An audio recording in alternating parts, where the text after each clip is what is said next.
Cavalcade of America, presented by DuPont. The Raven Wins Texas, a story of Sam Houston. Adapted for radio from The Raven, the Pulitzer Prize-winning biography by Marquis James. Starring Walter Houston in the role of Sam Houston.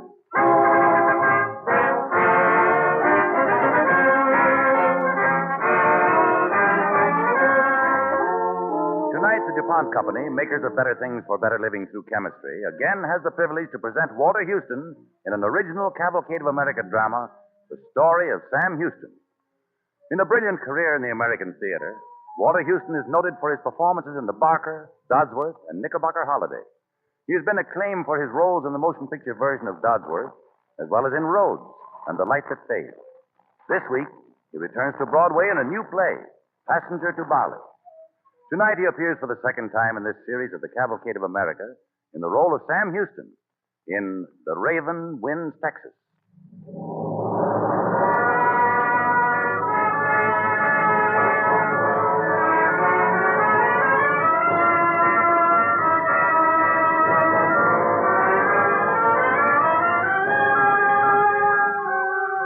It is the end of a summer day in the year 1832. In the White House at Washington, two men face each other, President Andrew Jackson and General Sam Houston. Sam, remember you spoke to me a long time ago about Texas? Yes, I do, Mr. President. You said you weren't ready to talk about it then. Well, I am now. Been keeping my ear to the ground, hearing a lot about what's going on down in Texas now. And here it is. They were promised statehood in the Mexican Confederation 8 years ago. And by the eternal Sam, that promise ain't been kept. Of course it hasn't been kept. Didn't think it would be, did you? Here's what I'm thinking, Sam. Texas shouldn't belong to Mexico at all. Certainly it should. It should belong to the Union. You're going to have a walloping fight to get it in. Well, who's afraid of a fight? No, more than a fight, Sam. Bigger things than that at stake in Texas. Powerful big things. It's the whole Southwest. There's got to be only one civilization down there. One. The American civilization. Amen to that, sir. Sam, you go on out there to Texas. You'll find Steve Austin at the head of things out there. He's a good man. Maybe too good to be dealing with that Mexican rattlesnake Santa Anna. Watch out for his fangs. He's got 'em and he'll use 'em. It's a big job, General. Sure it is, Sam. But I tell you, Texas should be in the Union. Should be. By the eternal it shall. That's what I promise you, General. By the eternal.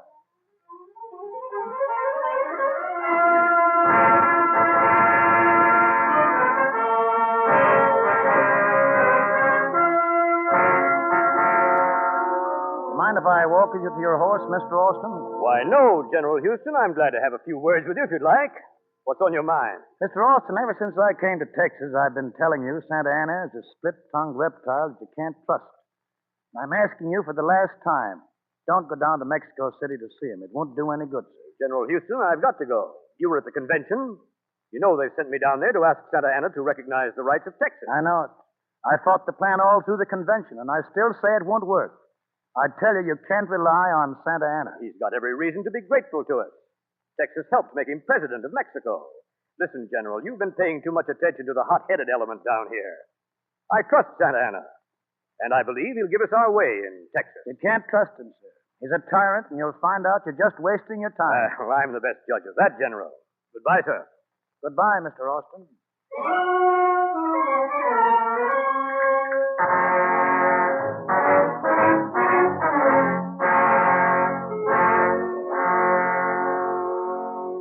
Senor Presidente. Yes, Almonte. What is it now? It is this, Senor Stephen Austin. He still waits to see you. He must wait, Almonte, until I am ready to see him. Excellency, it is now 6 months that he has been here waiting for an audience. May I remind you that... Enough, Almonte. You can remind him and yourself, too, that I am the Napoleon on this continent. I beg your Excellency's pardon, but Senor Stephen Austin is ready to leave us. Leave? He just told me so himself. Waited 6 months, you say. 6 months is too short a time, Almonte. Senor Stephen Austin will stay with us a little longer. Excellency, would it not I be... need no help from Senor Stephen Austin. I have discovered a letter here, a letter Senor Austin wrote to friends in Texas. It was too bad he wrote it. I shall make Senor Stephen Austin pay for that mistake. I do not quite understand, Excellency. Senor Stephen Austin was indiscreet enough to write that Texas might have to separate from Mexico. Separate from me. You hear? And join the United States. He is a traitor to Mexico. Senor Stephen Austin will find it is his mistake to oppose me. Almonte, you go out there. You arrest Senor Stephen Austin. You give him a deep and a solitary cell. When you have done this, Almonte, you come back. Tell me about it. Yes, Excellency. Well, sir, will the president see me now? I am sorry, Senor Austin. I have told you the president will not see you. But I've been trying to see him for 6 months. Surely. I have said, Senor Austin, you will not see him. Senor Austin, you are under arrest. Arrest? What for? You have no right to arrest me. I represent Texas. And General Santa Anna represents Mexico. And I trusted him. Sam Houston was right. Tell your Santa Anna he can imprison Stephen Austin. But there are Americans in Texas who will make him pay for it. You can't stifle the cry of liberty. No man ever has. No man ever will.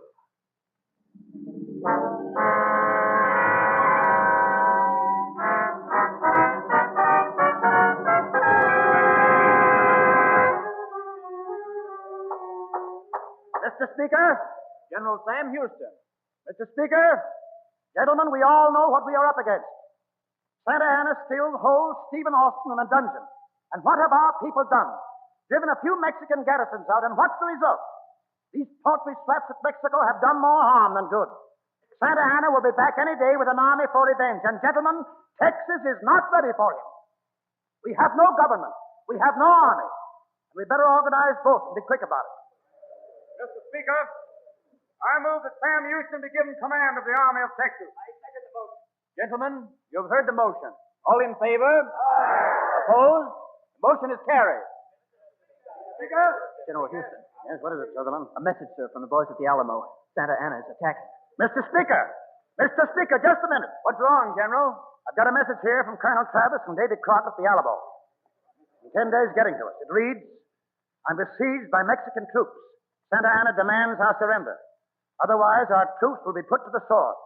I call upon you in the name of liberty, patriotism, and everything dear to Americans to come to our aid with dispatch. I move this convention immediately adjourn, arm, and march to the aid of the Alamo. Gentlemen, please listen to me. This isn't the time to go off half-cocked. That's been our trouble. We've got to save the Alamo, and we've got to have an army to do it. Your place is here. Mine is to find an army. And God willing, we'll save the Alamo.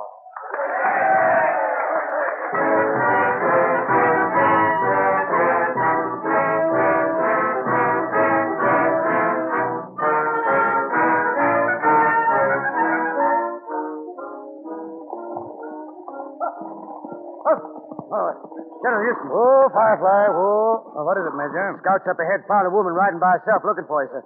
They're bringing her back here. Well, who do you suppose she is? Said her name is Mrs. Dickinson, General. Oh, here they come now, sir. Well, what's up? Give the order to halt. Yes, sir. Arm, halt! Halt! Is General Houston there? I'm General Houston, ma'am. What's the trouble? General, I've a message for you. The Alamo has fallen. Fallen. We're too late. Colonel Travis, David Crockett, they're all killed. Butchered, slaughtered by Santa Anna. The whole garrison. Yes, General. We stood them off for 12 days. Only 180 men against 4,000. Then at dawn on the 13th day, the Mexicans put scaling ladders against the walls. And that was the end. There were only 6 of us left. We watched Santa Anna come into the Alamo and cross the square to where we were. He came prancing up on a pony, and his men cheered and sang until I thought I'd never seen so many maniacs in one place.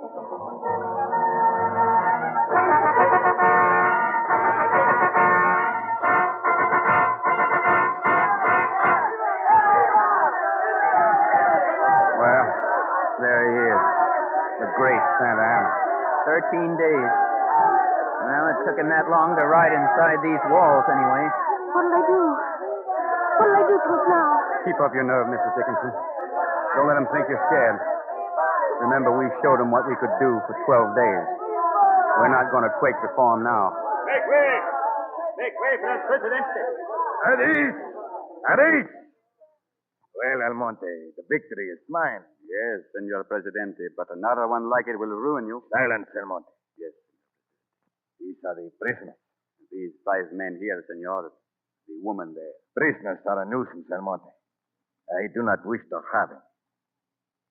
Good. You bloodthirsty beast! Haven't you butchered enough of us? Oh, there is a flash of spirit for you, Almonte. I shall show a little mercy. Senor. Come here, Senor. No! No, I won't. When Santa Ana orders, he obeys, Senor. Your arm is tender, Senor. It's very easily broken. Proceed, Almonte. No! Oh, no, don't.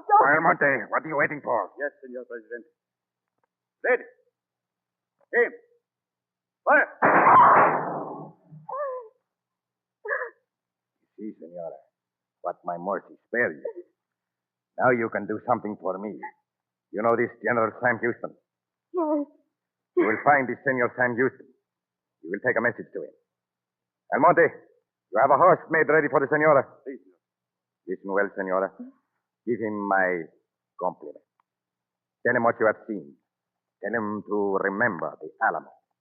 That will be the fate of every man in Texas who opposes my authority. Now, on this horse. Quickly, Senora. Up. So, go.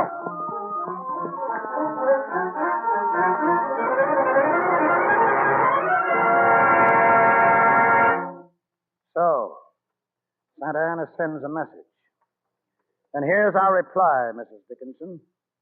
We'll remember the Alamo, and Santa Ana will never forget it.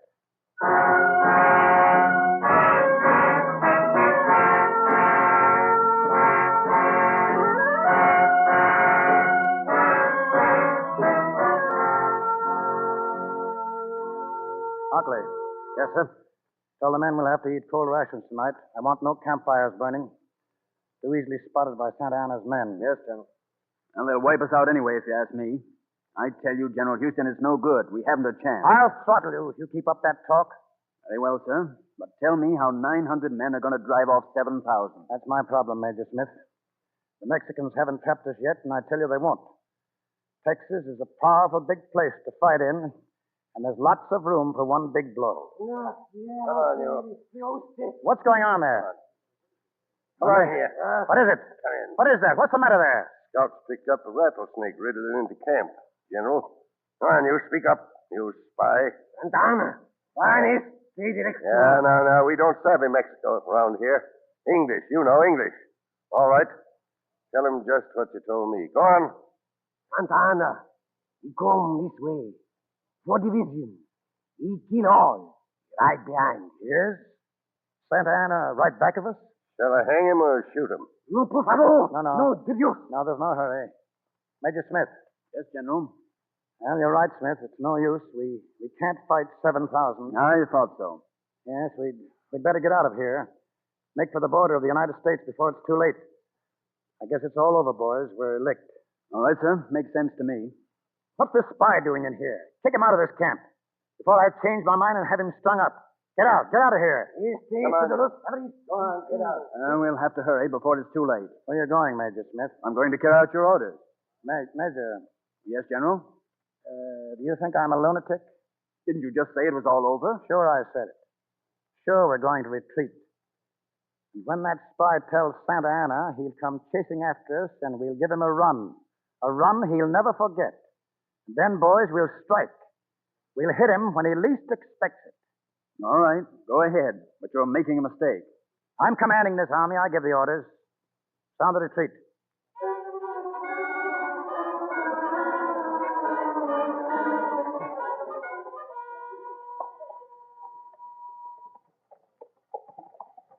Whoa. Captain Baker. What is, Major? Follow me down the road. Yes, sir. Yes. Oh there. Oh. Captain Martin. Yes, Major? Follow us. Hurry. Yes, sir.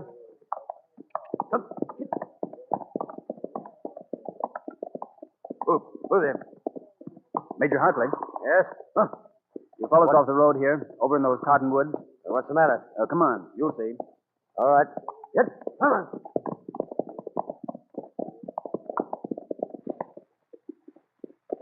Hurry up. Now listen, men. We've got to take a stand. Houston's kept us retreating for 38 days. Santa Ana's still hot on our trail. Officers of his staff, I vote we demand an explanation. He'll give us an explanation, all right. Sure he will. But if it isn't satisfactory, he should be removed from command. Who'll succeed him? You, Major? Well, that's beside the point, but this isn't. We're licked, men. The army's deserting. Hundreds have gone across the border into the States. About time we did, too. Rats getting their hides off a sinking ship, huh? You all heard what General Houston said about this retreat being part of a plan? Yeah, we heard him. We heard him say a lot of things. Victory is certain. Remember the Alamo. I say he ought to remember it. Instead of backing us up to the border and then swinging us east over this way, he doesn't know what he's doing. What kind of a general is he? All right, men. He's had his way long enough. We can get along without him. Are we all agreed to take a stand that way? Wait a minute. Somebody's riding through the woods. Who is it? He's alone, whoever he is. Houston. Well, how'd he find out we were meeting? Never mind. It's too late now. Oh, boy. Well, I sort of missed you boys. Letting the army get away ahead of you, aren't you? Well, General Houston, Yes, what's the matter? Oh, come on, out with it. Go ahead, Major Smith. Well, how much longer are we going to retreat? We have a right to know. So have the men, the ones who haven't deserted you yet. Is that the way you all feel? Baker? Martin? Hockley? No, sir, I don't. Thanks, Hockley. The trouble with you men is you don't know what's going on. Instead of going off in the woods here, you should have stayed with me and learned a few things. The scouts have reported that Santa Ana has gone into camp just beyond the San Jacinto there, only one of his 4 divisions with it. What are you going to do, General? You see, it's almost 3 o'clock. An hour from now, they'll still be taking their siesta. Hockley, is my imagination playing tricks with me again? Playing tricks, sir? That eagle. See it up there? Yes, sir, but... Hey, there was an eagle above my head when I came into Texas. Now this one at San Jacinto, an eagle again, sailing toward Santa Ana's camp. All right, boys. The retreat's over. Now we attack. Here are the orders. We'll assemble in these woods. 4 o'clock, when I raise the sword, we'll advance to catch him and catch him asleep. Don't fire until I give the order. Remember now, no firing until I give the signal.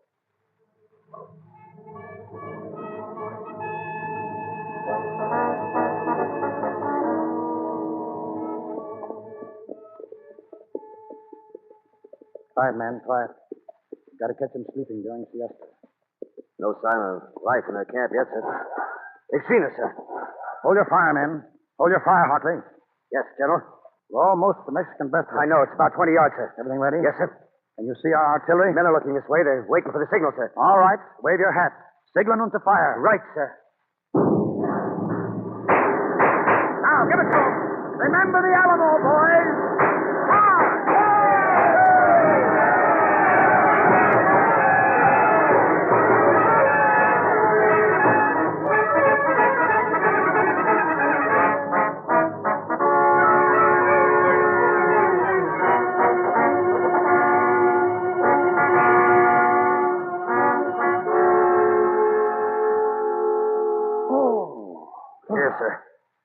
Sit down and lean against this tree, sir. Yes. Yeah, all right, Hockley, Well, but... try not to move that leg any more than you have to, sir. I'm afraid you shattered the bone. Never mind it, Hockley. Have they found Santa Ana? Where is he, Hockley? Well, the men have been searching all night, sir. I guess we missed him. Missed him. And we've failed, Hockley. Santa Ana will be back with his 3 divisions and wipe us out. We've got to find Well, him. we can't even tell who is an officer and who isn't, the way these Mexicans are ripped off their epaulets. What's going on back there? Major Hockley. Major Hockley, they've caught Santa Ana. Caught him? Where is he? They're bringing him in now. That one there. Oh, that can't be Santa Ana. Robeson got him, but he didn't realize who he'd caught till the other prisoners began shouting El Presidente. What are you laughing at, Hockley? Oh, wait till I race you up, General Houston. You laugh, too. He's wearing a blue smock and red carpet slippers. This is the great Santa Ana. I guess we interrupted his siesta at that. Well, great work, boys. Quiet now. Quiet, here he is. I am General Antonio Lopez de Santa Ana, President of Mexico, Commander-in-Chief of the Army of Operations. Indeed. Take a seat, General. Sit down. Sit on that box there. I place myself at the disposal of the brave General Houston. You don't have much choice, do you? The man who has conquered the Napoleon of the West may consider himself born to no common destiny. It now remains for him to be generous to the bank. Yes, you should have thought of that at the Alamo. I propose, General Houston. You propose what? I propose an armistice. Armistice?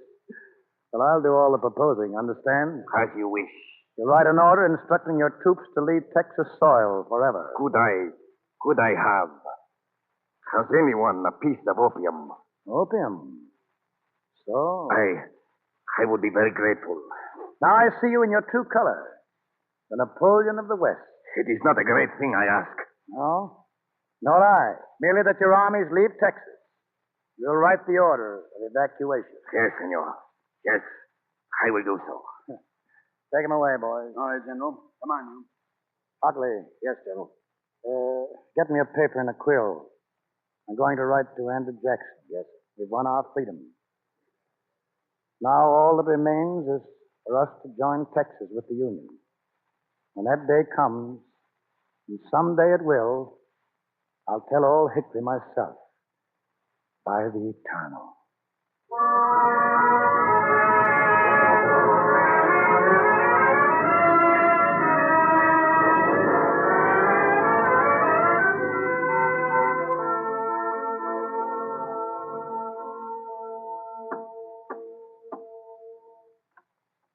Oh, General Houston. I'm sorry, Hannah. We got here too late. I'm sorry, too, General. He asked about you at the very last. This is my son, Hannah. How do you do, Hannah? How do you do, Miss Paine? We left as soon as we heard. Could we see him? Yes, sir. You can. This way, General. You come too, Sam.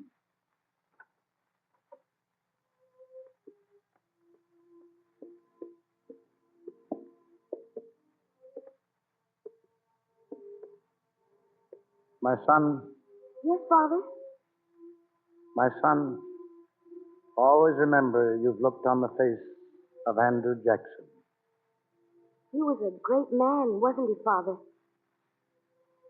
No man alive, no one will ever be his equal. Father, he sent you to Texas, didn't he? Long time ago. Now he's gone without knowing that Texas belongs to the Union. No, General. He knew. Word came this morning. Did he say anything? He smiled all over his face. Then he looked up and said, Texas in the Union. My old friend has been true to his trust. You say he smiled? Come along, son. We're going home.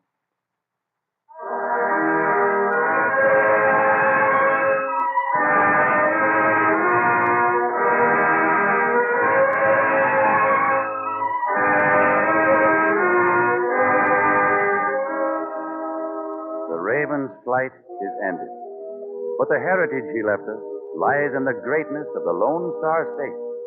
And tonight, Sam Houston, the foremost Texan of his time and all time, takes an honored place in the Cavalcade of America.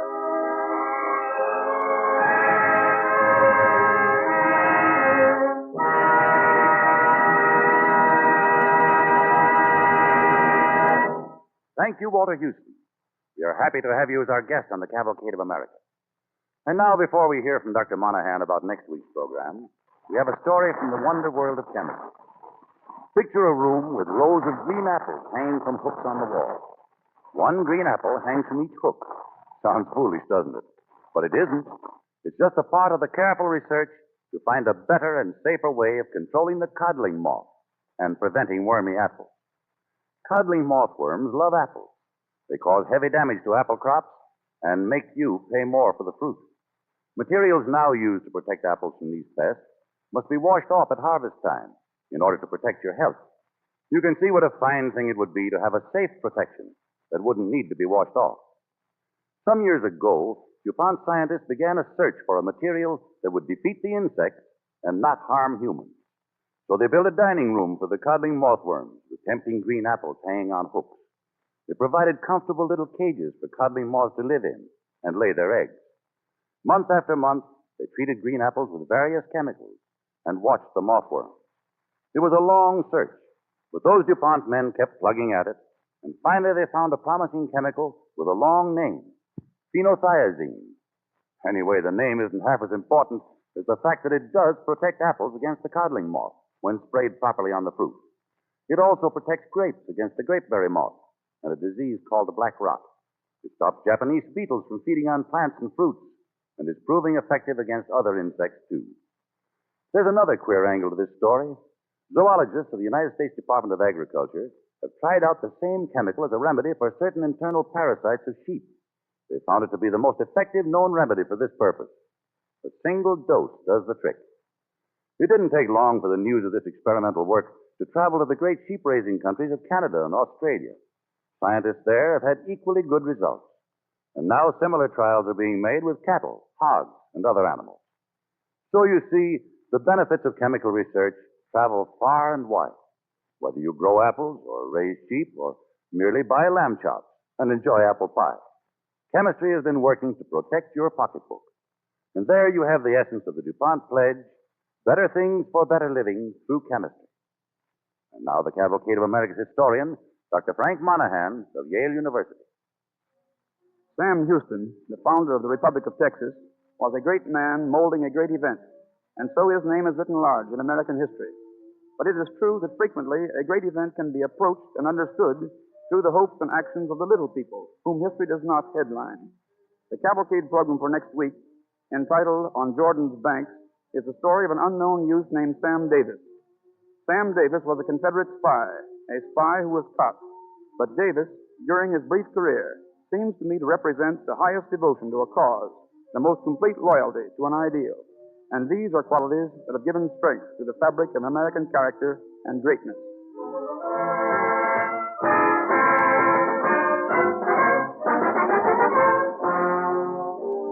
Next week, when the Cavalcade of America presents On Jordan's Banks, our star will be Elliott Reed. Radio listeners everywhere will recognize Elliott Reed and remember his outstanding performances on many radio programs. On Broadway, he's been a talented and versatile member of the Mercury Theater, appearing in Julius Caesar and The Shoemaker's Holiday. Next week, he will be starred in the Cavalcade of America's drama On Jordan's Banks in the role of Private Sam Davis. On tonight's program, the orchestra and musical effects are under the direction of Don Voorhees. This is Basil Rysdale saying good night and best wishes from DuPont.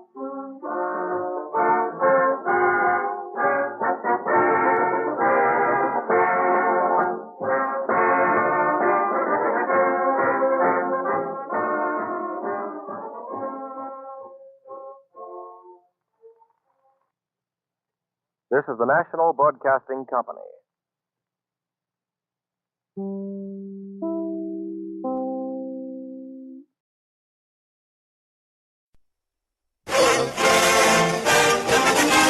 The Cavalcade of America, presented by DuPont. Jordan's Banks, adapted for radio from a story by the distinguished American author Marquis James, starring Elliott Reed in the role of Sam Davis.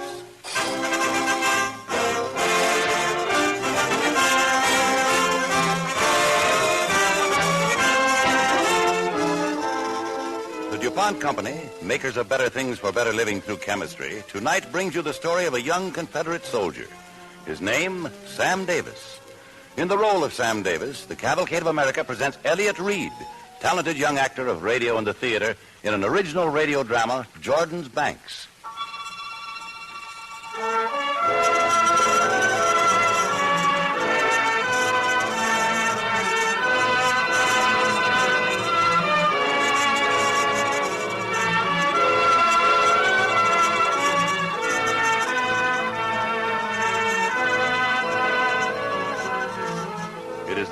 1863. Americans in blue and Americans in gray clashing over flaming principles and ideas. For the Southern cause, there's a band of spies called Coleman Scouts operating behind the Union lines in Tennessee. And one moonlight night, they are gathered in a forest northwest of Nashville.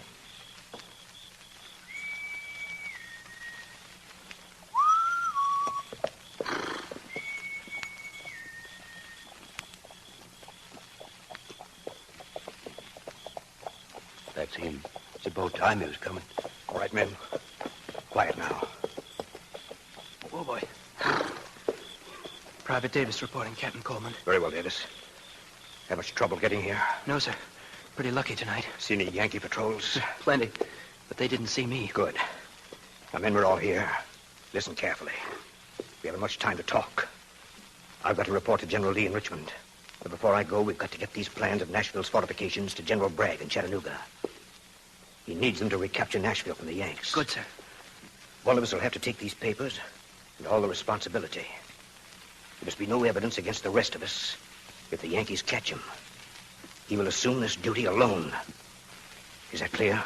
We understand. Who's to do it, Captain? Davis. Yes, sir? No, Captain, no. He's too young, not Davis. Well, I'm in this as much as you all are. Davis? Yes, sir? You live around here, don't you? My father's farm isn't far from here, sir. Davis, I want to have a word with you. Davis, before the war, I was a doctor. My name wasn't Coleman then. I was Dr. Shaw. What I'm asking you to do means you'll have to risk your life. It's been my business to save lives. But, Davis, it's more than your life or my life. It's the lives of thousands of men. If our plan succeeds, it means victory and the end of the war. I know, sir. This may be our last meeting. I hope our next will be in peace. But in any case, Captain Coleman no longer exists. From now on, I'm Dr. Shaw. Remember that, Davis. I will, sir. All right, Davis. Here are the papers. God bless you, lad.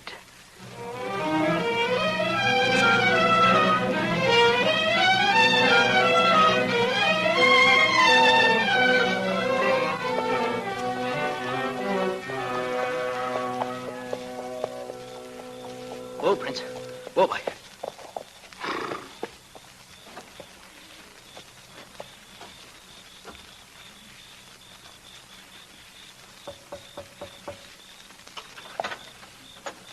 Sam. What are you doing here this hour of the night? The Yanks. They're crowding me pretty close. So I took a chance. The only chance, and came home. You think they saw you? I can't be sure. The patrols are everywhere. Andrew? It's your mother. Yes, Ellen? I thought I heard voices. Sam. Mom. Sam, why are you in that Yankee uniform? Well, I had to come through some of their territory, Mom. They liked blue better than gray. And you haven't any boots, Sam. I had to leave them by a creek back yonder, Mom, when I heard some Yankees coming. Didn't have time to put them on. You better take a pair of mine, son. I'll have to hurry, Father. Stay and rest here, Sam. I can't, Mother. I've got to go. Listen. It's a Yankee patrol. Quick, put out the lamp. That's it. You see anything out the window, Sam? Yes. They're Yanks, all right. But they're riding towards the ridge. Yeah. That makes you safe here, Sam. Maybe. But they might come back. I don't think so, son. Yeah, I reckon it'll be some time before it'll be safe outside. Here, Sam. Rest yourself on the couch. I'll fetch the boots, son. Think they'll fit me? Might be a little big, son. I'm awfully glad you could get home, Sam. Here, lay your head down on my shoulder. Oh, Mom. You treat me just like I was still a kid. You always will be a little boy to me, Sam. You look just like you used to when you get so tired from playing out back of the barn you couldn't eat. And I had to put you to bed without your supper. A long time ago, wasn't it, Mom? Mom. Yes, Sam. Don't let me sleep too long, will you? No, I won't, Sam. Here, let me put this blanket over you. There you are now. Mom,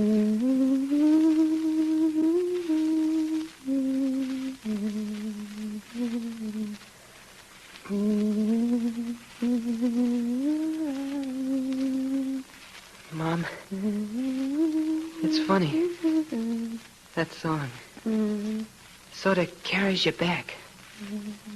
Reminds you of things. Yes. Yes, Sam. Go to sleep now.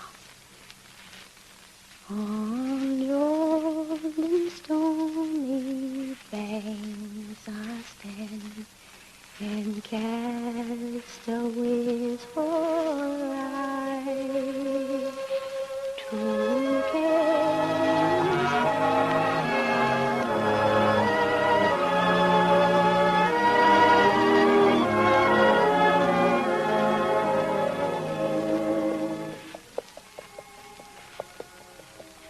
All right. Come on, Prince. Come on, boy. Hey, you! Halt there! Whoa, Prince. Whoa, boy.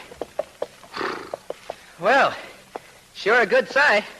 Seeing a Union officer. Who are you and where do you belong? Private Addams, sir. 39th Ohio Volunteers. I'm afraid I lost my regiment. You hear that, boys? Little Bo Peep's lost. Why don't you get a compass? All right, quiet, men. Addams, let's see your papers. Why, I don't have them with me, sir. You see, I lost them. Lost them? Yeah, I couldn't help it. But I can tell you anything you want to know. Who's your captain? Captain Charles Evans, sir. He's from our home county in Ohio. Ohio, eh? You sound a little southern to me. Well, I used to live over in Kentucky until Pa and Ma moved up to Ohio. That was on account of the way things were going down south. All right, come on, Sergeant. Let him go. He ain't one of them we're looking for. Well, all right. Watch out, Addams. A lot of Johnny Rebs loose around here. I'll be careful, sir. Oh, sir, could you direct me to my regiment? I can't tell you where the 39th Ohio is, but at the next fork, they're left. You'll come to Union forces. They'll probably be able to tell you. Oh, goodbye, sir. Thanks very much. Good luck. Come on, Prince. Let's go, boy.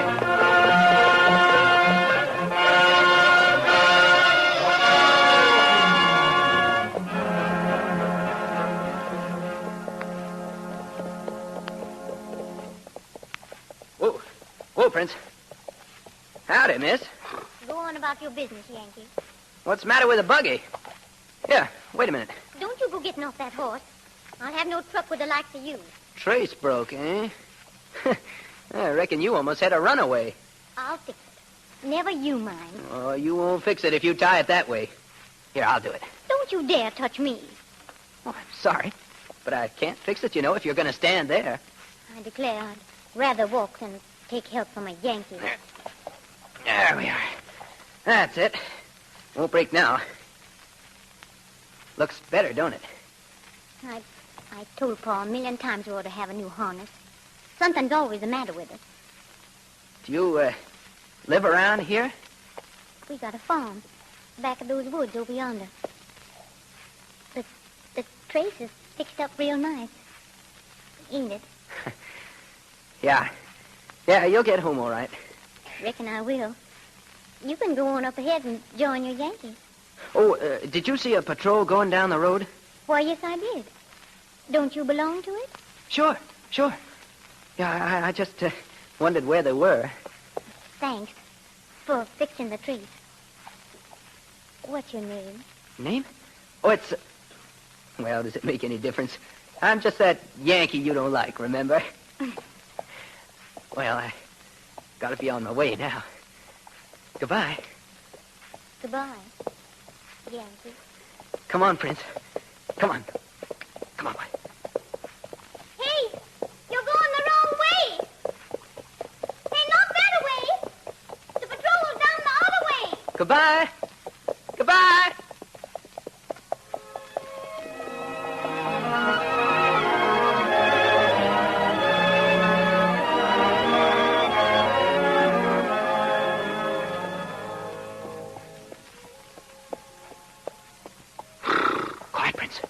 Easy now. Shh. Yes. Quiet. Halt! Prince. Speak up or I'll plug it. Whoa, boy. Halt when you're ordered. Next shot will go through you. Stand by, men. Be ready. Yes, sir. All right, get off that horse. Yes, sir.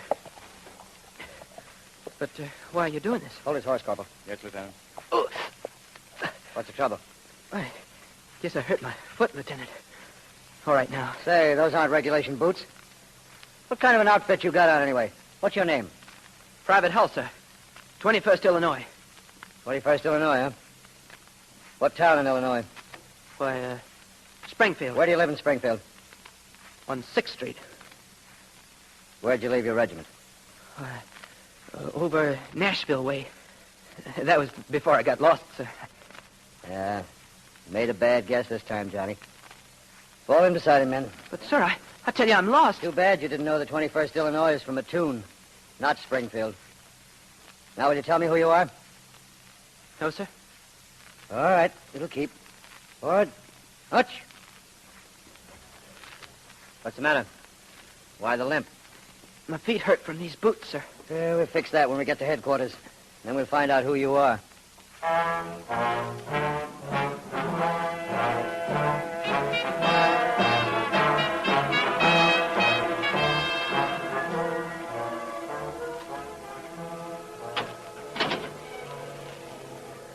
In here, Davis. All right, sir. A little crowded just now, but you won't mind. You won't be here long. I reckon not. Guess you'll find some of your old friends in here. Hey, you know any of these prisoners? No. No, I don't know any of them, sir. Oh. Hey, why don't you Rebs wear boots to fit? Now, here's a man to help you, Davis. Which man? Well, this man over here, Doctor. Dr. Shaw. Yes, Sergeant? Come over here a minute, will you? What's the trouble? Well, this prisoner's got a bad limp from oversized boots. Have a look at him, will you? Of course. You better slip off his boots, and I'll see what I can do. Thank you, Dr. Shaw.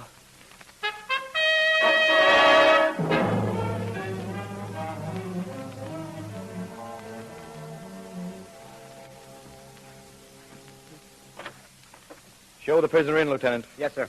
This way, Davis. Yes, sir. Hey, you're younger than I suppose, Davis. I reckon I'm older than you'd think, General Dodge. Tell me, son, where was Coleman going when he gave you the papers we found on you? I didn't say he gave them to me, sir. That won't do, son. You've got to tell us what Coleman's up to. He gave you those papers for one reason. Because he's off on a more important scheme. Where is Coleman? I have nothing to say, sir. You might as well tell me where Coleman's heading for. Bragg won't take Nashville. We've got those plans. Come on, son. You better tell me. I can't do that. Davis, it's the only way I can save you. I don't want to be saved that way, General. Is that all, Davis? Yes, sir. Guards, take the prisoner back to his cell.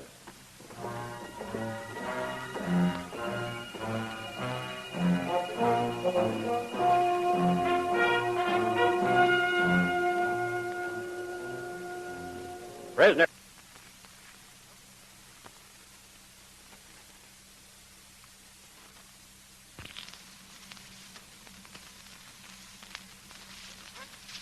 Attention.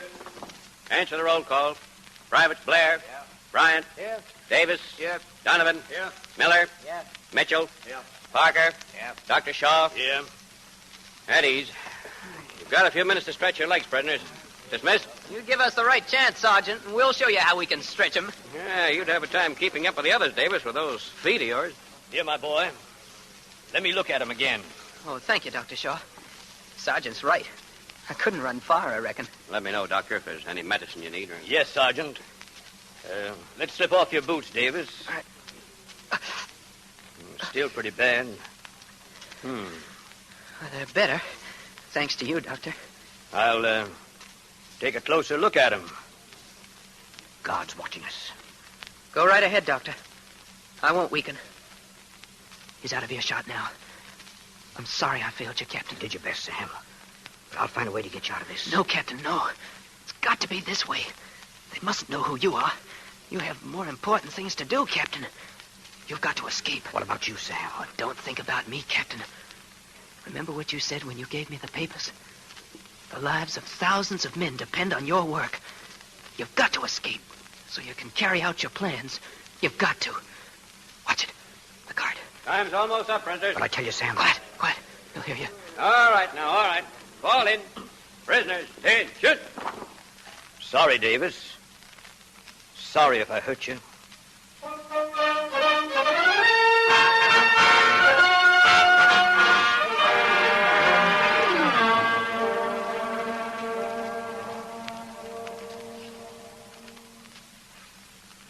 Sam, I've just come from General Dodge.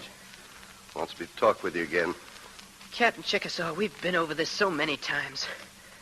It's useless to talk about it. Sam, have you thought about your mother and father? Yes. Yes, I have, sir.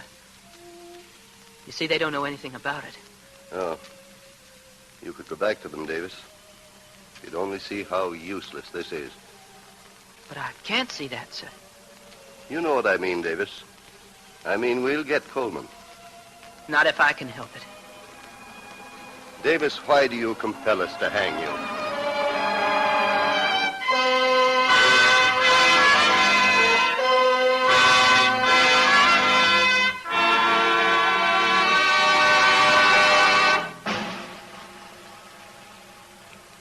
Private Samuel Davis, 1st Tennessee Infantry. The sentence of this court-martial is that on Friday, November 27th, 1863, you be hanged by the neck until you are dead. And may God have mercy on your soul.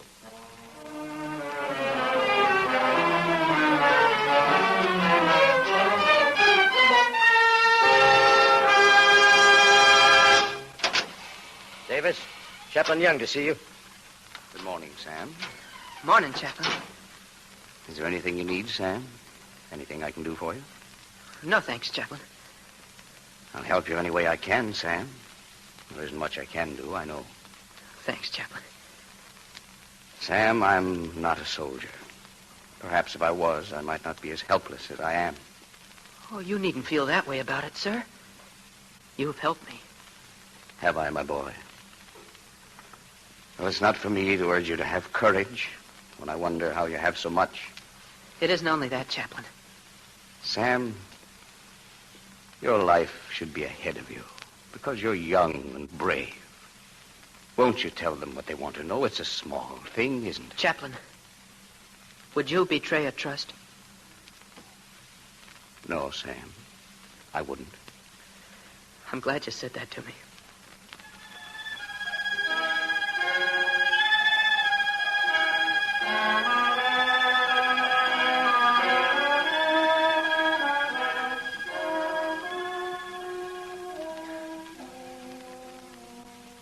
This way, Davis. Davis. Oh, the steps.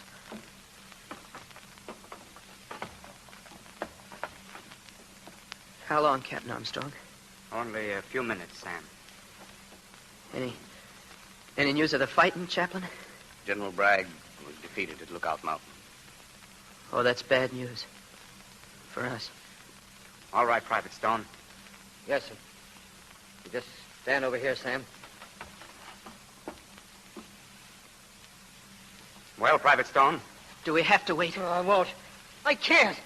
I'm not going to spring that trap. Stone! Somebody else will have to. I won't. Do you hear? Orders, Private Stone. Do you understand that? Let's get it over with. I can't wait. Someone's coming. Huh? What? Well, back there. He's waving at us. Looks like Captain Chickasaw. Yes, that's who it is. Just a minute, gentlemen. Captain Armstrong. Wait. What is it, Captain? I've got to speak to the boy once more. Sam. Stand back, Sam. everyone. Stand back. Let Captain Chickasaw through. Captain, let me talk to the prisoner, please.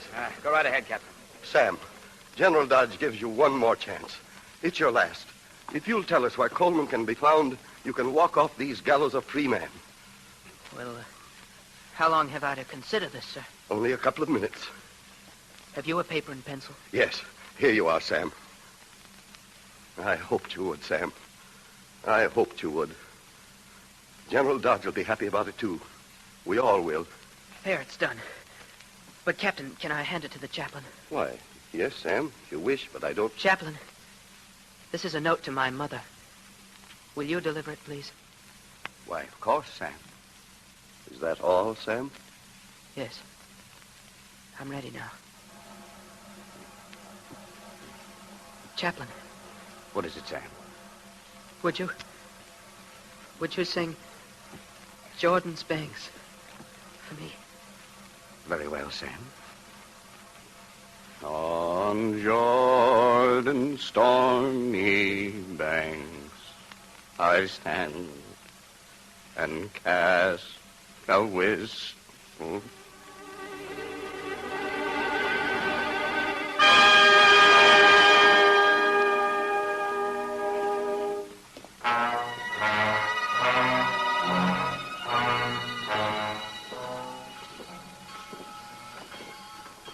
Prisoners, halt! Prisoners, attention! Answer the roll call. Private Blair. Yeah. Bryant. Yeah. Donovan. Yeah. Miller. Yeah. Mitchell. Yeah. Parker. Yeah. Dr. Shaw. Yeah.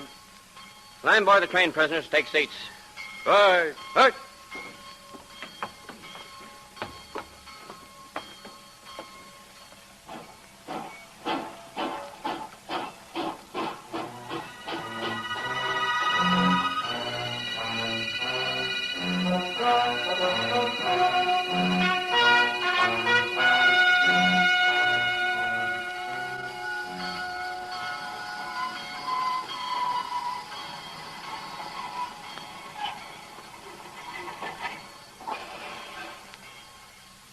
Prisoners, line up.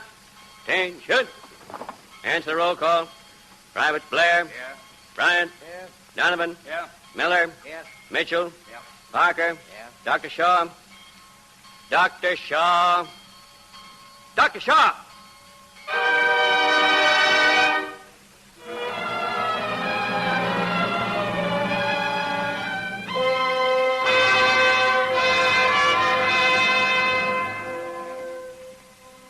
The ideals for which Sam Davis gave up his life are principles of American character: loyalty to a promise, devotion to a cause, and unselfish and sacred honor. Principles that earned Sam Davis an honored place in the Cavalcade of America.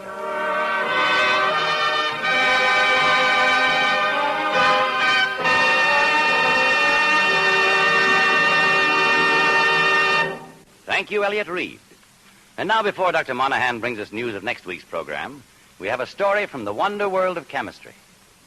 In the state of California, engineers are building one of the world's largest structures, the Shasta Dam. It will be higher than a 50-story skyscraper, and the work is being done under the direction of the United States Bureau of Reclamation. It's going to hold back the Sacramento River, forming a mighty reservoir to aid flood control, navigation, and irrigation, and to make electric power. Through the canyons where the dam and reservoir will be runs a main line of the Southern Pacific Railroad. When the railroad was built 56 years ago, no one dreamed that someday the canyons would be filled with water hundreds of feet deep. Now, a new generation of builders has to remove 37 miles of the railroad and make a new and straighter route through the mountains. To do that, they have to bore 12 tunnels and build 8 bridges. Now, these engineers would certainly testify that such jobs could not be tackled without the help of chemistry. DuPont and other companies supply the chemical product dynamite that conquers the obstacles of nature. One of the first operations at Shasta Dam was holing through a bypass tunnel to take trains away from the work on the main foundations of the dam.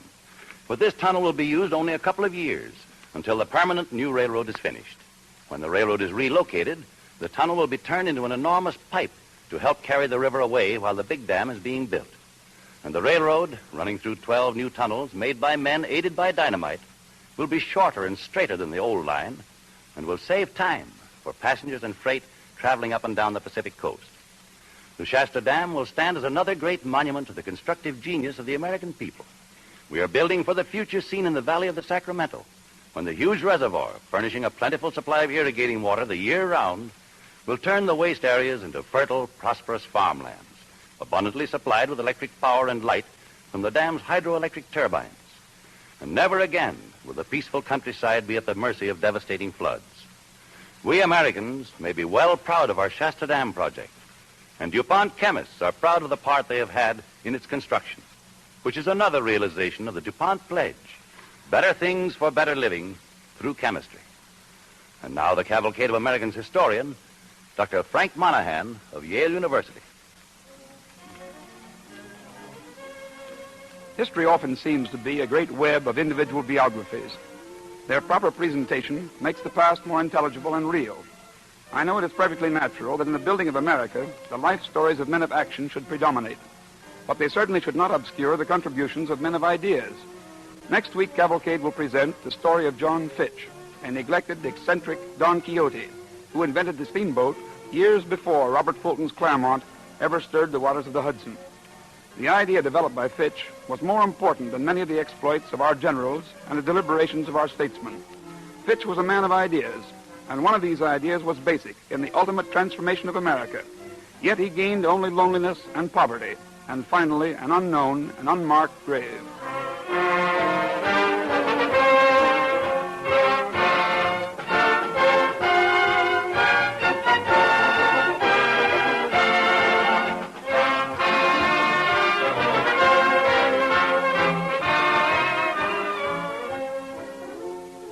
Next week, the Cavalcade of America presents the story of John Fitch. At that time, our guest star will be the noted American actor Thomas Mitchell, in his first radio appearance since winning an award from the Motion Picture Academy of Arts and Sciences for his performance in Stagecoach. On tonight's program, the orchestra and musical effects were under the direction of Don Voorhees. This is Basil Rysdale saying good night and best wishes from DuPont.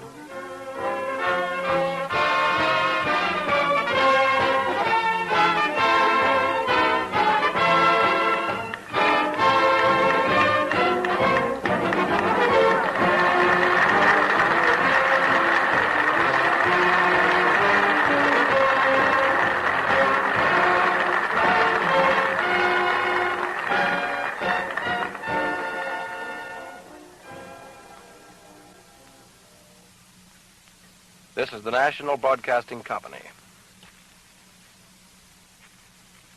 The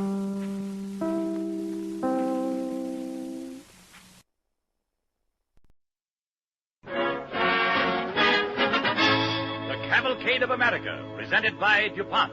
The story of John Fitch, starring the distinguished American actor Thomas Mitchell.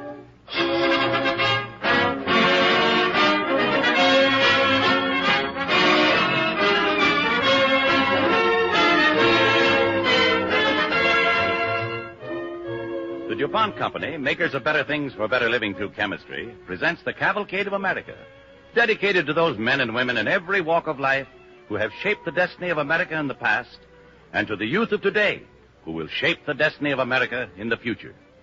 Tonight we salute an American whose name is John Fitch, and whose role in tonight's cavalcade will be played by Thomas Mitchell. Thomas Mitchell has achieved great distinction as one of the outstanding actors of the theater, and for his work in such films as Mr. Smith Goes to Washington, Gone with the Wind. Tonight, in his first radio appearance since winning an award from the Motion Picture Academy of Arts and Sciences for his performance in Stagecoach, he comes to the Cavalcade of America in the title role of an original radio drama, The Story of John Fitch.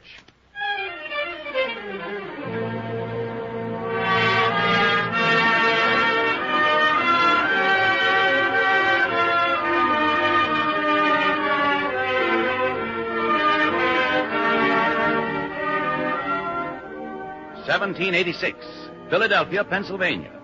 At the sign of the Buck on North 2nd Street, the tavern keeper, Nancy Kraft, looks up as a disheveled, eager-eyed man enters. Johnny Fitch, what have you got in that bundle? It's finished, Nancy. It's done at last. Nancy, I've got it right here with me. You have what? The model for my steamboat. And it's a prize. Took Harry Voight and me a long time to make it, but now we've got it, and it's a beauty. Come on, Nancy, give us a dramagog. This calls for a celebration. Oh, all right. Oh, come now, Nancy. What's wrong? There you are. Well, now, lift up that mouth and give me a smile. I'll give you a piece of my mind. That's what I'll do. Maybe you haven't heard the way people are talking about you ever since you got the wild idea you could make a boat go by steam. Now, what do I care what people say about me? Wait till they see my steamboat. They'll change their tune. Why don't you go get a job like any honest man? You've little enough as it is. If you don't give up this invention of yours, you'll have nothing left in the world but a little toy boat. All right, Nancy Kraft. We'll see. Toy boat, eh? You know where I'm going now? I'm going to show this model to Dr. Benjamin Franklin. And when he sees it, everything's going to be all right.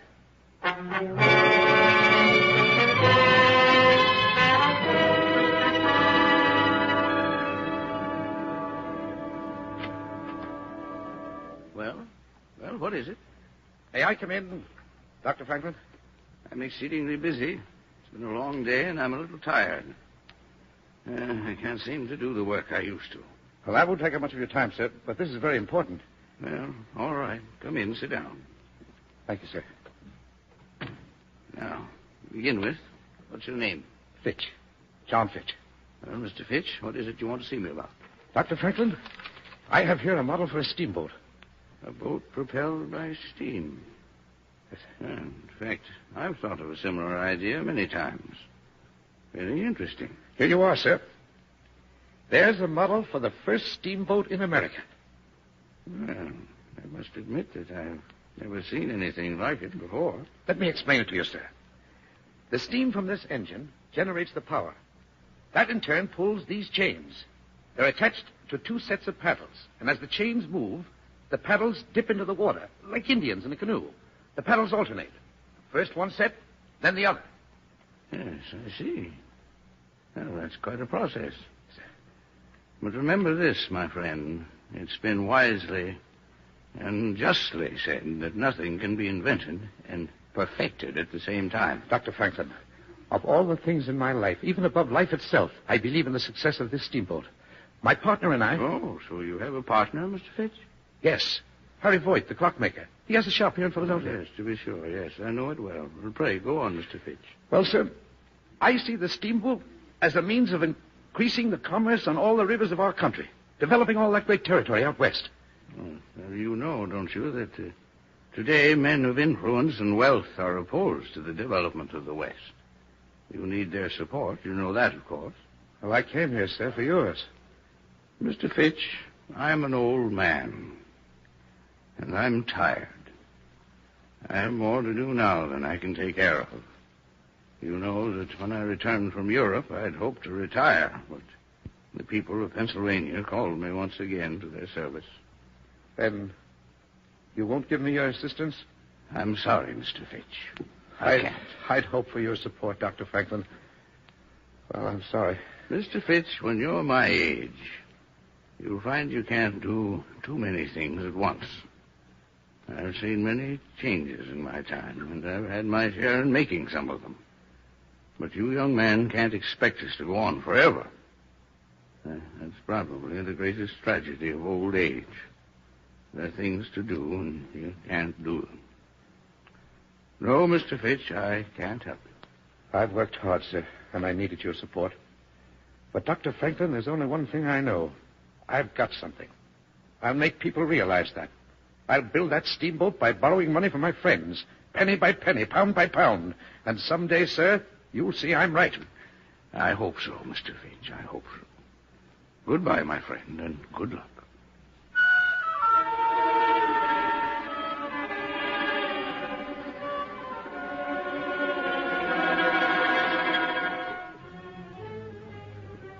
I'm sorry, Mr. Fitch, but my wife's again my investing any money in your steamboat. All right, Mr. Lowe, I understand. But wait a second. I got £4 she don't know nothing about. If I give you that, will you take me for a ride on the steamboat after it's built? Say, I'll teach you how to run her. Thanks, neighbor. Thanks very much.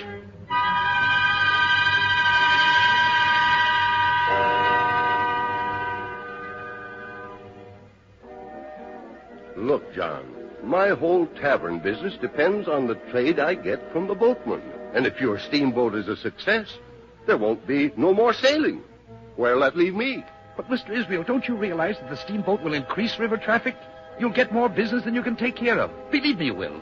Well, all right, I'll give you £3. And do me a favor. Go across the street to Joe Budd, the hatter.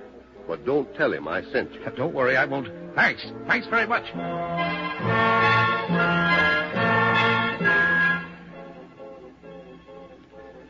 Fitch, you're asking me to invest in a dream. But it's not a dream. Someday, Mr. Budd, steamboats will bring more people down the river than you've ever seen in your life. They'll be coming into this town, and maybe they'll buy a hat or two. Now, will £5 be too much to see if I'm right? It certainly would, Mr. Fitch. Do you realize how many hats that would buy for my shop? Let me tell you.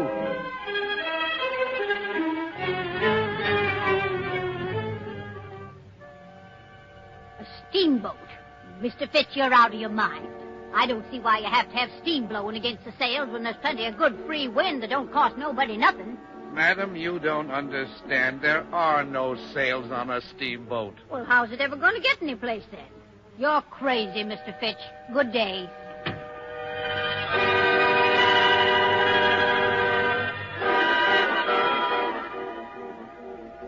Gentlemen, the steamboat is practical, and with a little money I can prove it. Well, doctor say? I think you've got a good idea. Put me down for 14 pounds. That's all I can spare. And you, Mr. Wells? Yes, I'd like to see it work out. Here's 20 pounds, Mr. Fitch. Thank you, gentlemen. You won't be disappointed. Good day.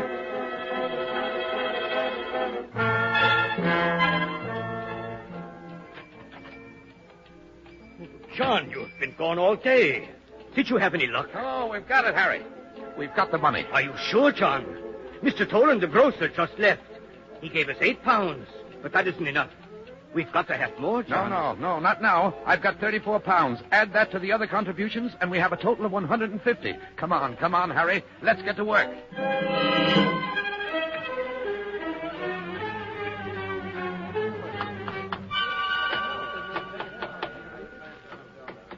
What's that sign you're posting up on the shed? I don't know. I can't read. Can anybody read this here lettering? Maybe I can make it out for you, mister. Yeah, well, go on, lady. It might be something important. It says, the steamboat. Oh, that's the thing John Fitch and Harry Voigt have been building. Listen, everybody. They're going to set out at 10 o'clock for Bristol, Burlington, Bordentown, and Trenton this morning and return tomorrow. Well, let's go down and have a look. Sure. I'd like to see that, but tell me, can any one of you tell me how you can come back from a place you'll never get to?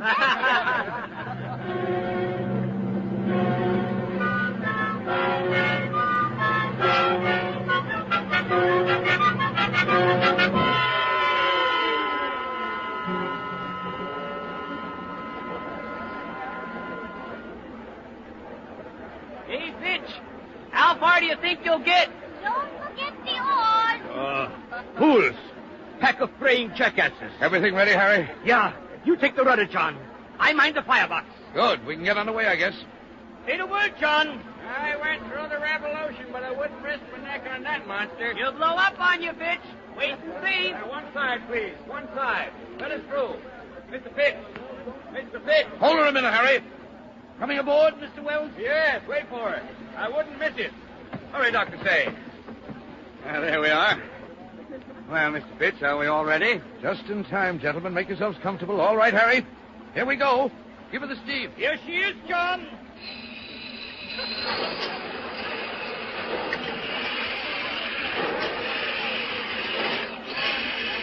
Well, Mr. Fitch, now we shall see. Aye, sir, you will that. We're standing still. What's the matter? More steam, Harry. Give her more pressure. She can't take any more. She's got to. We're backing up with the current. Hurry. All right.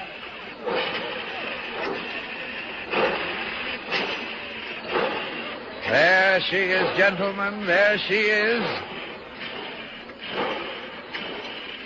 We're moving. Look at the bank go by. And the current. We're cutting the current like a knife. Good work, Mr. Fitch. Great. I wouldn't believe it if I weren't seeing it with my own eyes. How fast are we going? Gentlemen, Well. Gentlemen, you won't believe it, but we're actually going 5 miles an hour. Think of it, 5 miles an hour by steam. 5 miles an hour. Now, you better be careful, Mr. Fitch. We don't want to lose our breath. They say you can at that speed, you know. We'll be careful. We'll slow down after a while. Look out! Look out! Hurry! Harry, are you hurt? No, I'm not. But, John, I told you the boiler couldn't stand that much pressure. Look, John, we're drifting. I guess it's all over. I'm afraid it's the way most people think, Mr. Fitch. The thing will never be practical. Listen to me. We haven't failed. What was an old worn-out boiler to do with an invention? It was the boiler that failed, not the idea of the steamboat. Well, all I know, Fitch, is that it didn't work.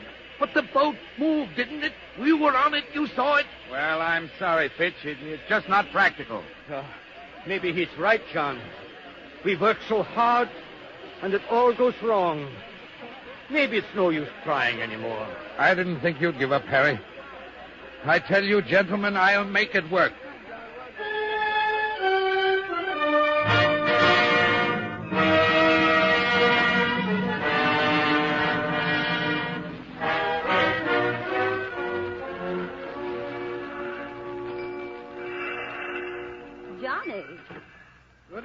Nancy. It's cold out. Thought I'd drop by. Come over here and sit down. Oh, Johnny, you look so wretched. Now tell me, how long has it been since you've had anything to eat? No, I don't know. Yesterday, maybe? Got some tea here and gruel. Just the thing on a cold night like this. Thanks, Nancy. You know, you've always been good to me, Nancy. It'll warm your bones. Heaven knows you look as though a little fire in you would do some good. You need something to cheer you up, Johnny. Nancy, I've been wandering around for days. Haven't been able to sleep or talk to anyone. Everything's dark and cold, and it's frightening, Nancy. What in this world is there to be happy about? There's a tear in the world's eye, Johnny. But when it drops on its cheek and tickles, then the world's ready to laugh. Maybe that's why there's happiness, Johnny. Maybe it's all a laugh. Man gives his heart, everything he has or ever will have, to make something good and real, and all they do is laugh. Nothing funny about it, Nancy. And they all realize that too late. I know, Johnny. You haven't any money. You haven't a job. Your clothes are falling off you, and everybody thinks you're crazy. I know. They tell me. No, I don't care what the world thinks. All because you think you can make a boat run by steam. Give it up, Johnny. You're wrong. All it'll ever bring you is hard luck. Give it up. But I'm right. I'm right, Nancy. Everybody else is asleep or dead or crazy, but I'm right. The steamboat's the greatest idea in the world today. Give up? Look, I'll see Mr. Wells again, and I'll get some more money. I said I was going to build a perfect steamboat, and I will. You'll see I'm right.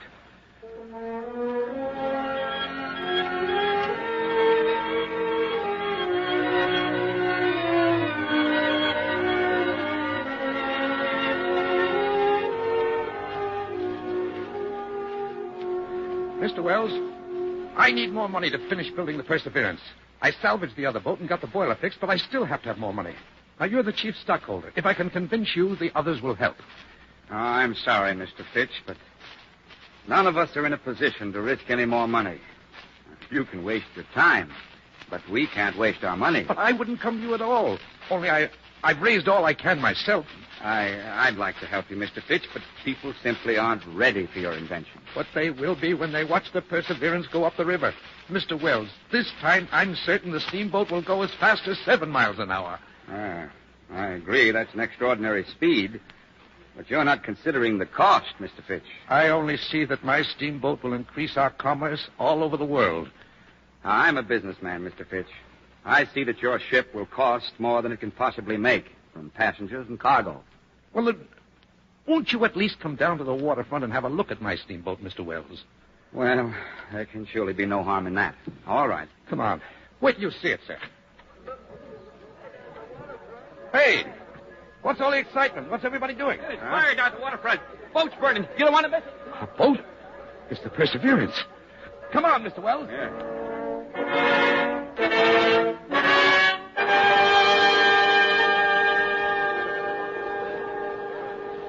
We must do something. Save the machinery, at least. You're too late, Mr. Fitch. The wind will finish her. No. The steam engine, Harry. Come on. We've got to save that. Hurry, we haven't much time. Come back, John. Come back. Look out! Look out, John! There she goes.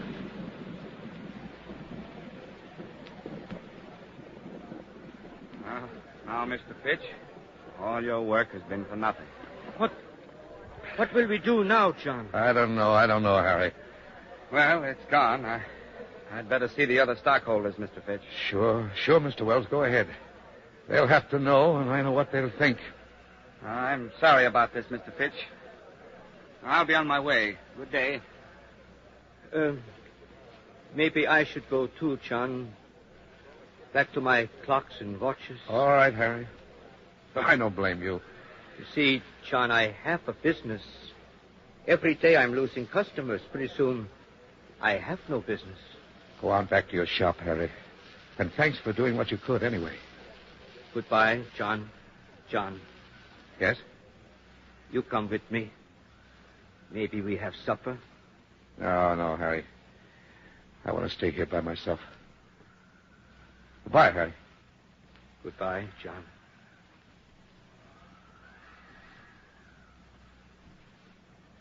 John. Hmm? Oh, Nancy. Johnny, I'm sorry. What I said about the steamboat. That's all right, Nancy. No steamboat anymore. I know. Everybody's heard about the fire. What are you going to do now, Johnny? Hmm? Build another steamboat. That'll take money. I know. Where'll you get it? Not here. Nobody will give you any money here. Maybe I can't get it here, but maybe I can in Europe. I'll go to France, Nancy. I can work my way over as a seaman. And then I'll come back and build my steamboat. And this time I'll succeed. The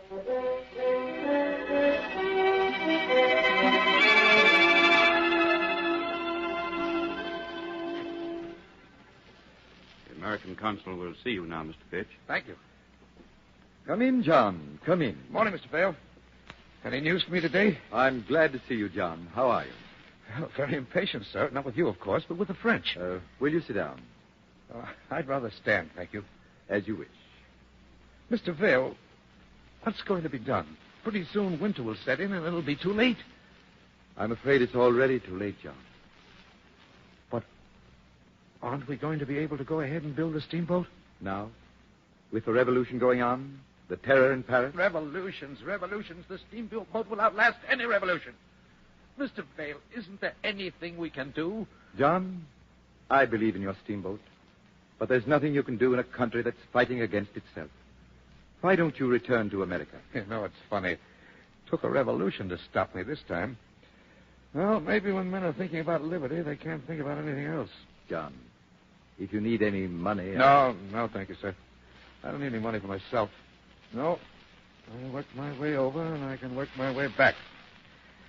Thanks for what you tried to do for me. Bye, Mr. Vale.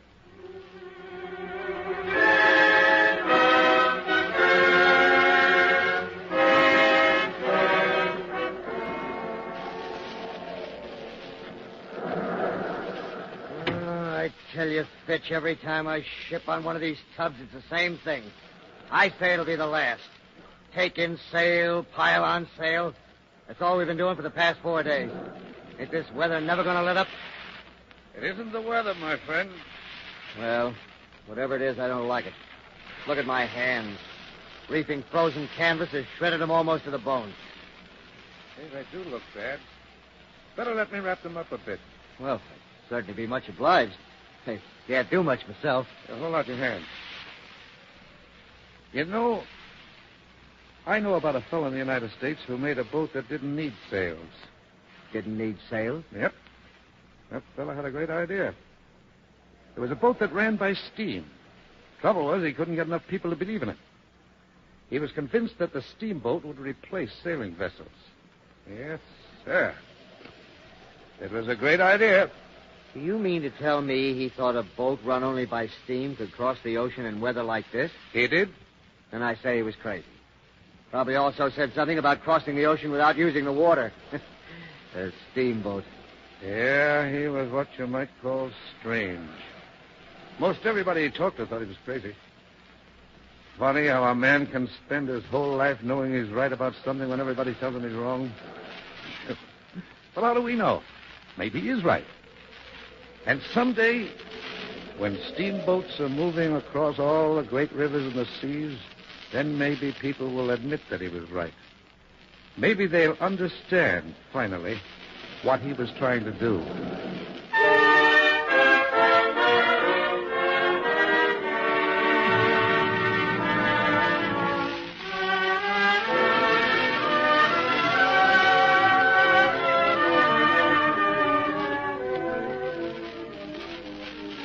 In the little town of Bardstown, Kentucky, where he died, stands a stone monument erected by the unanimous vote of the Congress of the United States in 1925 and inscribed to the memory of John Fitch as the inventor of the world's first steamboat.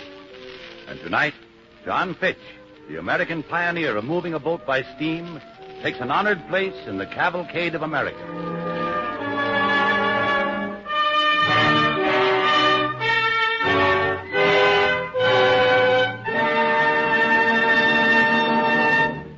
Ladies and gentlemen, Thomas Mitchell.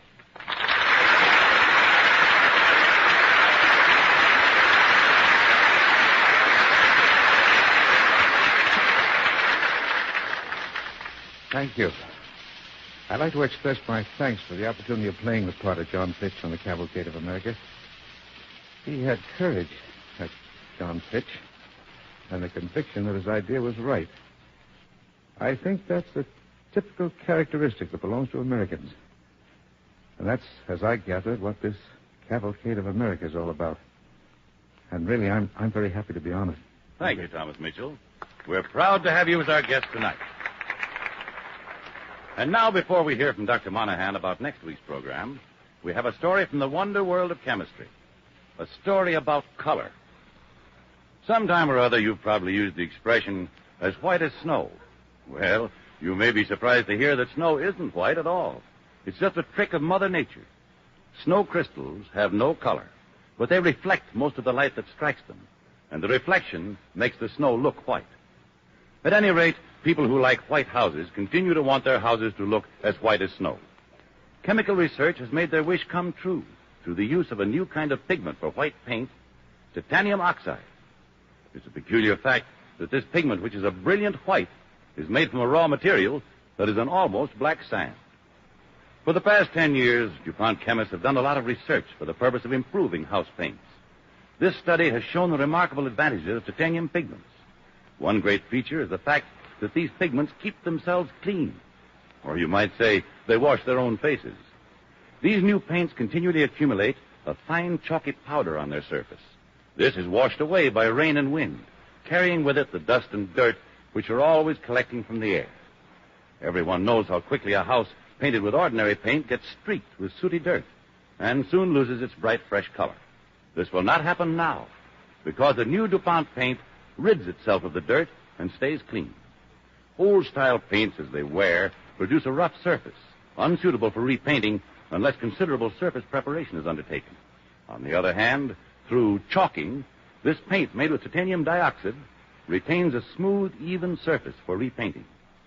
The DuPont research that revealed these facts included studies of hundreds of houses over a 10-year period. In addition, thousands of painted panels were exposed to all kinds of climate and weather on DuPont paint farms where testing is done. The most recent DuPont development is a range of colored house paints with this same self-cleaning pigment.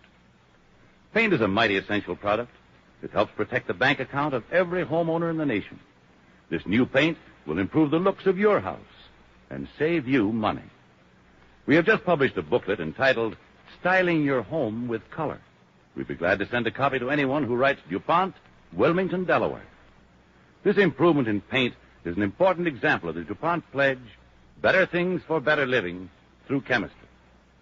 And now the Cavalcade of America's historian, Dr. Frank Monahan of Yale University.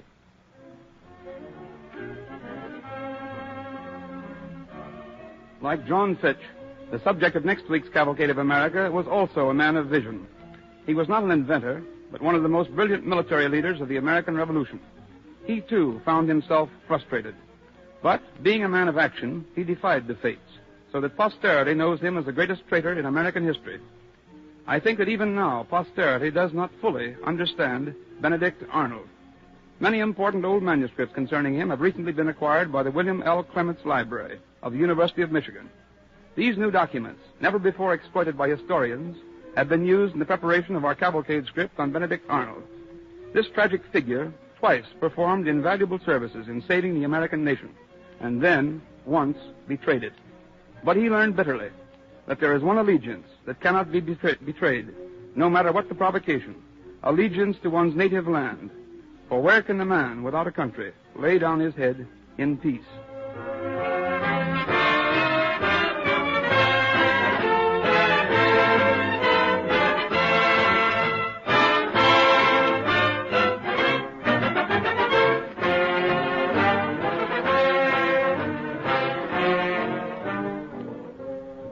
Next week, when the Cavalcade of America brings you the story of Benedict Arnold, in the title role, we will present the distinguished star of stage, screen, and radio, Claude Rains.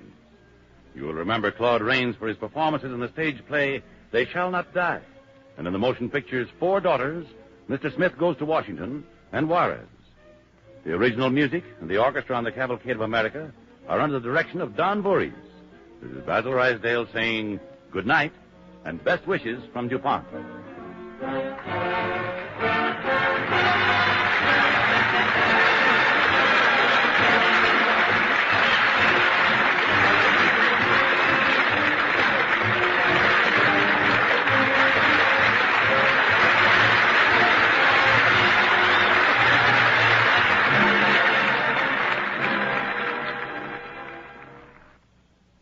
This is the National Broadcasting Company.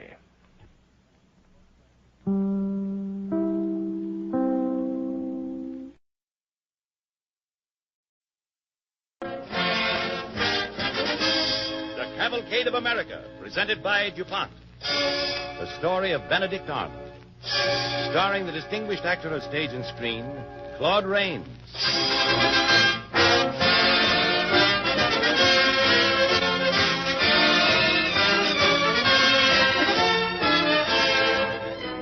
The DuPont Company, makers of better things for better living through chemistry, presents the Cavalcade of America, dedicated to those men and women in every walk of life who have shaped the destiny of America in the past, and to the youth of today who will shape the destiny of America in the future.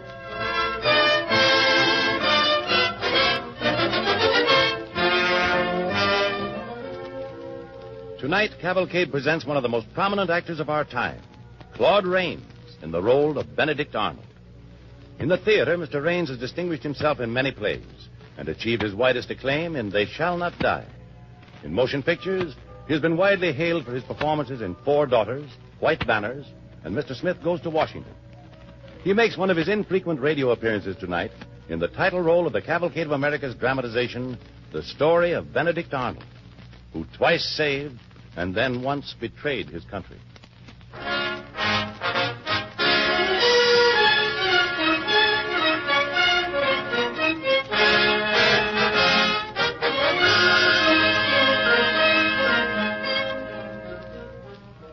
Many historians now believe that the turning point in America's struggle for independence was the Battle of Saratoga, and that the hero of that battle was General Benedict Arnold. After Saratoga, Benedict Arnold retired to his sister Hannah's home in New Haven to recuperate from a leg wound. There one afternoon... Yes, sir. That sure is a fine uniform, General Arnold. It sure is. Like it, Punch? Yes, sir. I like them gold things on your shoulders and them tassels.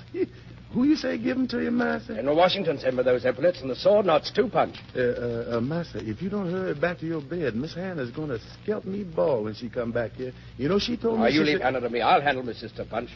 Maybe, Master. What's that, Punch? Nothing, Master. What's the name of that place where you hurt your leg? Now, that was a battle, all right. That was the Battle of Saratoga. I saved the day, Punch, and I turned... Benedict, have you lost your senses completely? Get right back in bed where you belong. Hannah, I refuse to be imprisoned in that luxurious coffin any longer. I want action. You've been drinking that vile rum, too, when the doctor said you were not to. Oh, confound that quack. I know more about medicine than they do. I know what's good for me, Hannah. Why don't you be sensible, Benedict? Is it too much to ask you to think twice? I don't have to think twice when I know I'm right. General Washington needs me, Hannah. Does he need someone like you who'll rush off headlong and not cooperate? I wish you'd turn your talents to working hand in hand with your superiors instead of spouting off that you could beat the British single-handed. Oh, no, leave it to you. You'll do it all alone. If I had the authority over those cautious dunderheads, I might. Very well. You're brilliant, Benedict. Perhaps you're too brilliant. And is that supposed to make sense? It makes sense, all right. It's what the family's always been afraid of. I don't know where your conceit will lead you. Oh, enough of the lecture, Hannah. Now, what's that newspaper you've got? Oh, you can read it later after you've quieted down. Oh, you're keeping something from me, Hannah. What is it? Will you promise not to lose your temper? Hannah, what does that paper say? Congress has elected 5 major generals. 5? Well, who are they? Sterling, Mifflin, St. Clair, Stephen, and Lincoln. No more? And every one of those men is my junior in rank. Perhaps the printer made a mistake, No, Benedict. he made no mistake. I made a mistake staying here as long as this. Punch! Punch! Yes, sir, Master. I'm coming. What are you going to do now? Punch, tell Santa to bring the carriage. I'm going to General Washington. Benedict! I know what I'm doing, Hannah. I'm going to headquarters if Punch has to push me in a wheelbarrow.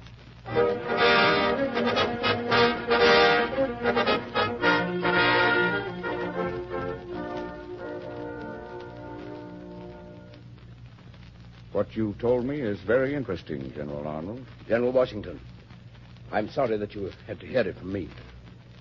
Those are the facts, and I wanted you to know what they are. I regret I had to mention myself so much, but, well, I knew the friends of General Gates would claim the credit of Saratoga for him. I understand what you mean, Arnold. Some of the same men have been conspiring against me. Our friends in Congress. General Washington, I'll resign my commission. Now, wait, Arnold. We must put aside our personal grievances. We have a common cause to fight for. Let's win it together, Arnold. Thank you, General Washington. Now, let's get down to our business. Should the enemy evacuate Philadelphia? If they don't, I'll drive them out. I have determined to give you the command of our capital city. It's an important post, Arnold, and you're the man for it. That is, if that leg of yours will permit. Thank you, sir. Oh, don't you worry about my leg. I'll throw away this cane in a few months. Why, in 6 months, General Washington, I'll be dancing in Philadelphia.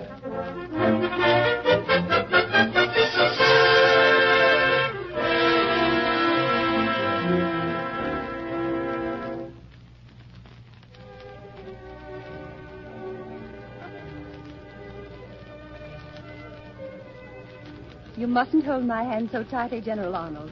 Everyone is watching. Mm-hmm. With envy, Peggy. No other maid is half as lovely. I'm unused to such praise, sir. I wonder. I know of a certain British officer who accustomed you to the highest kind of praise. Many gentlemen among the British were charming and attentive. It wasn't the most attentive, the handsome Captain John Andre, the man who so ardently desired you to be his wife? I did remember a Captain Andre until a great American general put him out of my mind. Peggy, darling. Please, Benedict. Let's go out on the balcony.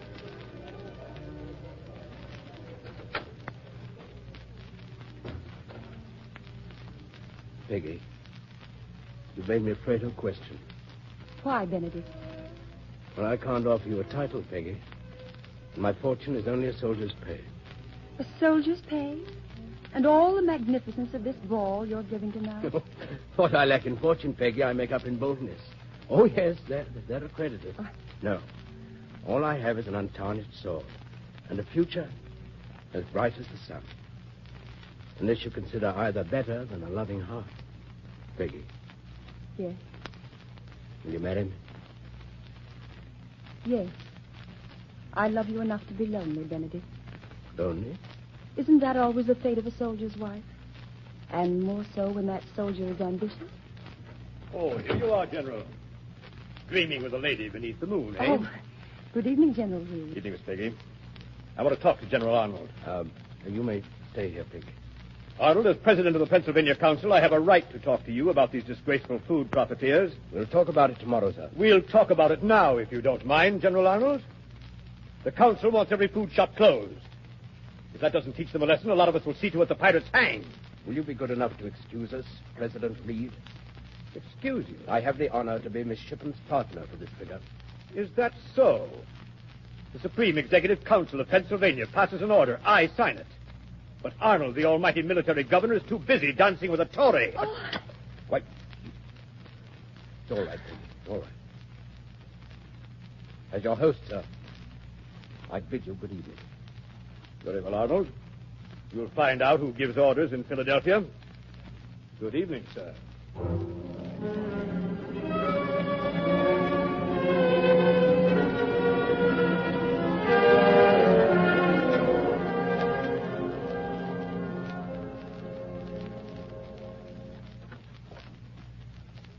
President Reed, could I presume to take a few minutes of your time? Well, what is it, Matlick?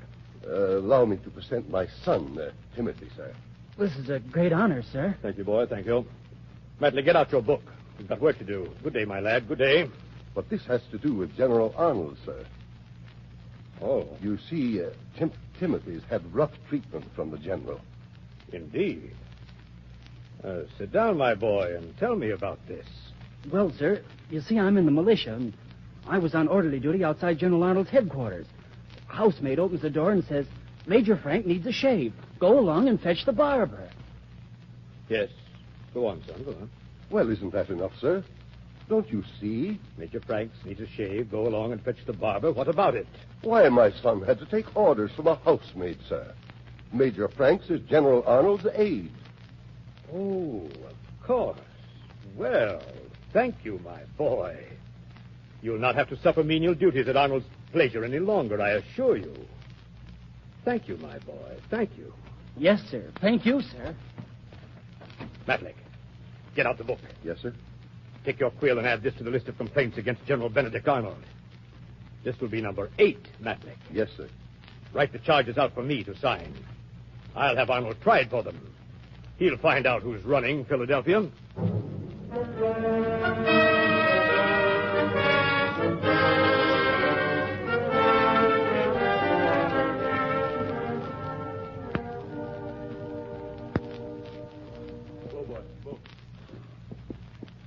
Mrs. Arnold? Oh, Captain Bell. Mrs. Arnold, the trial is over. Well, that's a blessing anyway. Now we can go home. General Arnold is coming directly now. Yes, I see him. He's coming now. Please go, Captain. Thank you. Good day, Mrs. Arnold. Punch. Yes, sir, Master? Drive us home. Yes, sir, Master. Get up here. Barking dogs, pin-headed blunderers. Convict me of hauling groceries in public wagons, eh? Darling, don't mind. Reprimand from General Washington. Stinking skunks trying to cover up their putrid stench that way. Black-hearted vultures. Benedict. Stupid long-nosed curs nuzzling for rat holes. Civil authority, eh? Rotten political scoundrelism. You mustn't feel that way They'll about be it. sorry, every one of them. They'll regret this to their dying day.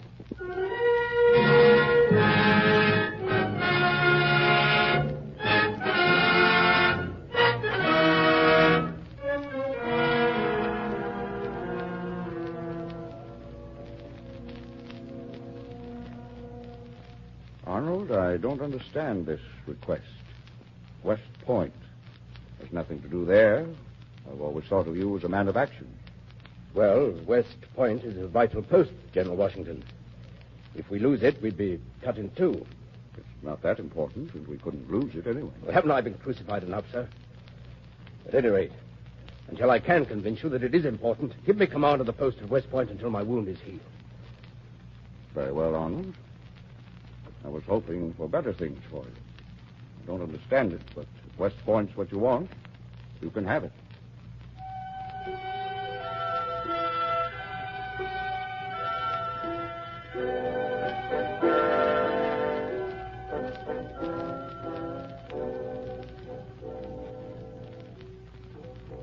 Benedict, it's so late, darling. You look awfully tired. Oh, just a few minutes, Peggy. I got to write another letter. To them? Yeah. The last one. I'm offering West Point to the British for 20,000 pounds.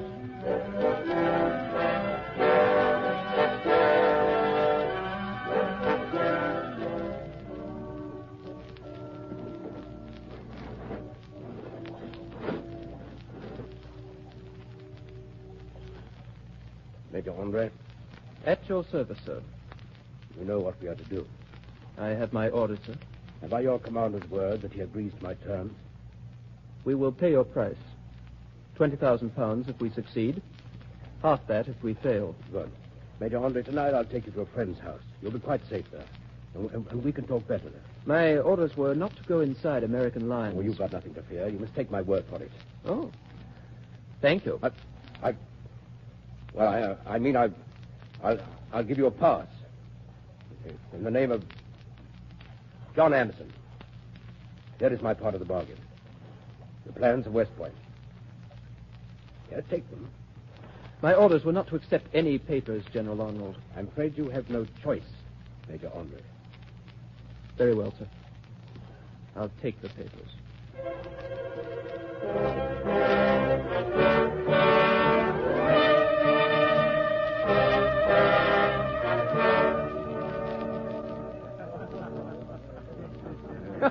Well, I know it's very early in the day, gentlemen, but I'm always reminded at breakfast of an old story. Now, oddly enough, it has nothing to do with eating breakfast, except that I enjoy them both together. Let's hear it, General Arnold. Well, I knew a farmer who was walking along one of those quiet, sheltered country lanes in Connecticut one afternoon. General Arnold. Excuse me, gentlemen. What is it, Major? This report just came, sir. A British spy has been captured. His name is John Anderson. Anderson? Let me see. Well, is anything the matter, General? Huh? Oh, no. It's a routine matter. Where was I? You were telling the story of the farmer, General Arnold. Oh, yes. Yes. Well, this farmer, he was walking down the road. He met one of his field hands, you see, and he said, look at that beautiful sky. There's nothing more beautiful than the setting sun. And the field hand said, that ain't no setting sun. That's your home burning down.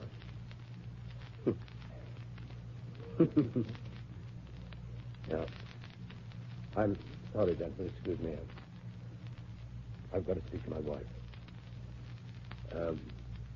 Major. Yes, sir? Please order the barge crew to stand by. I'll take care of it, General. Ready at once.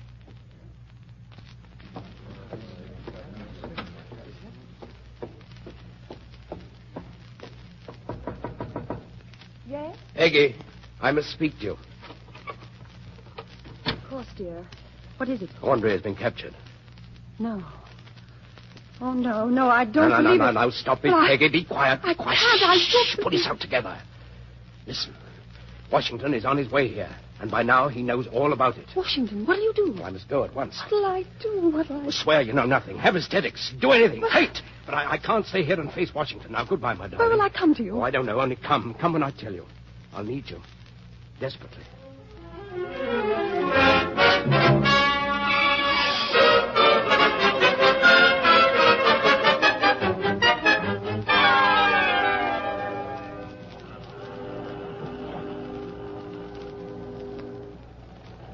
Don't be sad, darling.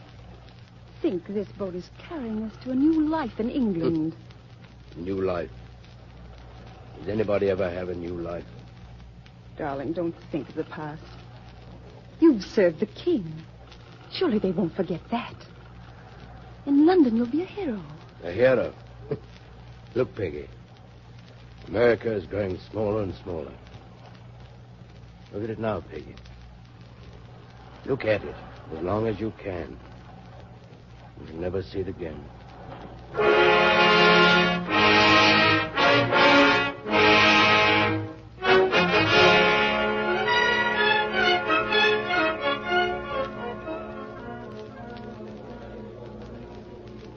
Mr. Speaker, member for Kensington. Mr. Speaker, in view of the recent developments in France, I think His Majesty's government... Oh, Benedict, isn't it exciting being in the House of Commons? What does all this talk mean? Well, England will probably form a military coalition against France, and they'll be leading men with army experience, Peggy. You will see. Who's speaking now? Oh, I don't know. Somebody important, I'm sure. Mr. Speaker, member for Dover. Mr. Speaker, as important as this discussion is, it should only be for Britain's ears. Therefore, I move, Mr. Speaker, that we discontinue any discussion in the House of Commons as long as a seat in the spectators' gallery is occupied by General Benedict Arnold. Why, Benedict? Let's get out of here. Come on. Come along, Peggy. Come on. Hurry. Excuse us. Please, will you excuse me, sir?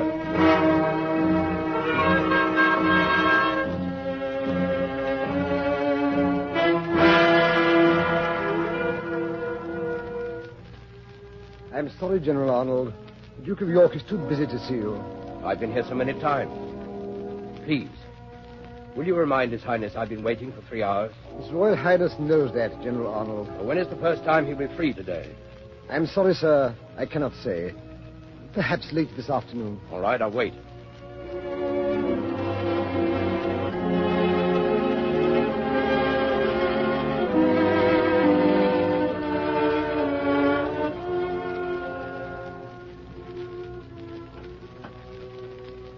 Your Royal Highness, I've come to offer my services to my country. Your country? Which country do you mean now, Mr. Arnold? Well, I've heard of the coalition. England and France will soon be at war. I'm ready to accept any sort of command. You have forced this interview. I will be frank. What you ask is impossible. Impossible, Your Highness? Mr. Arnold, no British officer would serve with you.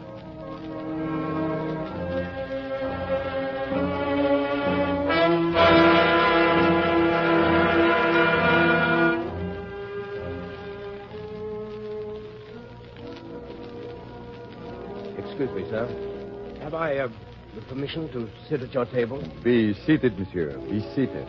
Thank you, sir. I am delighted to talk to somebody. Oh, this English nation. What food and weather. One sauce, one weather. And both miserable. And on top of it, I must go to America. America? Oh, at one time I lived in America. What fortune, monsieur. Allow me to give to you my card. I am the Count Maurice Charles de Talleyrand. Oh, yes, Count Talleyrand. Perhaps you will be so kind as to give me an introduction to some of your eminent countrymen?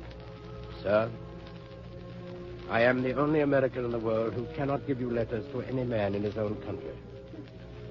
I'm Benedict Arnold.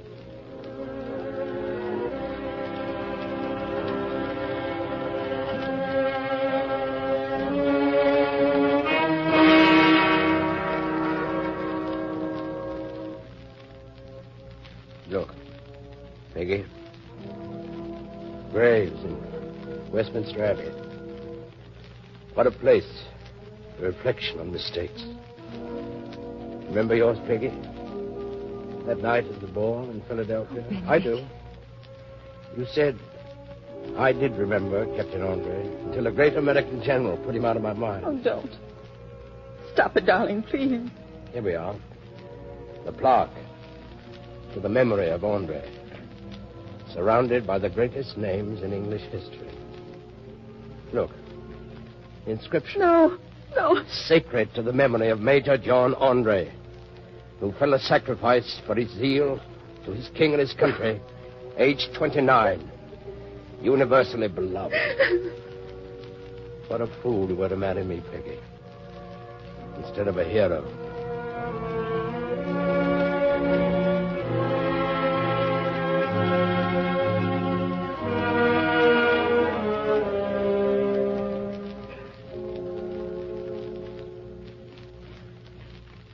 Darling, try to rest. Peggy, Yes, dear? is Punch still there? Yes, sir, master. I still am. All I've left. Peggy, this is the end. It's over. And I'm glad it is now. No, don't say it, darling. What have I ever offered you all these years? Shame? Disgrace? Now there's nothing left. Peggy. Yes, darling? Peggy. Will you have Punch bring me the epaulets and sword knots General Washington gave me? Yes, darling, I will. I want to die in my old uniform, Peggy. May God forgive me for putting on anyhow.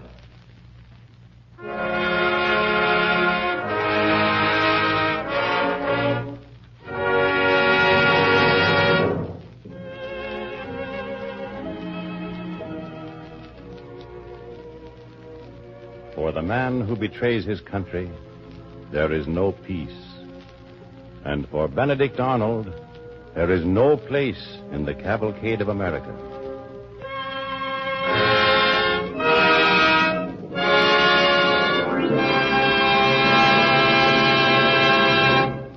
Ladies and gentlemen, the star of tonight's cavalcade, Claude Rains.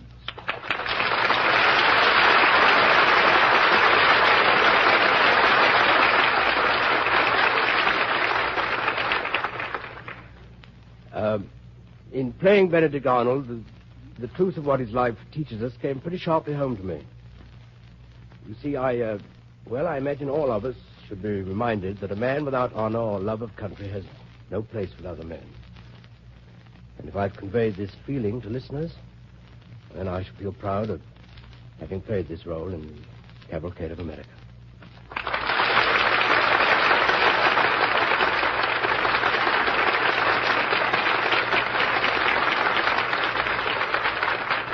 Thank you, Claude Rains. We are proud to have you as our guest tonight. Ladies and gentlemen, we hope you've enjoyed our cavalcade story. And now here's our story from the wonder world of chemistry. Our story about chemistry takes us back to the city of London in the year 1856. In a small back room of a London dwelling, a 17-year-old boy is fussing with chemicals in test tubes. A laboratory? Yes, a homemade chemical laboratory. The hobby of this boy of 17, William Perkin. Young Perkin is trying to make quinine chemically. Quinine, a drug obtained from nature, is used for treating malaria. To find out how to make it, instead of depending upon tropical trees, would be a valuable discovery. So Perkin, knowing that the formula is similar to certain coal tar products, is working with a coal tar substance called aniline. The experiment seems to be going wrong. He finds he has a messy-looking purplish material. But our 17-year-old student has a trait in common with all great chemists: curiosity. He doesn't throw the stuff away. Instead, he wonders what this strange purple substance might do. Will it color a piece of cloth? He tries it on silk. It works.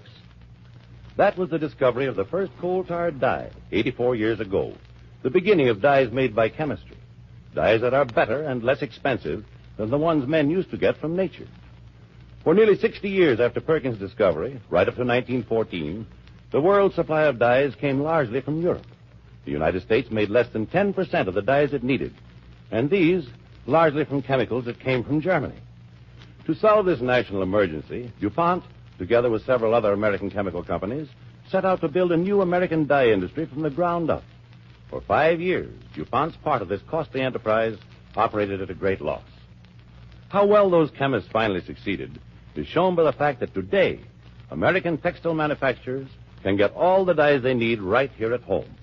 These American dyes are as good or better than those produced in any foreign country.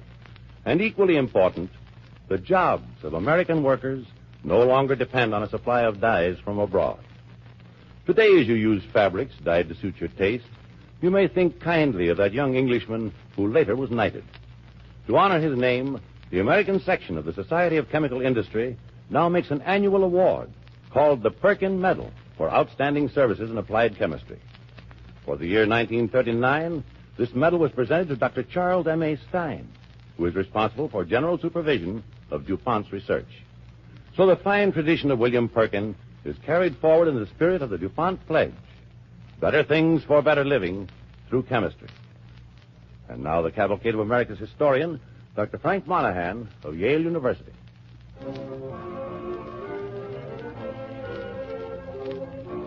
In the sweeping pageant of America are many figures: statesmen, soldiers, scientists, engineers. But there are others who take an honored place in the midst of them. These are the poets and the musicians. They care little who writes a nation's laws or wins its battles, if only they can sing its songs.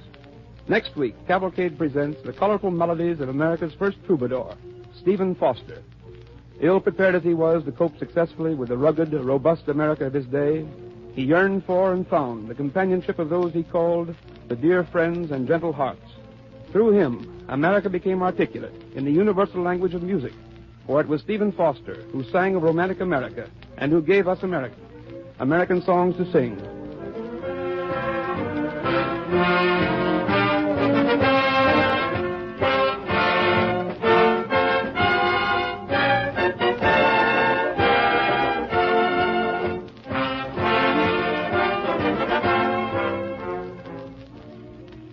In our musical cavalcade next week, we will present the distinguished American playwright, lecturer, and author, Channing Pollock, in a tribute to Stephen Foster. The orchestra and the original musical effects on the Cavalcade of America are under the direction of Don Voorhees. Cavalcade wishes to thank the Clements Library of the University of Michigan for material used in tonight's story, Benedict Arnold. This is Basil Rysdale saying good night and best wishes from DuPont.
National Broadcasting Company.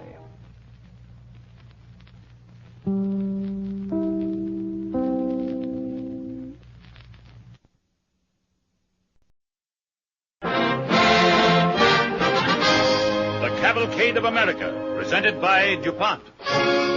Songs of Stephen Foster, an American legend. Narrated by Channing Pollock.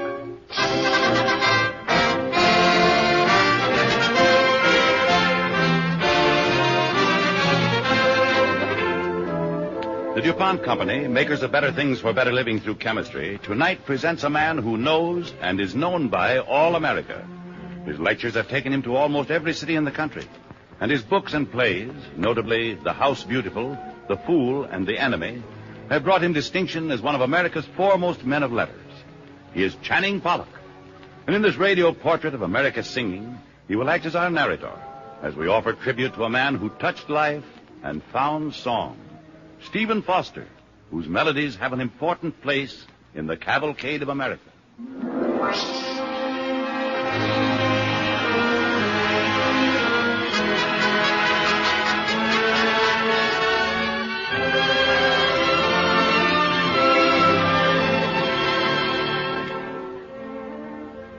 Sometimes I think the history of peoples is written in their music, not so much in the works of great composers as in songs that come from the souls of humble men and women.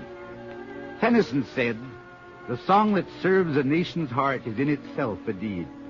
And what deeds have echoed in or been inspired by our country's melodies? Victor Herbert told me once that he thought no song survived that did not bring tears to the eyes or cause some human being to reach out for the touch of another. The novelist Zola said we have only 4 elemental things: love, hunger, birth, and death. There was a man who expressed those things in song.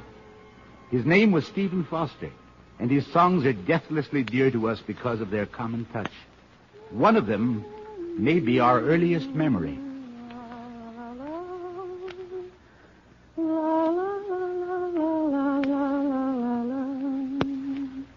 Close your eyes.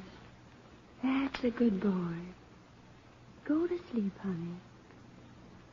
Beautiful dreamer, wake unto me. Starlight and dewdrops are waiting for thee.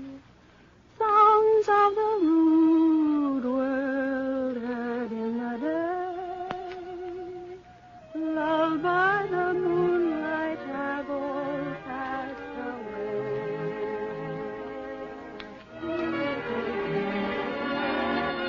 When I was a very young author, a famous dramatist told me, "If you write of love for sweetheart or wife or husband or child or home, you write of what the world knows."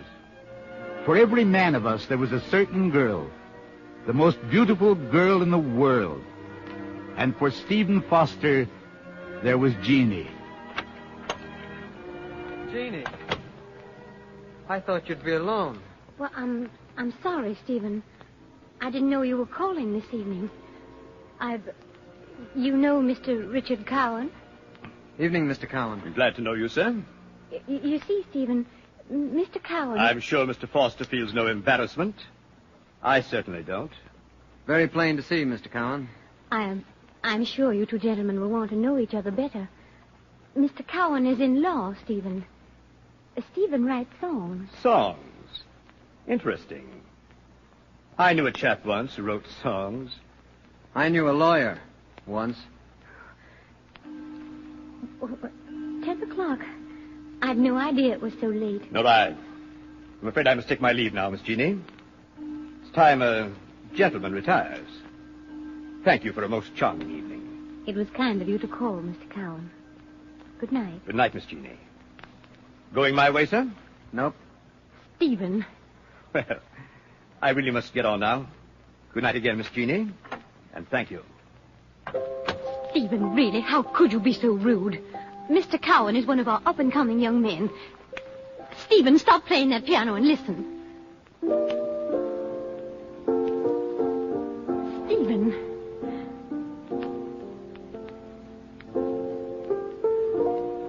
Jeannie, sit down here with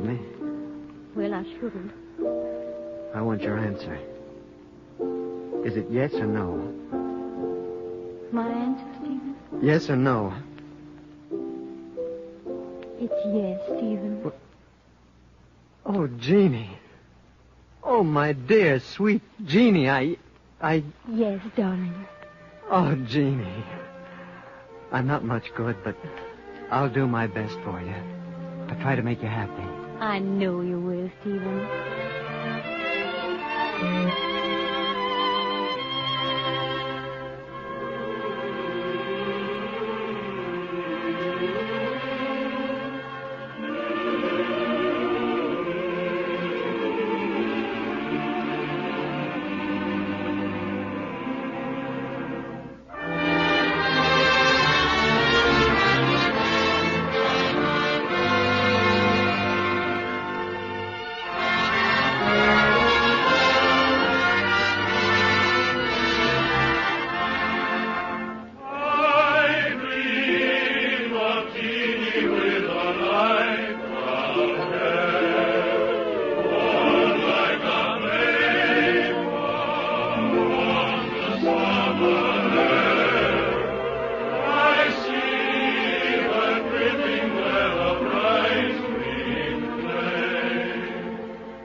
Jeannie with the light brown hair.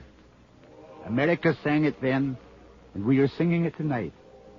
There have been and there are millions of Jeannies. There will be millions more. Maybe one of them is sitting beside you this minute. Maybe her hair is light brown and maybe it's gray, and the sight of her brings back memories of glad moments and sad ones together. Love is a song, and song is the universal language. We all know it. The darkies on a plantation, the fiddler at a country dance, and they knew it too in the America that was expanding to the west. Hardship and danger couldn't daunt these pioneers, and with the morning sun at their backs, they found song in their hearts too. At dawn, they were ready to shove off. Somewhere in Missouri, a cabin would stand empty, the woods closing in around it. Right now, Pa and his two tall sons are loading the bedding into the wagon. Easy with that parcel, Jim. Them's Ma's crockery. All right. Easy does it, Pa. Are you ready, Ma? Yeah, just tying on my bonnet. You young'uns make yourself a place in the back. Pa and me and Jim will ride the buckboard. I want to get in there. Well, I reckon we're now ready to go.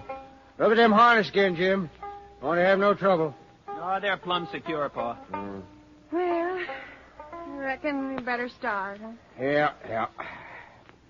Not just yet, though, Pa. What's the trouble, Ma? I figured we all sort of ought to take a last look at the old place. Be kind of lonesome without us. Yeah, I reckon you're right, Ma. Yeah. Go ahead now. Start the mule, Jim. Now. Get up there, Bess. Get up, Jenny. Get up. Well, be a long ways, but it'll be a purty way, Ma. Sun shining on the plains as far as you can see, like the book Jim was reading, say, huh? And there'll be us all together. A young'un playing a tune like right now, huh? Maybe you're right, Paul. The right cheery tune he's playing now, ain't it? Yeah, it's a new one we heard to dance, Ma. Remember they called it out? Written by an Eastern fella. I can't think of his name.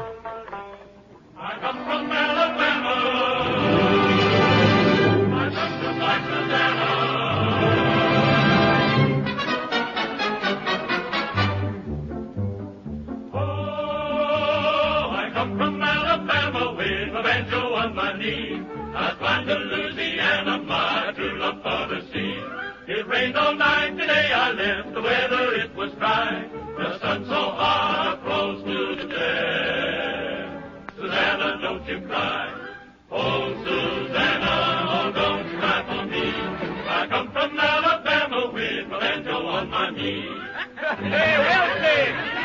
Rear back, hitting that out on your banjo. Caleb, I'm reared way back, coming around the bend.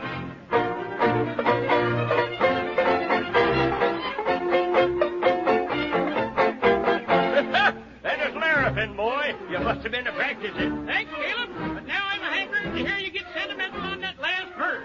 Well, if I can remember the words. I had a dream the other night when everything was still.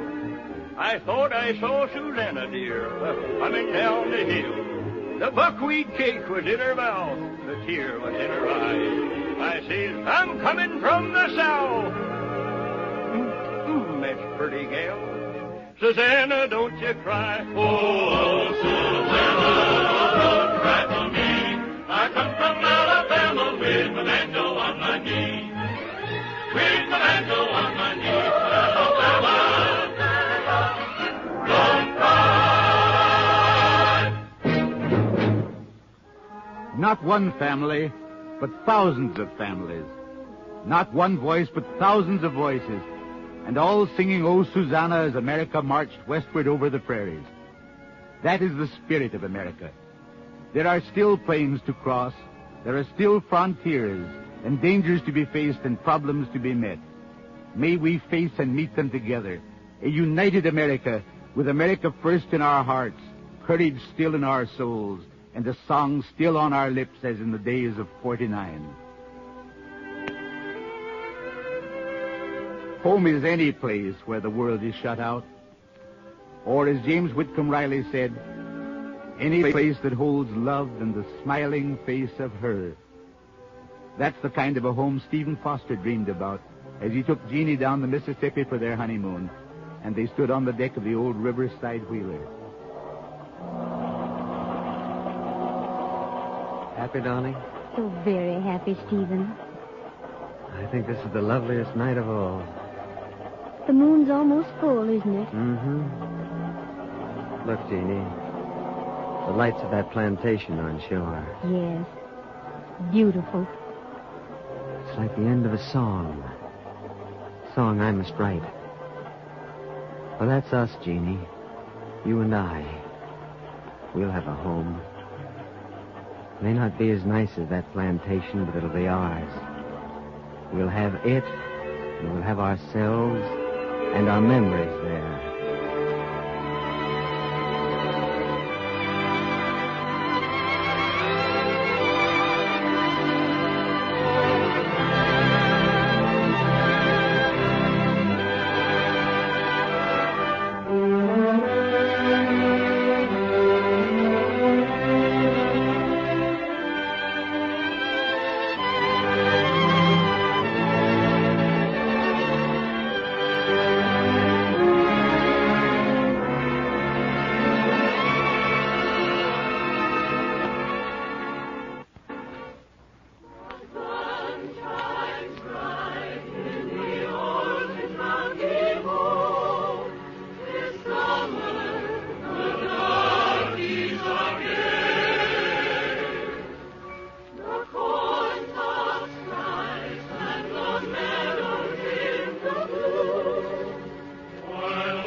And as that old Mississippi steamboat churned on through the night, the enchantment and the soft fading lights of the river plantations wove dreams of longing in the mind of Stephen Foster.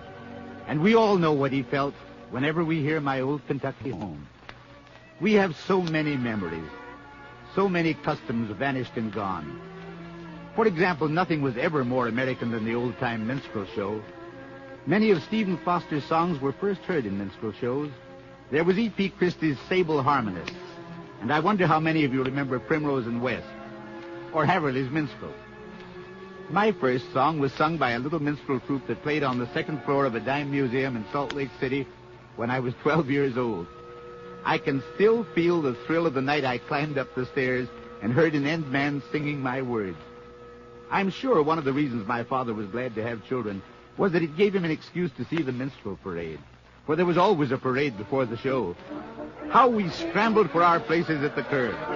There they came, in silk Uncle Sam suits and tall hats. The leader of the band whirling his baton.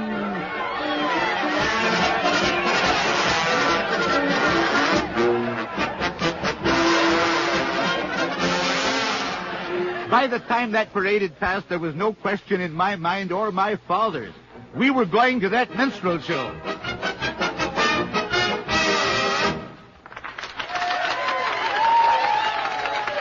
Gentlemen, be seated. Well, Mr. Boone, Yes, sir. how do you feel tonight? Just like the house, half full. Ladies and gentlemen, a new song entitled Camptown Races, which will be interpreted severally by that supreme vocal artist, Mr. James Ross, and by those two stars of terpsichorean art and deviltry, Holmes and Wheeler, doing the new dance sensation, the Buck and Wing.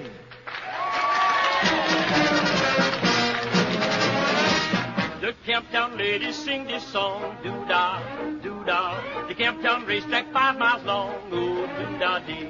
I come down here with my head keys in, doo-dah, doo-dah. I was going back home with a pocket full of tin, oh, doo-dah-dee. Why to run all night, why to run all day? I'll bet my money on the bobtail neck, somebody bet on the bay. Why to run all night, why to run all day? I'll bet my money on the bobtail neck, somebody bet on the bay.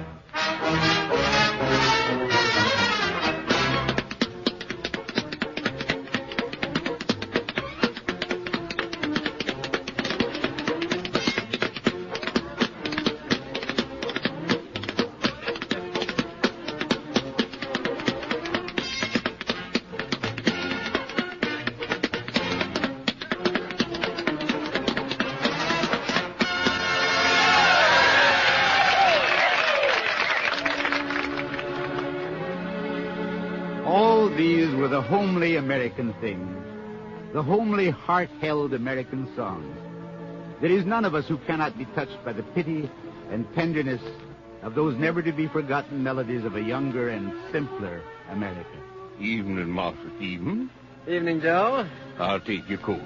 Thank you, Joe. Feeling better now? Oh, I still got the misery, Master Stephen. Old Black Joe always got the misery.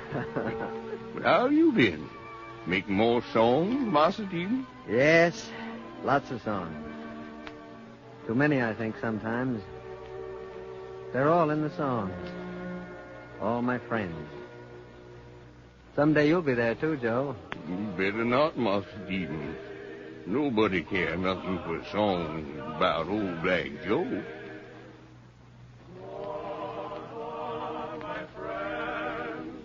From the cotton fields away, on the earth to a better land I know. I hear their gentle voices calling.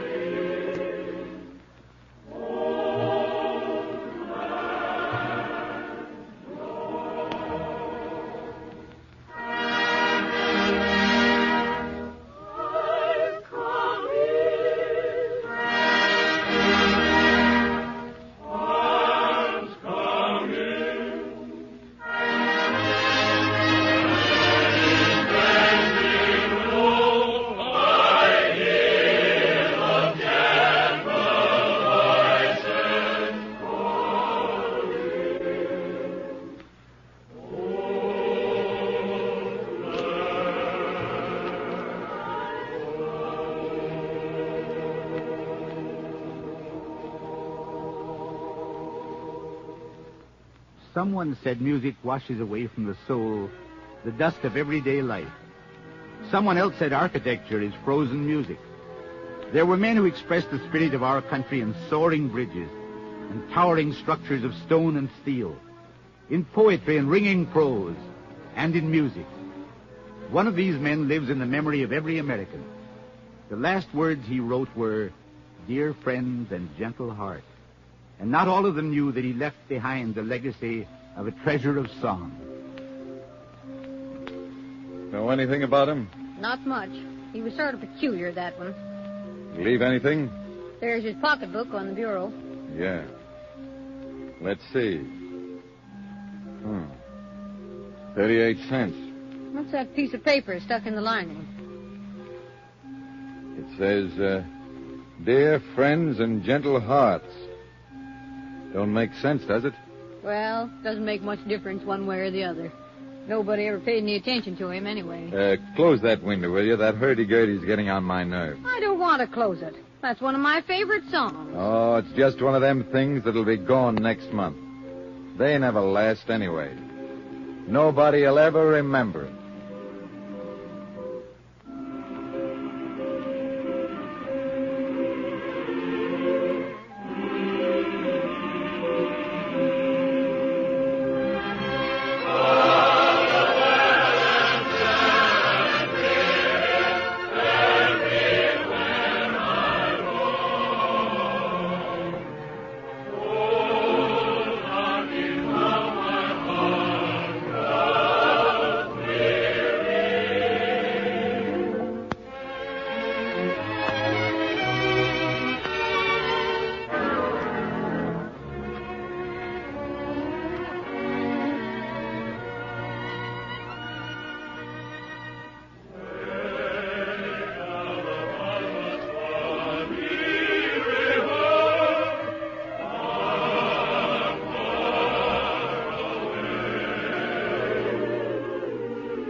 Dear friends and gentle hearts, there are millions of them who lift their voices in the echo of a voice whose owner is long dead, but forever deathless. The America of his day carried on the wings of song into the America of now. So long as we can keep some of that simplicity and tenderness and gallantry, we shall have our feet on the earth and our eyes on eternal things. And this is our musical laurel of tribute to Stephen Foster in the Cavalcade of America.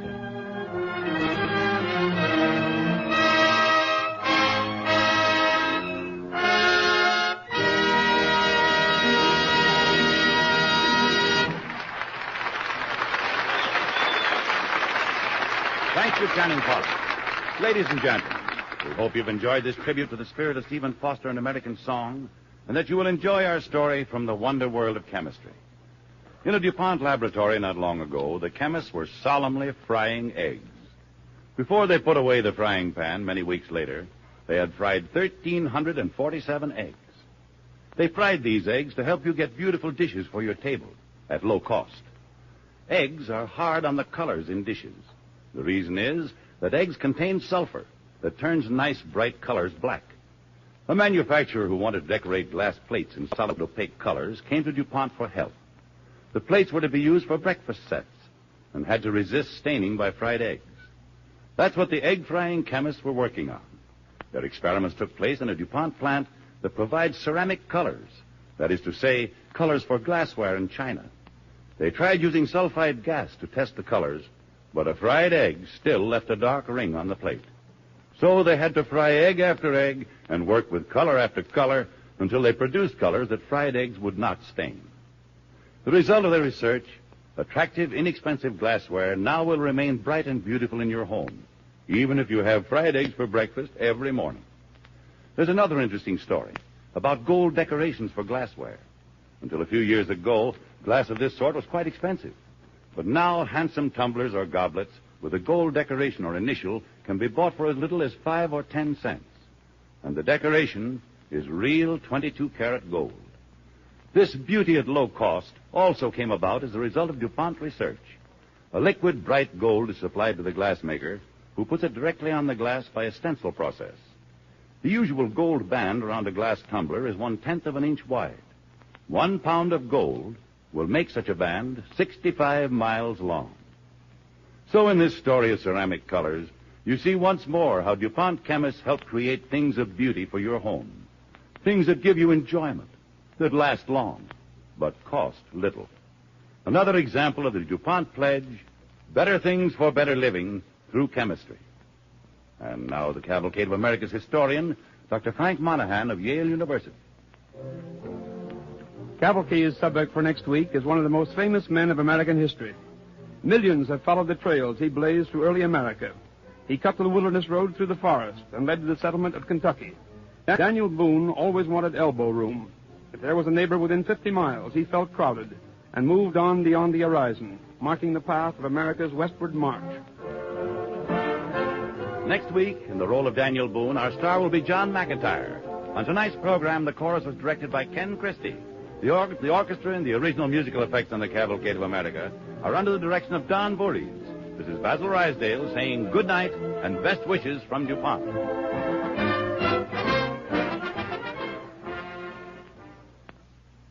This is the National Broadcasting Company.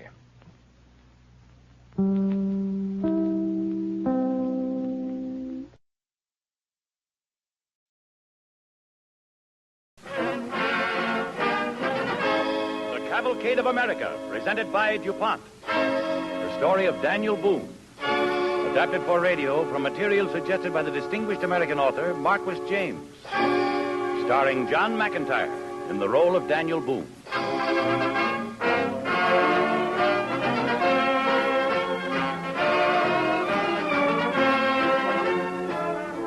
The DuPont Company, makers of better things for better living through chemistry, present the Cavalcade of America, dedicated to those men and women in every walk of life who have shaped the destiny of America in the past, and to the youth of today who will shape the destiny of America in the future.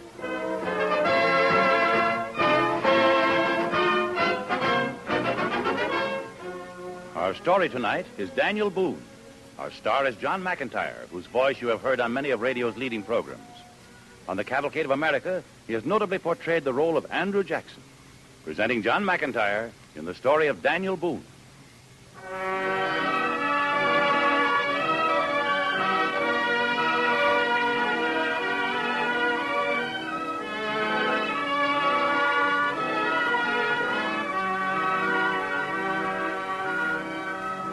In the year 1819, an artist named Chester Harding made his way through the wilderness of Middle America to a place some 200 miles up the Missouri River from St. Louis. There, coming upon a small cabin in a clearing, he was to paint a portrait of the great American frontiersman, Daniel Boone.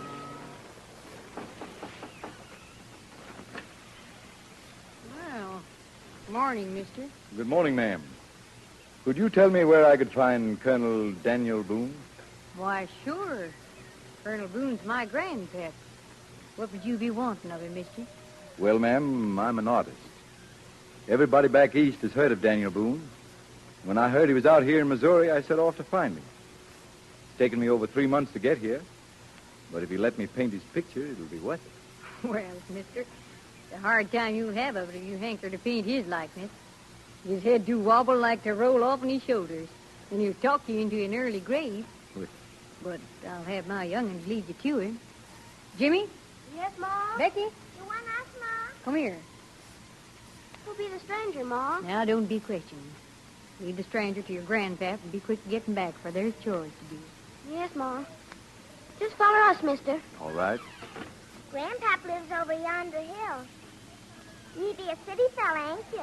How did you guess that? You got store clothes on, that's how. So, Colonel Boone's your grandfather, huh? No, our great-grandpap he is. Oh. But we don't hold with fancy titles, so we just call him Grandpap. Oh. Well, there be Grandpap over there. What's he doing? Is he ill? Oh, no, he be hale as can be. He's roasting the venison. He always lays on his back whilst roasting the venison. Says 'tis easier on the joint. Oh, I see. Hey, Grandpap, pay some heed. You've a visitor. Well, pleased to see you, sir. I hope you ain't aiming to settle in these parts. No. I guess I'm not the settling type, Colonel Boone. Good. Neither am I.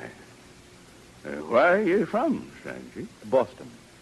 Took a lot of riding and fording rivers and tramping afoot to come out here to find you. Never knew the country was so big. Well, it's still mighty crowded for me. A fella like me's got to have elbow room. I don't feel easy if I can look out of my cabin door and see a chimney smoking anywhere. But what do you want of me, stranger? Well, Colonel Boone, I'm a painter. You don't need no painting done. I've come to paint your picture. People back east have heard a lot about you, Colonel Boone. I had a hard time getting out here, and I want to bring them back a painting of just how you look. Likeness to me? That's it, yes. Well, I'll be hanged. Then paint away, stranger. Paint away. All right. I'll just set up my easel here, and you'll have to hold your head still, though, so it'll be a good job. Jimmy. Yes, Grandpap? Come on over here. Hang on to the back of my scalp so as my head don't move now. All right, Grandpap. Say, Grandpap, tell the stranger about the Indians. Him all right now, stranger? Fine. Well, them Indians, I tell you, mighty nice passel of friends to have. Too bad there ain't more of them around. But they had to go because the country just had to spread out, I guess. I seen it all happen. Yes, sir, I did. Folks needed elbow room for certain. I had the wandering spirit myself. Back there in 75, we begun to cross over the mountains into the west. Kentucky. There was freedom out there, room for a man to move about in.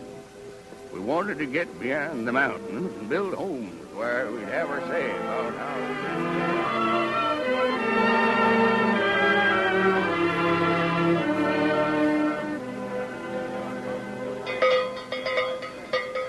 All right, men.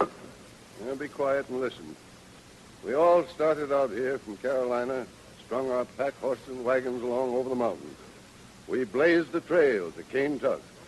We've been building this fort here, Boonesboro.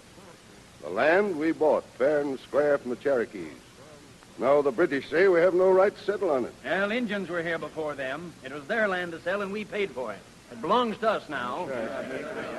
Well, just the same, it's going to be a struggle to hold it. The British will do all they can to drive us off. They won't if we're ready for them, if we run things right. All right, that's it. What do we do, Judge Henderson? Well, we've got to have a government here at Fort Boonesboro, the first west of the mountains. And we need to run it the best we know how. Well, that's agreeable. What do we do first? Well, for one thing, somebody's got to take charge of things. Well, that aims the right way. Well, Captain Boone showed us the way out here. Wait a minute. I ain't fit for what you're thinking. Yes, All right. Captain Boone, we've followed you to Kentucky. You did a good job leading us here. I think you're the one to give us the help we need now. Well, men, you all heard what the judge said about them British fixing to drive us out of Kentucky. Well, we won't let them. We'll get the stockade built, 30 horses and mules and 30 guns we got. In this wilderness, a band of men don't need no more to defend what's theirs. We'll take all turns watching the fort as sentries. Then, boys, we'll get down to living. For now, we've been alone out here. We need our families. Soon we'll get things fixed up, and I vote we go back and get them. And then we'll hold this settlement here at Boonesboro.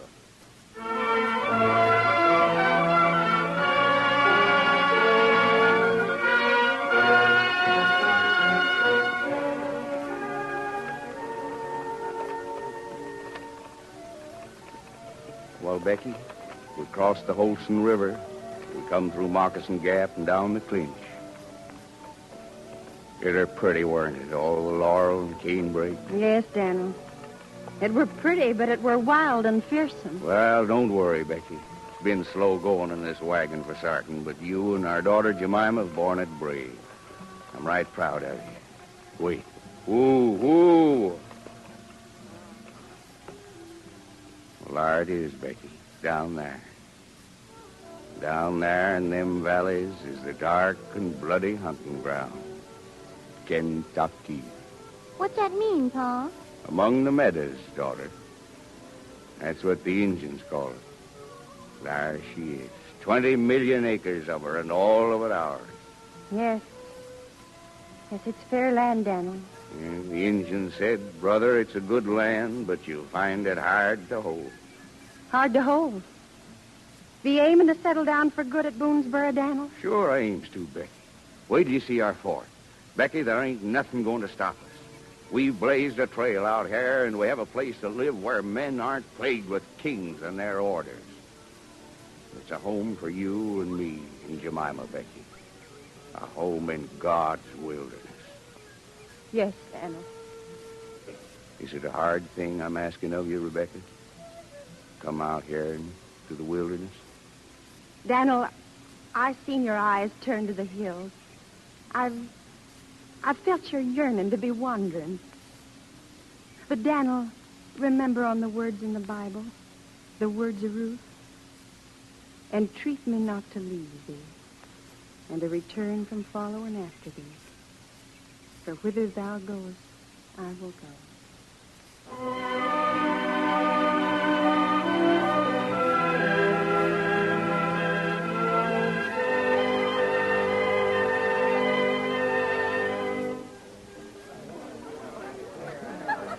Everything is so fine and happy at the fort now, Daniel. And I think daughter Jemima is bursting joyful to be wed. Well, Flanders Calloway's a right good man, Rebecca. Kind of thought our Jemima looked like a happy child at the wedding. Set me to wondering if we should have given him a consent. Percy Young. He's but 15, Daniel, but I were just turned 17 when I wed you. Rebecca. Well, who's the bride and groom? You two or us? Oh, Flanders, you goose, you. I'm so happy for you both. Ma, you've been so kind. Oh, no. You all go on back to your dance. Will you do me the honor, Mrs. Calloway? Delighted, Mr. Calloway. Why, what's happened to the music? It's a runner from up the creek. Wonder what's up. Hey, just a minute. Folks, I got bad news. 10 men were scalped today over the Licking Creek. 10? How many Redskins was there? I can't tell, but they burned homesteads all the way from here to the valley. We've got to turn out and fix them, boys. That's right. They're headed for Boonesboro right now. We got to hurry. Come on. The Redskins are camping tonight. They won't start for here till tomorrow. Twitty. Aye, Captain. Now listen. I'm telling you, keep the men inside the stockade. Won't do no good running off through the woods, leaving Boonesboro unguarded. We got to hold the fort, But you understand? they're on the warpath. I'm a-going. Where are you going, Captain? I'm going out of here tonight. I'm going to talk to the Indian chief Blackfish. I'm going to see if he'll listen to me instead of the British. It's been peaceful like here at Boonesboro up to now.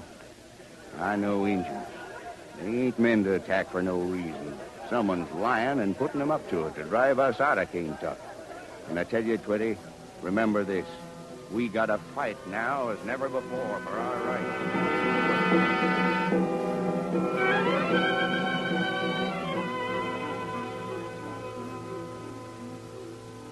Go on, Grandpap. Tell us about the Indians now.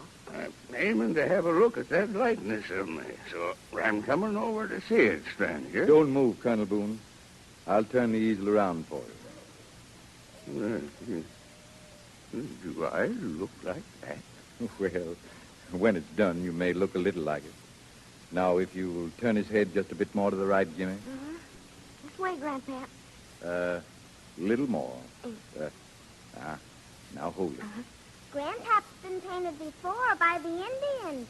He lived with them, didn't you, Grandpa? Yep, that's right, Becky, but they never painted me like the strangers are doing. Maybe the stranger'd like for you to tell him about the bullets. Yeah, now I can tell you about that. Yeah, it was a trick, of course. One day I took the bullets out of Blackfish's gun, when he weren't looking, of course, and dared him to shoot square at me. He did, and I pretended to catch him. You should have seen his face. But all this must have been much later, Colonel, after you left the wedding party. Oh, no. I almost forget where it was. Yeah, I went to talk with Blackfish that night.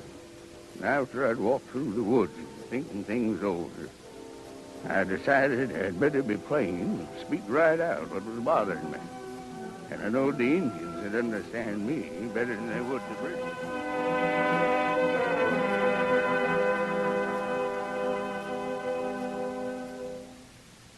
How, brother? Well, how, Blackfish? The great Boone always welcome here. But why you come see red men? 'Cause I like Indians, Blackfish. But I was thinking there might be a sneaking white man or two here making your plan for you. Why you think white men lead war party on Boonesboro? I know they be, Blackfish. Red paint and a few feathers can't fool me. That and there's Jim's Gertie. And a red coat would become that and better than a blanket. All right, Boone. My name's Gertie. And every man, woman, and child in your fort will know it, too. I'll handle him, Jim. You think you'll stop us, Captain? That's why I'm here, if you want to know it. You ain't got much time, Boone, if you aim to stop us. Reckon we ain't, but I got time to tell Blackfish and the Shawnees you're a-tricking them, Gertie. Don't believe him, Blackfish. What you mean, trick, brother? I'm a-meaning the English are using the Indians, Blackfish, in a war against us free people. Won't do, Boone. You have no right to settle here. The king intends the land on this side of the mountains for the Indians. So listen, Boone. He speak truth. Listen, Blackfish, that ain't the truth. They mean free for Canuck fur traders, but this land belonged to the Indians, and we bought it fair and square of them. Talking about it ain't going to do any good, Boone. You're a goner and your fort's lost. Ain't going to be as easy as you think, Gertie. How many rifles you got in this party? 120. Too bad. There's 200 at the fort. You're lying, Boone. Listen, Blackfish. They want to burn Boonesboro and drive us, your friends, from our homes in winter. Don't listen to him, Blackfish. Remember, there's a reward for Boone. Let's burn the fort and take him back to Detroit with us. Blackfish will not burn Boone's town in winter. We come back in spring. We take Boone, go see Colonel Hamilton at Detroit. I have spoken.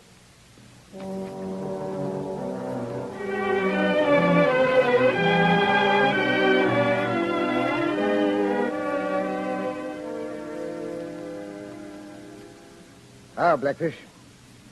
So this is the famous Captain Daniel Boone. Understand you're the famous hair buyer, Colonel Hamilton. I'm paying more for rebels with their hair on than for scalps, Captain. Blackfish, why didn't you burn down Boonesboro as I told you? No. It's winter, brother. Bad for women, children. Rot. Perhaps it would be easier with Boone here in Detroit. There must be no mistake this next time. You may have more than earned your 20 pounds in that case. You speak truth. Boone worth 5 men. While I've got Boone here in Detroit, we'll attack the fort. Blackfish, I'll pay you well for Boone. 50 pounds sterling. No, I no want sell Boone. 100. Boone fine hunter, brave man. I make him my son. Boone worth 100 men. Looks like you lost, Colonel. Reckon you'll have to allow me to go along with Blackfish. Go ahead and find your home with the Shawnees, Boone, because you won't have a home at Boonesboro long. We're going to make an example of your settlement. You can't keep us penned behind the mountains to doomsday, Colonel. Americans need elbow room, and we aim to get it.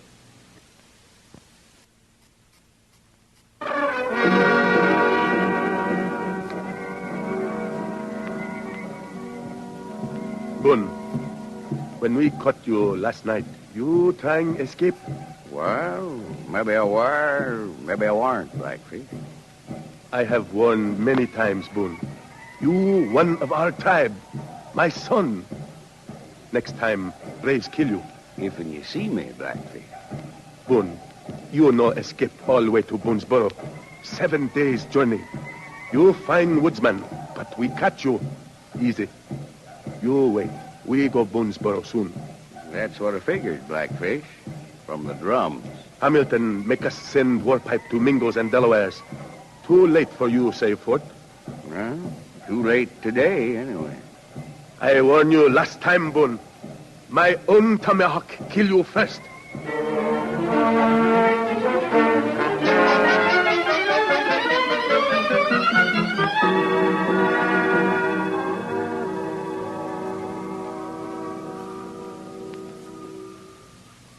Yeah, I'll take over the watch, Walker. All right, Twitty. I ain't seen a sign of nothing today.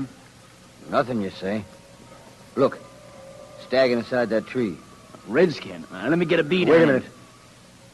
Something mighty strange about that Indian. You keep him covered. Yeah?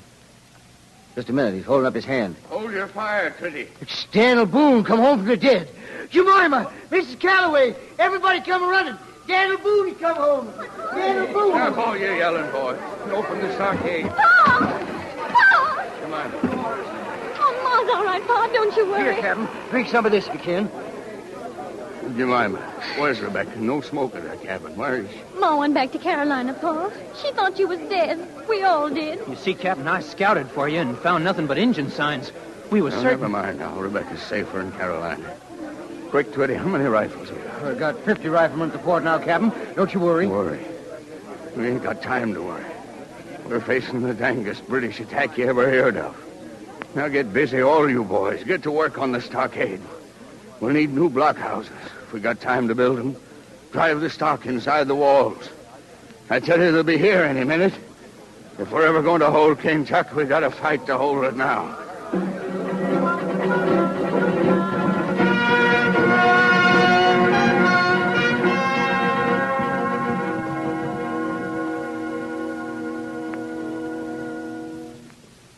Well, that's how it were, stranger. I got back to Boonesboro in time. We saved the fort. We fit 'em for 10 days. And one night they quit. Sneaked away after dark. And they didn't come back, did they, Grandpa? No. The next day, we dug 125 pounds of lead out of the stockade. It was the worst Indian and British attack Kentucky ever saw. But it was the last. Kentucky was a dark and bloody ground. But we held it at Boonesboro. Tell me, Colonel Boone, do you ever see Blackfish again? No, I never did see Blackfish after that, stranger.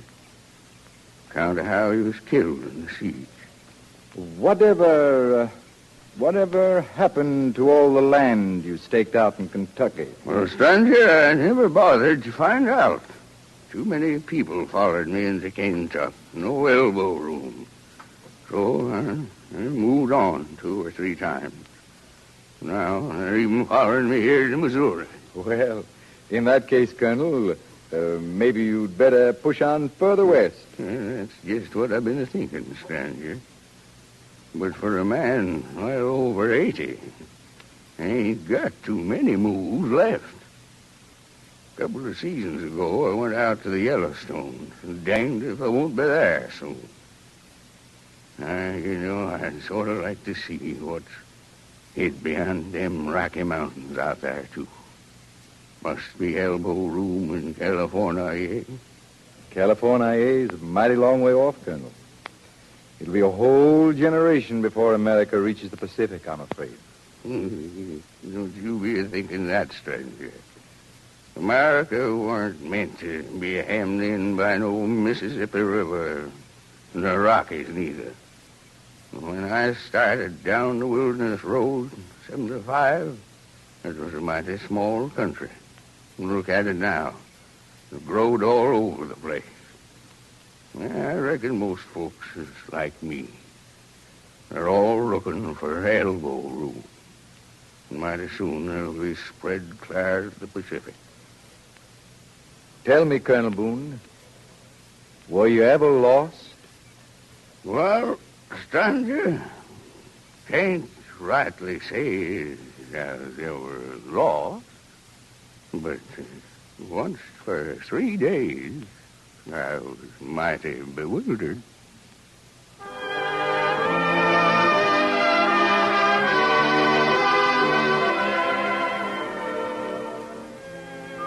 When America moved west, Daniel Boone led America. Wherever he went, people seemed to follow. He was the frontiersman, and his fame was worldwide at his death in 1820. His legend is the common property of every American and has been immortalized in Lord Byron's poem Don Juan in these lines. Of the great names which in our faces stare, the General Boone, backwoodsman of Kentucky, was happiest among mortals anywhere. Daniel Boone typified the eternal pioneering spirit of Americans, and tonight he takes his rightful place in the Cavalcade of America.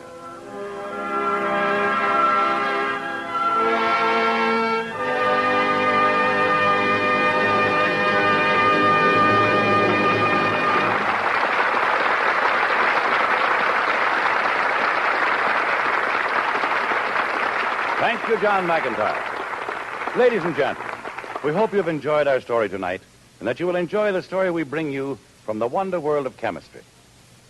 There was once a man named Sam Winslow who said he could make salt in a way that had never been discovered before and supply it to people more cheaply. A general court in Boston, impressed by Winslow's story, gave him the exclusive right to make salt by his method for 10 years and prohibited anyone else from making salt the same way during that time. That was the first patent ever issued in America, 299 years ago in the Massachusetts Bay Colony. It hadn't anything to do with the United States patent system as we know it today, but the basic idea is the same. That idea is to encourage the genius of the inventor by giving him an opportunity to profit from his labor for a specified length of time. This month marks the 150th birthday of the United States patent system. For on April 10th, 1790, President George Washington signed the law that has helped so much to give better things for better living to millions of Americans. More than that, our patent system is one of the foundation stones of democratic government. It offers the same protection, the same opportunity, the same hope of reward to every individual. It's as democratic as an American institution. With his gift for a striking phrase, Abraham Lincoln said that the American patent system adds the fuel of interest to the fire of genius. And Honest Abe had good reason to know, for he was an inventor himself. While he was congressman from Illinois, he received a patent for a device to help boats through shallow water. The model of Lincoln's invention was whittled out of wood by his own hands, and you can see it on display at the Smithsonian Institution in Washington, D.C. Among other many well-known people who invented things on the side was Mark Twain, the famous humorist, who took out 3 patents, one of them for a self-pasting scrapbook.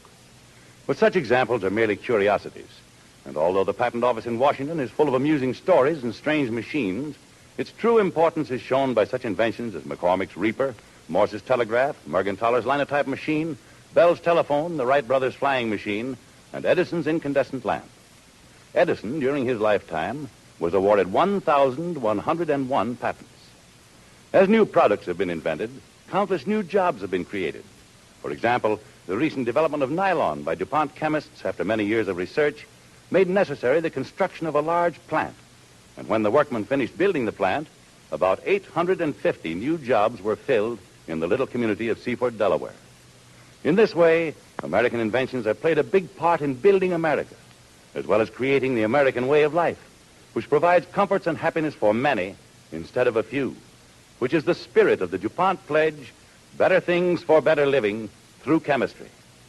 And now the Cavalcade of America's historian, Dr. Frank Monahan of Yale University. There is a time when every one of us is called upon to make a decision great or small, an act that will cut or repattern the threads of destiny. Few can realize the momentous decision that faced Robert E. Lee on the verge of the tragic war between the states. Lee was a man of peace. He believed that if forbearance and wisdom had been practiced on both sides, there would have been no national tragedy in 1861. When he was offered the command of the Union Army, he declined because of his higher loyalty to his native Virginia. Lee's military genius prolonged a bitter and hopeless struggle, but after Appomattox, he devoted himself to the great task of peaceful reconstruction. Next week, Cavalcade salutes the memory of Robert E. Lee, whose fame transcends geographical boundaries and whose generous spirit has been fused into the best of America today.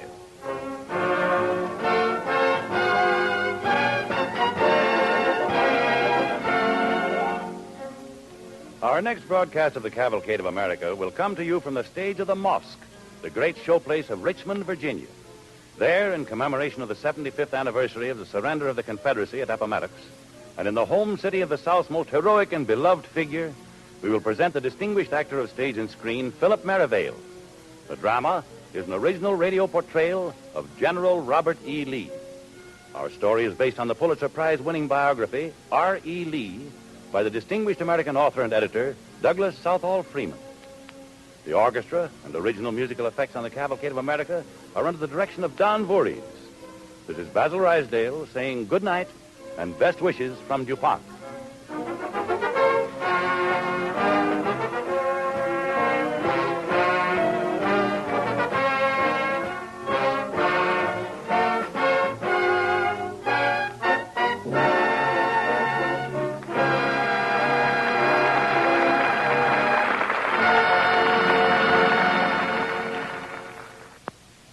This is the National Broadcasting Company. The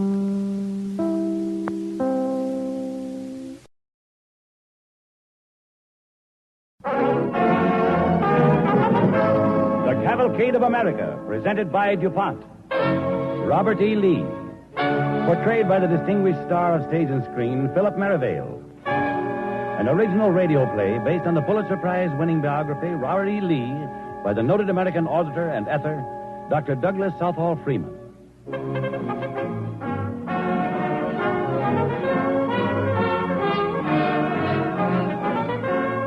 The DuPont Company, makers of better things for better living through chemistry, present the Cavalcade of America, dedicated to those men and women in every walk of life who have shaped the destiny of America in the past, and to the youth of today who will shape the destiny of America in the future.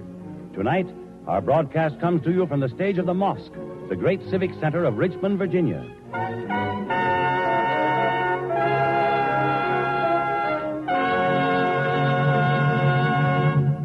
Tonight we look backward to a courageous, gentle, and lovable character. A man who, in his life and deeds, stands as a bright symbol of the indomitable spirit of the South. All America honors the memory of Robert E. Lee, just as all Americans have deep affection for our southern states. But America's pride in the South is not alone for things of spirit. We see it today as a place of increasing opportunity, whose people are well out in the forefront of progress in many fields. The transition of the South from a largely agricultural community to a section of constantly increasing industrial importance is a thrilling chapter in the American Cavalcade. And in DuPont and other research laboratories, many of which are located in the South, scientists are working hand in hand with the people of the South, who are producing more and more of the raw materials necessary for American industry. DuPont chemists use millions of pounds of cotton linters to make products that range from motion picture film to plastics and rayon. Vegetable oils from the South are essential to the making of fine finishes manufactured by DuPont. Using turpentine from southern pine trees, DuPont today makes camphor, chemically identical with that formerly imported from Formosa. Because of this and other developments, the southern pine has advanced to the position of a great crop used by industry. Thus comes another forward step in diversification. But not only are southern farmers setting more kinds of crops, they are also getting more out of the crops. Their intelligent use of chemical fertilizers, insecticides to fight insect pests, chemicals for seed treatment, and agricultural explosives to clear the land and drain it, is helping to create a sounder prosperity. In all of these agricultural advances, DuPont chemists are happy to be playing a part. Thus, we find in the South men, materials, and vision that are helping to fulfill the DuPont pledge, better things for better living, through chemistry.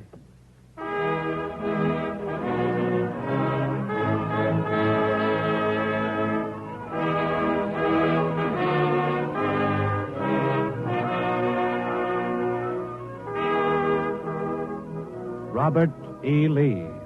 A name that stirs the hearts of men, for it holds in it the pride the world takes in honor and virtue, and the indomitable spirit of human goodness and aspiration.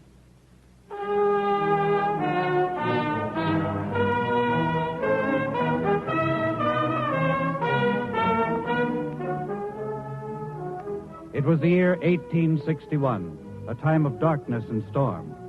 There was conflict in the nation and sorrow in the mind of Robert E. Lee. And in the early months of that year, even men of goodwill had to make a fateful decision. And for Robert E. Lee, the final moment had come to declare himself. In Washington, he is talking with his friend, Francis P. Blair. I left Arlington as soon as I received your message, Mr. Blair. I'm glad you did, Colonel Lee. The message sounded urgent. Yes, I had to see you. It's about secession. I feared so. Colonel Lee, what are your feelings and your intentions? Would that help any, Mr. Blair? I'll come to the point, Colonel Lee. President Lincoln and the Secretary of War, Mr. Cameron, are anxious to know. Well, sir, I pray the Union will not be dissolved. We have secession on our hands now. The government is calling out a large army to enforce federal law. President Lincoln has authorized me to ask you if you will accept its command. I see. Well, Colonel Lee? Mr. Blair, I am willing to sacrifice everything for the Union. Everything but honor. I can take no part in an invasion of the southern states. I am a Virginian. You realize what you're saying? Yes, sir, I do. But I hope this thing can be averted. I pray God it will be. Secession is nothing but revolution.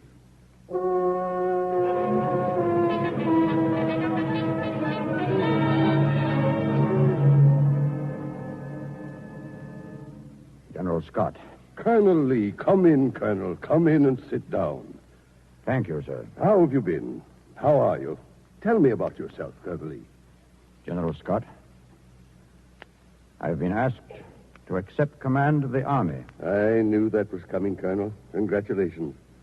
I'm an old man, the burdens of command are being too heavy for old shoulders to bear alone. Makes me happy to know that you're going to carry on, especially now. I was deeply honored. No more than you deserve. No more than you deserve, sir. I appreciate your confidence, General Scott. But I cannot accept such a commission. What? Have you gone completely out of your head? General Scott, I pray God Virginia will never leave the Union. But should she do so, I could not bring myself to bear arms against her. I must stand by my own people, my native state. I will follow her not only with my sword, but if need be, with my life. Lee, you've made the greatest mistake of your life.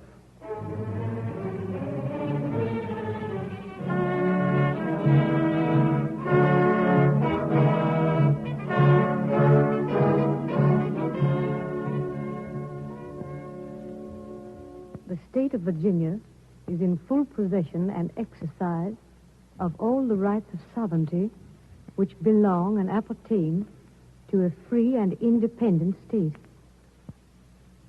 Well, Robert, secession has come at last. Robert, you're not even listening to me. I'm sorry, my dear. I was thinking. Here is a copy of the letter I wrote to the Secretary of War the day before yesterday. Honorable Simon Cameron, Secretary of War of the United States of America. Sir, I have the honor to tender the resignation of my commission as Colonel of the 1st Regiment of Cavalry. Very respectfully, your obedient servant, R.E. Lee. Oh, Robert, this means the end of everything you work for, doesn't it? I'm afraid it does. Oh, what will you do now, Robert? I don't know, Mary. I hope I never have to fight again. But if Virginia needs me, with God's help, I shall not fail her. Beg your pardon, Miss Lee, but there's a gentleman, Mr. Robertson, to see the colonel. Oh, have him come in, Caesar. Yes, sir. This way, if you please, sir. Good evening, Mrs. Lee. And Colonel Lee. Good evening, sir. Sit down, Mr. Robertson. I thank you, ma'am. I won't take up much of your time, Colonel Lee. And with your permission, Mrs. Lee, I'll be very brief. Please go right ahead, Mr. Robertson. Very well, ma'am. Colonel Lee, I have to give you this communication. It's from Governor Letcher. Thank you. Robert? They want me to command the military and naval forces of Virginia. Well, is there any message I should take back to Richmond, sir? No. No, it won't be necessary for you to do that. I have said I will stand by Virginia. May God help us.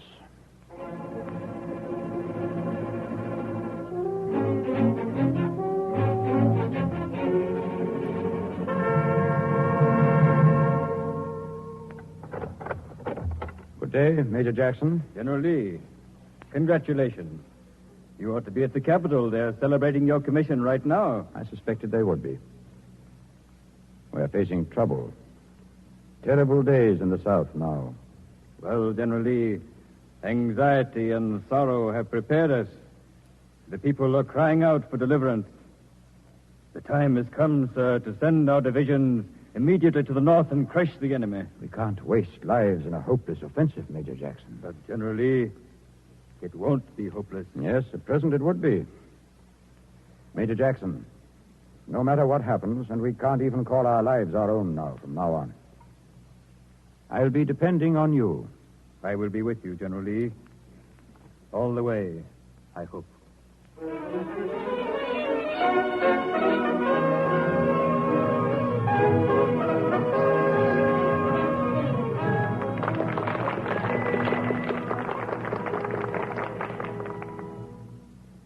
Major General Lee, yesterday, your mother, Virginia, placed her sword in your hand. We know you will draw it only in her defense, and that you will fall with it in your hand rather than the object for which it was placed there shall fail. Mr. President, gentlemen, trusting in Almighty God and an approving conscience and the aid of my fellow citizens, I devote myself to the service of my native state, in whose behalf alone will I ever again draw my sword.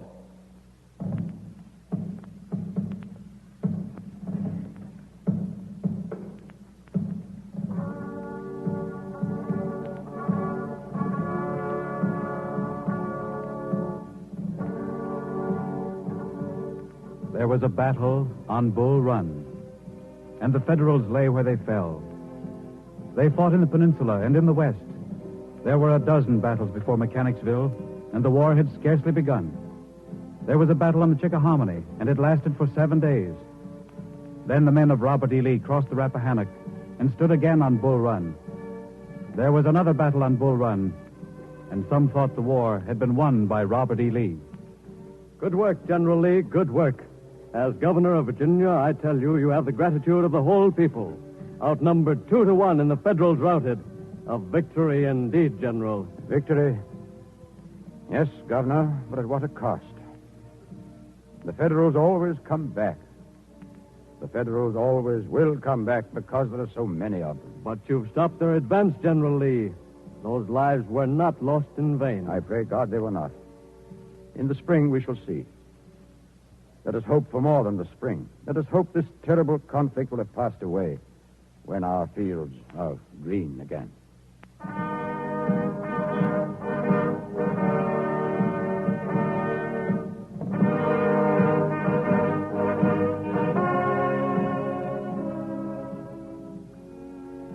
But they came back in the spring of 1863.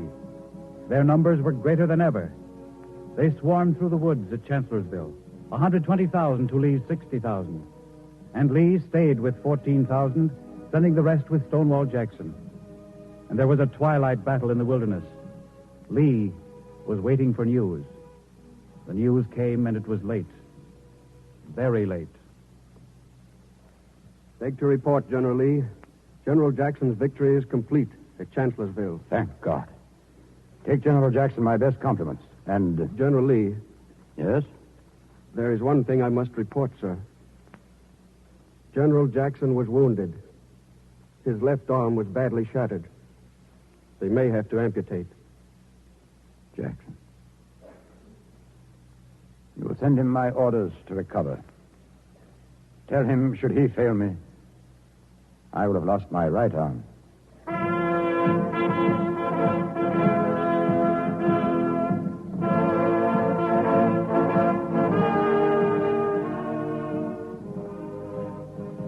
Stonewall Jackson died from his wounds at Chancellorsville. Too many had died before him. Those that were left now followed Robert E. Lee on the offensive, and a surge of gray swept to the north. On the march to the Cumberland, Robert E. Lee rode at his army's head on the gray horse named Traveler.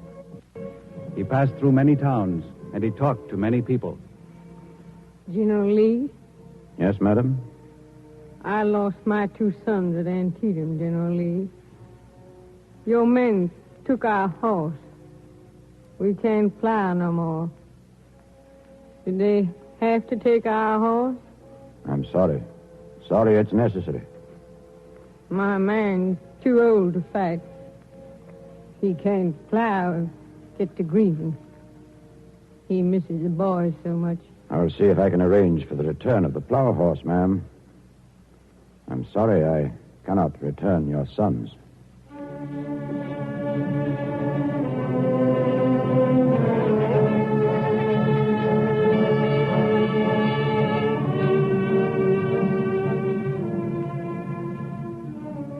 There were many towns, and the last was Gettysburg. The slopes of the Cumberland were yellow with the unharvested wheat, the orchards heavy with ripening fruit, and hope sprang like the smell of home to the nostrils of the lean, hungry men in the army of Robert E. Lee. But for every victory, there were fewer among them. There were many towns, and the last was Gettysburg. There was a battle.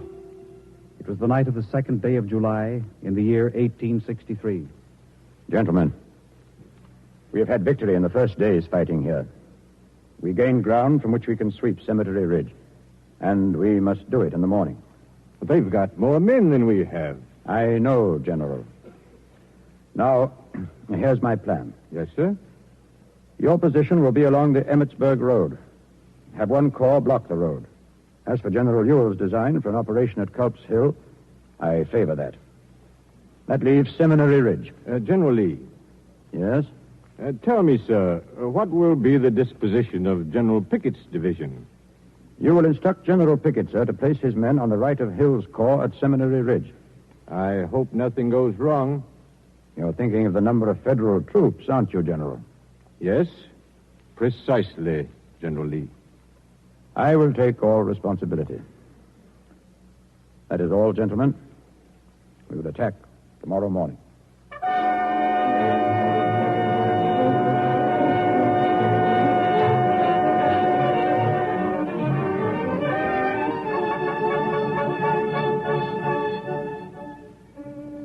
There was a battle at Gettysburg. On the afternoon of that 3rd day of July, Robert E. Lee and the gray horse travelers stood alone on the hill above and saw the gray-clad troops close in on the Federals, saw Pickett's gallant charge up the entrenched slopes of the Union batteries, the stars and bars heroic beside him. But the Federals had their orders, and the gray lines broke on the broad sunlit meadow before Gettysburg. And there were the dead of the blue and the gray lying deep among the trees on Cemetery Ridge. At dusk, Robert E. Lee stood motionless beside Traveler. There had been a battle, and that night, as the moonlight fell on the fields of Gettysburg. General Lee. General Lee. Yes? Shall I leave the officers' reports in your quarters, sir? No. I've seen it all. All of it. Give them my blessing. General, this has been a hard day on you, sir. We failed. We failed on the left. It was all my fault. No, sir. No, it wasn't. I never saw troops behave more magnificently. the General Pickett's division in that grand charge. It's nobody's fault but my own. I expected my men to achieve the impossible. Will there be an order to retreat tonight, sir? No. Tonight we'll let the men sleep.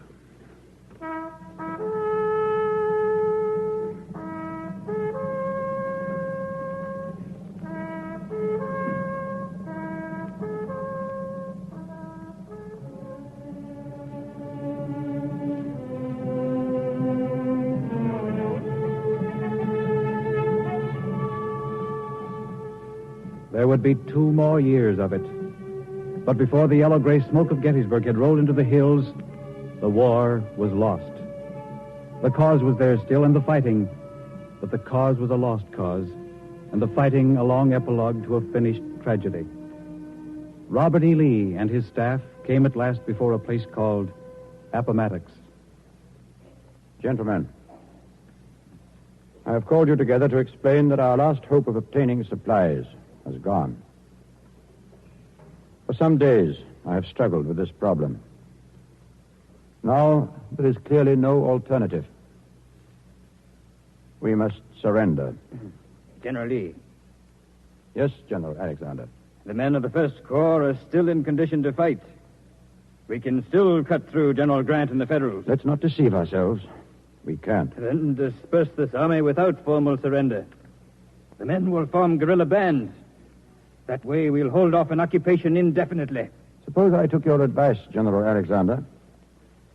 How many men could get away for that? About 2/3. Guerrilla bands. General Alexander, I will not allow it. We would be turning men into marauders. It would take our country years to recover from the consequences. I know hard things will be said. Maybe it will be hard to understand that we were overwhelmed by superior numbers. But the question is it right to surrender this army? I believe it is. I'm going to see General Grant.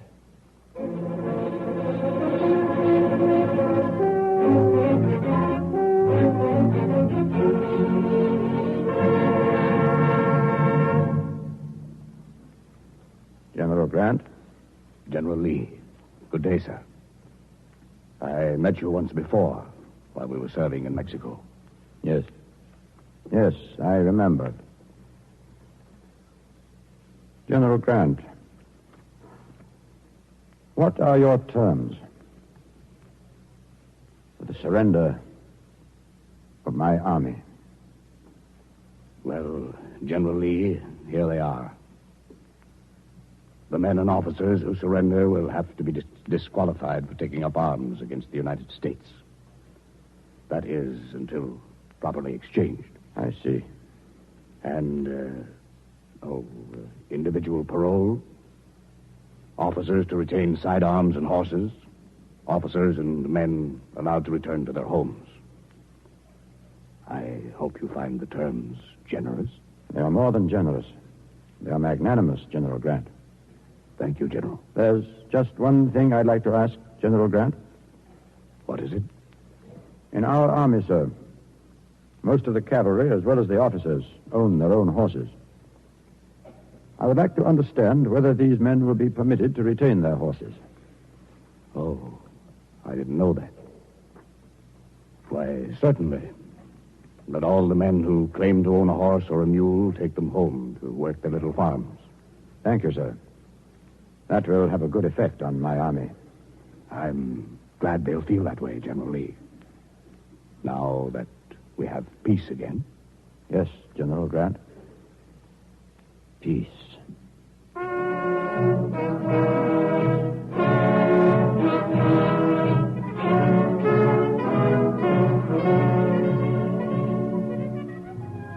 The last bugles blow. The final bivouac is over, and the years pass.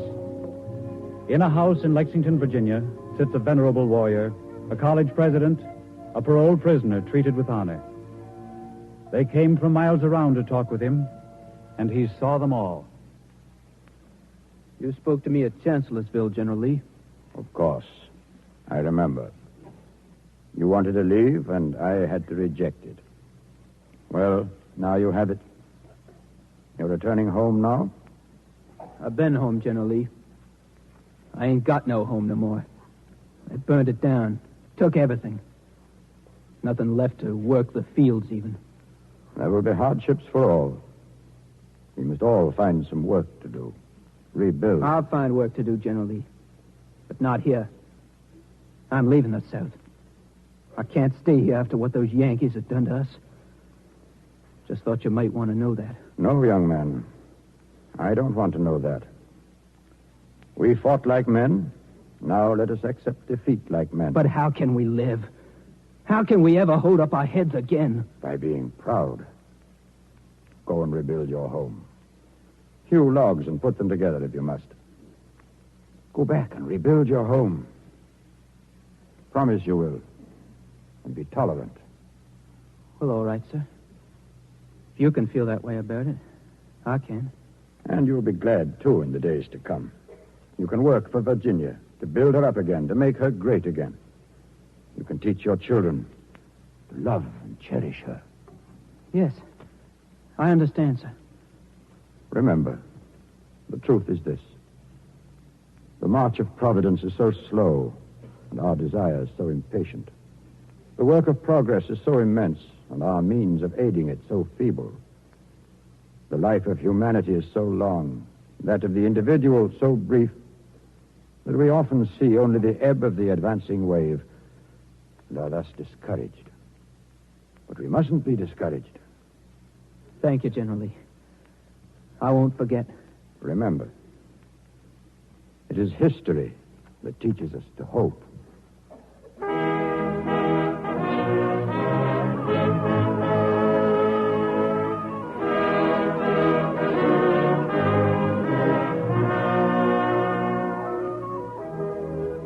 Time ebbs away. Shadows deepen upon the massive grandeur of a hero's face. The great mind sinks to its last repose. Outside the windows of his chamber, daylight breaks. Watchers keeping their vigil are stirring, and some straggle down to the little chapel to pray for him. It is another day. With axe or saw or plow or pen, the veterans of Robert E. Lee's army are in the swing of a new day's work. But for Robert E. Lee, it is ended. The life of discipline, of sorrow, and of service. The windows of his chamber do not look to the darkness in the west, but eastward to the sunrise. The Cavalcade of America honors the spirit of Robert E. Lee.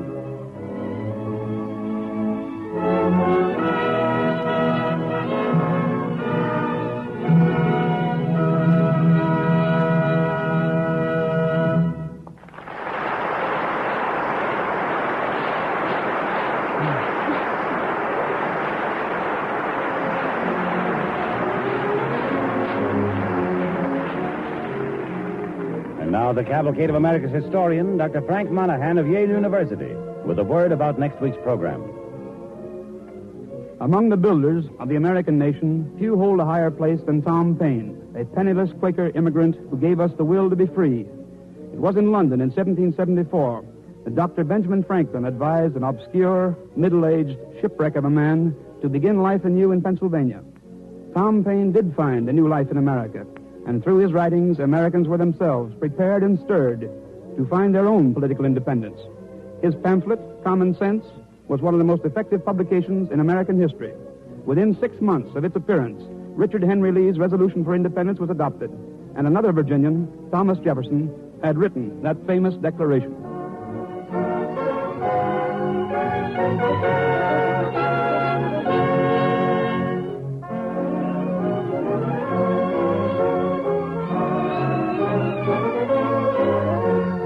As tonight's broadcast comes to a close in Richmond, Virginia, the Cavalcade of America returns to New York, where next week, when we present the story of Tom Paine, featured in the title role will be the well-known radio player Frank Reddick.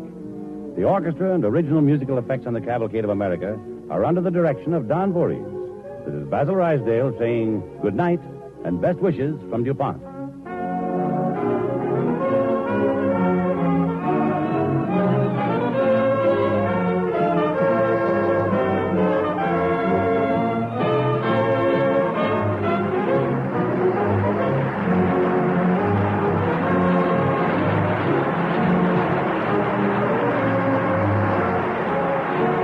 is the National Broadcasting Company.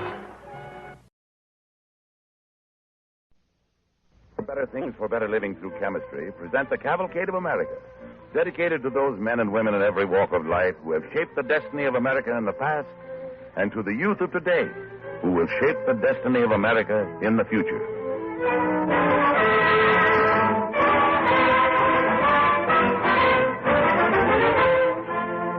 Tom Paine, a man, an idea, a pen.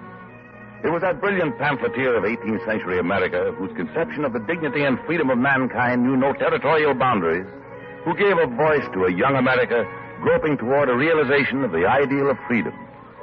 With the well-known radio actor Frank Reddick in the title role, the Cavalcade of America presents the story of Tom Paine.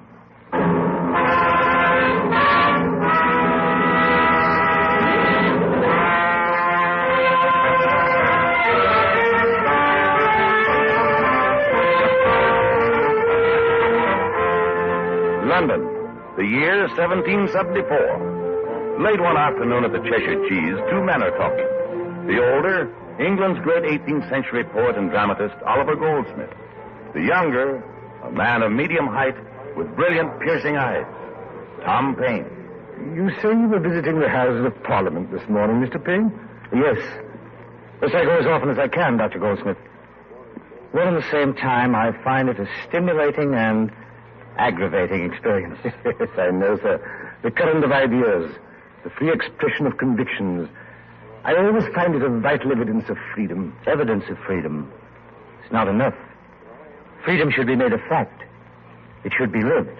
Any sensible man in London today would agree with you on that score, Mr. Paine. Dr. Goldsmith, on such an elusive topic as freedom, it would be difficult to find many persons who would understand or agree that the principle of freedom could be worked out as a practical philosophy in government. But Paine, England believes in freedom.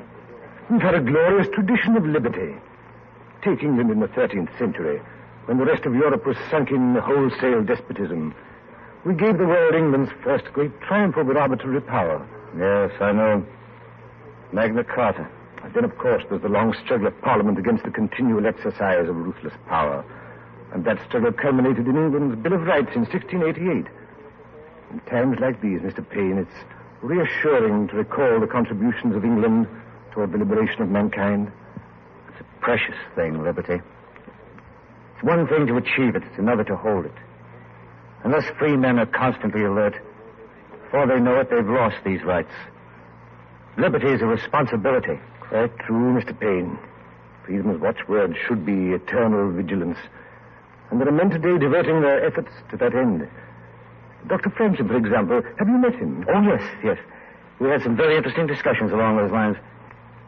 Speaking of Dr. Franklin, sir, we all know why he's in London. Yes, America. We know, as he knows, that the conception of liberty is fundamental among our peoples, and that conception must be preserved against whatever threats may be launched today. And yet, Dr. Goldsmith, how does our government answer the legitimate petitions and protests of the colonies against unreasonable taxation? That, Mr. Paine, is the tragedy of our era. It hardly proves an assertion that we stand for freedom and the kindred rights of the people with cause for grievance. Imagine how an Englishman like myself feels knowing Dr. Franklin and calling on him. You must remember the men in power, Mr. Paine. They're a handful, but they control Parliament regardless of popular feeling. They're not England. Who would you say is our greatest statesman today? I should say that Burke was. Edmund Burke. So should I. Yesterday, several of us were sitting right here at this very table. Garrick, Boswell, and Dr. Johnson. Edmund Burke was here, too. Now, there's a man who knows the public opinion in England. Naturally would. The seat in Parliament. Burke does, but many do not. And Burke said that the way a handful of officials are treating America is absolutely deplorable and inconsistent with the majority feeling throughout England. I personally know other statesmen who feel the same way. And why can't this stony-hearted treatment of the colonies stop? I hope it will before it's too late. Burke and the men of his stature in Parliament regard it as a tragic affront to the idea of freedom that really unites England with America. And he's right. That is Burke's unfailing virtue. He said we might lose America as a consequence because of the error and folly of a few myopic scapegoats in Whitehall. But that between our peoples there will be an understanding, a bond of freedom that will never be broken, come whatever challenges there might be in the future. Well, Dr. Goldsmith, the time has come. Englishmen and Americans believe in freedom. Now it's up to our generation to perpetuate it, to make it work in the world, not only for our time, but for all time. Amen to that, Mr. Paine. Another pot of coffee? Oh, no, thank you, Dr. Goldsmith. It's dark already. I must be getting back to my lodgings. Good night, sir. Good night.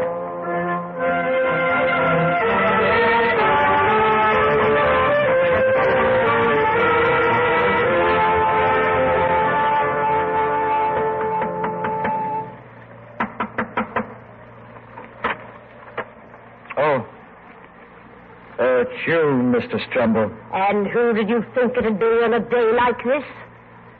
Mr. Paine, I've come for the rent. And I take cash, not promises. Oh, I'm a man without promise, Mr. Strumble. And with precious little cash into the bargain. Do I get my rent, Mr. Paine? Aye, you get your rent. Here's a shilling that was to feed me. Here's one that was to clothe me. And here's one I'd put aside against just such a rainy day as this. May I come in, Mr. Paine? Oh, Dr. Franklin. I find your stairs quite tall and my breath quite short. I'm sorry, Doctor. I'm sorry, too, you've come on me while you're paying your rent, I should say, from the look of your companion. What sort of joke is that, sir? No joke at all, my good mistress. It's a tribute to the virtue that's writ on your every line. Well, I have only this to say to you, sir. Good night. It's a long time since you've been to see me, Mr. Paine. I've missed your good talk and your quick mind. Oh, you're very kind, Doctor. But I've observed a hungry man makes a poor guest. A hungry man flatters his host or his cook. Dr. Franklin, you've been in England for some time. May I ask if you're entirely satisfied with the way things are going? No, I'm not. You see, a crisis is on the wing. Mr. Paine, what are your plans? Well, I'm planning on staying alive, Dr. Franklin, but for the life of me, I couldn't tell you how. Have you thought of using your pen? The other day, Dr. Goldsmith showed me a copy of a petition you wrote to Parliament. It would be a sinful waste if the force and clarity that went into it were allowed to go rusty through disuse. Dr. Goldsmith and I were talking about freedom this afternoon. How deeply it's needed in the world. Mr. Paine, why don't you go to America? Well, the thought's never crossed my mind. Well, it has now, Mr. Paine. We in America are seeking the kind of freedom you mean. We need a voice to crystallize that feeling. America is a new world, and it wants new ideas. You're needed there. Needed as much as freedom is. Mr. Paine, you'll be heard in America.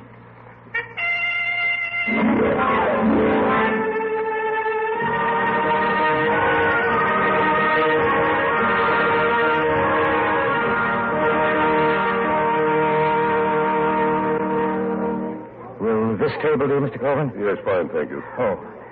Good day, Mr. Crosby. Good day, gentlemen. Mr. Paine, how do you like our fine Philadelphia spring? Not keeping you from your work on the magazine? No, indeed. Just a little hungry for supper. Not too early, are we? Oh, you sit right down here by the window, and I'll have Meg fetch it. Thank you. Meg! Yes, ma'am? Quick, girl, some of that mutton and the pudding for the gentleman. Very well, ma'am. Oh, thank you, Mistress. Well, I see you have quite a few guests here today. Yes, all talking about the same thing. I see what happens up in Boston is their own affair. The way they're talking, you'd think Philadelphia was right across the field from it. Well, we can't stand for unjust oppression.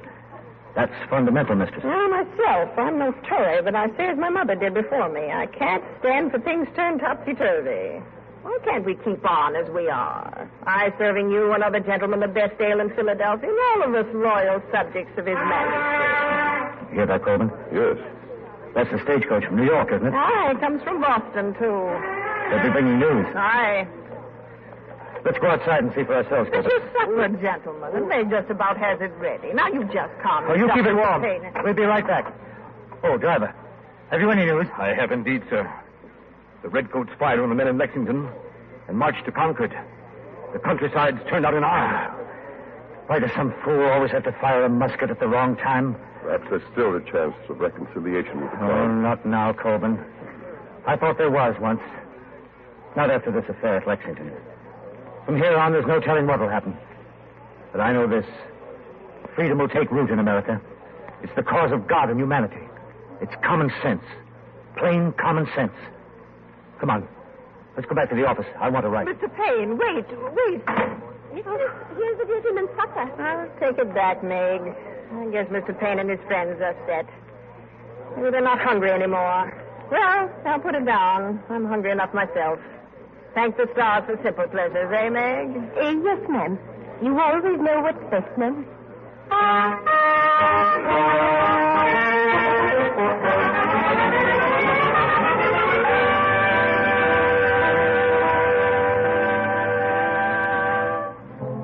Excuse me, General Washington.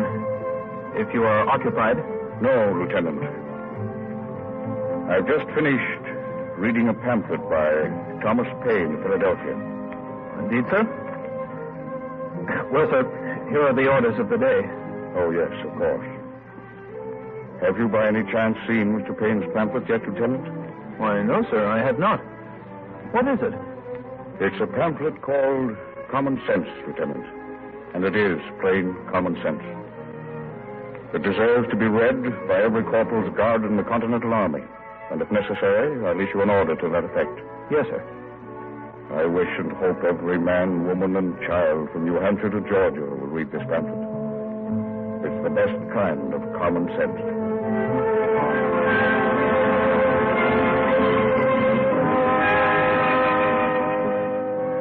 The sun never shone on a cause of greater worth.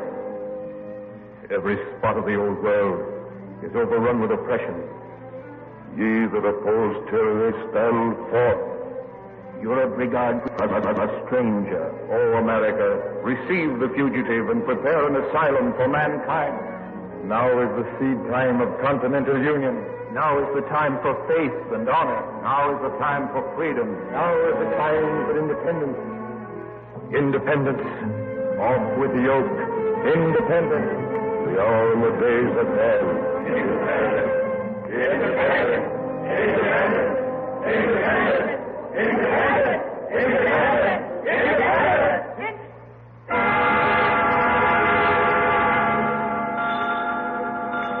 Proceed, Mr. Jefferson. We hold these truths to be self-evident, that all men are created equal, that they are endowed by their Creator with certain inalienable rights, that among these are life, liberty, and the pursuit of happiness, that to secure these rights, governments are instituted among men, deriving their just powers from the consent of the governed, that whenever any form of government becomes destructive of independence,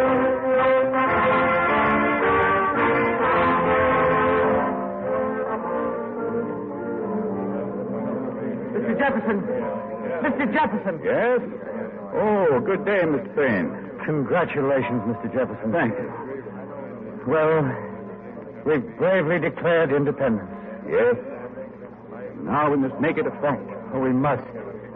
I have a carriage, sir, if you'd care to ride to your lodgings. Well, thank you very much. I am a little tired. Then this way, sir. Good. After you, sir. Thank you. All right, Sam. Go ahead. Yes, sir. Get up. Now, these people on the streets, Mr. Paine, do you think they know what independence really means? That it means responsibility as well as liberty? Oh, they will, sir. After reading your declaration, you can be proud of it.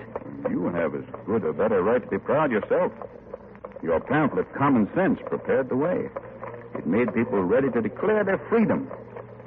But I'm sure of one thing, Mr. Paine. What's that, Mr. Jefferson? Once given freedom, people must fight to keep it. And they must be reminded constantly of the blessings of their liberty, or it's lost. America's a young country, Mr. Jefferson. With it, the hope and courage of youth. We've the strength, and now we have the will for freedom. Despotism is the curse of mankind, and now we have the chance to destroy it for all time in the United States. The United States. That was your phrase, too, Mr. Paine. We need men like you who can express... I hope you'll continue to write. Oh, that can wait, Mr. Jefferson. When the need arises, I'll write again. As you say, we must all fight to keep our liberty. Right now, we need soldiers. We've had enough talking and writing for a while. Now I've had a chance to become General Washington's adjutant. I'm going to enlist, sir.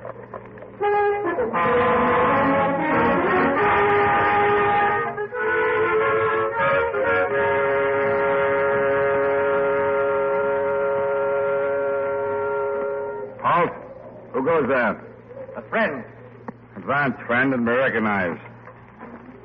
Thomas Paine, volunteer adjutant to General Greene, attached to General Washington's staff. Returning to duty. In this cold and on Christmas Eve, you must be daft. Nay, Sentry. Too many others are deserting already. Where'd we be if we all left? Mayhap we'd be warm and cozy, like them Hessian pigs across the river in Trenton. I wouldn't trade places with them. Would you? Mayhap you're not as cold and hungry as me, Ed. We're all cold and hungry and ragged, Sentry. But if we've lost heart, we've lost all. I ain't telling you to desert, Adjutant. But if you did, I wouldn't blame you any more than the others. A warm home's the best place to be on a night like this. Nor do I blame you, Sentry, for thinking of home. But it is our very home. Your home and mine that we're fighting for. And our right to enjoy them as free-born Americans. Liberty's all right for them as believes it. With my belly empty, I ain't sure. But you must believe it, Sentry. Else why do you stand here? That's what I've been asking myself. You must believe it. You shall, Sentry. Good night. God bless your Christmas. Thank you, Adjutant. But I ain't saying how much more we can stand.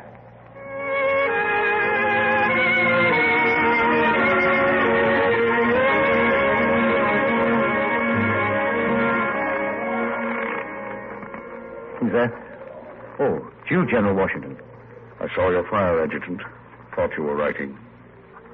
We might at least provide you a desk instead of a drum to write on. And out of the cold, too. Well, the drum was handy, General, and I wanted to feel the cold. Like the sentry felt it. The sentry who challenged me a little while ago. I wanted to feel it freeze the marrow of my bones and see how we can keep it from chilling his heart. If this pamphlet is like your others, Adjutant, it will give our army new heart and courage, if anything can. What did this sentry say? Oh, it was cold, hungry, ragged, like all the rest. He wasn't sure just how much longer he could last. I know. What can we do, Adjutant? Many times everything seemed as hopeless to me as it does to them. If things continue, I'll be a general without an army. And the worst of it is, sir, that the poor fellows have lost hope in liberty. Yes. I wonder if there's a victory left in them. What do you call this new pamphlet? The crisis. The crisis. We have a crisis indeed. Do you mind if I see it? No, General. Although it's not quite finished. Here it is, sir. Thank you, Adjutant. These are the times that try men's souls. The summer soldier and the sunshine patriot will, in this crisis, shrink from the service of his country. But he that stands it now deserves the love and thanks of man and woman.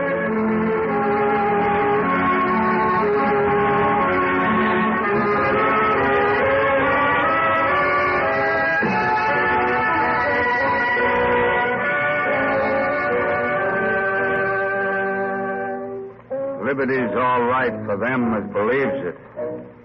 I ain't sure how much more we can stand. These are the times that try men's souls. The summer soldier and the sunshine patriot will, in this crisis, shrink from the service of his country. But he that stands it now deserves the love and thanks of man and woman. These liberties are all right for them that believe it. I ain't sure how much more we can stand. Tyranny like hell is not easily conquered. What we obtain too cheap, we esteem too lightly. It is dearness only that gives everything its value. By perseverance and fortitude, we have the prospect of a glorious issue. By cowardice and submission, the sad voice of a ravaged country, a depopulated city, habitations without safety, and slavery without hope. Liberty is all right for them as believe it. I ain't sure how much more we can stand. Let it be told to the future world that in the depth of winter, where nothing but hope and virtue could survive, that the city and country, alarmed at one common danger, come forth to meet and to repulse. October 19th, 1781.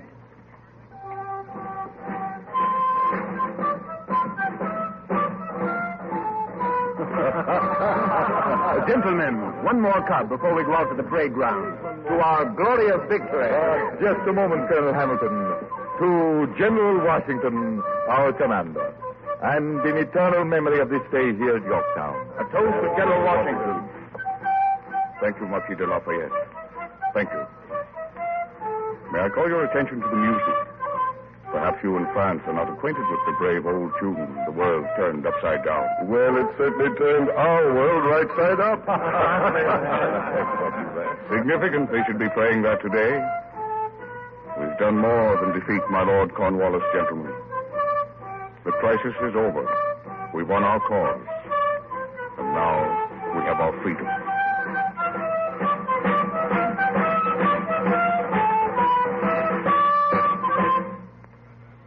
Before this, we had nothing we could call our own.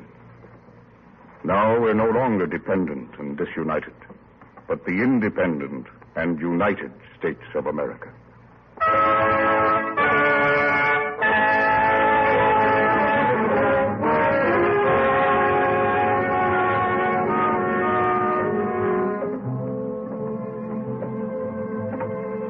Well, here's the last step, sir.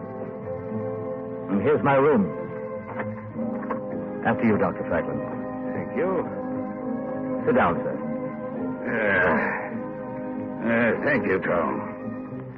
My breath still comes short when I think of your other staircase. Every time you climb stairs to see me, something happens, Doctor. Yes, I know, Tom. In London, it meant you're coming here to the new world. And now I hear you're leaving us to go back to the old. Why? I must, Dr. Franklin. But the war is over. We won. Why not enjoy the fruits of your labor? No. My usefulness is here is over. Now Europe needs someone to speak out against tyranny and for freedom. Tom, have you forgotten that it's not easy in Europe to speak at all? You can't stifle an idea, Dr. Franklin. The flame of liberty lighted in America will never be snuffed out. I mean in Europe. America may be a crude land, Tom, but I couldn't live happily anywhere else. Dr. Franklin, I think I would be unhappy here. Unhappy? No, Tom. Think of the freedom. Where liberty is, there is my country. And where liberty is not, there is my country.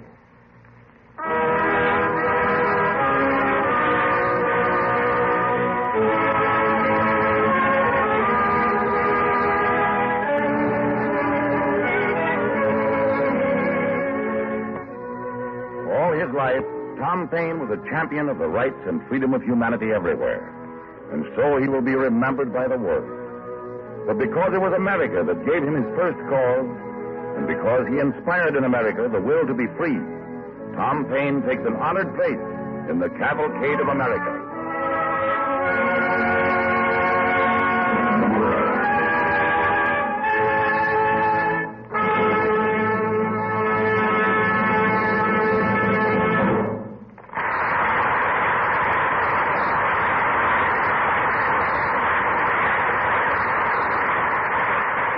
Thank you, Frank Reddick. And now the Cavalcade of America's historian, Dr. Frank Monahan of Yale University.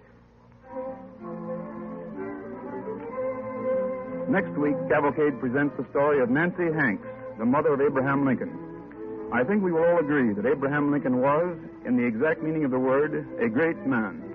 What are the things that make men great? Is it heredity, or environment, or circumstance? Certainly the mother of Lincoln exercised a decisive influence upon him.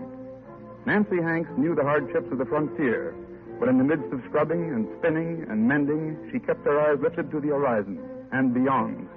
She lived close to the earth and the smell of wild, earthy things. She took certain comfort in the promise of the future. She had no formal education, and her constant advice to her son was, "Abe, you go to school now and learn all you can." Although Nancy Hanks could not sign her own name, she made a significant mark in American history because she was the inspiration of Abraham Lincoln.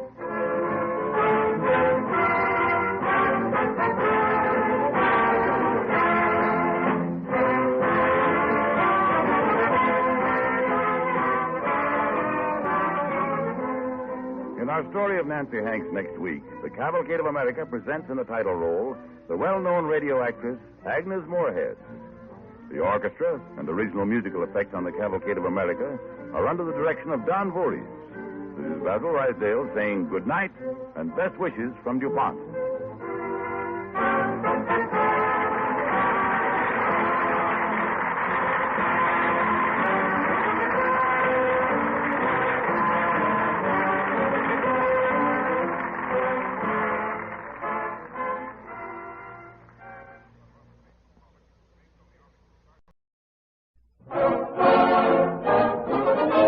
Cavalcade of America, presented by DuPont. The story of Nancy Hanks, mother of Abraham Lincoln. Starring the well-known radio actress Agnes Moorehead in the role of Nancy Hanks.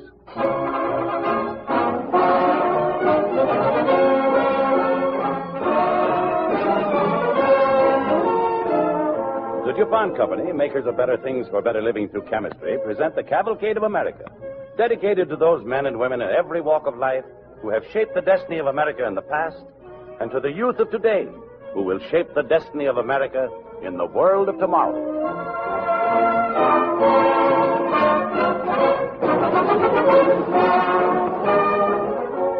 No more suitable time could be found to present as the subject of our cavalcade the story of Abraham Lincoln's mother as a tribute for Mother's Day. And as you hear this moving account of the life of a frontier woman, you may well compare the hardships of her time with the many comforts and inventions that make life easier and pleasanter in homes today. Probably the greatest demonstration of this progress toward better living can be seen in the many exhibits at the World's Fair in New York, which is, indeed, a new and greater fair for 1940. This spirit of progress and newness is well shown in one of the most popular exhibits, DuPont's Wonder World of Chemistry, where many amazing demonstrations have been added to this cavalcade of scientific marvel. Visitors will watch with amazement the chemical girl of 1940 appeared on an apparently empty piece of chemical apparatus. Radiant and smiling, dressed from head to foot in clothing created by DuPont Chemistry, the young lady comes from the nowhere into plain sight. Another new feature of the DuPont show is called the growth of crystals, a strange and lovely spectacle in which the weird happenings seen under the chemist's microscope are magnified to giant size. Crystals grow before your eyes in breathtaking color effects, projected by polarized light. This demonstration gives you part of the inside story of the DuPont research that discovered nylon, the astounding new material made from coal, air, and water. And in another part of DuPont's exhibit, you'll see stockings being knitted of nylon yarn, just as they are being made right now in hosiery mills for offering this month throughout the nation. The manufacture of cellophane cellulose film, too, is demonstrated, as well as the weaving of rayon, the molding of tumblers from crystal clear lucite plastic. And you can watch another interesting machine put Exton bristles, made of nylon, into toothbrushes. The first-hand view is given of neoprene man-made rubber. Other demonstrations show how the whitest white paint in the world is made from black sand. Miracles performed by dyes and other marvels of chemistry. And so DuPont invites you to visit the Wonder World of Chemistry at the 1940 Fair in New York. And when you're in Atlantic City, be sure to stop in at the DuPont exhibit on the Atlantic City Boardwalk, where many of the same demonstrations may be seen. A cordial welcome awaits you and your friends. We're sure that when you've seen what DuPont is doing to contribute to the American way of life, that you'll see the true meaning of our pledge. Better things for better living through chemistry.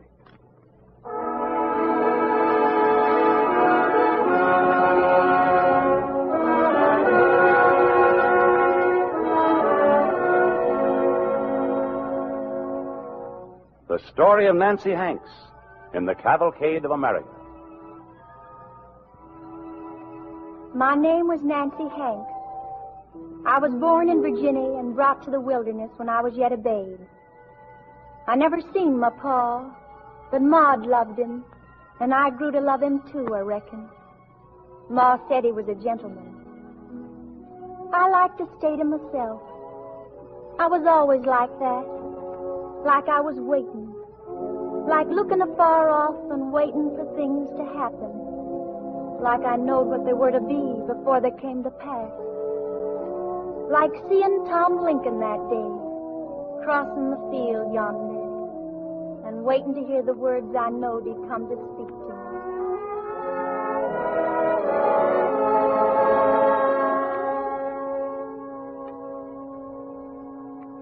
I'm minded to marry you, Nancy.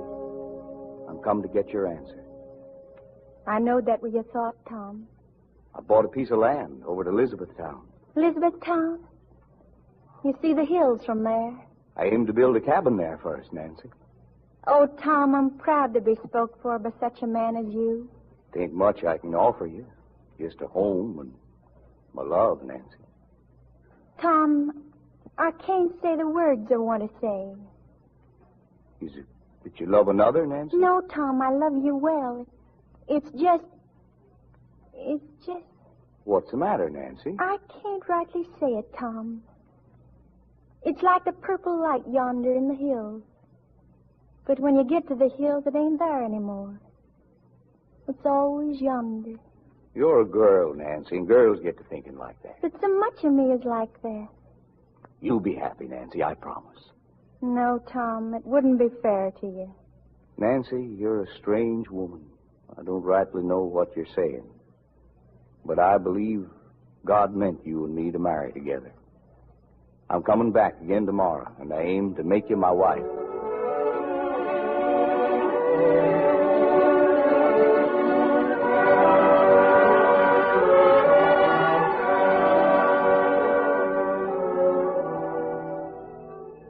I, Nancy Hanks, take thee, Thomas Lincoln, to be my lawful wedded husband, to have and to hold, to love, honor, and obey, until death do us part.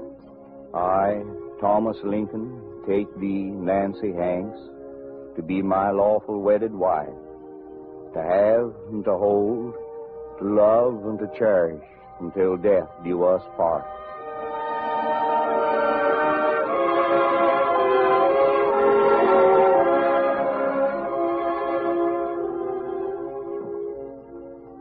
I was happy that day to be Tom's wife. And after the preacher finished the reading, come the wedding feast, what we used to call the inn fair in Kentucky. The men had shot bear and venison and wild turkey and ducks, and the women folk had worked for many days to prepare it all. And there they all were with the music and dancing.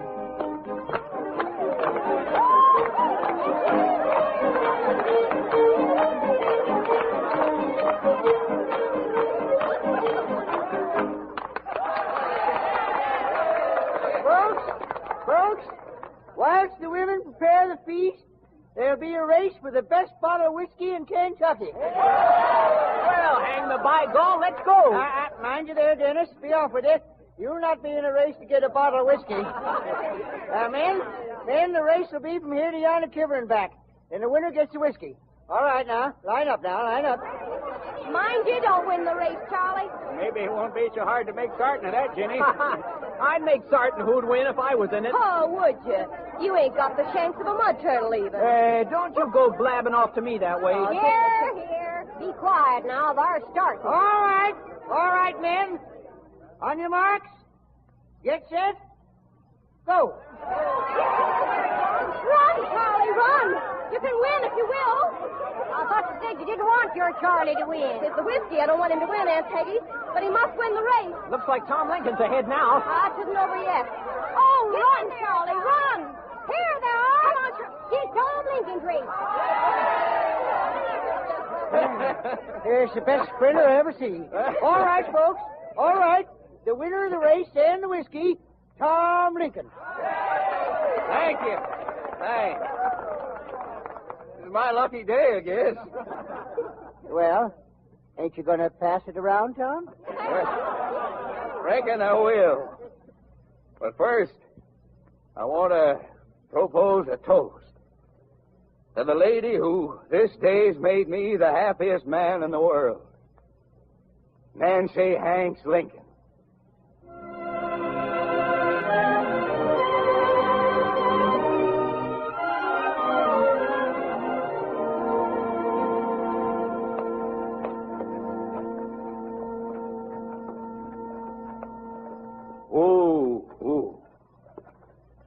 Nancy, it's done at last. Ain't much, but it's our home. It's our home. The prettiest place in the world, Tom. Oh, it ain't that. I know it ain't. I hankered to do much better for you, but I will, Nancy. I will, too. I'll be happy here. I want you to be. I hope you'll be, Nancy. Oh, Tom, you're so good. We'll both be happy in this place. I know that. While the weather's fine, I'll hew boards for the floor and a smooth pine table. Would you like that, Nancy? Nancy, you ain't even looking at the house. Over yonder, Tom. White blossom. Crabapple. Wild crabapple. Oh, yeah. Right pretty, ain't they? Not as pretty as you are, though. And the hills yonder. Like I knowed it would be. Yeah, sure. Well, come on, Nancy. Look at that cabin. You see that there stick clay chimney? You think you can be happy in such a place? So happy, Tom. So happy it fair hurts me to think on it.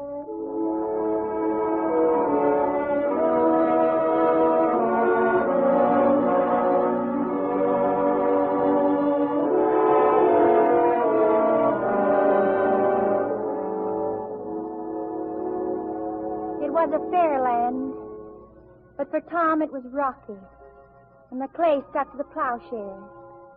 For me it was scrubbing, washing, patching, and fixing. But there was a rock spring, and sometimes I'd sit there looking off to the hills.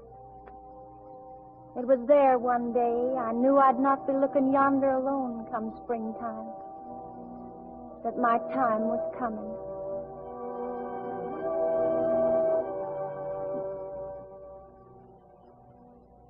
Nancy, you've been yonder to Rock Spring again. Yes, Tom. I asked you not to go there alone, Nancy. It ain't safe in that timber. You recollect what happened to Tim Beardsley? I won't die. Not like that, Tom. But I'm telling you... Nancy, what's ailing you? I'm to bear you a child. Nancy. It'll be a man-child. A son. I'll be right proud to have a son, Nancy. Right proud. You will be. Oh, so proud you're like to be. And you'll be happy, Nancy. Yes. Yes, Tom, every hour that God shall give me to be with my son.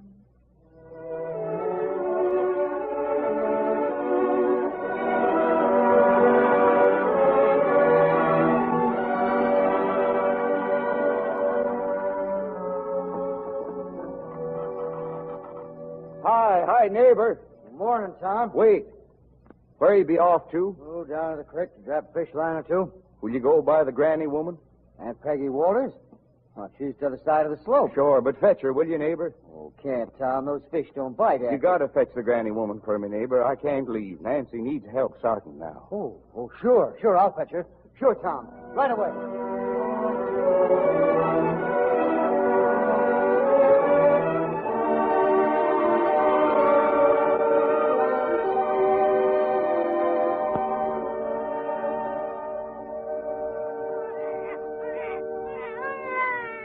There now, hush, baby.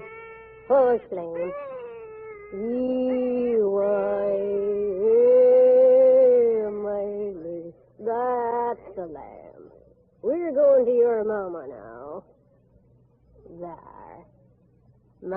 what a pretty picture.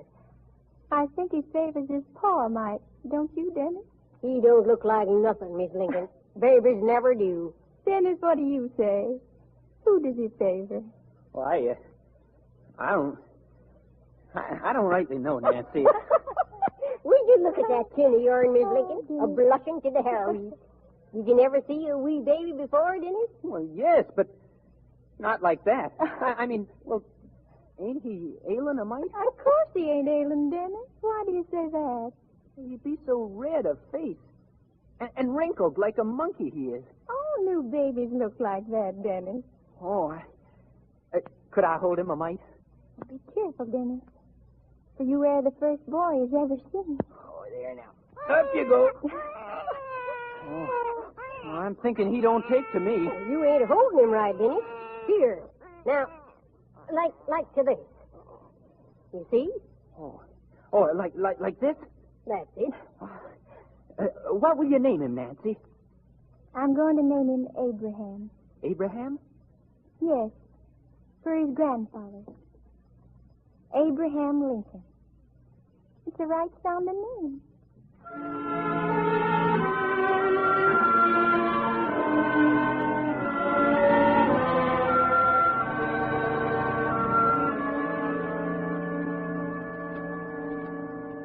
Read me some more of the Bible, Ma. Well, Moses rose up early in the morning and went up unto Mount Sinai, as the Lord had commanded him, and took in his hand 2 tables of stone. And the Lord descended in the cloud and stood with him there and proclaimed the name of the Lord. Is that the end of the story, Ma? No, Abe. For it was there that Moses got the 10 Commandments and led his people out of slavery. Ma? Yes, Abe? Did Moses truly talk to God? Truly, Abe. But, Ma, why don't God talk with folks nowadays? He does, Abe, but folks ain't a-listening. If folks was listening, Ma, would it sound like thunder? No, Abe. It'd be like in the night, here in our cabin, when you get up from your pallet to put sticks on the fire before the light comes. And I say, is that you, Abe? And you say, yes, Ma, it's me.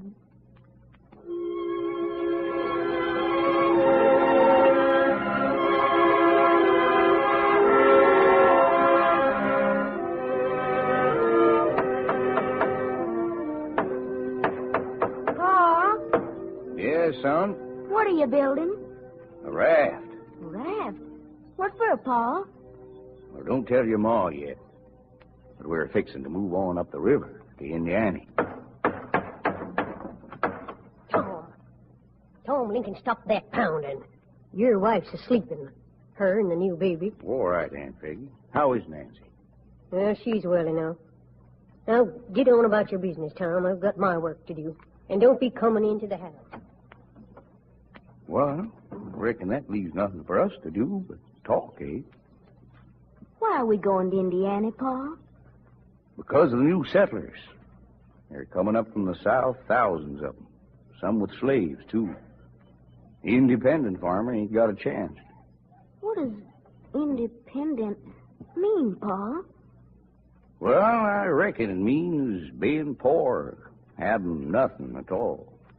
Slaves ain't independent, but they don't need to worry where the next meals are coming from. What's the matter, Abe? You look as solemn as a papoose. I was a-thinking. Ma told me of another big word. Predestination. That's a whopper. What's that mean, Abe?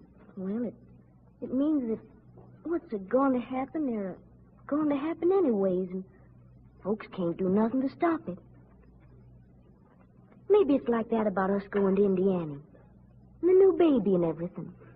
Yeah, your ma believes on that, but not me. Why, I remember one time... Tom. Yeah, Aunt Peggy? You'd better Come on in. Right away. I'm coming. Why, what's wrong? What are you about to say? The new baby. Tain't a breathing no more. Don't tell Nancy yet. Let her sleep. I'll tell her in the morning.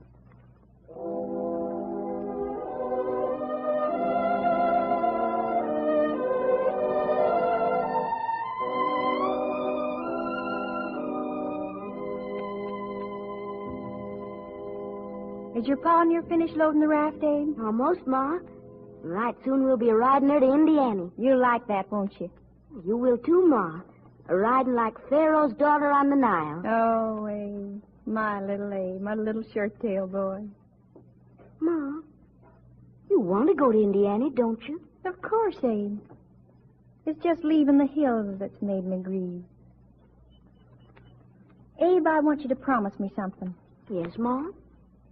When we get to Indiana, you must go to the teaching woman again. I know, Ma. Don't let nothing ever stop your learning. I won't. It'll be powerful hard, Abe. And there'll be some folks that won't understand. Why won't folks understand? 'Cause some folks is content, Abe. They want things to be like they always was.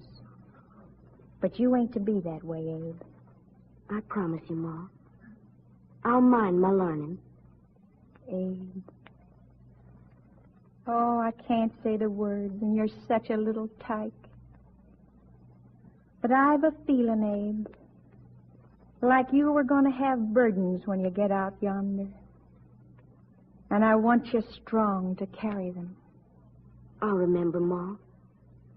I promise you.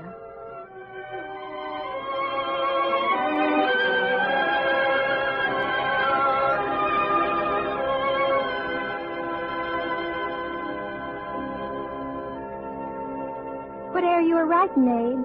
You can read it if you'd like to, Ma. Abraham Lincoln, his hand and pen, he will be good, but God knows when. Oh, you're learning fast and right well, Abe. The teaching woman at the school was saying I learn most too fast. Maybe 'tis a compliment. Ma. Yes? The teaching woman were telling of the president. He lives in a great house in a city in the east. There's thousands of people back there, she says, living in houses right up against each other, with no woods in between. You'll see them things one day. I ain't never to see them things, Ma. Why don't you want to see them, Abe? Oh, I don't rightly know. I reckon I'm scared of all them people together. Like they were in the courthouse square when the speechmaker come in Kentucky. Him talking them big words and wearing queer store-bought clothes and them all yelling their heads off. I was scared. I felt kind of sick-like. You'll feel different when you're growed up, Abe. No, I won't feel no different. Them people are mean. They aim to harm each other. No, Abe, they don't aim to do no harm. They don't know no better. I never had no book learning, Abe. But your grandma come all the way from Virginia and seen a lot in her day. And she told me folks ain't never really mean. Some folks is just powerful ignorant. I reckon that's the way it truly is, Abe. Hey. Yes, Pa? Go fetch me a pail of water. I aim to wash up and rest tonight. I'll fetch it right off, Pa. Cabin must be nigh finished, Tom. We'll move in tomorrow, Nancy. Hope you like it. I'll like it. There's some logs left over. Logs? Anything you'd like me to make you with them? Save them, Tom, and keep them dry. Maybe I'll need something later on.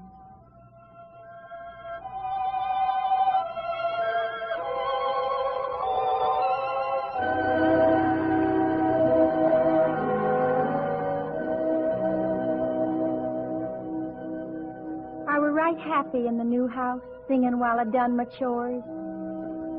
But come summer, I begun thinking back to the hills, back yonder in Kentucky. And then come the sickness in Indiana, And I knowed then why I asked Tom to save them logs and keep 'em dry. For I felt a bitter burning in my throat. And I knowed. Shall I read you some more out in the book, Ma? Read me the psalm about the hills. The one I love so well, Abe. I will lift up mine eyes unto the hills. From whence cometh my help? You remember the hills in Kentucky, Tom? I will lift up mine eyes unto the hills. Nancy. I just can't say the words I want to say, Tom. Rest, Nancy. Rest quiet now. Remember the schooling, Tom. I want Abe to learn all he can. I know. It's meant to be. Now you know what I was meaning about always being yonder in my mind, Tom. Yes, Nancy. You see, it's meant to be. Promise me, Tom. I promise. Abe. Yes, Ma? Grow up, Abe. Be good to your pa. And be good to your people. And remember me when you're out yonder.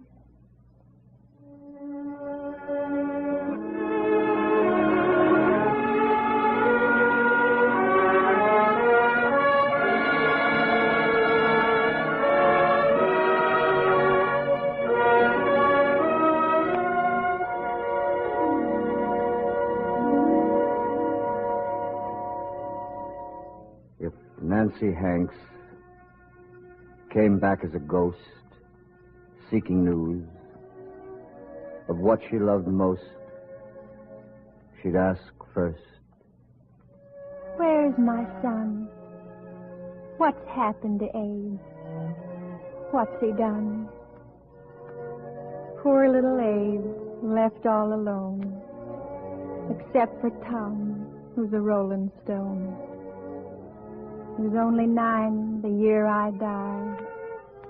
I remember still how hard he cried, scraping along in a little shack with hardly a shirt to cover his back, and the prairie wind a-blowing down, or pinching time if he went to town. You wouldn't know about my son. Did he grow tall? Did he have fun? Did he learn to read? Did he get to town? Do you know his name?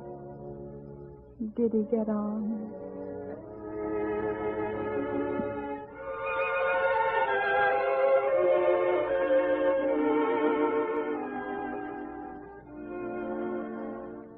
In tribute to American motherhood, the Cavalcade of America honors the memory of Nancy Hanks, mother of Abraham Lincoln.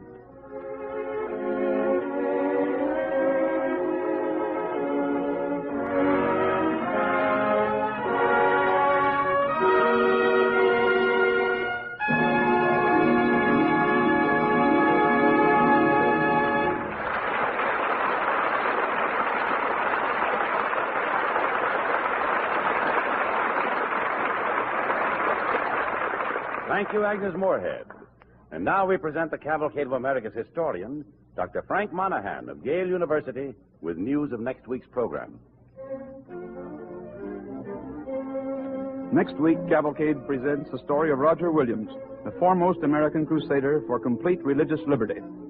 Many groups came to America seeking freedom, but when they found it, some made it a selfish freedom, the right to persecute those who did not agree with them.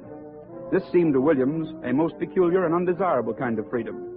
His agitation for the separation of church and state in Massachusetts caused his banishment. But when Williams founded Providence more than 300 years ago, he made it the one place in America where a man could think his own thoughts, worship God in his own fashion, and exercise an equal share in government. Roger Williams found the perfect liberty he sought, but he went beyond and established it for his fellow men as well. In our story of Roger Williams next week, the Cavalcade of America presents in the title role the popular radio actor Ray Collins. The orchestra and the original musical effects on the Cavalcade of America are under the direction of Don Voorhees.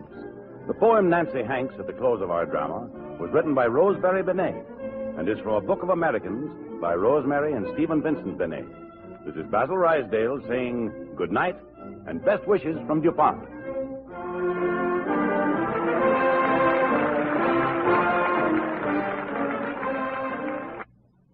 This is the National Broadcasting Company.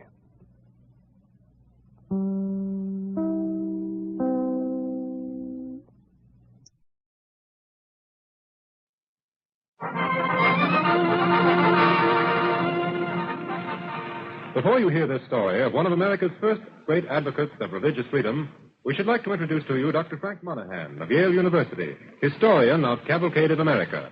Dr. Monahan. Among the many blessings which we as Americans enjoy and cherish is that of religious freedom. And if you examine carefully the three other great constitutional liberties, you will see how closely they are associated. But religious freedom was the first to be achieved in America, or rather in one American colony, and long before the Constitution and its Bill of Rights. And it came to be established in a curious and ironic fashion. Briefly, it was this. You are well aware of the celebrated story of the Puritans. You know well their piety, their courage, their determination, their stamina. No one group has made more effective contributions to the development of the American nation. The Puritans had fled to America to obtain religious and economic freedom, to gain the opportunity of realizing their own way of life. After many hardships, they established colonies in New England. They prospered. They came to America to find religious liberty, and they found it. But within a few years, there appeared among the Puritans several persons whose religious beliefs were not quite the same. The Puritan temper flared up. Dissenters were harassed, stoned, some executed, others exiled. It was now clear that the Puritans never wished to extend the principle of religious freedom to those persons with whom they did not agree. The voice of Roger Williams was most eloquent in the denunciation of such intolerance. When he was finally exiled, he fled to the wilderness to found a new colony, Providence in Rhode Island. And this was the first colony in America with true religious liberty. Roger Williams was not only the first great American liberal, or one of the greatest of all American figures, he was one of the greatest figures in the worldwide movement to achieve freedom of the human conscience. Day in Plymouth, more than 300 years ago. In the morning sunshine, black-cloaked worshippers are walking along the shore to a small, square log meeting house. One of their number is a bold-jawed man, Roger Williams. Beside him is his wife, Mary. Roger, please be careful in your sermon this morning. Careful? You know what I mean. They say you're preaching dangerously, that you're a heretic trying to stir up trouble. Roger, won't you just be a little careful, dearest? They'll stop at nothing to hurt you. I'm not afraid, Mary. I wish you weren't. Oh, Roger, please, for my sake. Mary, I can't. I believe what I say is the truth, and I shall speak it.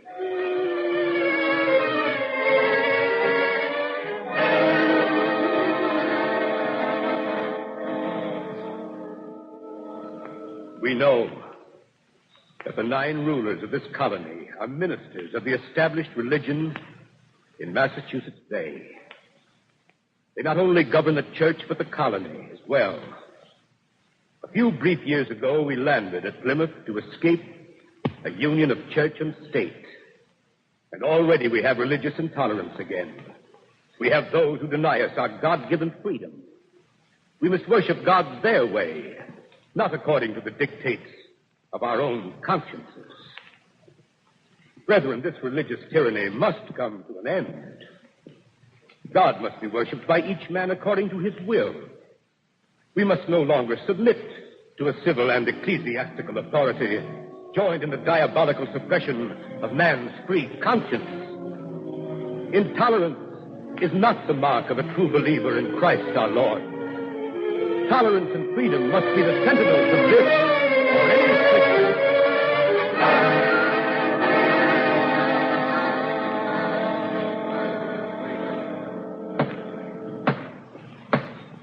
General Court will now hear a summary of the case against the defendant. Governor Haynes.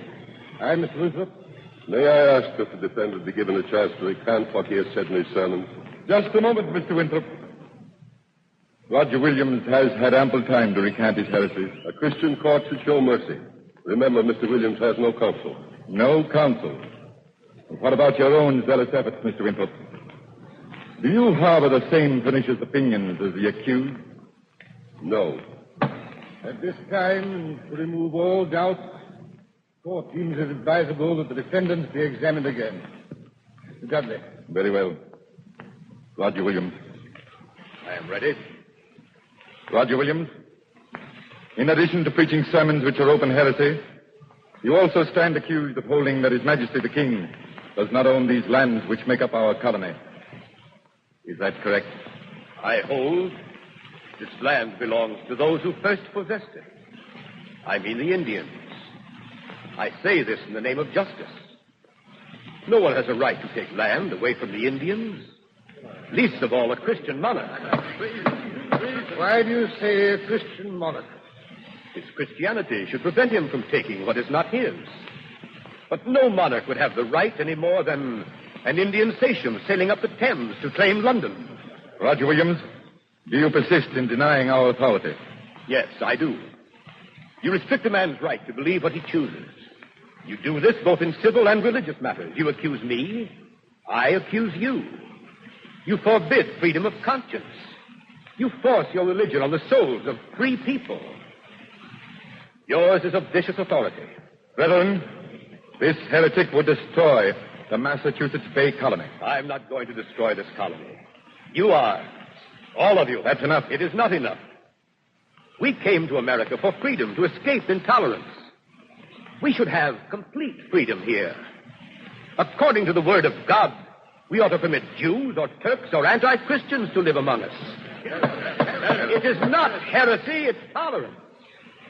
It's the basis of all human civilization. Very well, Roger Williams. Further talk is useless. You heard your opinions. Will you change them? I cannot. Roger Williams has broached and divulged divers new dangerous opinions contrary to our authority. We sentence you, Roger Williams, to banishment from this colony within 6 weeks. Court is adjourned. Roger. Oh, Roger. Yes, John. I'm sorry. Is there anything I can do? John Winthrop, you've been my friend. I want to thank you for all you've done. I seem to have little influence anymore. You hadn't been so stubborn. Sometimes I wonder, Roger, why you came to this colony. Because, like you, I believe in freedom. Freedom of opinion. Freedom of conscience. Freedom of worship. We haven't got it here, John. But we'll have it yet. We've got to have it. Because where there is intolerance, there can be no freedom.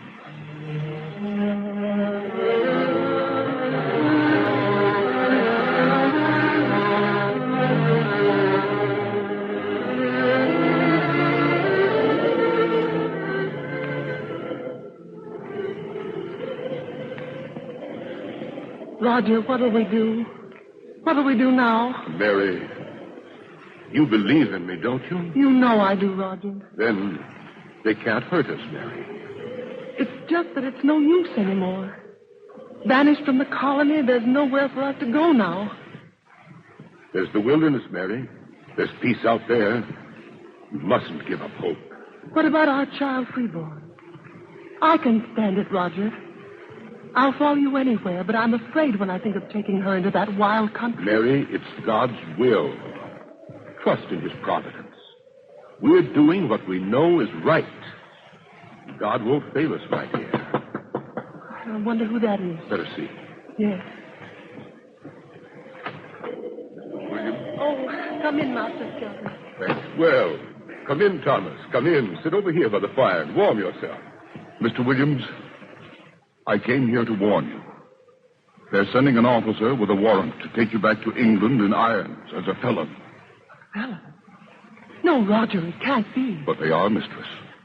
They'd persecute him to his dying day if they could. Why have you done this for me? Well, Mr. Winthrop suggested... I might have known John Winthrop would try to help me. What did he suggest? He doesn't want you to leave New England. But he thinks you should leave here at once. You know the Indians, Mr. Williams. Maybe you could live with them. Yes. Perhaps it is with the Indians. But, Roger, you can't. Not now. I don't relish the voyage that give me to England, Mary. It's either that or the Indian wilderness. I'm going with you, Roger. You can't go alone. Mary, I must please help to make it easier for me. Don't worry, my dear. It won't be long, and I'll send for you and Freeborn in the spring. He'll be all right, Mr. Williams. I'm going with him. Thank you, Thomas. But we'll have to hurry. Strange. To escape intolerance and cruelty, we must run to savages. Goodbye, Mary. And don't forget, trust in God's providence.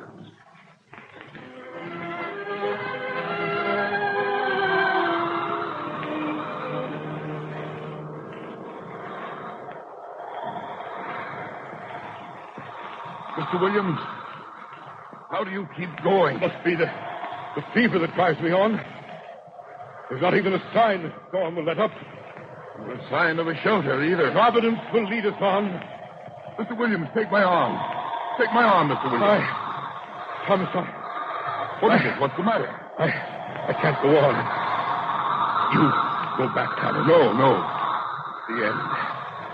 I can't go another step. Leave me here, Thomas. No. Look. That rock ahead. Shout. I can't. Here, I can't. Put your arm around my neck. There. All right, come on now. No. Come on. We're almost there. Now. Here, get down behind it, Mr. Williams. I'll build a fire. Here, let me wrap you up first. Thank you. There. Thomas, do you want to go back? No, we can't go back. Thomas, we'll go on. We'll go on until we find the place we need. We'll find it. God's providence will take us there. And we'll call that place Providence.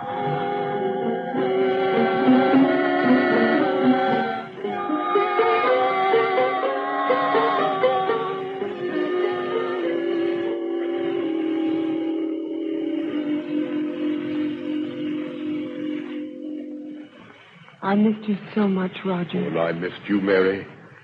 But now you're here. And Freeborn, too. I don't want to leave her alone in the cabin, Roger. Let's start back. It's a peaceful summer night. She's safe. Providence is peaceful. And Plymouth seems so far away. And the blizzard you told me about so long ago. Now this is our home, Roger. It's not much of a home yet, Mary. But our town of Providence is growing. We'll have a better home. 10, 11, 12 lights I can count in homes along the bay. You sound happy, my dear. I'm glad. I am happy and so proud of you. I mean, of what you've done here and what you've made of Providence. Praise the Most High and only wise, not me, for our freedom.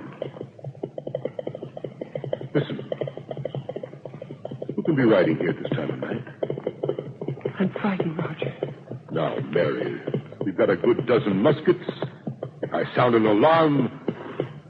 Anybody awake there? Who's there? What do you want? I'm looking for Mr. Williams' home with an urgent message from Massachusetts Bay. I'm Roger Williams. What is the trouble? The Pequots and Narragansetts are on the warpath. Warpath? You must help us. You're the only one who can. What's behind this uprising? If I knew that. Our troops on the upper Connecticut. They burned a Pequot village or two in revenge for the slaying of one of our traders. Well, Mr. Dudley sent me to you for help. Mr. Dudley? Then it is God's judgment. Hey, Mary, it is not for us to judge our enemies. Please, mistress, I know what you're thinking. Heaven knows he has been unjust to you, but now Mr. Williams is our only hope. Little hope, but I can try. Please hasten if you can. There's no time to lose. The Narragansetts are my friends. Well, we bought our land from them fairly. Perhaps I can stop them, and together we may stop the Pequots. May God protect you, Roger. So be it. I shall go to the Narragansetts and talk to their station. Biantonomo.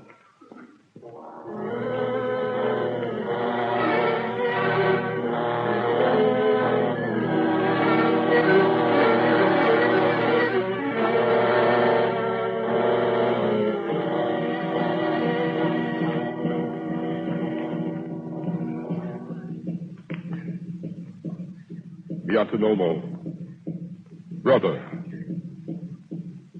when we bought our land from you, you promised there would be peace between us as long as you lived.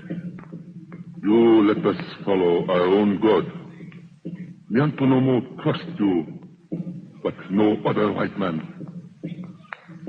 If you wish our friendship to go on, brother, I ask you this.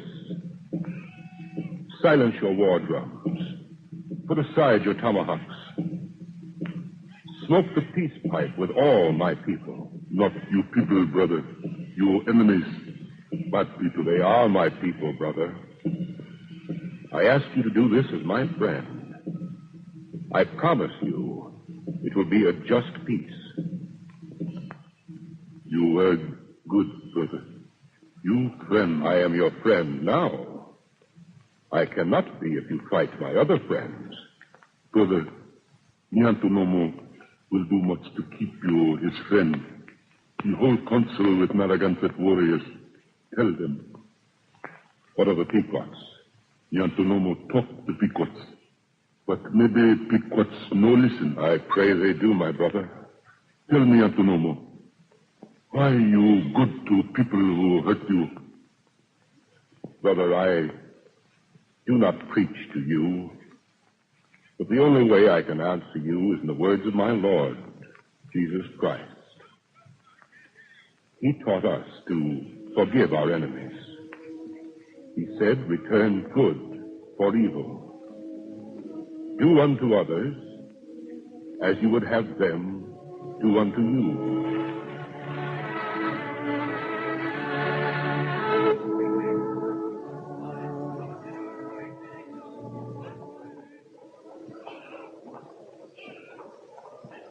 I think you'd better come at once, Mr. Williams.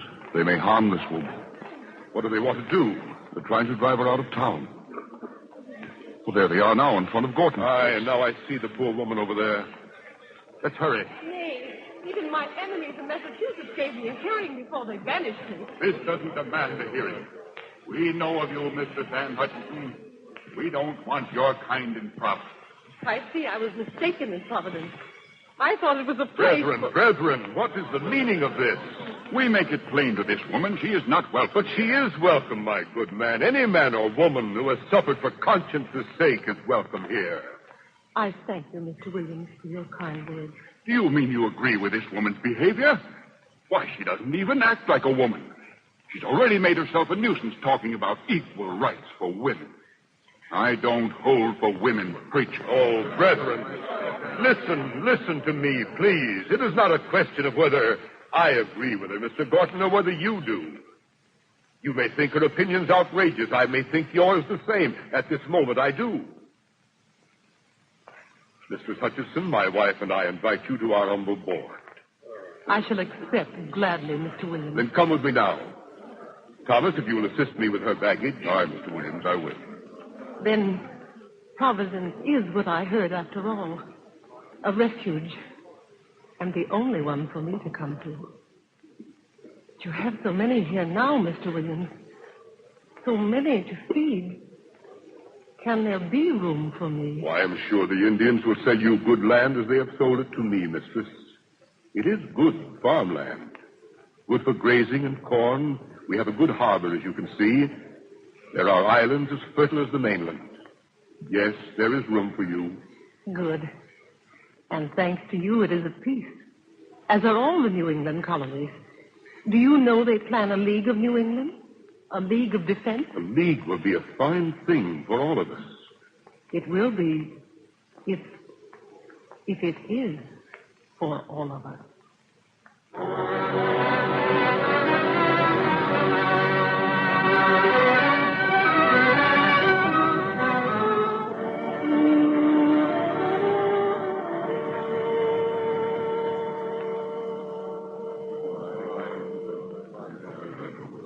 Brethren, let us review our situation.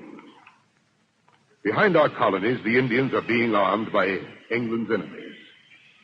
Within New England, there is now a league, Massachusetts, Plymouth, New Haven, and Connecticut. But we are left out of it. Aye. That's the very basis of the league. I mean that we of Providence be out of it. So we are told. What do you say, Mr. Arnold? I say we must find a way to cooperate with them, or we are lost. Mr. Harris? Aye. For otherwise they will not let us trade or travel among them, or use their harbors. Mr. Wicks? Providence stands for the freedom to think as we please. We can't give that up. We must, for we're outcasts. Our crops will rot on our hands. We all know what's behind this. The other colonies would gladly trade with us, but for one reason, Roger Williams. I say we must give him up for the sake of the others here. He was the first one who said. You may be right, brethren. At least here you have the right to speak as you believe. We all have that right. Now, I have an opinion, too. I suspect the Bay Colony will not like it. The Bay dominates the other colonies. The Bay may not like it, but I think I may solve your difficulties. Remember, openly, the other colonies refuse to deal with us because they claim we have no legal basis. Well, if it meets with your approval, I shall go to London for a charter from the Crown. What if you fail? We cannot live quarreling with our neighbors. If I fail, I will return. I will go to Boston and give myself up.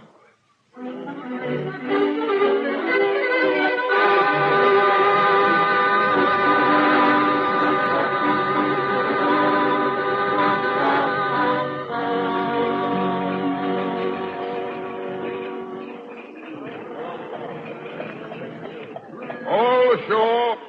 Goodbye, Captain. Goodbye, Mr. Williams. Roger! Oh, Roger! Mary! Roger. John Winthrop! Oh, it's good to see you, too.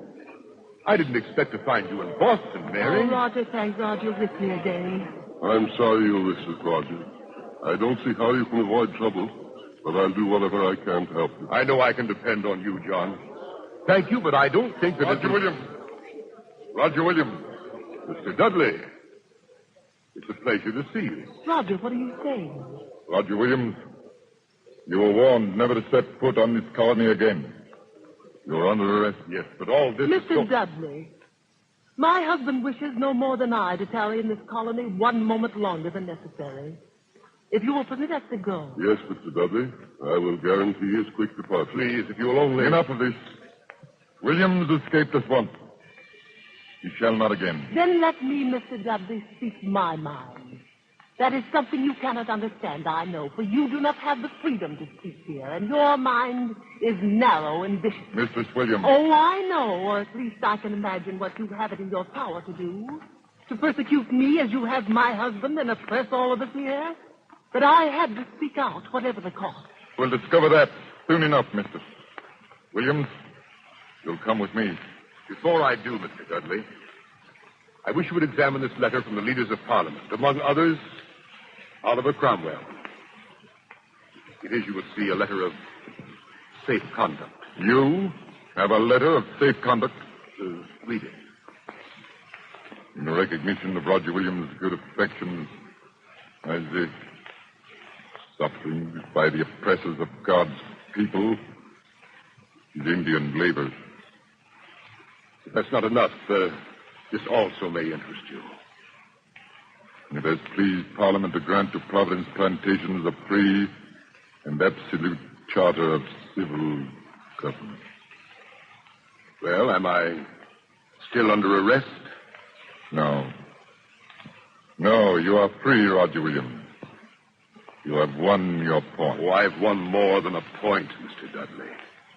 And more than my own freedom. There is now a small place in the world where man's conscience is free. But this is more than a charter of freedom for Providence.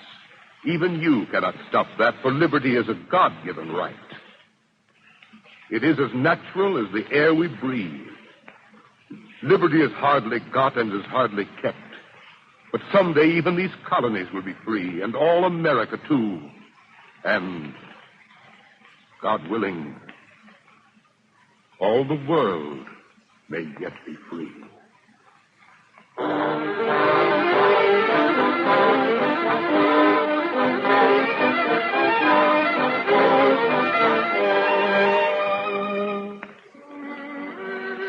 The years pass, and finally there came to all of America liberty of conscience, establishing those very truths which brought about the banishment of Roger Williams in 1635. It was a victory of complete religious freedom, the freedom of Roger Williams' Providence experiment. This religious freedom found fullest expression in the Constitution of the United States, which declares, Congress shall make no law respecting an establishment of religion or prohibiting the free exercise thereof. Today, this is one of America's proudest heritages, and it is for this that Roger Williams takes his place in the Cavalcade of America.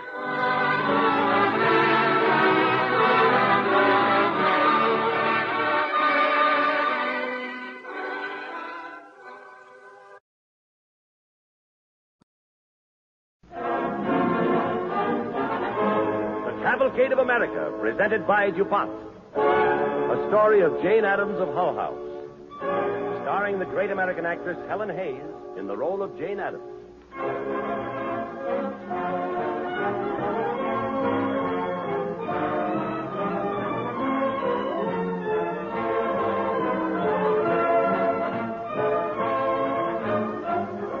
This broadcast of the Cavalcade of America originates in the auditorium in Milwaukee, Wisconsin, where the General Federation of Women's Clubs is holding its annual council meeting. And in dedication to all the women of America who have devoted themselves to the welfare of humanity, and with Helen Hayes, our star, Cavalcade pays tribute to the work of Jane Addams and the founding of her great social institution, the Jane Addams Hull House.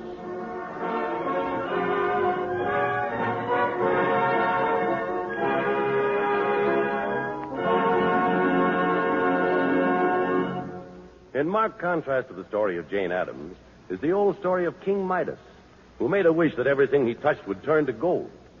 When the wish was granted, Midas at first thought himself a very wealthy man, until his food and drink and even his little daughter changed to gold at his touch.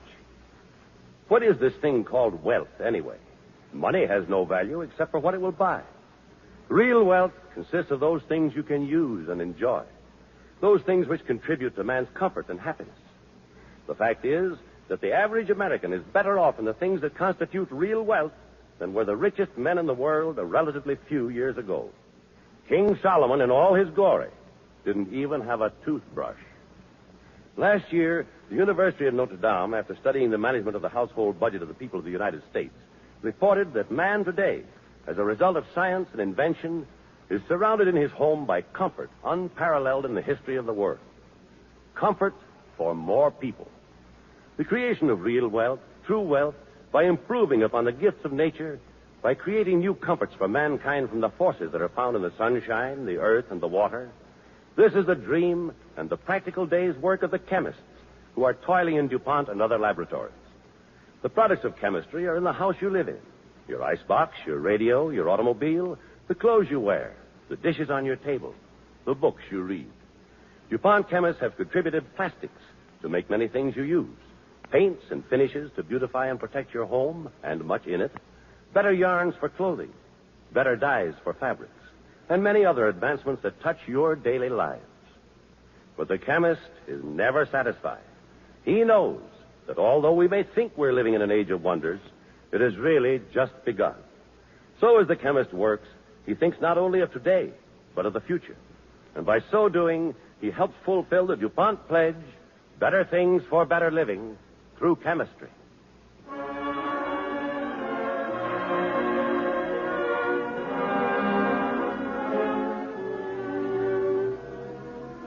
Helen Hayes as Jane Addams of Hull House in the Cavalcade of America.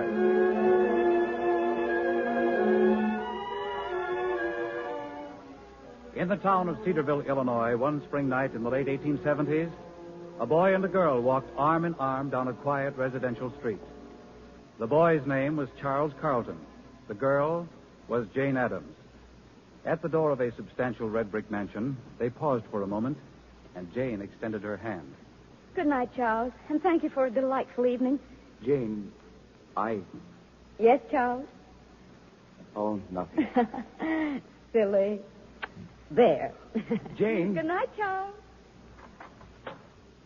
Well, Jane, 11 o'clock. I know, Father, it is late, but it was such a lovely spring evening. Do you want me to tell you all about the party? You like that Carlton chap, don't you, Jane? If I marry, Charles will be the man, Father. If you marry. Jane... Oh, now, Father, don't try to rush me. You don't think I'm just a flirt, do you, Father? Why, of course I don't. I know you too well for that. In fact, I think I know what's on your mind now. Oh, what do you think it is, Father? I remember when you were a very little girl, Jane. We went for a walk through the section across the tracks. It was the first time you had ever seen the way poor people live. I remember. The little houses and people, so many people. And there was a little puzzled frown on your face, like the one you're wearing right now. Oh. Well, Father? Jane, you and I have been very close to one another since your mother's death. And I think I know what's best for your own good. You must give up these ideas, Jane. But I can't. I can't know that such injustice exists and not want to do something about it. Father, Abraham Lincoln was your friend. And I know you don't like to see such things any more than he would have. Abe Lincoln was a man. Oh. These things are not for women to concern themselves with. I've a better idea, Jane. How would you and Ellen like a trip to Europe this summer? Oh. And then, when you come back, if you still feel the same way about Carlton, we'll have a September wedding. A trip to Europe? Oh, Father, you are a darling. Well, it's past my bedtime. Wake me in time to see you off to school. Oh, I'll be up early, all right, to tell Ellen. Oh, Father, I do thank you. I'm so happy about the trip. It's going to be such a wonderful adventure.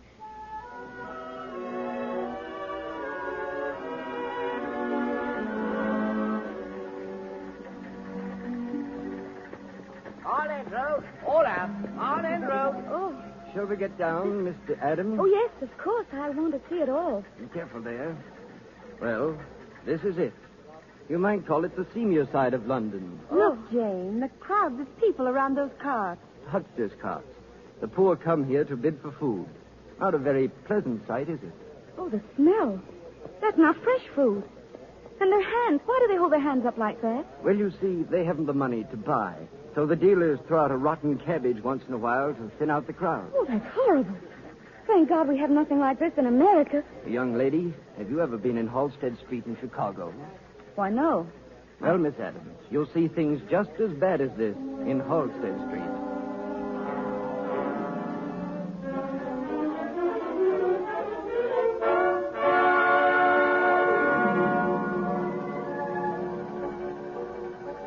Halstead Street, Chicago, 1883. Ugly and sprawling, its head in the shipyards and its feet in the stockyards. 32 miles of unrelieved squalor and misery. Poles and Slovaks, Italians and Irish crowded together, a dozen to a house built for a family of 3. It was the shapeless core of an America yet to be born. The America of the melting pot of races and nationalities. The America of the 19th century sweatshop and its ally, the ward healer.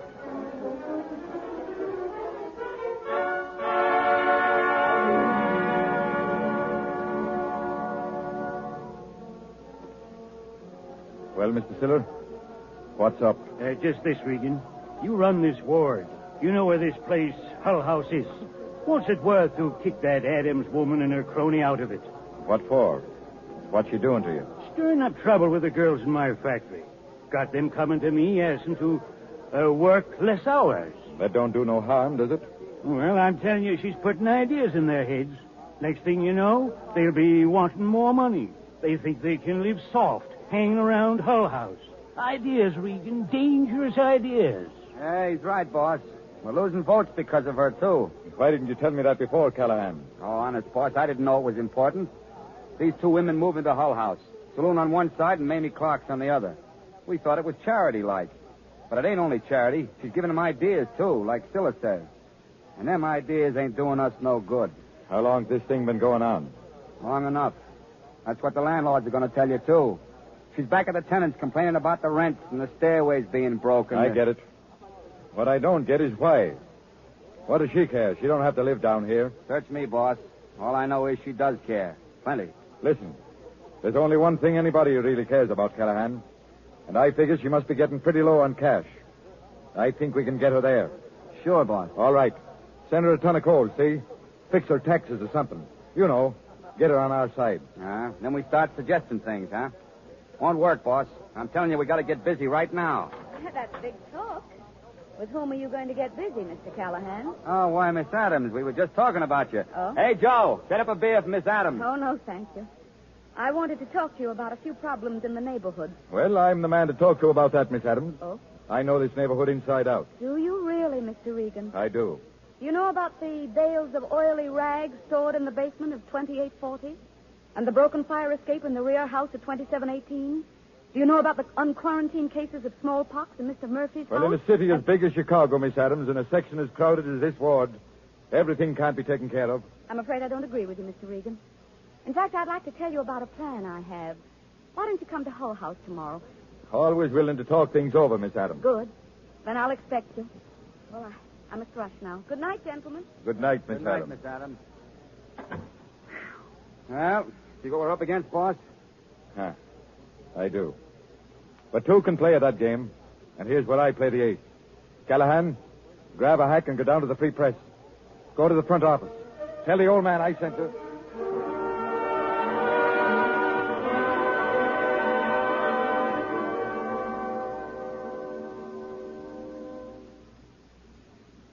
Jane, have you seen the morning papers? Why, no, Charles. I didn't have time. Well, here is the ironically named Free Press. A front page editorial. And a cartoon of me. Why, Charles, I didn't know Hull House was that important. Jane, that editorial means the end of Hull House. But how can it? It's addressed to the workers of this ward. Yes. It says you've been meddling in the affairs of the working people down here, and the employers are going to see they lose their jobs as a result. Oh. Jane, it isn't safe for you to stay here any longer. I've come to take you away. No, Charles. This is my home. And it isn't only my home, it's the home of those children in there. Don't you see?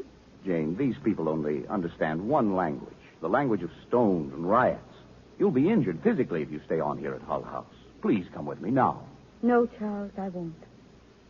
Jane, I'm warning you. You're heading for trouble. Trouble. Thank you, Charles. I'm not worried about myself.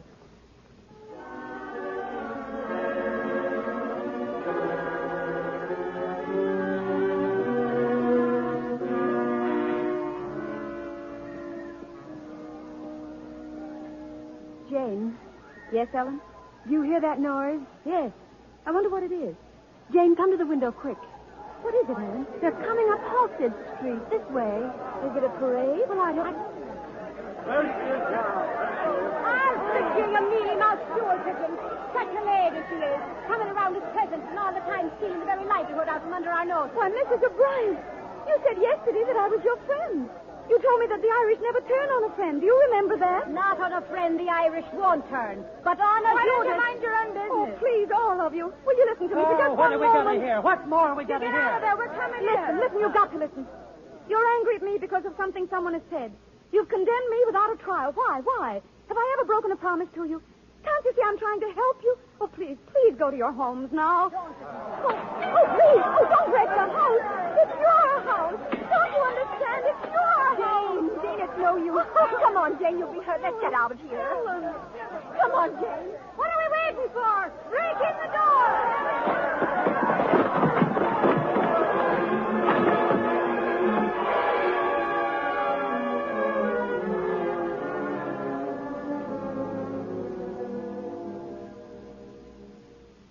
Jane, Yes, Charles. I'm sorry for you. I know what Hull House meant to you. I don't understand it. It wasn't mine. It was their house. Jane, listen. They don't want to be helped. They want to be left alone. They didn't do this because they hate me, Charles. Not those people.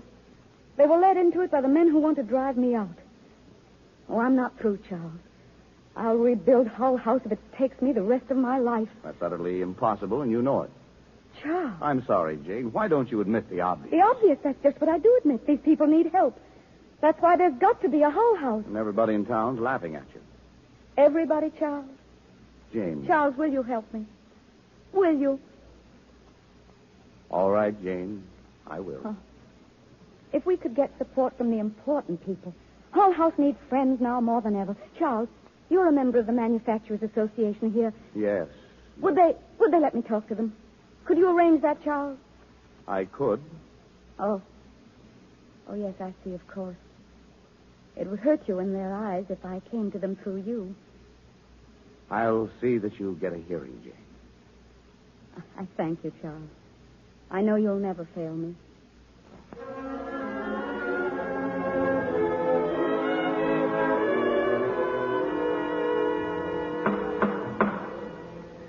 Gentlemen of the Manufacturers Association, the meeting will now be addressed by Miss Jane Addams. Miss Addams, please.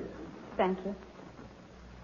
Gentlemen, when I first came to Chicago, I believed with Abraham Lincoln in the innate reasonableness of the common people.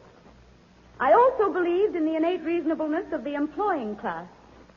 I believed that if actual abuses were pointed out to them, they would do what was in their power to correct them. Miss Addams, will you excuse the interruption? Certainly, Mr. Chairman. A question has just been sent up to the chair.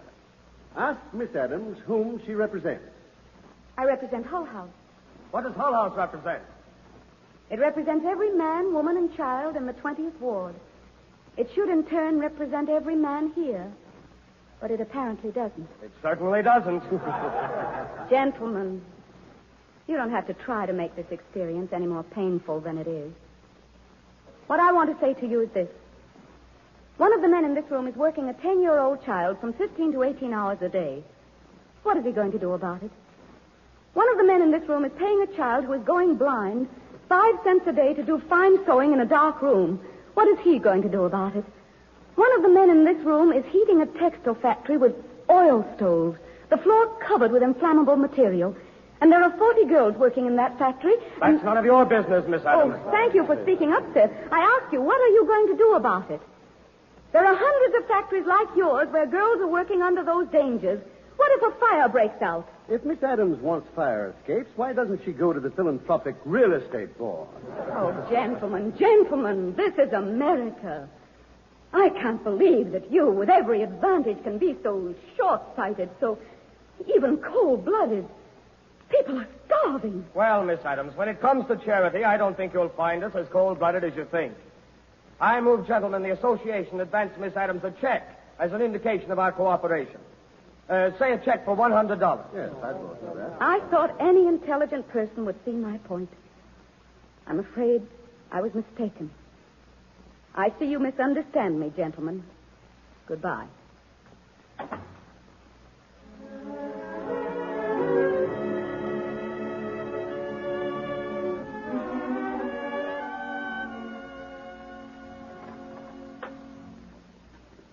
Hello, Ellen. Why, Jane, you're back early. They simply won't listen. Ellen, how much money have we left? What's the balance? Oh, it's all right. Ellen, I want to know. Well, Jane, we haven't any money. Not a penny. But, Ellen, what about that Russian woman? She stopped the check. Frightened by the publicity. Terrible things the papers have been saying. Yes, they'll all be the same way, I guess, now. It's no use, Ellen. We've done everything we can. Hull House is closing. There's a gentleman outside to see you, Miss Addams. All right, have him come in. This way, sir. Thank you. Miss Addams, I'm a member of the Manufacturers Association. I heard you speak at the meeting. Oh, I remember. You with a friendly face. You see, I knew what you were talking about. I was born in this neighborhood. It was most discouraging. Well, it needn't have been. I've got you some friends, and here are their calling cards. Checks. But enormous checks. And that's just the beginning. Every decent businessman in Chicago, and there are a lot of them, is going to be rooting for you by the time I get through with them. Oh. Then we'll start on the politicians. Oh, you're so very good. This will help so much. Well, they don't know it yet, but I've already made out their next month's checks, except for the signatures. and they're for double these amounts.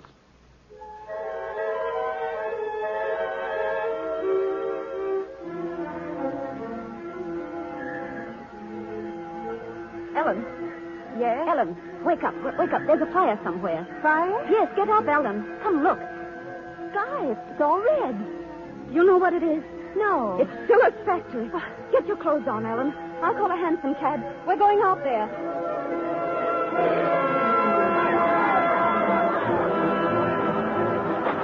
All right. Stand back, everybody. Keep outside the ropes there. I'm Miss Addams, the Hull House officer. Won't you let us go, please? I'm sorry, Miss Addams. My orders are to make no exceptions.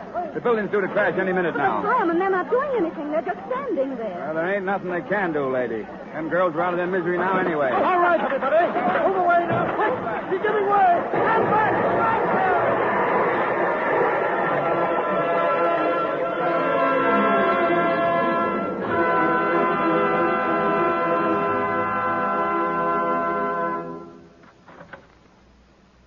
Good morning, Mr. Regan. Good morning, Miss Addams. May I come in? Yes, I was expecting you. You've read about the terrible tragedy at Stiller's factory. Yes. 40 girls burned to death. Shocking, Miss Addams. Shocking. Yes, Mr. Regan. It must never happen again. We must find out who's responsible. Not always easy to do that, Miss Addams. Start an investigation. Somebody must go to prison for this. We've got to make an example. Stiller, of course. But you can't always pin things on people. No, I suppose not. Just the same, somebody's going to take the blame for this. Well, I'll certainly use all my influence to help you there. Mr. Regan, I was there last night. Oh. I have the facts. I saw that fire hose break. Why did it break? Because it was no good. Who pocketed the money that would buy a good one? You did. Wait a minute now. I saw firemen struggling with a ladder that wouldn't work either. You had taxpayers' money to equip that firehouse. You didn't. Now, look here. You were responsible for the death of those girls. You got a wrong slant on this whole thing, Miss Addams. If I thought there was one word of truth in what you say, I'd spend the rest of my days making it right. You're going to start by handing in your resignation. Mr. Stiller is going to start by going to prison. And there's going to be a change in Chicago, Mr. Regan. I'll see these people won't have to suffer much longer. There's going to be a law to protect the working people of this state from greed and selfishness and the designs of those who are laughingly called their betters.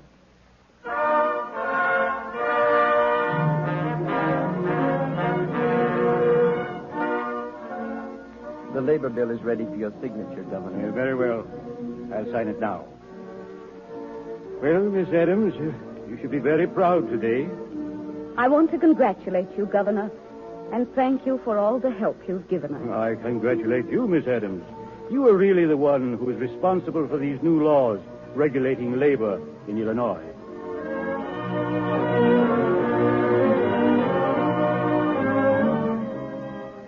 President Roosevelt will see you now, Miss Addams. Will you come in, please? Thank you. Miss Addams, delighted to meet you. Thank you, Mr. President. So you think women should have the vote, eh? Yes, Mr. President, I do. And I think all America will be feeling that way soon. Have you been a suffragette long, Miss Addams? Voting is a human right for everybody, Mr. President. And for human rights, always, sir. Well, Miss Addams, I haven't quite made up my mind. There are some bully good arguments in favor of it, all right. Of course, you are one of the best arguments yourself.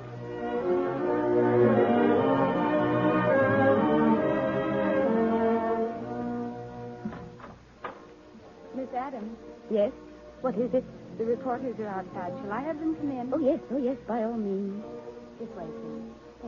Thanks. Well, how do you do? Miss Addams, we came down here to Hull House to congratulate you on your birthday and get an interview, too. Well, no special wisdom comes at 70. I think it can only be secured through adjustment to a changing world. How about women in politics, Miss Addams? Oh, I'm in favor of that. Women bring a necessary understanding to humanitarian problems.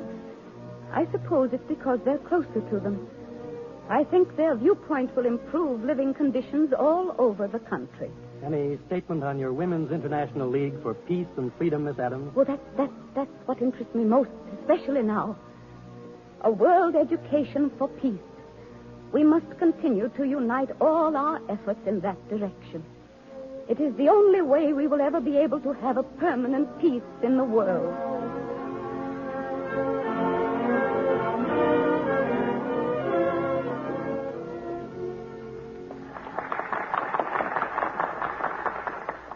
Ladies and gentlemen, the minister from Sweden, Miss Jane Addams. Miss Addams, my sovereign has bestowed on me a great honor.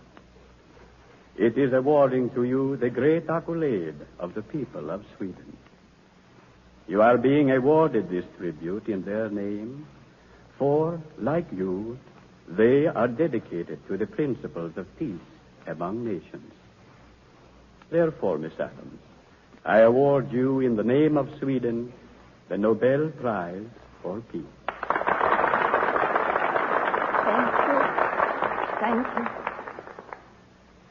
I receive this award for all men and women who find in service to their fellow man the highest expression of God. No one stands alone in the battle for human rights. Progress is not automatic. The world grows better because people wish that it should and take the right steps to make it better. It is only in sharing the sorrows of humanity that we know the full joy of possessing our whole humanity. For all stand equal in the shadow of the grave, wherein no man calls his brother Lord or Master. So are we lifted up together above our petty differences into an encompassing sense of unity.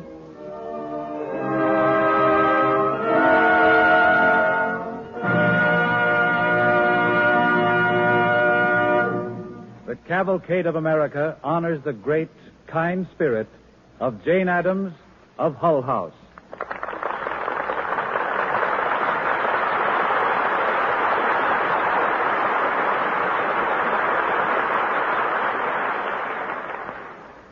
Thank you, Helen Hayes. And now we present Mrs. Sadie Orr Dunbar, President of the General Federation of Women's Clubs. On behalf of the General Federation of Women's Clubs, I wish to express our appreciation to the DuPont Company, to Miss Hayes, Dr. Monahan of the Yale University, and all who have shared in making this occasion a memorable one. We are particularly grateful that this evening's program honored the great humanitarian Jane Addams, founder of Hull House. We of the General Federation find added inspiration in the thought that we share our 50th anniversary with Hull House and have received renewed faith in our own slogan, Adjusting Democracy for Human Welfare, and the inspiring story we have heard tonight of one of the greatest women of all times, Jane Addams. Thank you, Mrs. Dunbar. And here is the Cavalcade of America's historian, Dr. Frank Monahan of Yale University, who will tell us about next week's program. Next week, Cavalcade brings you a musical picture of a vanished era, the glamorous and lively days of the 90s, when Midwestern America, robust, colorful, and romantic, typified the dynamic maturity of a powerful and full-grown nation. Then there was a fabulous and carefree life on the Mississippi, the days of the river steamboats, the side-wheelers and the stern-wheelers, the melodies and the tears and the laughter of the old river showboat. In the American theater, the great musical play, Showboat, has already become a tradition. Next week, Cavalcade of America will present Showboat with music by Jerome Kern, the book and lyrics by Oscar Hammerstein, second, and founded on a novel by Edna Ferber.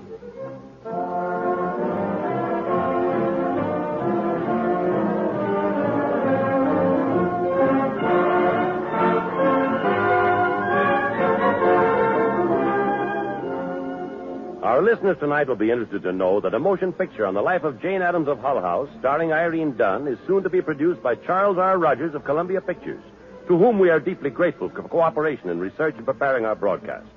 The orchestra and the original musical effects in the Cavalcade of America are under the direction of Don Voorhees. In closing, we would once again like to invite all of our listeners to visit DuPont's Wonder World of Chemistry exhibit at the World's Fair of New York, where you can see firsthand some of the many things chemistry is creating for better living. This is Basil Rysdale saying, best wishes from DuPont.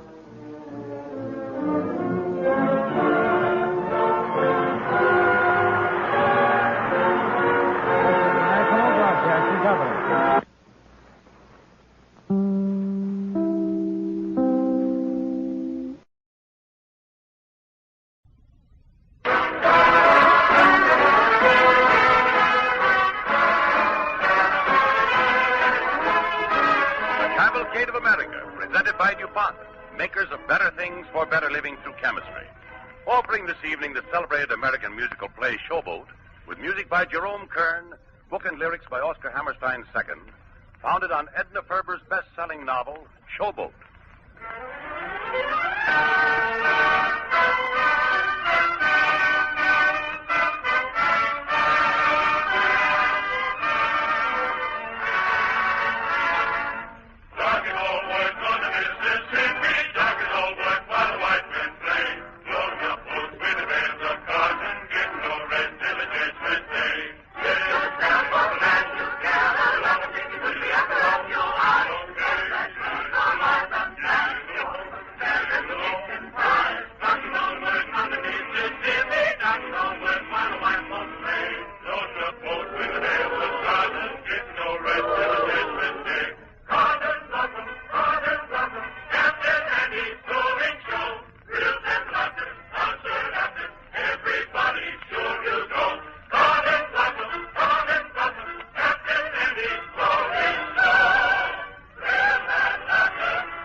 Hello.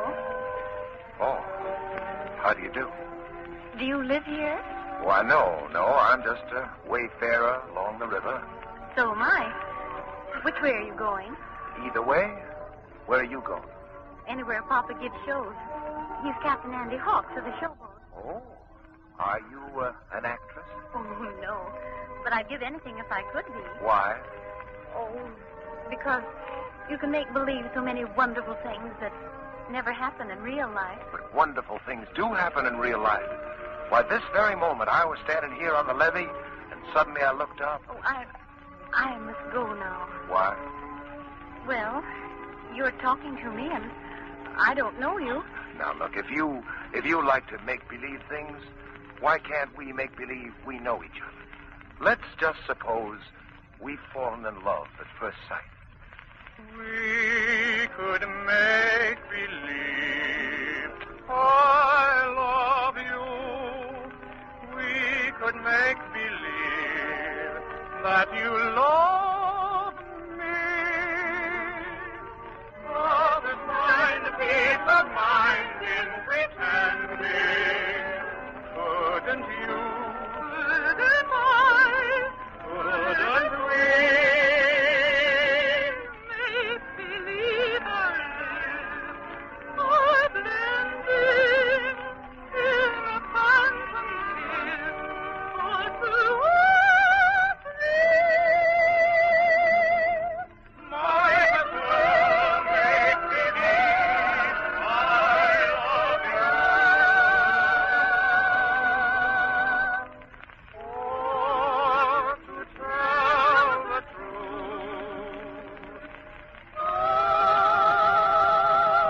Mr. Ravenel? Huh?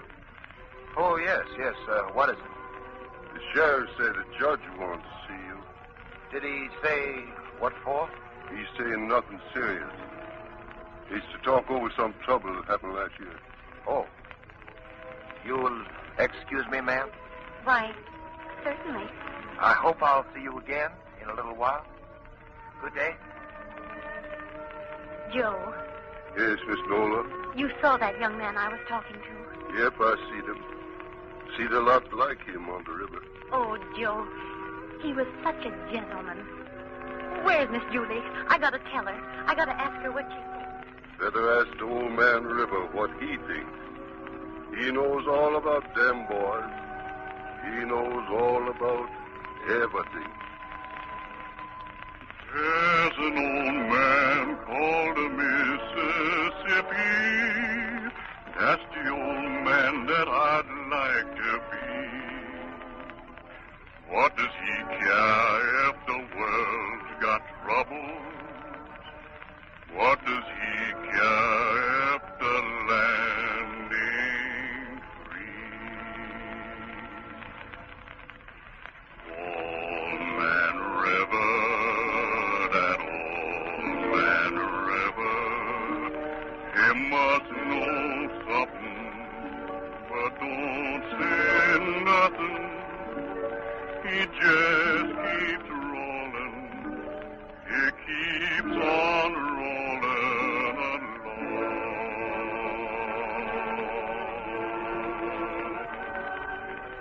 He don't plant potatoes, he don't plant cotton, and if that plants them is soon forgotten.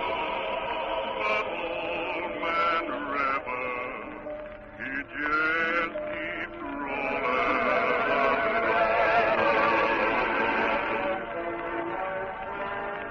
You and me, we sweat and strain, body all aching and racked with pain. Hold that barge, lift that main, get a little drunk, and you land in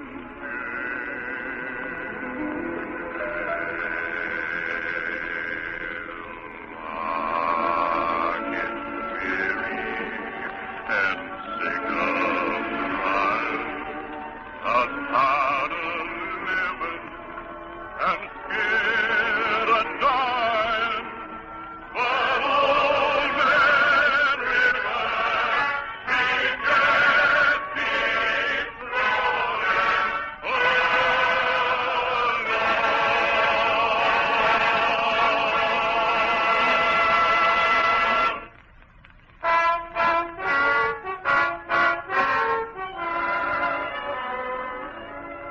Beneath this mirthful mask, All right, let's get on with the rehearsal. Places, everybody. Hold it a minute. All right, folks, wait a minute. What do you want, Sheriff? Yep, there's a Negro woman married to a white man on this boat. What? Criminal offense in this state. Why, no such thing on board this boat. Sorry, Cap. Name of the white man is Steve Baker. Steve's my leading man. He's not. Name of the negress is Baker. Come here, Julie. This is my wife. She's Julie Laverne, our leading lady, and nobody's going to say Laverne, my information says you were born in Mississippi. Your pop was white and your mammy was black. Is that right? Yes, that's right. You two better get your things and come along with me. Wait. You wouldn't call a man a white man that's got Negro blood in him, would you? No, not in Mississippi. Well, I got more than a drop of Negro blood in me, and that's a fact. You ready to swear to that in a court of law? I'll swear to it any place. All right, I'll take your word for it. But you'll have to clear out of here, both of you. You, Captain Hawks, don't try to give your show tonight with mixed blood in it, or you'll be riding out of town on something that don't sit so easy as a boat. Good evening.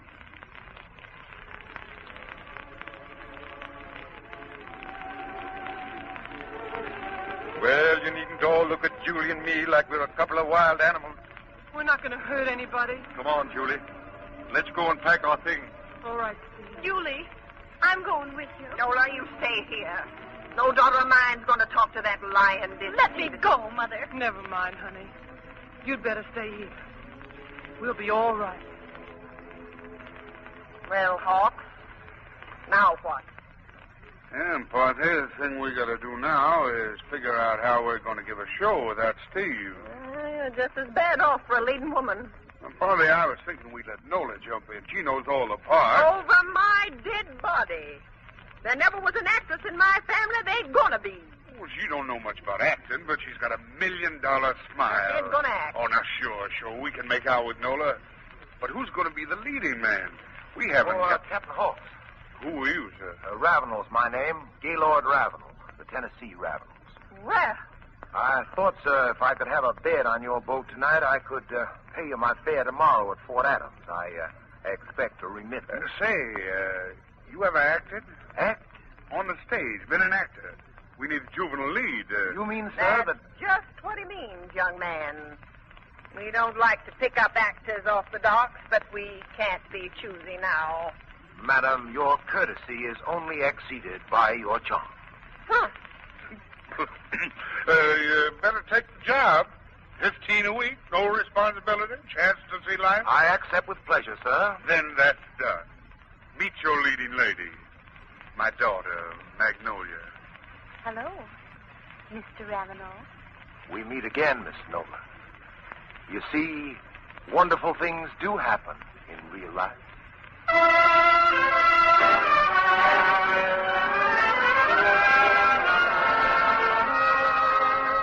And so Magnolia Hawks and Gaylord Ravenel become leading lady and leading man on Captain Andy's showboat, trooping up and down the Mississippi to the applause of the riverfolk. One day, Gay asked Nola to marry him, and she does. The years bring changes. As Mr. and Mrs. Ravenel, they leave the showboat to see life in Chicago.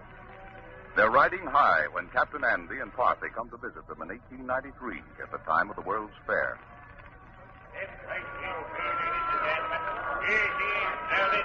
And look, Mother, there's the Ferris wheel way over there. What's that place there? The streets of Cairo. Here she is, ladies and gentlemen, Middle Egypt. See her do the dance of the seven veils. Parthy, that's what she is. Look at that now. The droves of men coming out of there. That's where Little Egypt dances the hoochie coochie. Hoochie coochie.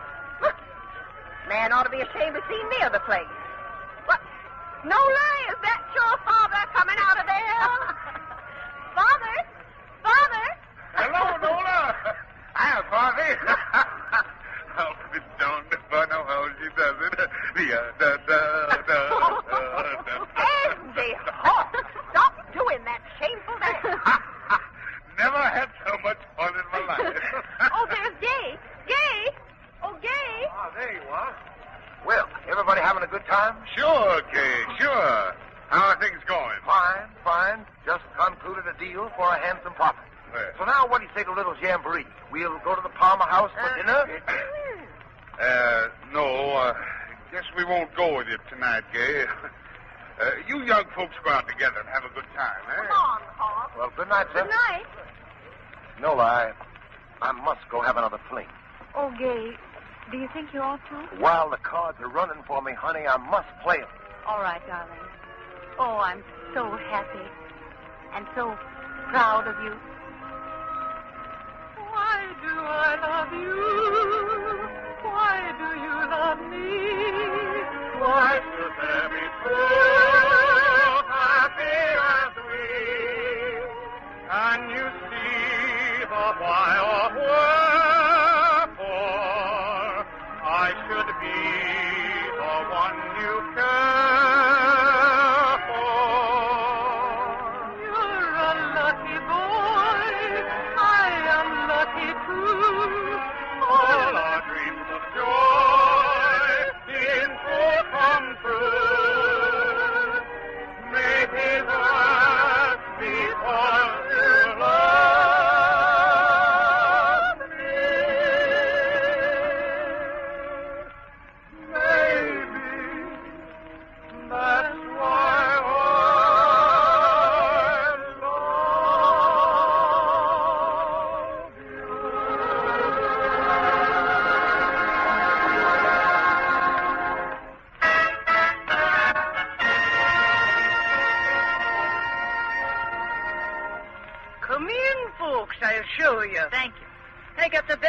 hear of any boarding house in Chicago.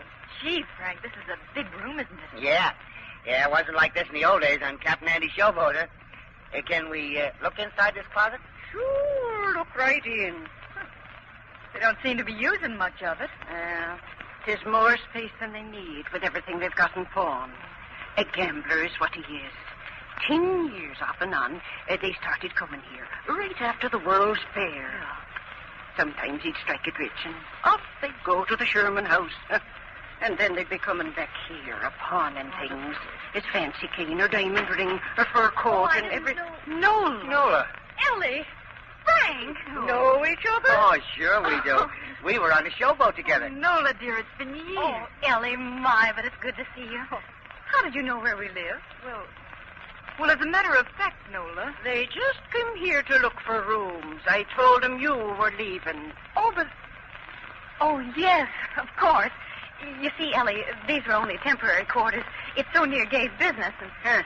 I'll be downstairs. You can let me know about the room. Good day. Well, is Gay doing well, Nola? Oh, yes. He's a big success. Oh, that's fine. We're doing pretty good. Yeah. We opened New Year's Eve at the Trocadero. Oh, I've been there often. Not lately, though. Oh, say, Nola, I was thinking if you need a little money, maybe I could fix it so you can get a job, maybe singing and playing the guitar like you used to on the showboat. Oh, that'd be fine, Nola. Oh, well, I'm afraid Gay would never hear of it. Of course, I'd like to. I mean, just as a lark. Oh, sure. I don't need the money. Of course you don't. Mrs. Ravenel, a boy just left this letter for you. Oh, thank you, Mrs. O'Brien. Must be from Gay, Ellie. Remember, I've got to have this room today, Mrs. Ravenel. I'll wait in the parlor. Will you excuse me a minute, Ellie? I've got to see what Gay says. Sure. He probably wants to meet me somewhere. Oh, Nola, what's the matter? Is Gay hurt? No. Here, Ellie. You read it. I may believe it if I hear somebody else say it. Sure enough. Dearest, by the time this letter reaches you, I shall be on a train bound God knows where. There's nothing left to pawn and no more friends to borrow from. I'm doing this because I think it's right. And because I love you. Please believe I'll always love you. Goodbye. Your own Gay. Oh, Nola. I never thought of living without Gay. Well, he seems to think you'd be better off. Better off? I never complained. I've lived like this half the time. One room, washing clothes in the basin, cooking food over a gas jet. But I loved him. And if all that went with it, I was willing to take it. I thought he knew that. Nola, remember what we said about the Trocadero? The Trocadero... Oh, yes. I might try that. I'll think it over. We'll leave you alone, Nola. You can get us at the Forbes Hotel, honey. Goodbye, Nola. Goodbye.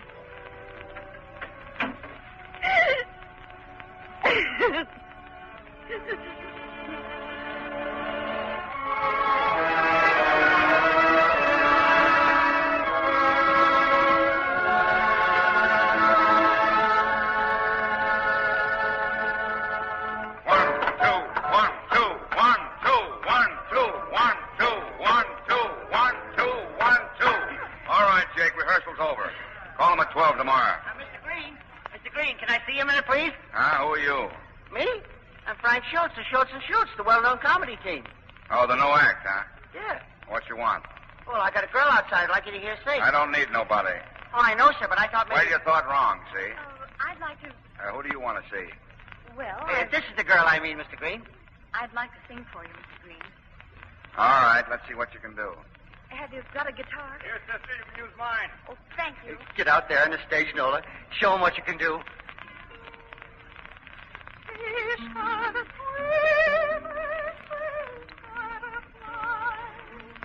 Hello, Julie. Hello, Frank. gee, it's like old times, huh? Ain't Nola doing that number grand? Yeah. She sure is. She's singing your song, Julie. The one you sang in the showboat? Mm-hmm. The manager said he don't need another singer.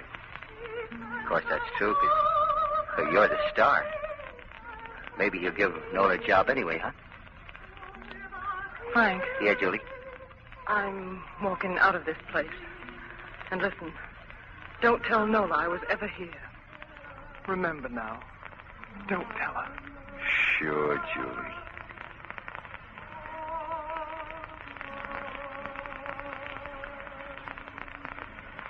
What do you say, boss? Rotten. Oh, gee, Mr. Green.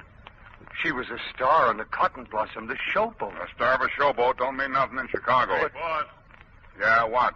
Just want to tell you, your prima donna said she was going on a tear. What? On the day before we opened? That settles it. She's through. Yeah, she said if you want a girl to take her place, you better grab the girl that just sung. I can't afford to take chances on amateurs with a $2,000 production. Wait, let me think. Say, girlie, your personality's all right. We could only teach you some up-to-date numbers. Hit that number again and trick it. Like this. Yeah-da-da-da, yeah-da-da-da. Try it. Play it, Jake. Fish got a swim. No, ragged. I know. All right. Go ahead. Fish got a swim and fish got a fly. I got love one man till I die. What do you say, boss? That's all right. Hold it. Does she get the job? Sure. She opens New Year's Eve. Happy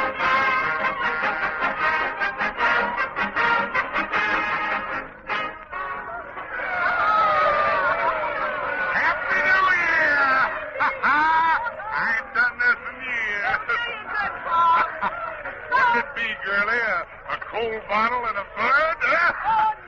I ain't done this in years.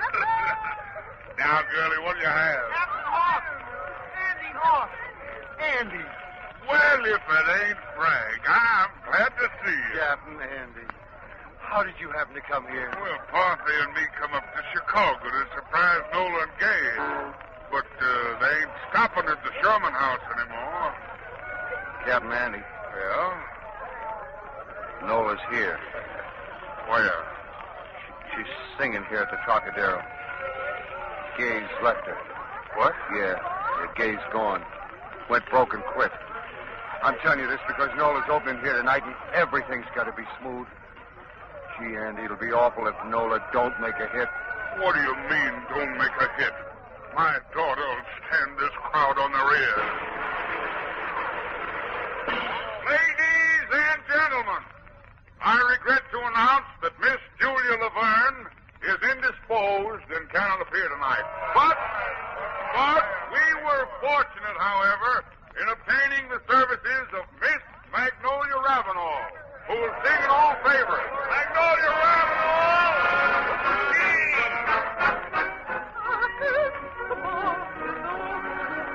Get the horse! Nola!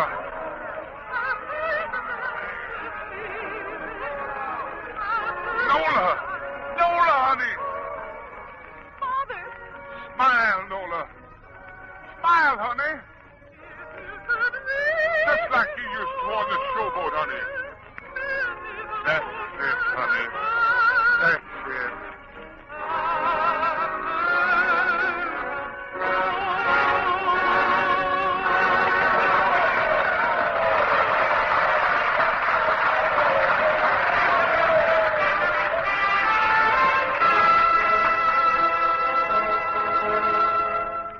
Many years pass. Nola is a famous star. But stronger and stronger beats the call of the river and the showboat. And at last she goes back. The showboat's bigger now, and Captain Andy's hair is white as snow. He's sitting out on deck talking with a visitor. Well, Gay, I'm glad to see you back here on the showboat. It's been more than 20 years. Ever seen Nola since Chicago? Why, yes, I I sneaked into a theater once where she was playing. You know, Kay, seems like fate my bumping into you down the river this afternoon. Nola'll be along any minute now. Captain Andy, you only found me by accident. Won't it be better if I just drop out of sight again? Her life is happy, complete. Oh, Father, are you out there? I was going to... Nola. Yeah, here's Gay. Here's Nola, Gay. Gay. Nola. Gay, come up on the top deck. We can talk there. Will you? Nola.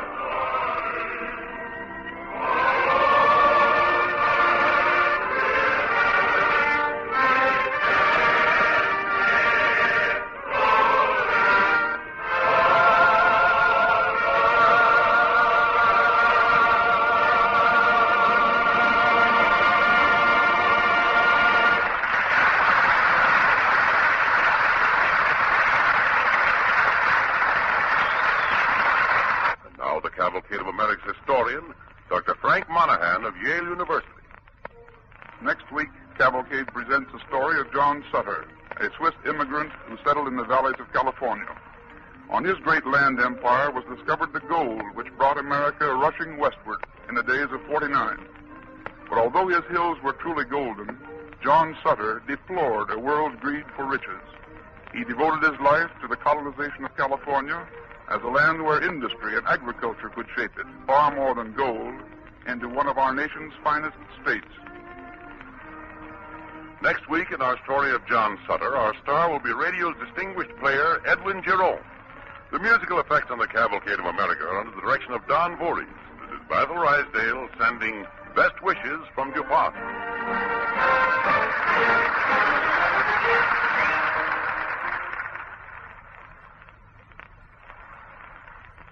This is the National Broadcasting Company.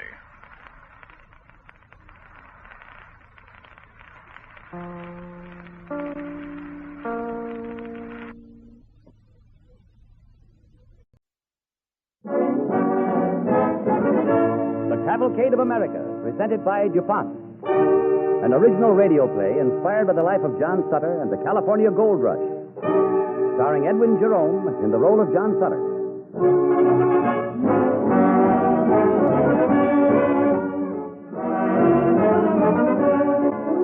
The DuPont Company, makers of better things for better living through chemistry, present the Cavalcade of America, dedicated to those men and women in every walk of life who have shaped the destiny of America in the past, and to the youth of today who will shape the destiny of America in the future. Before proceeding with our Cavalcade play, we pause for a moment to bring you an urgent message from the American Red Cross. Money is needed now to buy food, clothing, and medical supplies for suffering people in war-torn Europe. Americans have never failed to answer cries of distress from far-off lands. And we cannot fail now in this sad hour. Send your contribution to your local Red Cross chapter or to the American Red Cross in Washington, D.C.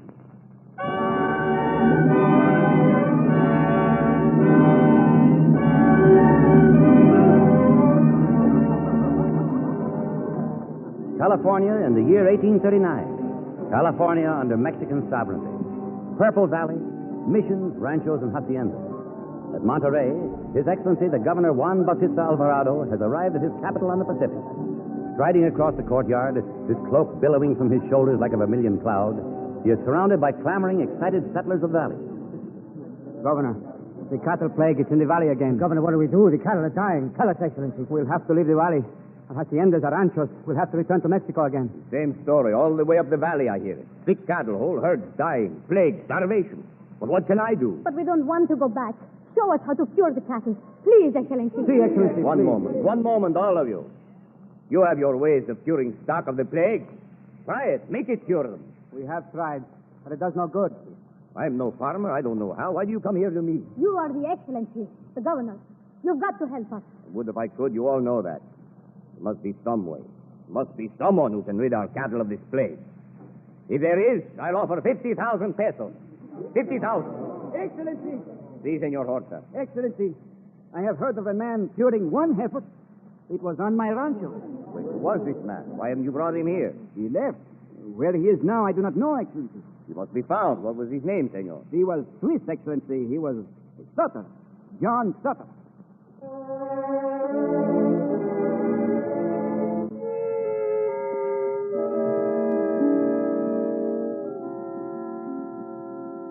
So you are the remarkable Captain John Sutter, eh? That is my name, Your Excellency. But why remarkable? Remarkable enough, senor. I have heard you can cure our valley cattle of this plague. All of your herds in California can be cured as easily, Your Excellency. There is a remedy I learned in Switzerland.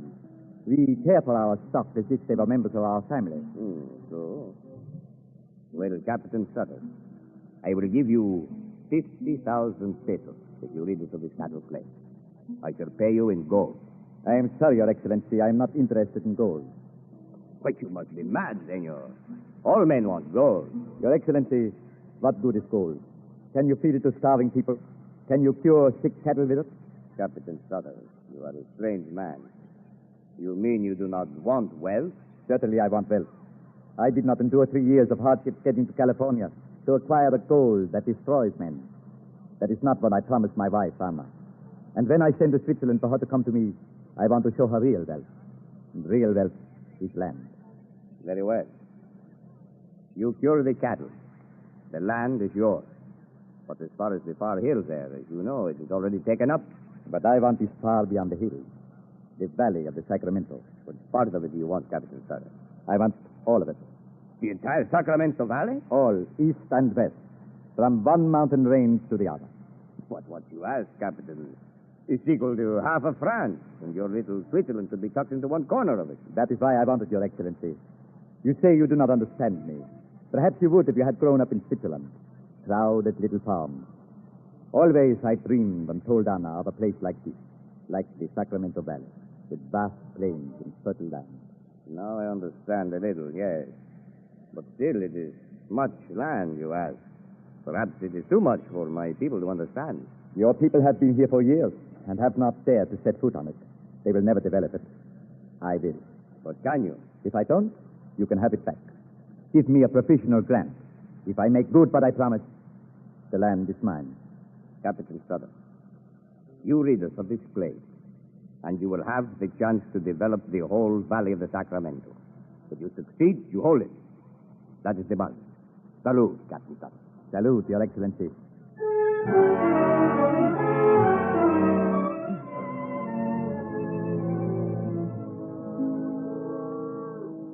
Where is it, boys? Right here, Captain. He's a mighty fine calf, Captain. Oh. Yeah, mother and child both doing fine. Yeah, it is a mighty fine calf.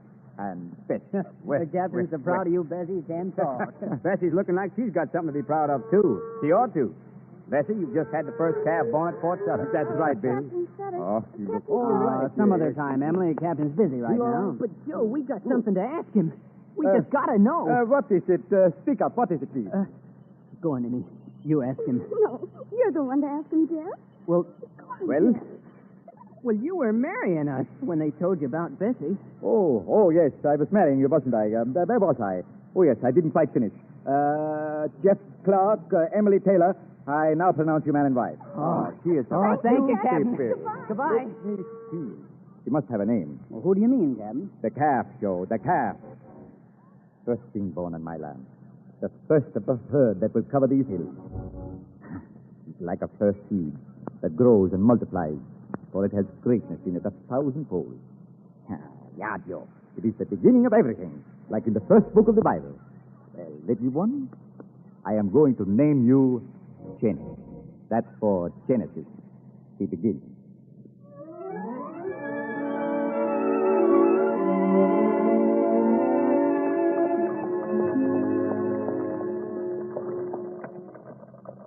Father, how much more is it to your farm? Oh, we have been on my farm for miles and miles, Laura. But we do not call it a farm here. We call it a rancho. And mine is the biggest rancho of all. And what do you think of it, Anna, darling? I do not know what to think, Johann. Oh? It is so big and everything. Even you seem new to me. Oh, now, Anna, darling, I have not changed so much. I was always like this. Only in Switzerland I could not do the great things I have done, and the greater things I will do here. You will get used to it. Morning, Captain Sutter. Oh, Morning, Captain. morning, Phil. Any orders Joe. today, Captain Sutter? Four, boys, four. Yes. Put 50 men to work at the mill. See that the grain is all ground before the crops come down from Feather River. Yes, sir. And, Bill. Yes, Captain. Marshall has sent down lumber from the new tannery. You put your men to work there.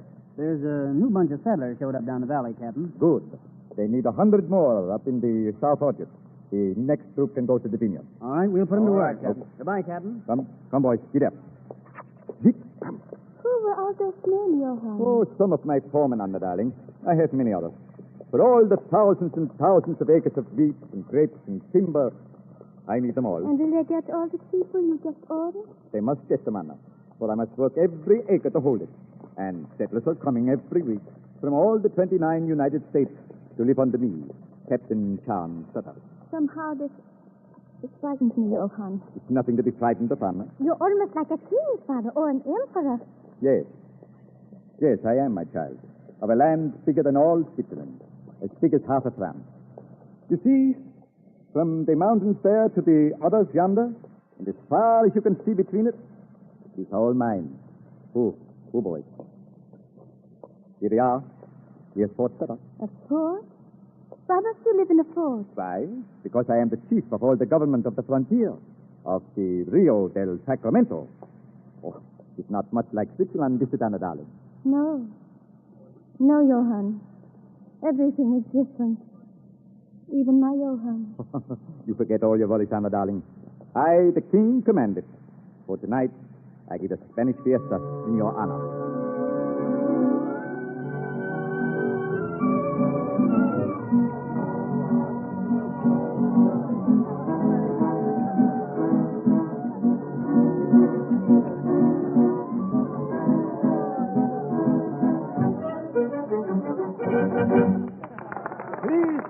Everyone, please. May I have everyone's attention, please? I propose a toast to our distinguished guest, His Excellency, the Governor of California. I thank you, Captain Sutter. I shall respond with a toast to the great man who more than fulfilled his agreement with Governor Alvarado, and rightfully is entitled to his newer grant. For he has changed the wilderness to a paradise, and has colonized it with many people. A toast to Captain Sutter, the owner, free and clear, of all the lands in the Sacramento Valley.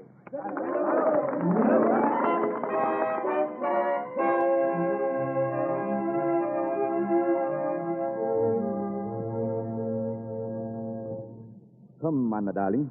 Let me show you the plans I have made for a house. But Johann will have a house already. I like it. Won't it do? This fort. This not a house. We must have a mansion, and I have the plan for it here. It shall be a house fine enough for John Sutter and his family. But Johann, this plan you have is truly a palace. Of course it is. Here, you see. Here is the reception hall. Here is the drawing room. And here, my audience chamber, where I shall hold court as required by my official authority. Yes. It will be very nice, I'm sure, if it is not too expensive. Oh, what do I care for expense? My crops this year will pay off the last of my debt. But let us be careful, Johann. Oh, it is so big here in America. I'm afraid if my stones come down on my head. Oh, now, Anna, darling, the land is ours. They can't take it from us. Well, all right. All right, if you say so, Johann. But promise me one thing. Please build me a little house. Only a few rooms if need be, Johann, but maybe we can go there sometime. Well, perhaps. There is a little farm on Feather River. I might build you a little house there if you insist. Now I will be happy, Johann, because someday we may be glad we have such a little farm and a little house.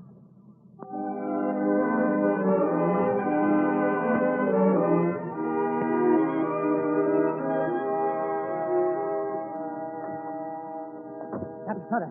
What are you doing here, Marshal? I ordered you to stay at the new mill till it was finished. The mill? I got something better than a mill for you, Captain. I told you, Marshal, the new mill must be finished as soon as possible. Here's why I'm here, Captain. What is it? What have you in the bag? See for yourself what it is. It's gold. Gold? Gold? No. No, not gold. Sure it is. Gold. Pure gold. Where did you get it, Oh, Marshal? along the bank of the American River, right at the mill. At the mill? Yeah, the stream's lined with it. You can pick it up with your hand. Have you told anyone? Oh, not a soul. You must tell no one. Oh, I won't, Captain. But they'll see us taking it out. We are not taking it out, Mark. What? Are you crazy? I would be crazy if I let word of this around. I would not have a workman left at the mill. I have too much invested there. Well, there's enough gold there to buy 10 mills. And enough gold to lose everything I have put in here in the valley, Marshal. I've got to finish this harvest. Everything depends on it. Go back to the mill, Marshal. Forget you ever found. And forget a fortune. A fortune under my feet and not even lean over to pick it up? Oh, no. I'm going back there and pick up $1 million. And then I'm going to spend it. And go back for more and spend that. The rest of my life I'll dig and spend. Dig and spend, yeah, that's it. Well, I'd be crazy not to. Marshal. What, huh? That's what gold does to you. That's what would happen to all of us. We would all get just like you are now. Crazed of gold. It is a fever, Marshal. You have got to forget it. No, I don't know, Captain. A fortune. Listen, have I not always treated you square? Sure you have, Captain. Then go back to the mill and do as I say. Never tell anybody? You mean nobody outside of you, huh? Listen, the gold will stay there. It always has. I hope it always will. You're wrong, Captain Sutter. You can't hide gold for long.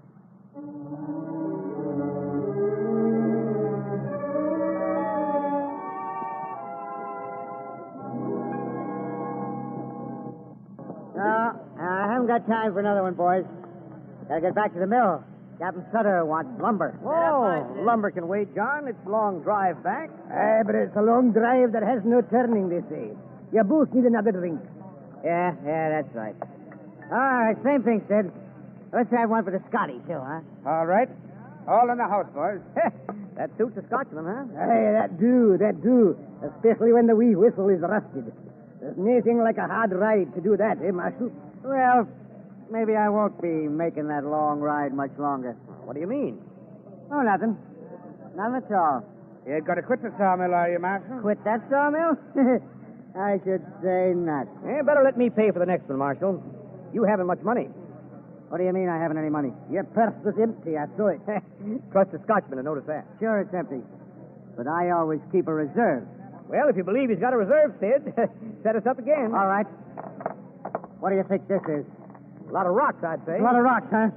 I guess you guys don't know gold when you see it. Gold? That's what I said, partner. That's pure gold. Gold. Gold.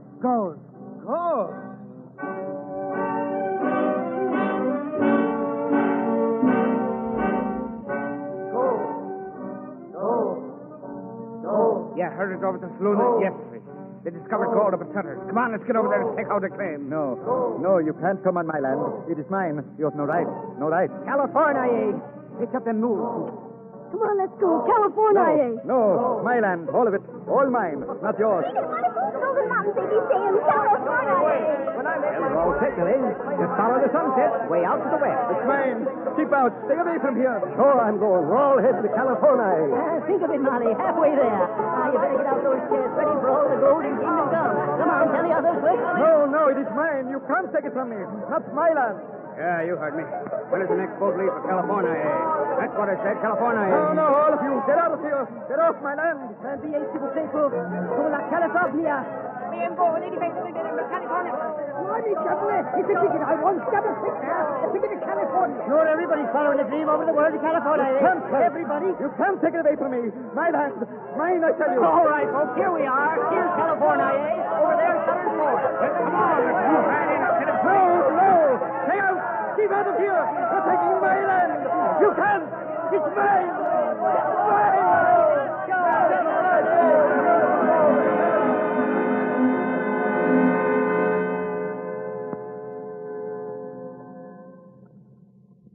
Poor Johann. Like a swarm of locusts, Anna. Nothing left but stubble now. I know, Johann, but we've still got our little farm. We can go there and be happy. Happy? No, Anna. I have still got fight in me. I won't be happy until I get it back. All of my land back. But how, Johann? There is a way. I am not licked. Not yet, Anna. Captain Sutter. Sam Brennan. Howdy, Sam. What are you going to do now, Captain? I am going to get my land back. Every acre of it. I am set on filing suit in the United States court under my original claim. Well, that's the whole northern half of the state. Captain, if you proceed with this suit, there'll be trouble among the settlers. And it will end only in trouble, Johann. Please don't do it. Anna, every ounce of gold in this bonanza belongs to me, and I will make them pay me back. Every cent. But you've always despised gold. Why do you not... Gold can be used to restore these lands. And that is the only reason I want it. Well, Captain, there's one thing certain. Win or lose, this is going to be the biggest lawsuit in the whole history of the world.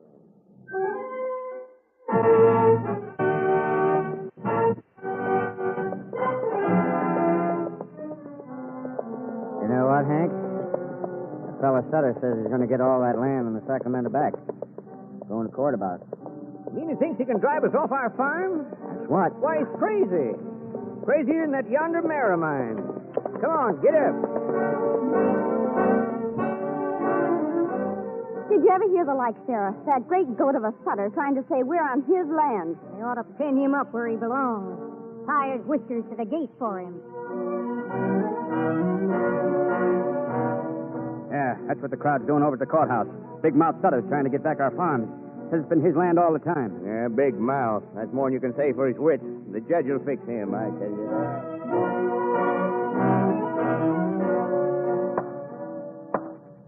The court finds that Captain John Sutter did in fact hold the prior title to these lands in suit, and therefore he is entitled to full restoration of all his property and absolute title thereto. Hank, Yeah? sheriff's come to drive us off.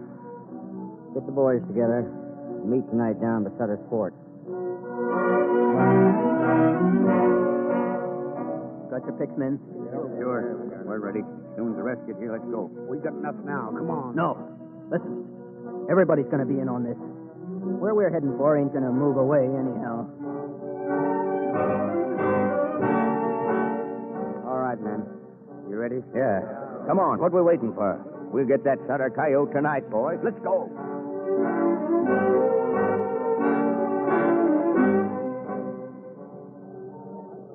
Johann. Johann, wake up. Huh? Johann, What is the trouble, Anna? listen. Huh? Listen. What can that be? I'm afraid, Johann. Mother, what's the matter outside? Now, Laura, don't be afraid. You see, Anna, it's only some of the squatters being driven off by the sheriff. But they're coming here to the fort. What? Turn it down, boys. What is that? Come quickly, Johann. Out the back way. John Sutter, run from that place, Bob. I mustn't. No, I would stay. No, this is one time and listen to me, Johann. It won't do any good to stay or even to try to stop them. You get this way, quick. Laura. Yes, mother. I'm right here for the minute. All right, Anna. We will go. Quick, out this way. Yes. Laura, hurry. No time to lose. Come this way. We can cross the fields back here. Laura. Johann, Laura's fallen down. My ankle. Oh, here. I will help you. Oh, Johann, they're burning the house. Here, behind the shed. We will stay here for a while. Johann, our home, everything. Ruins. My land in ruins. Now our mansion burned before it was finished even. Oh, we do not need such a big house. We have the little farm. It is enough. All my work destroyed. Everything in Oh, ashes. Johann, my poor Johann. All because of the gold. It drives them mad, just as I said. Gold. Johann, don't. They have taken from me, but it's mine. It is all because of their greed. Their greed for gold. But I will come back. The law says this land is mine. Mine. It's going to be.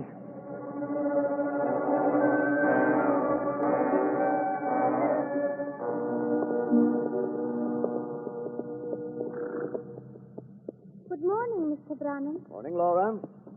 Mother and Father home? Mother's inside, Mr. Brannan. And I think I see Father. Father, Mr. Brannan is here. All right, Laura. Is anything the matter, Mr. Brannan? Just a little business to talk over with the captain and it'll keep. Good day, Sam. What is the news? I've had a wire from Washington, Captain. Oh. Well, if it was good news, Sam, you would have a happier look than you have. Much too bad. About the appeal of the settlers to the Supreme Court. They reversed the judgment of the lower court that upheld your title to these lands. I'm afraid this Feather River farm is about all you have left, Captain. Oh. Maybe it's just as well, Sam. Maybe this is enough even. But Johann. Well, nothing else to say, Captain. I'll be going. Goodbye, Sam. You're always welcome here. Thank you, Captain. Goodbye. Well, Anna, maybe you are right. This farm here. Enough for us yet. Just as my Anna always said. Hey, Anna. Johann, the other land. They're all gone now. You don't mind that, Johann? But here long before I came, Mama. It will be here long after I am gone. I have been riding these days over to Little Farm, and I have been thinking a few things out. Maybe I expected this today, Anna. Why, Johann? Yeah. I was greedy, Anna. Not for gold, no, but for power and land. Power and gold, they don't matter. It is the land that matters. The land and its people. Yeah.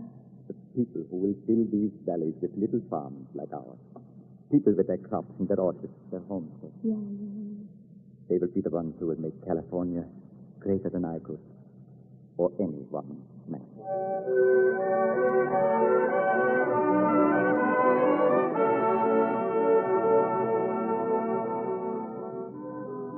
And so John Sutter and those heroic pioneers of California take their honored place in the Cavalcade of America.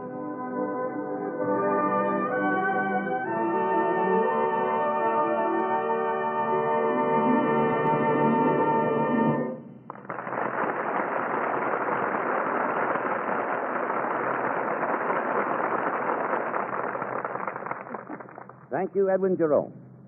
And now our story from the wonder world of chemistry. In California, as everywhere, they found that real wealth was not gold, but the hard-working, earnest people who settled there. People and the useful products that people produce.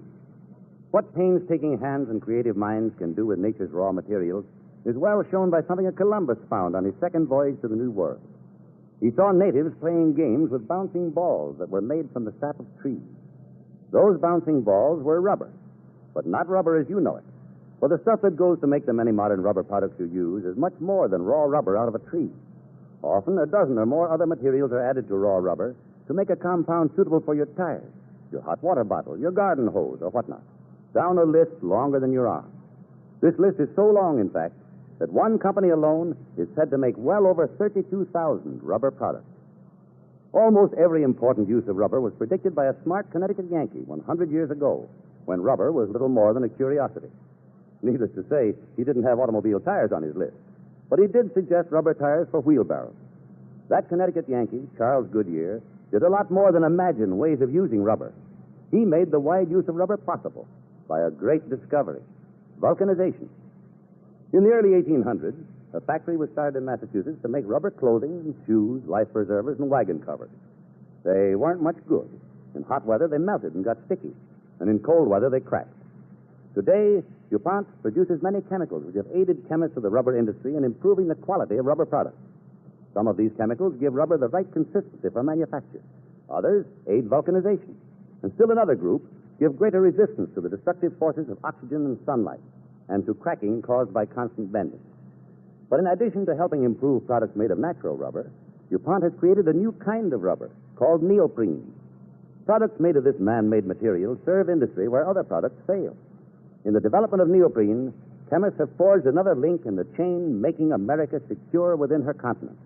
For here is a material that must be counted among the items for national defense. Neoprene is another remarkable expression of the DuPont pledge, better things for better living through chemistry. And now the Cavalcade of America's historian, Dr. Frank Monahan of Yale University. Next week, Cavalcade presents a musical tribute to America's beloved light opera composer, Victor Herbert, whose charming melodies have woven a spell of joy and beauty into the fabric of an American era, gone but never to be forgotten. It was Dean Taylor who summed up his musical genius when he said, Victor Herbert never wrote a vulgar line of music. For his contribution to the happiness and spirit of Americans in his day and in ours, our next broadcast of Cavalcade will honor the memory and the music of Victor Herbert.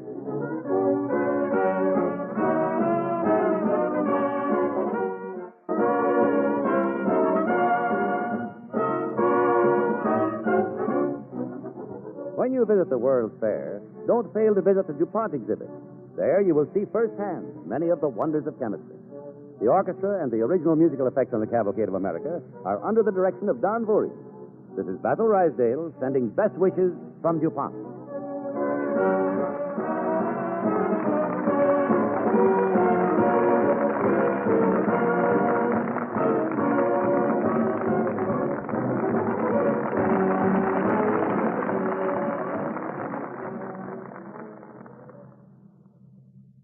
This is the National Broadcasting Company.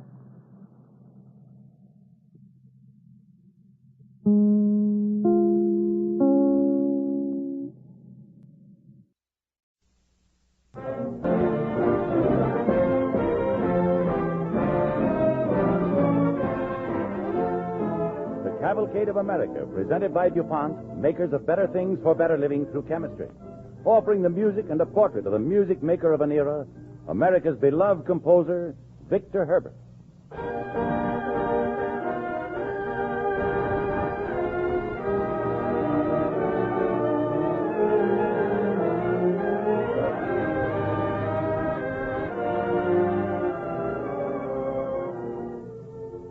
In our day of 1940, the music of Victor Herbert holds an affectionate place in American life. Coming to us from an era of hansom cabs, leg of mutton sleeves, and the cigar store Indian, these melodies are still treasured today as they were in the years that are gone. For the music of Victor Herbert was woven in a pattern of unity throughout the generations. Everybody liked it. Teddy Roosevelt liked it. And back in 1905, an audience of the day sat spellbound when Fritzie Chef came down to the footlights and sang Kiss Me Again in Mademoiselle Modiste. If I could only have my way, to be a strong, romantic rose, emotional and full of soul. And I believe for such a thing, a deep sensuous waltz I'd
comes Mr. Herbert now. Delighted, Mr. Herbert, delighted.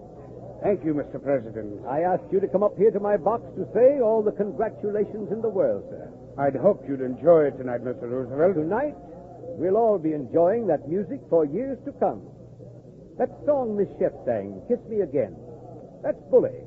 You think it'll be popular? Mr. Herbert, they loved it. Now, why not be our guest for a few days? You haven't anything to do now for a while? As a matter of fact, I have, Mr. President. I'm thinking about a new operetta. What? Don't you ever let up writing these tunes? There's too much fun in it, Mr. President. Anyway, I've got to leave for New York tonight. We have to be ready for rehearsals any day now. No, I've plenty to do, all right.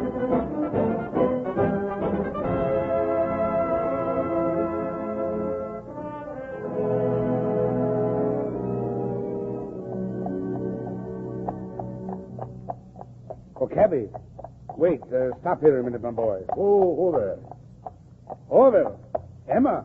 Afternoon, Mr. Herbert. Mr. Herbert. Going to be late for rehearsal, aren't you? Oh, no. We thought we'd walk away and take a hansom further down the avenue. Come on, get in. We'll drive down together. Thank you, Mr. Herbert. All right, here we are. All right, cabby. Get up. Well, I hope you're in good voice today. I've got a new song here. Want another one, Mr. Herbert? Yes, for you to sing, my boy. And I think you'll both like it. Here. How's it look? Let's see.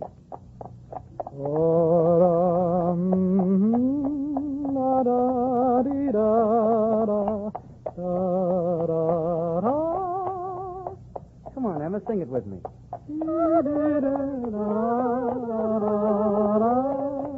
That's it. Great. Falling in love. It's wonderful. There are going to be so many good numbers in North Marietta, Mr. Herbert. We'll see. We'll see the opening next week. Then we'll know. The opening night of Naughty Marietta. It was 1910. The New York Theater and a fashionable audience thrilling to the music, those never-to-be-forgotten melodies. I've a very strange feeling I never felt before. It's a kind of a grind of depression. My heart's acting strangely, it feels rather sore. At least it gives me that impression. My pulses leap madly without any cause. Believe me, I'm telling you truly. I'm gay without cause, then sad without cause. My spirits are truly unruly. For I'm falling in love with someone, girl. I'm falling in love with someone in a world. Yes, I'm falling in love with someone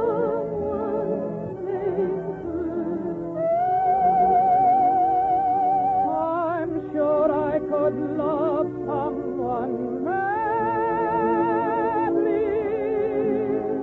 if someone could love only me. I'm sure I could love someone madly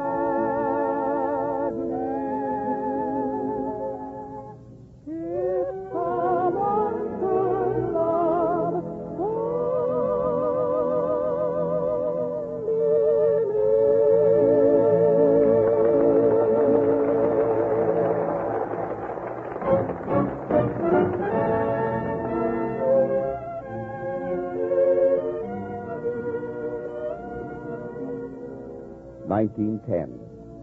They were wearing the sheath skirt, and William Howard Taft was in knickers playing golf. Those are the days, perhaps, we've forgotten, but not the melodies of Victor Herbert. The music we were hearing in Matoma.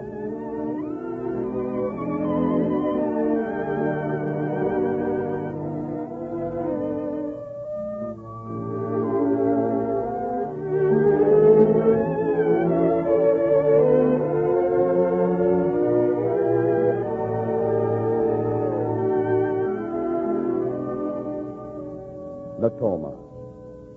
It was Victor Herbert's American Grand Opera, a lifelong ambition. It was the time when we were talking about the Bull Moose Party, and Teddy was on a nationwide tour, and we were toasting the captivating Nora Bayes. And there was Victor Herbert's tuneful operetta, The Only Girl, with its favorite melody, When You're Away.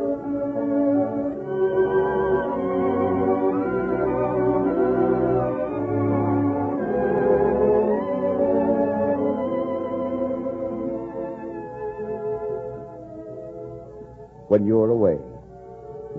We sang that one on front porches, on picnics, and around the piano of the parlor. The years when we drove Chalmers and Maxwell automobiles. People in the street weren't calling, "Get a horse," so often. In New York City, there was a new president of the Friendly Sons of St. Patrick, and it was Victor Herbert. The Victor Herbert who was giving us a grand march, "It's a Great Day Tonight for the Irish," from his operetta, Eileen.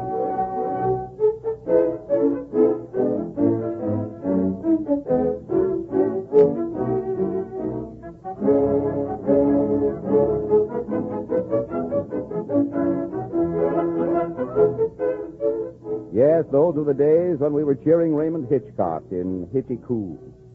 Many of Tin Pan Alley's newest songwriters were in their 20s. But a generation's favorite of them all, Victor Herbert, was approaching his 58th birthday. Happy birthday, Maestro! Happy birthday! Many happy returns of the day. Speech! Gentlemen, my boys. Being members of my orchestra, you know I write music better than I speak. I'm an American, and I hope a good one. But I think there's enough of my Irish ancestors left in me not to be ashamed of the tears I can't keep out of my eyes. I want to ask you if you won't play something for me. What'll it be? Boys, it's got to be something from Eileen. Let's play Thine Alone. All right. Fine. Will you lead us, Mr. Herbert? Better still, I'll play with you. Anybody bring along an extra cello? Hey, take mine, Mr. Herbert. Take mine. All right, thanks. How about you singing it with us, my boy? Well, I'll try, Mr. Herbert. Fine. Ready, boys? Yes, sir. All right, I'll start.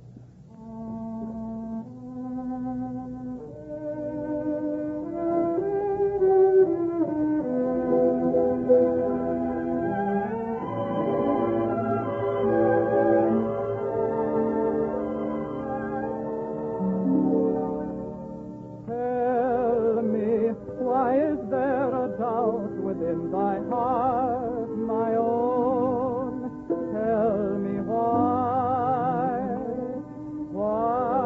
but fear the time will come when we must part, unless I should die. Evermore, by day, by night, I'll dream of thee, my darling. My heart is but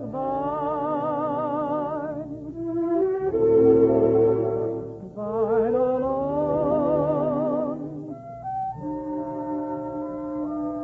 Thine alone.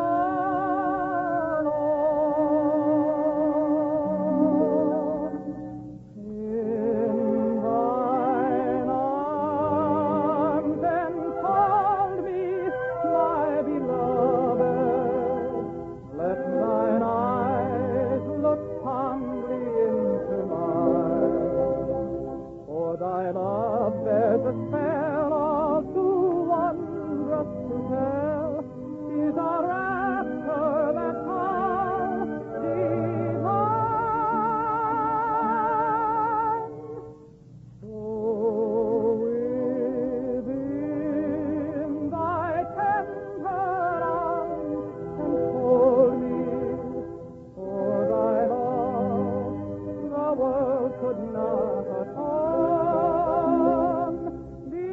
Beloved, I swear that I will e'er be true, and forever thine alone.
down through the years, as the nation sang the melodies of Victor Herbert, there were the times when we gathered to hear him conduct his own music. One place was Willow Grove Park in Philadelphia, a national shrine for music lovers. Willow Grove, with its great orchestra shell and its electric fountain, and Victor Herbert in pinstripe trousers and cutaway leading the orchestra.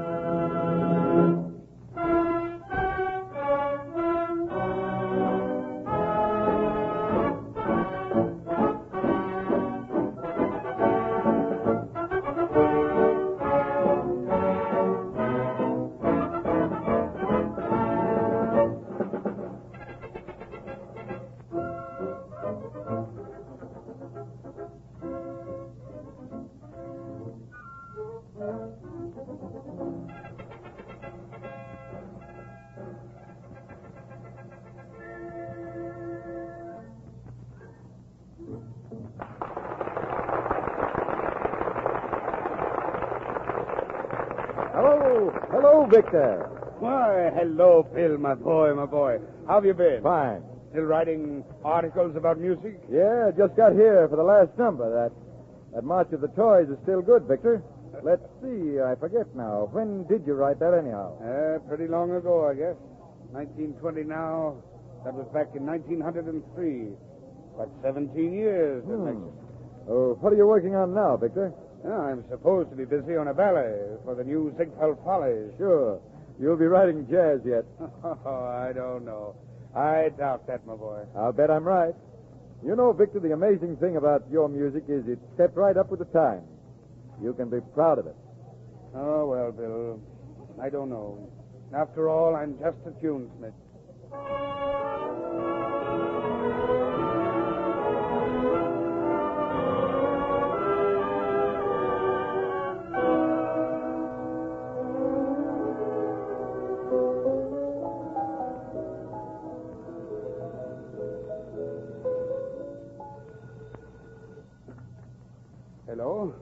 Hello? Hello, Victor. Paul Whiteman. Oh, hello there, Paul. How are you? Fine. Now, listen, Victor. You know that Alien Hall concert I've been talking about? Yeah? Well, I'm going to do it. So put down the date on your calendar, February 12th, 1924. That's wonderful, Paul, my boy. I sure will. I think it'll be an eye-opener. You don't want me to conduct livery stable blues or anything, do you? No, although you're welcome to if you like.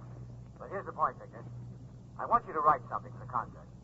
Now, the ideal thing would be a suite, maybe 3 or 4 short numbers. You could write that... Wait a minute, Paul. I don't know anything about writing for jazz bands, saxophones and everything. I really don't. Now, come on, Victor. You don't have to get hot.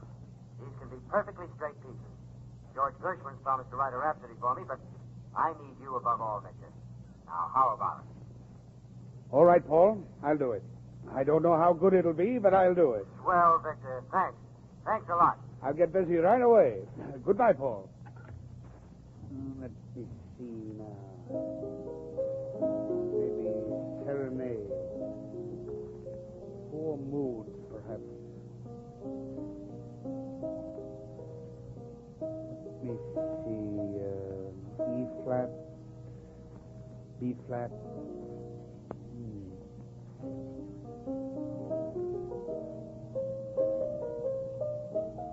I wonder how that would sound with a Cuban rhythm.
Victor Herbert.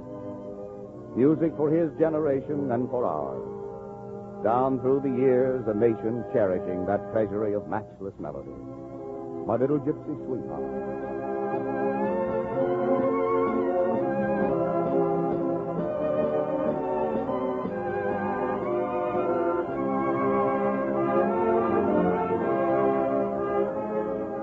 Hobble skirts, Victorias, and Nickelodeons would have vanished from the American scene, but not the music from the pen of Victor Herbert.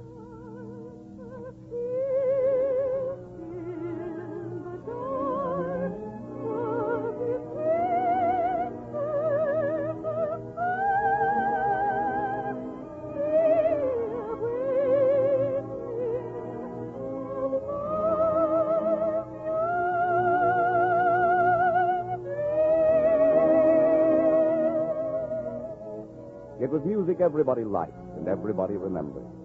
The choruses, the marches, solos and duets, and those spectacular Herbert sonatas. And today it's an early Victor Herbert melody, revived, that reigns as one of America's current favorites.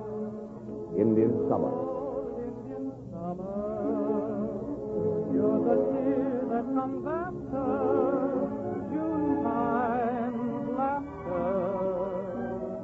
You're the ghost of a romance in June, going astray, fading too soon. That's why I say farewell to you, Indian summer.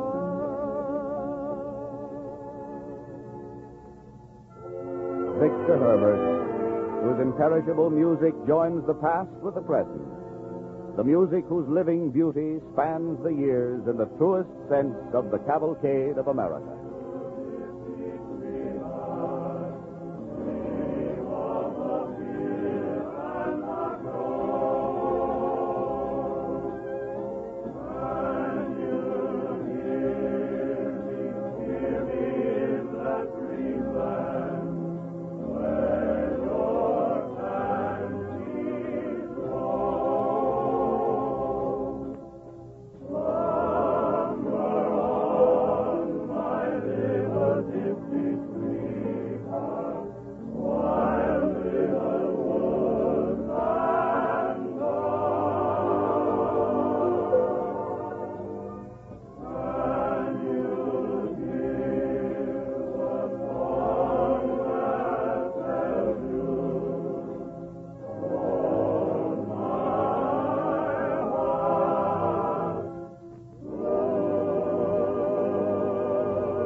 And now our story from the wonder world of chemistry.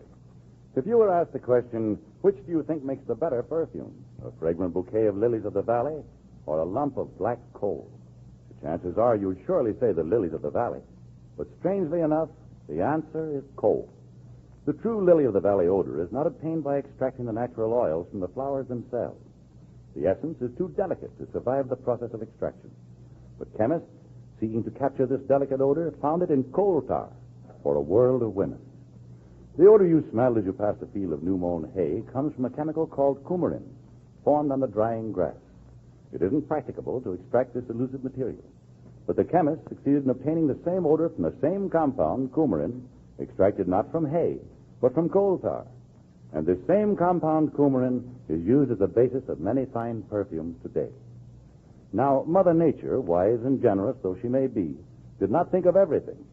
Nor did she, when she gave her flowers odor, have in mind the exact wishes of a pretty girl choosing a perfume to express her personality. So the chemist in DuPont and other laboratories started on the task of unlocking perfume from an unlikely-looking lump of coal, and has succeeded in creating fragrances that will put even the honeybee in the seventh heaven of delight. When nature caused a tree to grow or put coal in the ground, she didn't have man in mind. Man cut down the tree and made a house and furniture of it. Coal he burned in his home and forges. So he finally came to think that trees and coal were given him for those express purposes. However, the new generation is pretty well awakened to the idea that the way to get a perfect material for a purpose is first to write exacting service specifications for the material and then search for it. If it can't be found in nature's storehouse in usable form and in quantities that will make it inexpensive, we depend upon the chemist to synthesize it from abundant materials at hand. When it's finished, more often than not, it has no counterpart in nature, but is unexcelled in filling that particular need of man. In the DuPont exhibit at the World's Fair in New York, for instance, you will see many products besides aromatics for which coal is used as a chemical raw material. Fast dyes, antifreeze for your automobile, neoprene, man-made rubber, nylon, and many others. That, simply and briefly, is part of what lies behind DuPont's pledge, better things for better living through chemistry. And now the Cavalcade of America's historian, Dr. Frank Monahan of Yale University. The American public was once agitated by this question: are women people?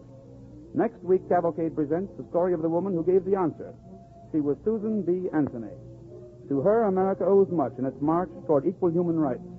It was her efforts which led to the adoption of our Constitution's 19th Amendment, women's right to vote.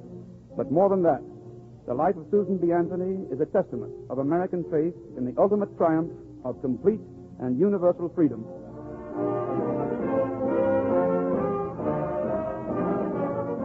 In our story of Susan B. Anthony, the Cavalcade of America will present the distinguished star of the American theater, Cornelia Otis Skinner, whose many performances on the stage and in radio rank her among the great actresses of our time. The orchestra and the musical effects on the Cavalcade of America are under the direction of Don Voorhees. This is Basil Rysdale sending best wishes from DuPont.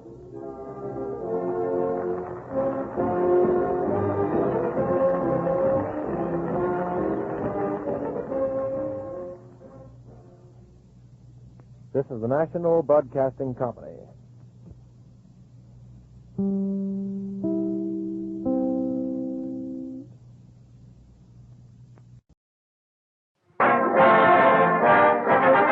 The Cavalcade of America, presented by DuPont.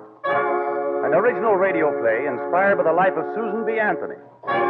Starring in the role of Susan B. Anthony, the distinguished American actress Cornelia Otis Skinner.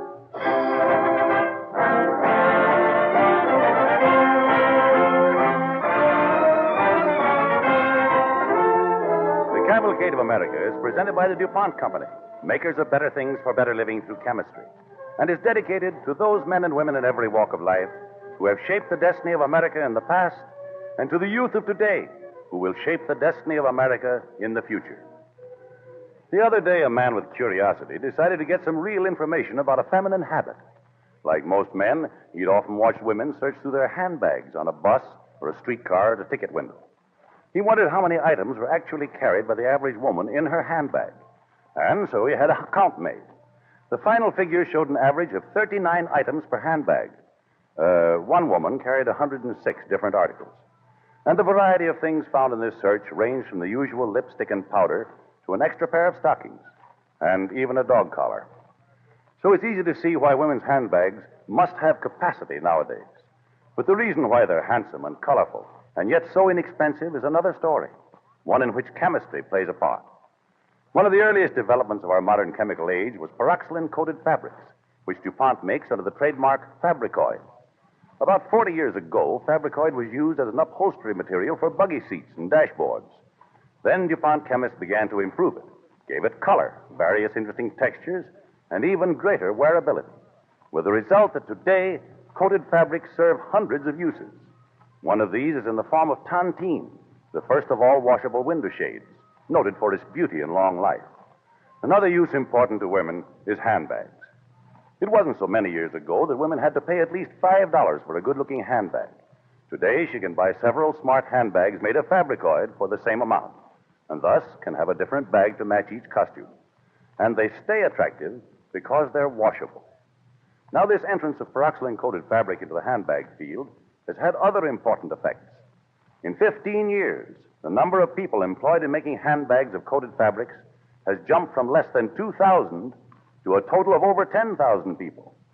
Chemistry, too, supplies frames and fittings of DuPont plastics, rayon for linings, work for more people in plants of still other manufacturers. Another manifestation of the DuPont pledge, better things for better living through chemistry.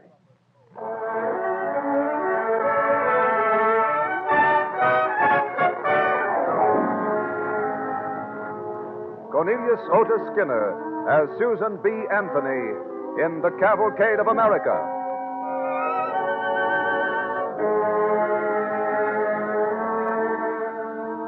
In a small town of the America of 1838, a girl just arrived home from an academy for young gentlewomen had returned to her father's household, presumably to fold her hands and wait for a husband. But that young gentlewoman was Susan B. Anthony. Susan, you've had your nose buried in that newspaper for an hour. I've been reading President Van Buren's message to Congress, Father. Didn't they teach you at that finishing school that young ladies are not supposed to stick their noses into politics? Lucretia Mott and Elizabeth Stanton do. They're fighting for women's rights. And they're perfect ladies. Women's rights? What rights? Susan, you'd better begin doing some work for your hope chest. That's my advice to you. Father, if all I'm expected to do is gather some things for a hope chest, why did I need an education? Why, so you'll be a credit to your husband, of course. A woman of attainments and adornment for some man's household. So that's it. I've been groomed to adorn somebody's household like a prize mare in a stable. Susan. Oh, Father, I've shocked you so terribly, haven't I? I do apologize. But I feel so useless. I was wondering, Father, couldn't I find some employment? Employment? You're a woman, Susan. Women don't work. And as long as I'm head of this family, you'll obey me. But, Father, there are women working. There are women in your factory. I saw them. You have no place in a factory. Yes, I have, Father. If other women can work, so can I. Oh, please, Father, it's worth a try. Women have rights, and they'll be recognized someday. All right. All right, go ahead. You'll soon forget these noble ideas, young lady. We'll see if you like to work after a few days at the looms. Then there'll be no more talk about women's rights from you.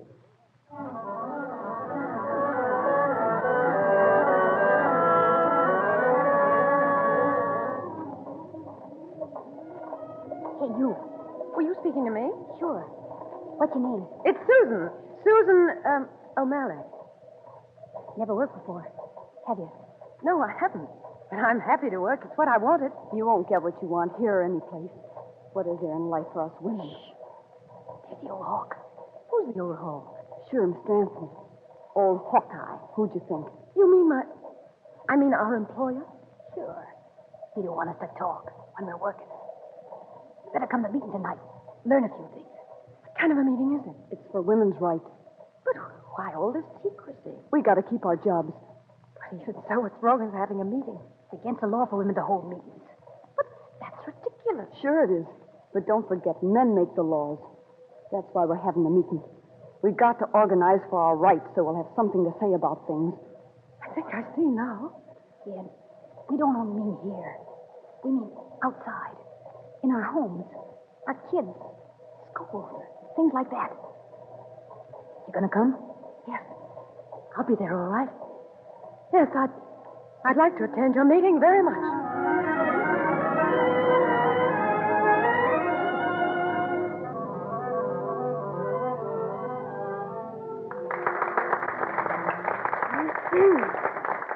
Mrs. Stanton, on behalf of our Working Girls Organization for Women's Rights, I want to thank you for coming here this evening and bringing us your inspiring message.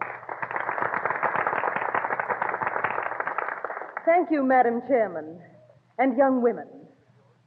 Now, in closing, let us keep these resolutions firmly in our minds. We shall organize a movement to bring to the women of this country the full and equal rights as citizens they are now denied.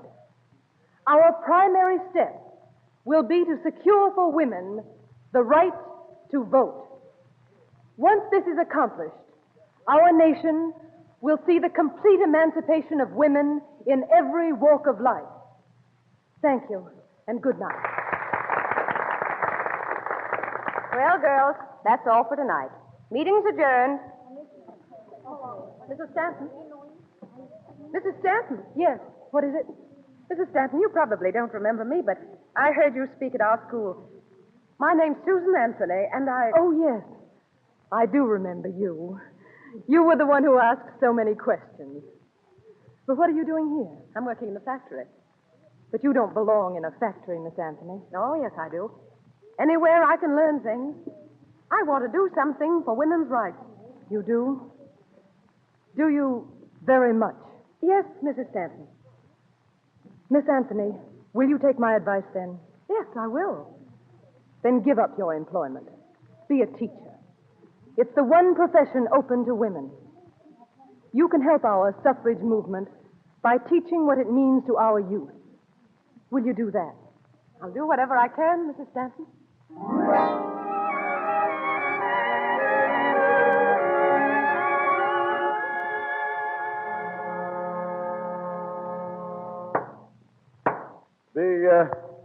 The New York State Teachers Convention is now in session.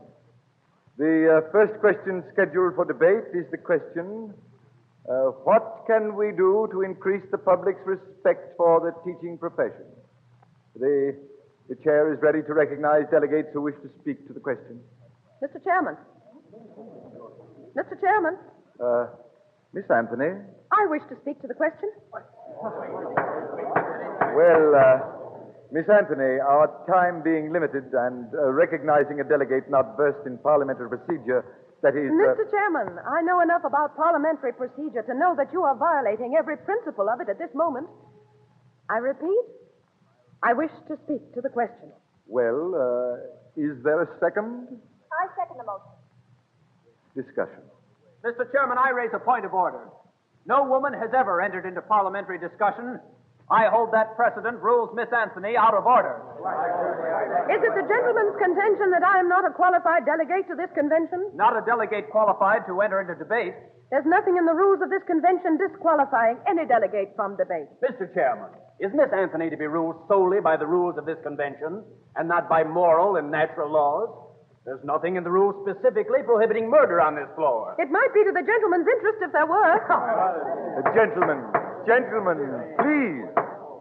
If there is no objection, the chair grants Miss Anthony the floor and limits her time for debate to 1 minute.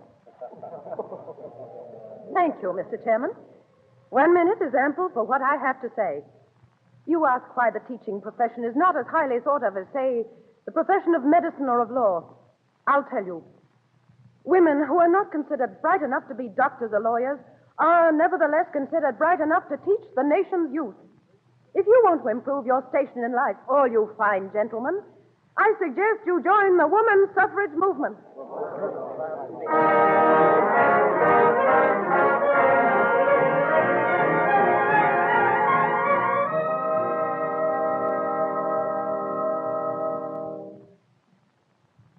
Well, Mrs. Stanton, I'm not a teacher anymore. I know. I read the papers. Oh, Susan, you shouldn't have mentioned suffrage. We must be greater in numbers before we'll have sufficient influence to amend the Constitution. Mrs. Stanton, it's high time someone did. I have a petition here for the legislature, and I'm going to have 10,000 names before it adjourns. But this is for women's suffrage, Susan. We can never get signatures for this. I think we can, high and low. And I'm going to get the support of the biggest editor in this country, Horace Greeley.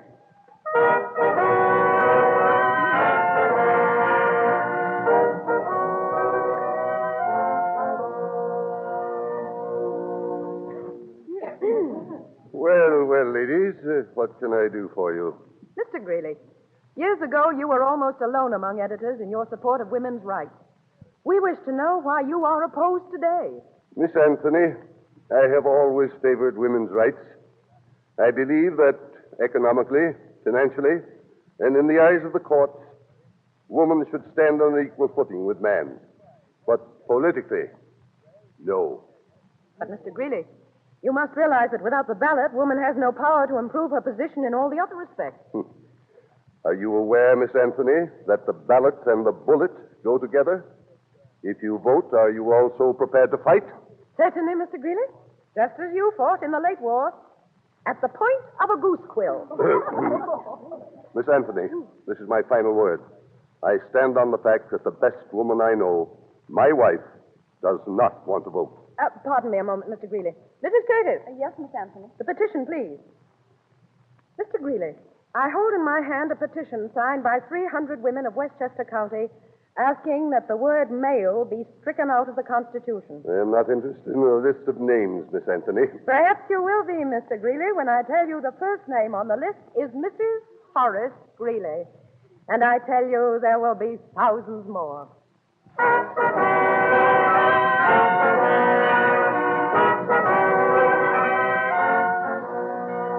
Will you sign the petition? What?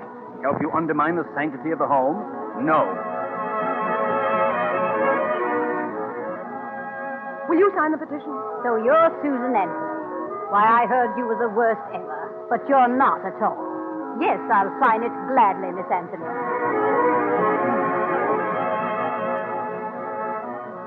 Will you sign the petition? Why don't you stay home where any decent woman belongs? I tell you, you won't get a single solitary name in this town. Will you sign the petition? Certainly not. The place for you is in jail.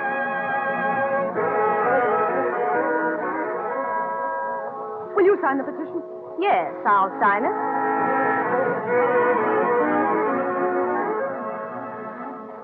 Will you sign the petition? Get out, you brazen hussy.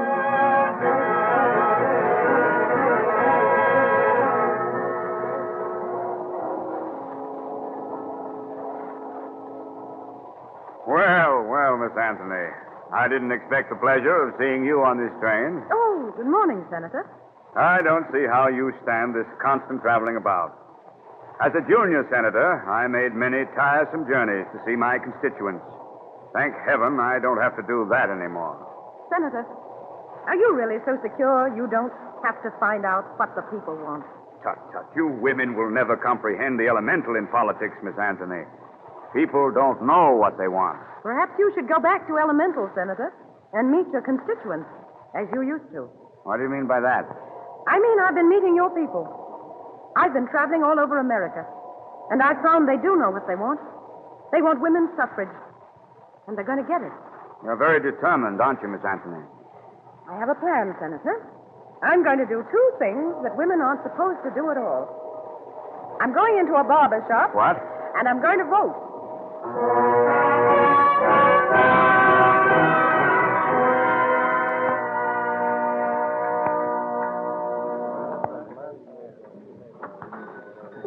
Next?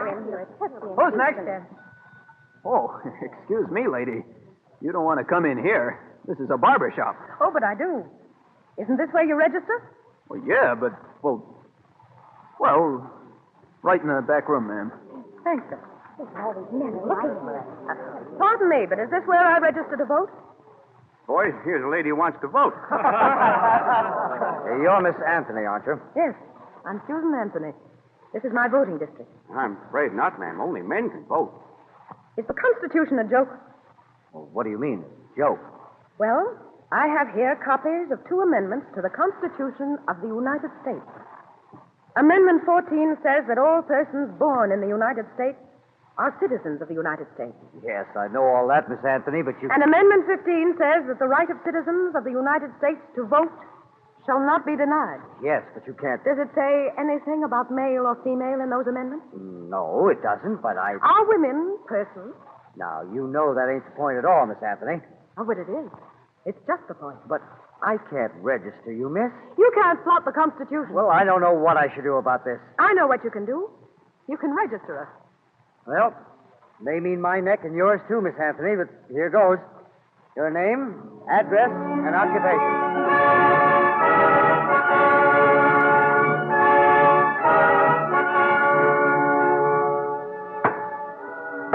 The case of the people of the United States versus Susan B. Anthony. It is charged that the defendant, on or about the 5th day of November, 1872, at the city of Rochester, New York, in an election held in the 8th Ward for a representative in the Congress of the United States, did then and there vote without having a legal right.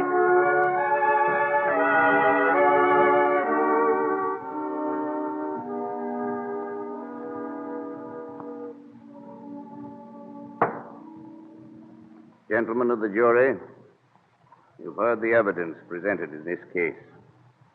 I will not expatiate on the character of the defendant. Her behavior has been a nationwide scandal for many years. This case has nothing to do with any constitutional issue. It's a question of fraudulent voting. I ask you to find the defendant guilty of this crime. Your Honor. Mr. Selden? May it please the court. As counsel for Miss Anthony, I strongly object to this proceeding. This is a criminal charge. Your Honor has no right to direct the jury's verdict. Clerk of the court will take the jury's verdict. Your Honor, I demand that the jury be questioned individually to get their opinions for the record. Denied. Clerk will record the verdict of guilty. Now, has the prisoner anything to say why sentence shall not be pronounced? Your Honor, I have many things to say. My natural rights as a human being, my political rights as a citizen of this country, even my judicial rights as a prisoner at the bar are all being violated. I repeat the question. Will the defendant explain to the court why sentence should not be pronounced? Certainly. You have denied me the fundamental privilege of citizenship. You have degraded me from the status of a citizen to that of a subject. The court cannot allow further time. Your Honor, I'm simply stating why sentence cannot be pronounced against me.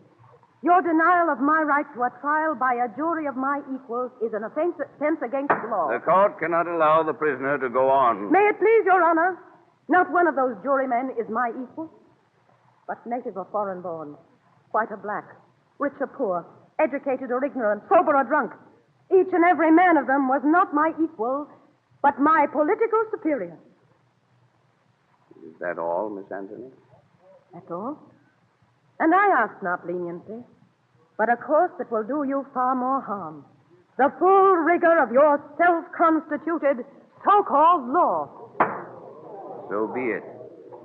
The sentence of the court is that you pay a fine of $100 and the cost of prosecution. I'll never pay one penny of that fine. What is the alternative, Judge Hunt? The court cannot permit the defendant to make a martyr of herself by resisting the court's sentence. Then I repeat, I shall resist this injustice to the end of my days and persuade all women that resistance to tyranny is obedience to God.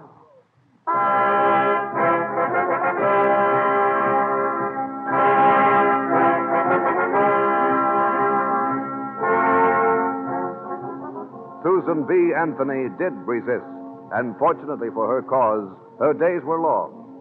They were long enough, even for a hostile press that had once reviled her, to cry out against that same injustice.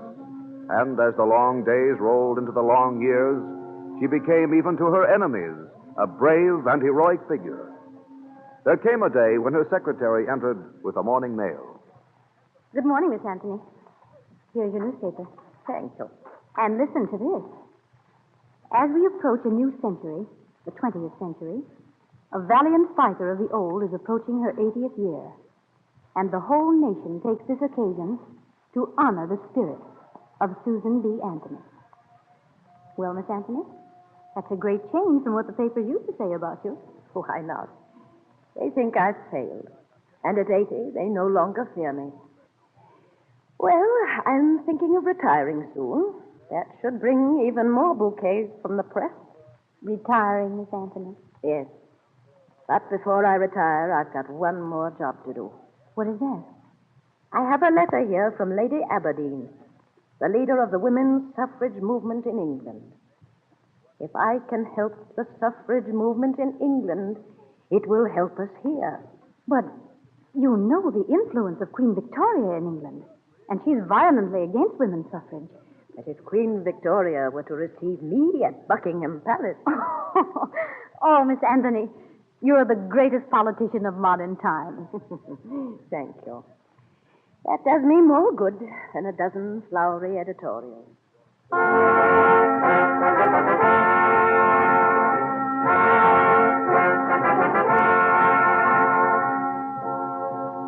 Her Majesty the Queen will be pleased to receive an audience at Buckingham Palace.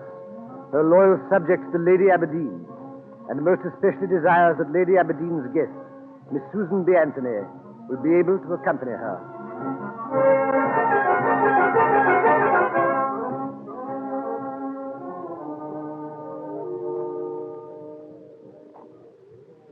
Now, don't be nervous, my dear. You'll find the Queen quite as easy to talk with as anyone should I curtsy. For Americans, it's optional. And I should say, there's the Chamberlain now. Her Majesty the Queen. Oh, she seems so very, very old. Not much older than you and I. It's as if she were carrying an enormous burden. And she is. She's beckoning to us now. Lady Aberdeen and Miss Anthony. Lady Aberdeen, Your Majesty. And Miss Anthony. Oh, how do you do? We are pleased to welcome you, Miss Anthony. Your Majesty is most gracious. We have been interested to observe your work for the political emancipation of women, Miss Anthony. It is an heroic work, but we must confess we do not in any sense embrace your views. But Your Majesty rules a great empire. Out of duty, not out of choice, Miss Anthony. Yes. When the Prince Consort was alive, we acceded to his every wish. We have never had cause to regret it. All women have not been so fortunate, Your Majesty. Age has probably made us both more tolerant, Miss Anthony. Yes. But even should yours be the right view, I do not believe that in our lifetime we shall ever see the political freedom of women. And if we don't, well, Your Majesty, no one can live forever. And someone has said that a man is immortal as long as one idea lingers behind him when he's gone. And I can only hope that the idea I have fought for will be of everlasting good when I have gone.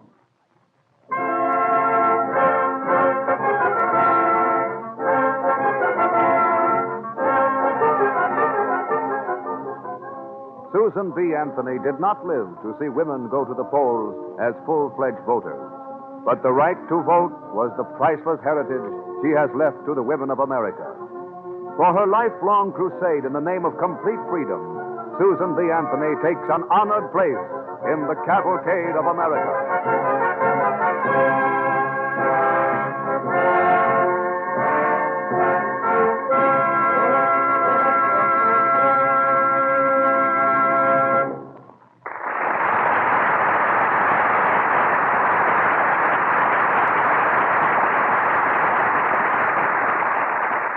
Ladies and gentlemen, the star of this week's DuPont Cavalcade, Cornelia Otis Skinner. Thank you. You have just heard the story of a woman who lived a life of sacrifice. She wanted to make the world a better place for human beings. Nothing was too great. No fight was too hard. The free spirit of Susan B. Anthony could not be conquered. It seems to me she has left us that spirit.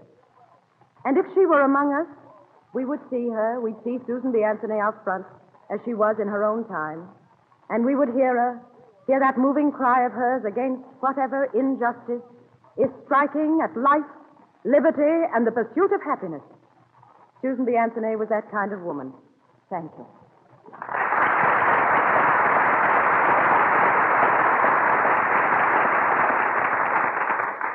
Thank you, Miss Skinner.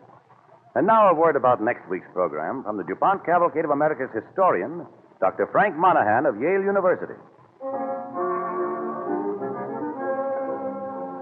Many years ago, the American philosopher Ralph Waldo Emerson said that when nature has work to be done, she creates the genius to do it. And so there came in time one man who devoted his life to the preservation of the human race against a deadly enemy, yellow fever.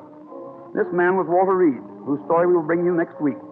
In these times, it is well for us to recall the significance of a triumph of the human spirit and to accord that spirit our fervent tribute.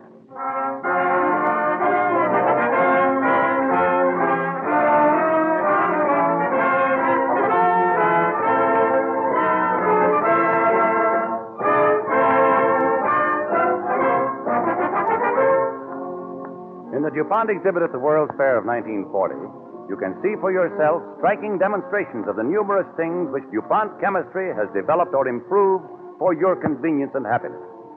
This is a cordial invitation to you as a Cavalcade listener to visit the DuPont Wonder World of Chemistry exhibit. There, an alert staff of people will be happy to welcome you and answer any of your questions. In our story of Walter Reed, the DuPont Cavalcade next week will present the distinguished radio actor, John McIntyre. The orchestra and the original musical effects on the Cavalcade of America are under the direction of Don Voorhees. This is Basil Rysdale sending best wishes from DuPont.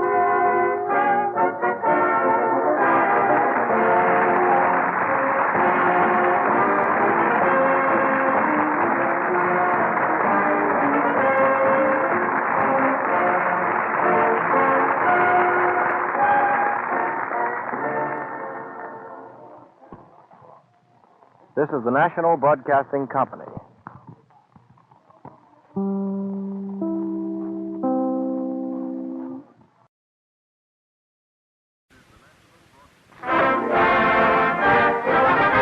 The Cavalcade of America, presented by DuPont. The story of Walter Reed, the fight against yellow fever. Starring in the role of Walter Reed, the distinguished radio actor, John McIntyre.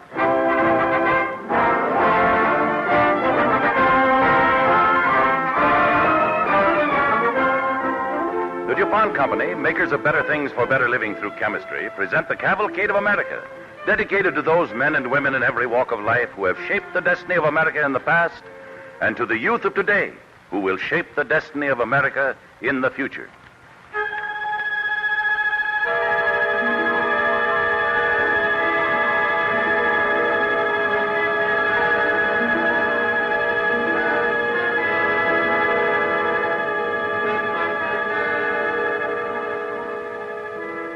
Havana, the year 1900. Focal point of a scourge that had spread its tentacles westward around the Gulf to New Orleans and on through Texas to Veracruz, northward from Florida to the Chesapeake, and south and east as far as a gull could fly over the islands to the southern continent. Its name was yellow fever, and no man knew how it had come there or how it would pass away. But one fact was certain. In Havana, it made a permanent home.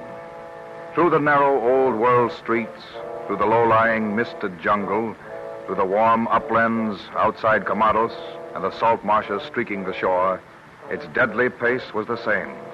And it struck where it would, the young and the old, the healthy and the infirm. And men and women crouched like bundles of rags in corners of a great city, half savage in fear and in illness, awaiting with certain and hideous death that stalked in the night without reason or pity, yellow fever.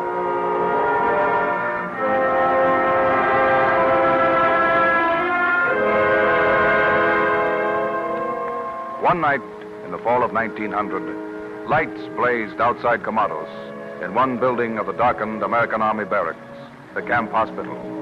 In the bunkhouse below, all was quiet. The men were sleeping.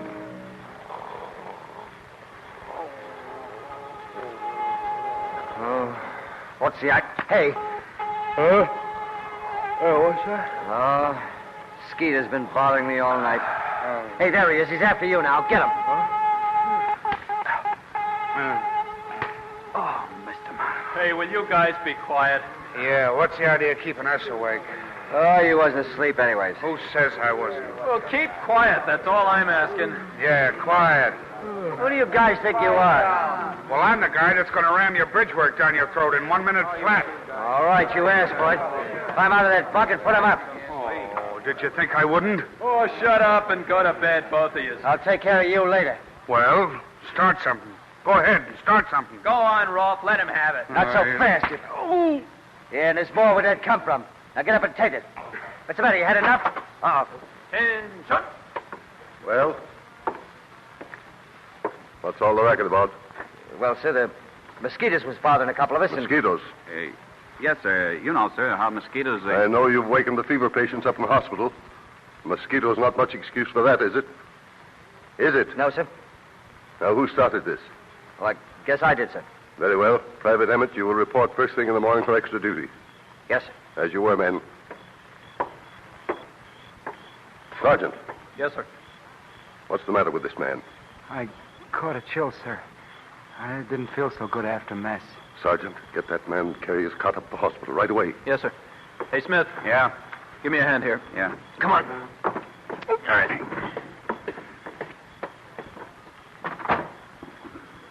Well, there's another one down with it. Yeah, he was fine yesterday, all day.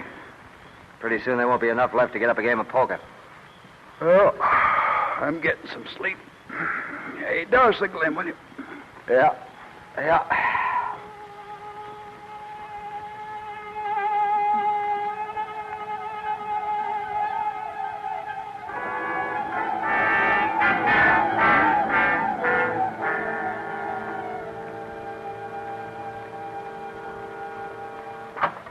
Dr. Gorgas, Oh. What is it? Dr. Reed is outside. Shall I show him in? Yes, show him in at once. This way, Doctor. Come in, Doctor. I came straight from the boat, Dr. Gorgas. Well, it's good to see you, Reed. And I want to tell you I'm mighty glad Washington finally appointed a commission to help us out. Well, I think we've got the right men, Doctor. Lazier, Agramonte, and Carroll. Things are pretty bad, I take it. Yes, Dr. Reed, they are. How do you account for the spread of the epidemic? I wish to heaven I could account for it. Look at these stacks of files. New cases reported just today. As soon as we finish cleaning up a neighborhood, it strikes again. Now there's trouble with the natives. They think our sanitary squads are causing the epidemic. These reports don't seem to indicate the sanitary measures are helping much. We do what we can, but it's a big problem, especially in the slum areas. You'll have to see for yourself. Yes, I know. But aren't the better sections suffering even worse? How do you account for that? Many of the natives have survived yellow fever and are immune. The better section you referred to is largely American and foreign population. Of course, there are other possible explanations. There's the theory of immune carriers, like typhoid carriers. Then there's old Dr. Finley's mosquito theory. Yes, I was interested in that. Well, you'd better put it out of your mind. It's nothing but a very clever exercise in inductive logic. He hasn't one shred of scientific proof. Neither had Pasteur at the beginning. Well, I can assure you Finley is no Pasteur. You'll get nowhere following impractical theories, Dr. Reed. You may be right, Dr. Gorgas. But sometimes we have to take chances. Perhaps it may be necessary to experiment with human beings. Oh, no. That mistake has been made before. They tried it with vaccine in India and Africa. Look what happened there. Naturally, the vaccine was obviously wrong. But it seems to me that points definitely to infection via the bloodstream. Old Finley argues that in favor of his mosquito theory. But it's a shot in the dark. We're all shooting in the dark, Doctor. Have you noticed that farther north, say in Philadelphia, yellow fever epidemics invariably end with freezing weather? All right. But couldn't that still mean that other insects, not only mosquitoes, could carry yellow fever too? No, Dr. Reed, I'm afraid we'd better stick to methods we know. Fumigate, burn the clothing. Enforce the strictest methods of wholesale sanitation. Well, there's no reason why that work can't be continued, Dr. Gorgas. Yes, but I can't do it alone. Dr. Lazier has already deserted me for laboratory work, and we have no time for that. This is an emergency.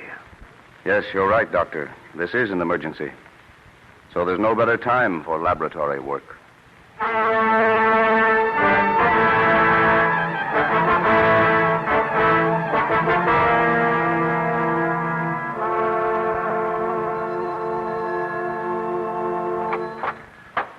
Good day, sir.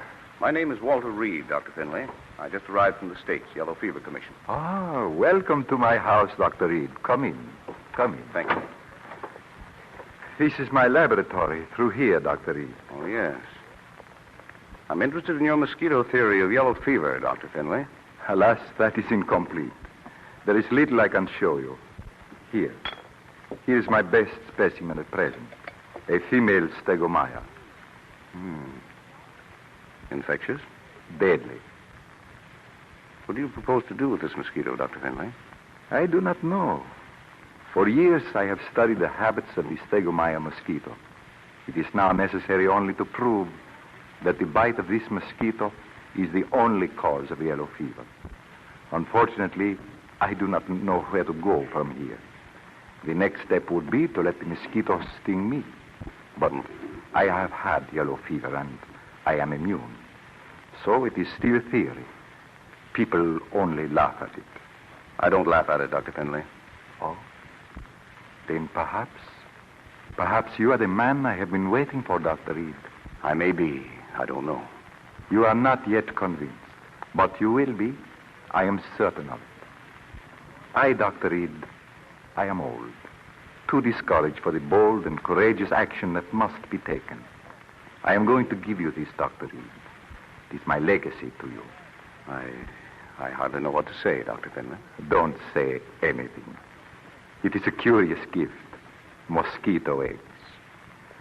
You, Dr. Reed, you must carry on. Go many steps further than I have been able to. And perhaps someday there will be people who will not laugh, but will hear you and listen. Goodbye, my friend. Thank you, Dr. Finley. Goodbye.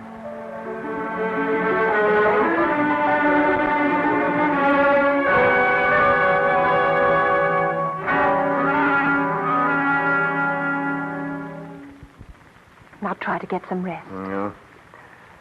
Oh, I can't stand. Nurse. Yes, what is it? Cleveland. Goodbye, Dolly. Hey, Major. Guard duty, sir. Oh, nurse. Here, let me fix your pillow. Let's try to get some rest now. What? Oh, sure, I mustn't wake up for barracks. No, there are enough of us to play poker. No. Doctor, Yes, nurse. I think you'd better look at this patient. Delirious? All morning. I think he's falling into a coma. Let's see the chart. Here, Doctor. Is this Private Emmett's bed, nurse? Yes, Dr. Reed. Good morning, Dr. Reed. Morning. Just looking at this fellow's chart. Curious case, Dr. Gorgas. I've just been down to headquarters checking up on this man. Usual symptoms. Pretty routine case, Doctor. Not quite routine, Dr. Gorgas. This soldier comes from the barracks. He got in a fight over there one night and was court-martialed and sentenced to guard duty. He hasn't been near contamination at all since he was under strict discipline, and hadn't been near the hospital or any of the infected areas for over 3 weeks. That's curious. In fact, I'm convinced. It's quite obvious that he couldn't possibly have caught yellow fever by contagion. Dr. Gorgas. Oh, Dr. Gorgas. Yes, Dr. Lazaire. Front office reports a serious shortage of bedding. We can't go on burning the used linen. We'll have to sterilize No, we'll get some more somewhere. We can't take any more chances. But the procedure hasn't shown any results, We Doctor. can't take any chances. Very well, Doctor. Dr. Lazaire, Yes, Dr. Reed. do you agree with Dr. Gorgas that direct contagion is spreading this epidemic? Well, frankly, I don't. What does Carroll think? He agrees with me. Then there are 3 of us. Dr. Lazaire, I'm going to ask a favor of you. Go and fetch Carroll. And meet me at my laboratory in half an hour.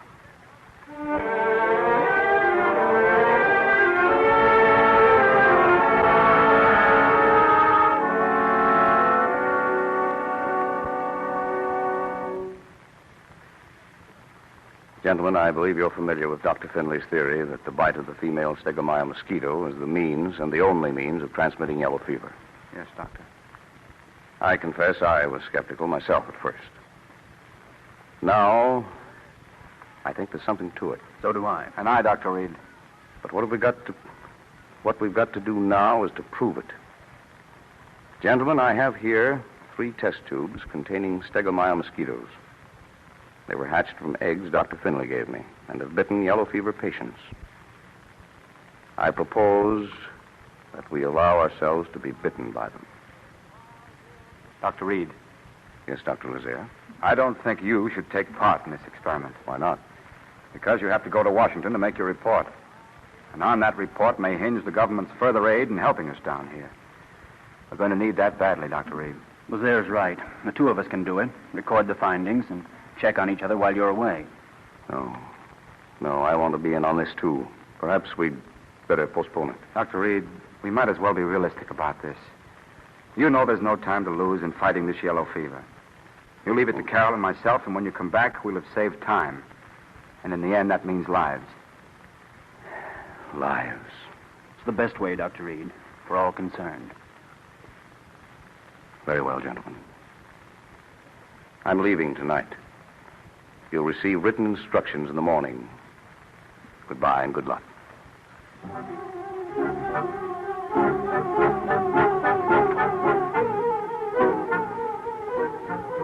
All right, Lazaire. No use delaying, is there? No. Ready? Inside of the wrist.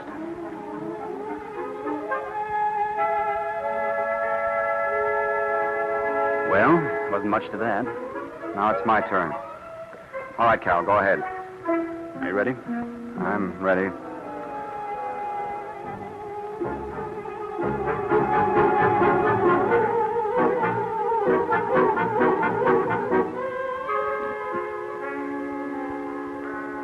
Tell me what happened, Carol. Well, I hardly know how to tell you. So much has happened while you were gone. Well, suppose you start at the beginning. You both followed out the instructions. To the letter. Then we waited. Lazaire showed no effects. On the second day, I developed symptoms. Respiration increased slightly. Pulse was faster, temperature 102.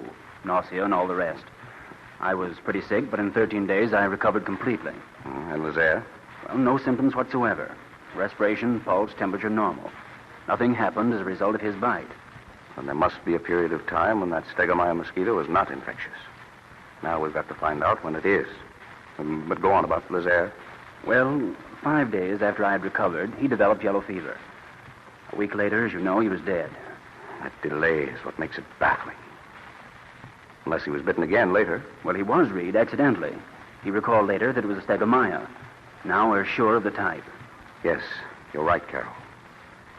But there ought to be a way we can experiment on a large scale and control it from beginning to end. An experiment that would take days. An experiment using not one, but a number of volunteers. Now, wait, Reed. You're asking to experiment with human lives. Lazaire's dead already. Where could we get the men Yes, to... Lazaire's dead. But his death was far from useless, for he's put us on the right track, Carol. If we only follow it up. I'll see General Wood. If I can get his permission, I'll ask for volunteers, because we can't stop now. We must go on.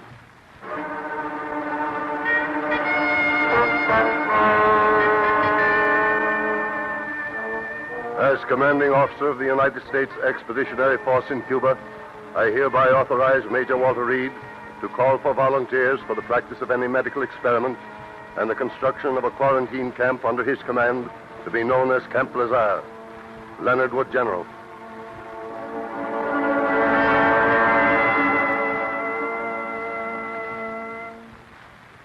At ease.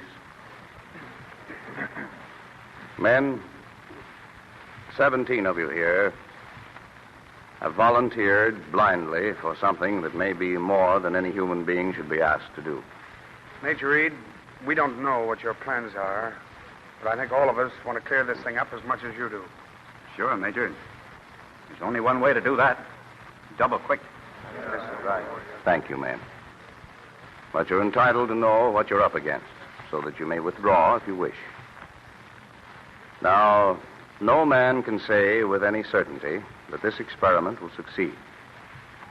But you and I know that horror and death have descended upon us, and we're helpless, absolutely helpless. 1.5 miles outside of Quemados, outside the radius of the infection, we've constructed a building at Camp Lazaire. The building is divided in half with mosquito netting. In half of it, one group of you will live for some days a normal existence, but under the strictest quarantine. And the other half, the rest of you will submit to the bites by infected mosquitoes.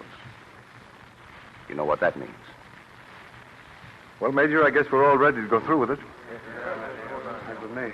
Men, if the work at Camp Lazaire sheds one ray of light into the darkness of this plague that surrounds us, you will have the gratitude of the whole human race. Needless to say, whatever the outcome, your government will reward you in a more practical way. I've seen to that. Major Reed, we want you to understand one thing.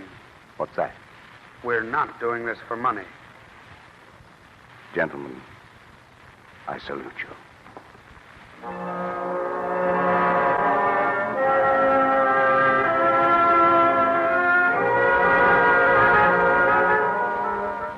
Camp Lazaire, a collection of supply tents and makeshift frame buildings on a dry, wind-swept knoll above Quemados.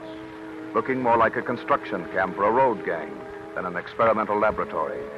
But within the unpainted board walls of one structure, human life and deadly plague dwelt side by side, companions separated by a flimsy net, one group sharing the same roof, breathing the same air, and with those on one side asleep or awake, dreading the fever of those on the other.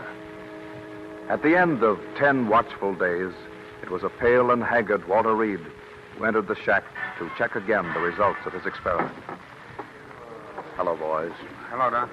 You know Dr. Gorgas? Yes, indeed. Well, how do you feel? We feel fine, Doc, but not so much fun looking through that wire there and seeing what's happened to those other posts. How much longer do you intend to keep this up, Dr. Reed? Until you agree to believe your own eyes, Dr. Gorgas. Listen, boys, I think we're about finished with this. Don't feel too badly about the boys in there. First of all, I think they'll recover. And when they do, they're all in line for decoration, or heroism in the line of duty. I wish you'd go in and tell them that, Doc. It'll make them feel better, I think. I'm going to right now. So, Dr. Gorgas? I'll wait here for you, Doctor. Thanks. Here's a chart, Dr. Reed. Thank you, nurse. Fisher shows improvement. Which one is he? Over there, Doctor. He's feeling pretty homesick. Maybe you could cheer him up.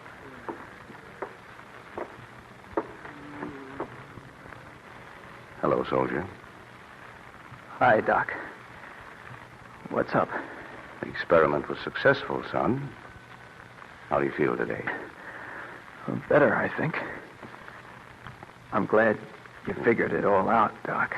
You boys are the ones who did the fighting. And let me tell you, you put up a great fight. No, you can't fight the fever. Very good, Doc. We won't have to fight yellow fever anymore. You've licked it. And what you've done is far, far braver than soldiers who fight on the field of battle. And that's the kind of honors you're going to have when you get well, all of you. I've got a sweetheart in Atlanta, Doc. She'd be right proud to hear that. If somebody would write her a letter for me. Nurse, do you think you could find time for that letter? Indeed, I will, Doctor. And when you get well, you'll have a good long leave for your honeymoon. Thanks, Doc. You're all right. So long, boy. So long, Doc.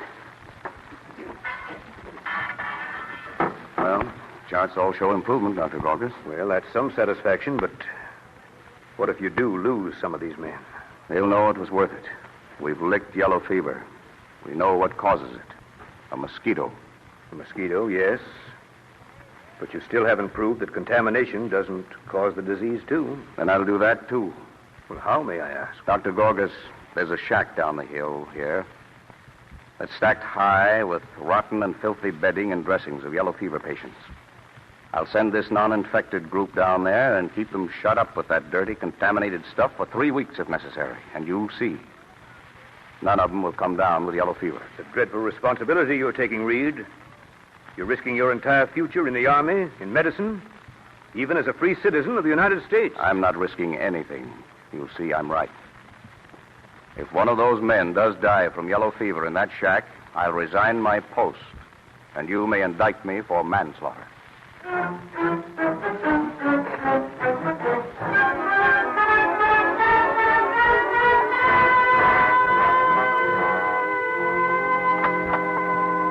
Happy New Year, boys. Fellas, it's New Year's. Happy New Year to you, Doc. Well, come on out of that hole and stretch your legs. This is the beginning of the 20th century. The 20th century? Gosh. And you mean we're really getting out of here? For good? Of course. Don't you want to come out? Boy, do it. Just one thing before you go down to celebrate, boys. Dr. Gorgas wants to look you over.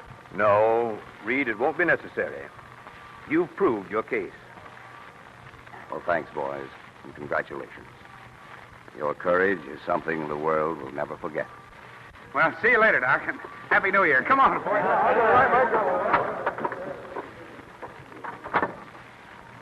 Well, Dr. Reed, I give you my New Year resolution to destroy every yellow jack mosquito in Cuba. May the first decades of this new century see yellow fever wiped off the face of the earth. Dr. Gorgas, The work you'll do here will be remembered in history. It was you who showed the way, Reed. You had the courage to take heroic risks. I wonder if any of us, even Lazaire, who gave his life, or those boys who would have given theirs, would claim credit for what's happened here. I like to think there's a force greater than any of us. Call it what you like, inspiration, awareness, or the principle of human knowledge. And the most we, as men of science, can hope to do is to keep the torch aflame and hand it intact to those who will be young when we're old.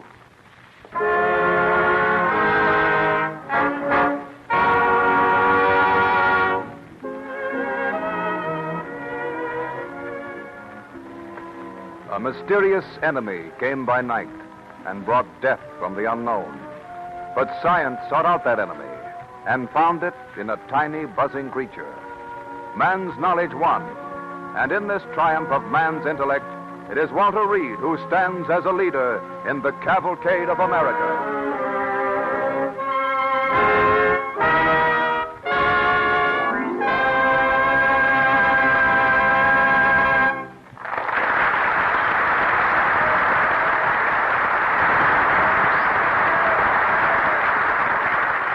Thank you, John McIntyre.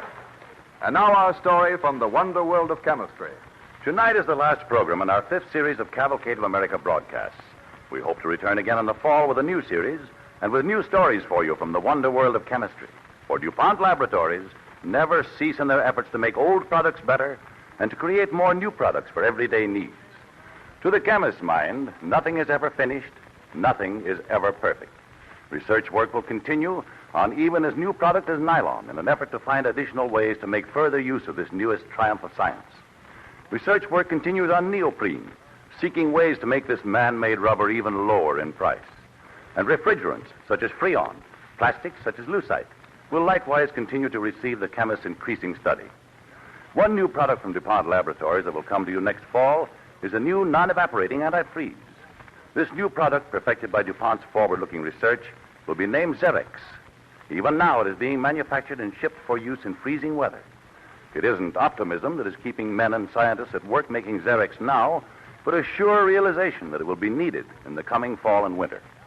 With similar forward thinking, our laboratories are likewise working on new paints and finishes, lower-cost fertilizers, better dyestuffs.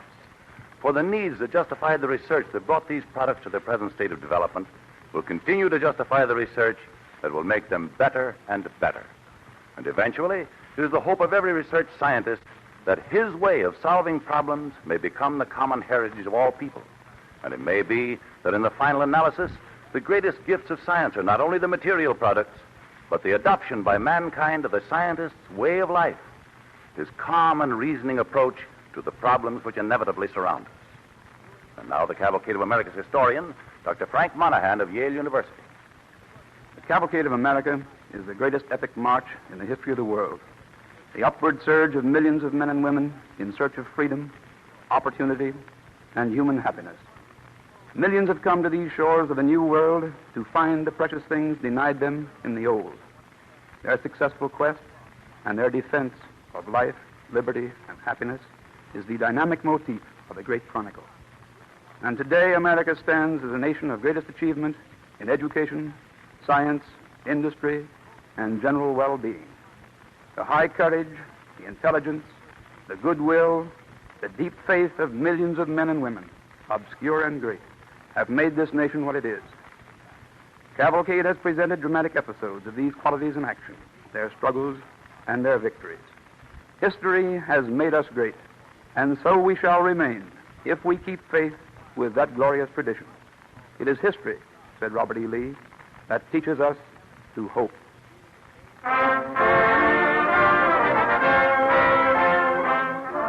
When visiting the World's Fair this summer, by all means stop in at the DuPont exhibit, where some hint of what is to come is given by demonstrations of what chemistry has accomplished in the past. There, a friendly staff will be especially happy to welcome you as a Cavalcade listener and answer any questions you may have about products referred to on these broadcasts. And so, with confidence in what the future can hold for us, we say goodbye and good luck until fall. Meanwhile, we will continue our unceasing program of making better things for better living through chemistry. The orchestra and the original musical effects on the Cavalcade of America are under the direction of Don Boone. Basil Rysdale sending best wishes from DuPont.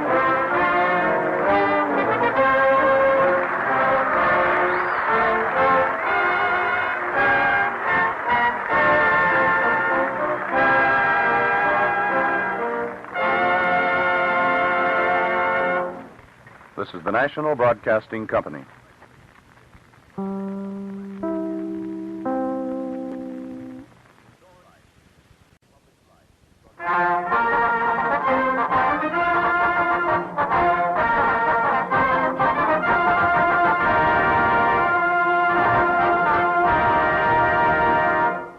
The Cavalcade of America, presented by DuPont, makers of better things for better living through chemistry.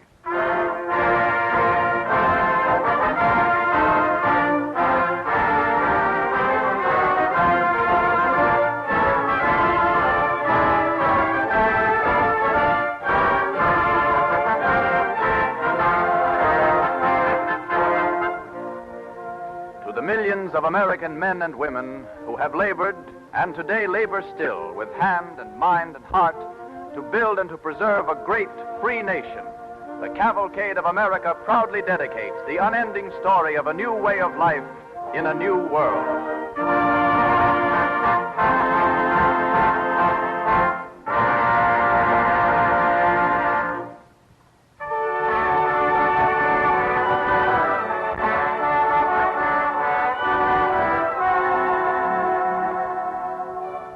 Tonight, for the first program in the new series of the Cavalcade of America radio plays, we take our story from the American historical drama The Lost Colony by the Pulitzer Prize dramatist Paul Green.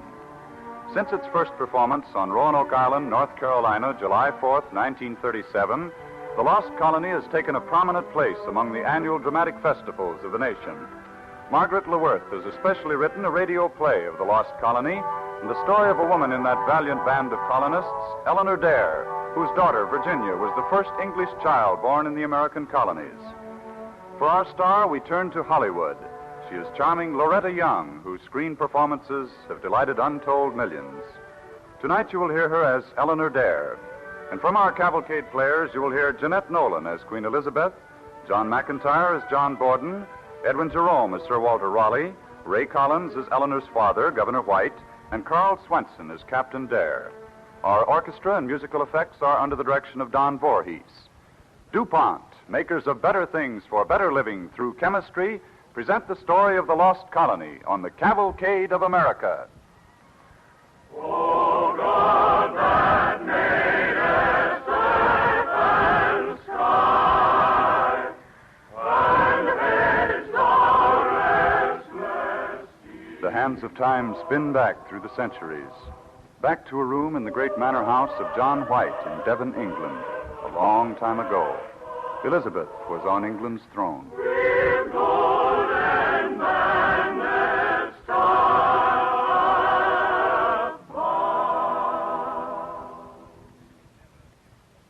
Eleanor, Oh, yes, Father? daydreaming at the window again. I guess I am. It's the talk in the village. Talk? What talk?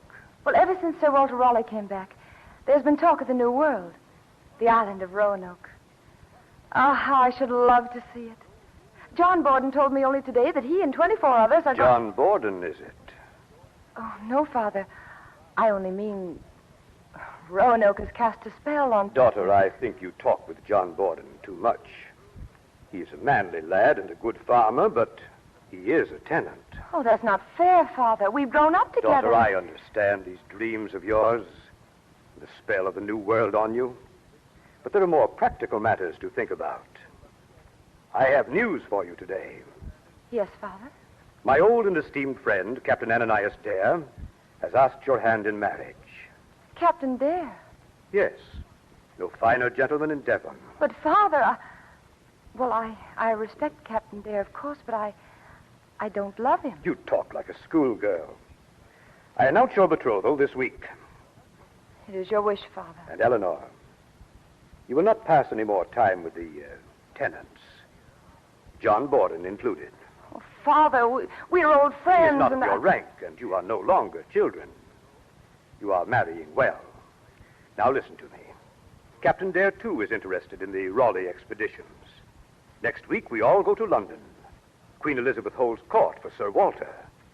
And you shall hear firsthand all the stories of Roanoke you want. Yes, Father, if you wish. Roanoke is only a daydream.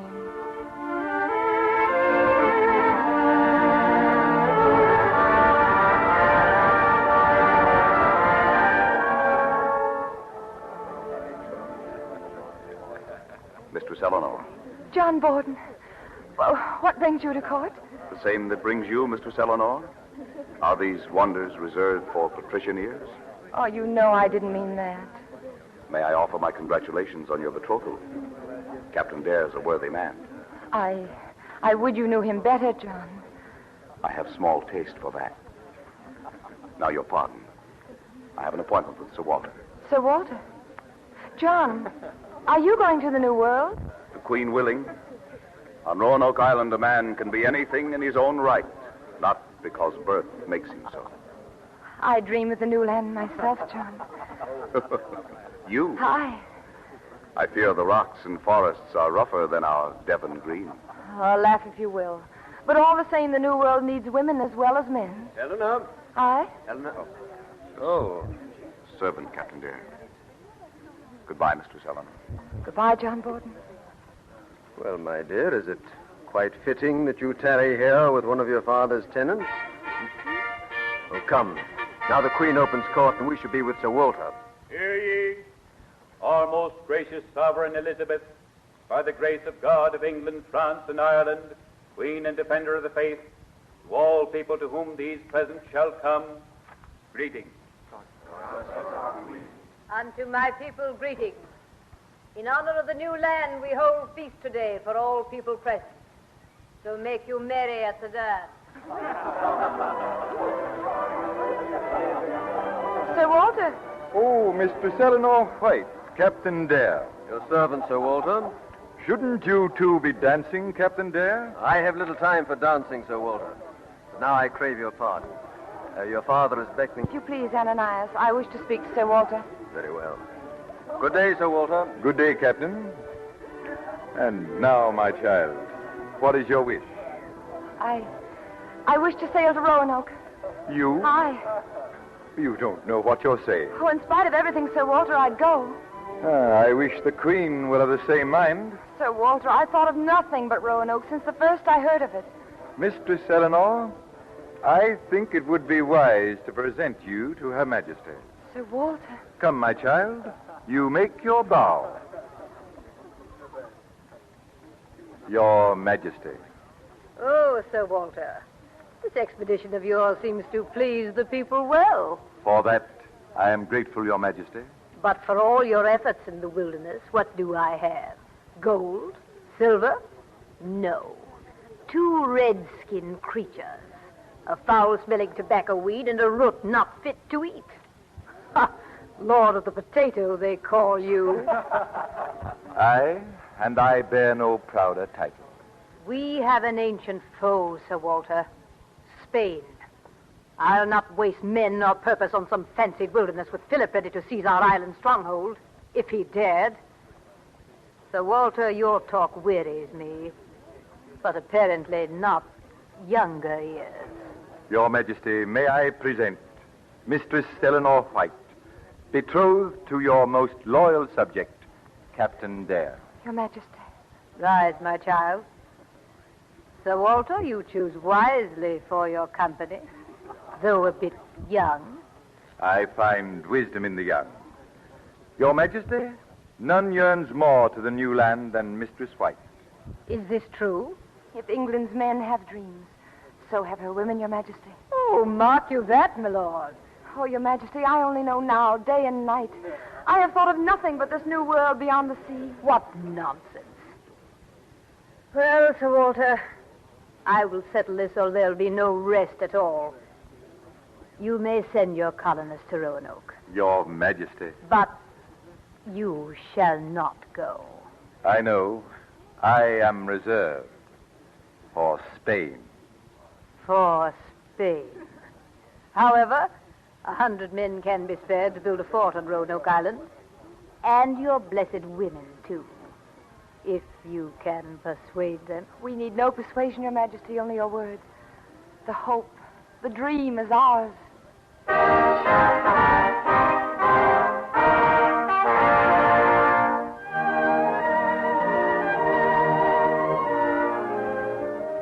Friends, I have regretted these many weeks that I do not sail with you to Roanoke today. But my hopes and prayers go with you. Be true to John White, the governor of this colony, and to Captain Ananias Dare, who will be second in command. On Roanoke Island you will find a port and men who have preceded you there. Convey to them my fondest greetings. And now to all of you, farewell and Godspeed. And you, my friend John Borden, my hand. Thank you, Sir Walter.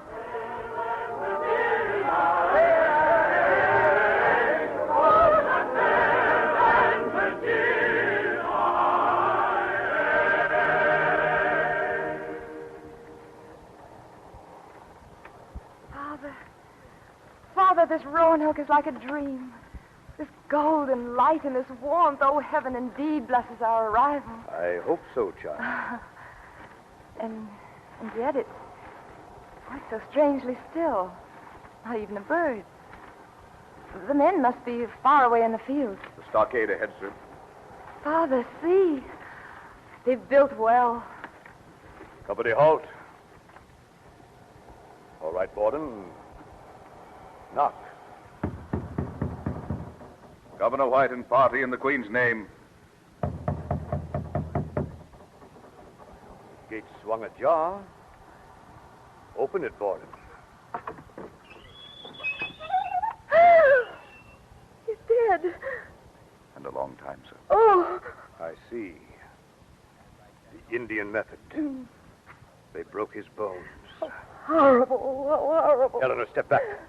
Montiel, what does this mean? What is this? Indian, kill all white men in fort. White men must go. Tribe make war. War? But we come in peace. Governor White, we can't stay here. We must. Have your men bury that man, Borden. We turn back at once. Oh, Father, wait, please. Listen to me. What is it, my dear? Haven't you had enough? Father, Ananias, listen to me. We've come here with plows and spinning wheels. We've come to live in peace and build our homes. And with God's help, we can. Let us stay here. For the sake of the dream we've kept, and for the sake of the child that's coming to me. Please. We will stay. John Borden, unfurl the flag. And may this flag never fall, except as we fall first. Long live this blessed land of Virginia.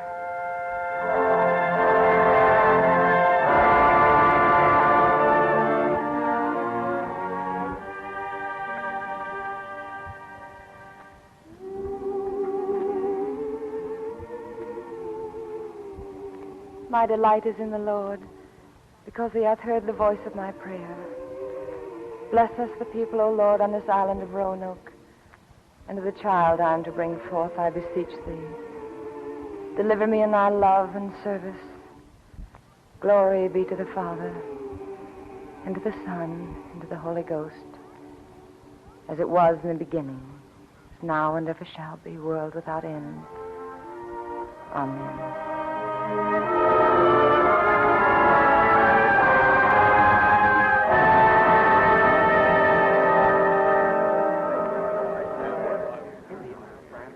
All right, men, go up to the north field and finish work. Humphrey, you take the group. Borden, you're not sending all these men to Mansfield. Spread them out. Captain Dare, the Indians are growing bolder every day. Last night they raided our grounds again. We don't dare let these men go out alone. Oh, absurd. You tell the Indians if they want to fight, we'll give it to them. We've come in peace. Captain Dare! Captain Dare! Hi, Dame Coleman. What is it? Captain Dear, the baby's come. You and Mrs. Eleanor have a fine daughter. Oh, thank God. I'll come at once. Congratulations, Captain Dare. Thank you, Borden. Get the men to work. Better if white men go. Tribe never give up land. No, Montio. This child is our omen. The white men will survive in this land.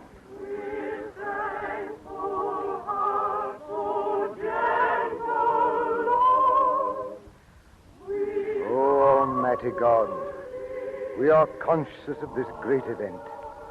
This, the first English child to be born in the New World. I baptize thee, Virginia Dare, in the name of the Father.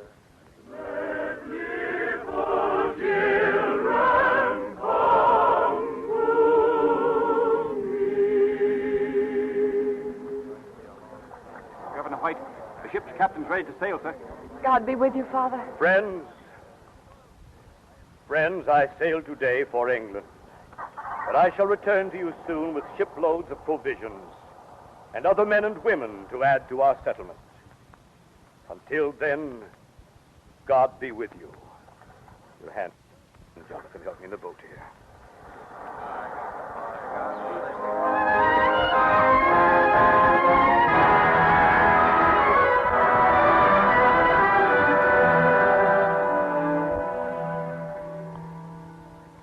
Your Majesty, more than a year has passed since I first petitioned you.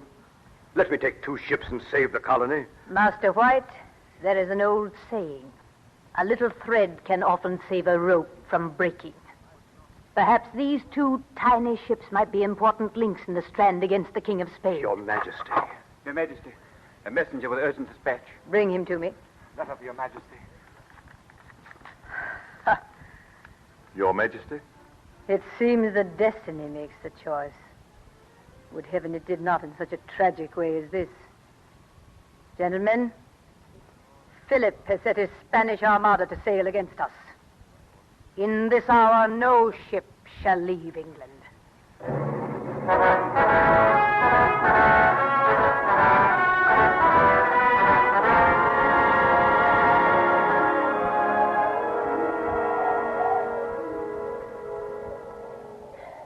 Mistress Dare, how is your husband? His wound was deep, but Mr. Martin says there is a chance. He's sleeping now. Oh, God help us You all. must be brave. Tonight is Christmas. In a little while, the Yule procession begins, and then you... How can we sing? No food in our mouths. I know. Our children sick. Oh, Mistress Dare, where is John Borden? He promised to bring us food. He's been gone these many, many weeks. He won't fail us. Go now. Go to the Yule log, and I'll join you very soon. God bless you, Mistress Dare. Aye. God bless you.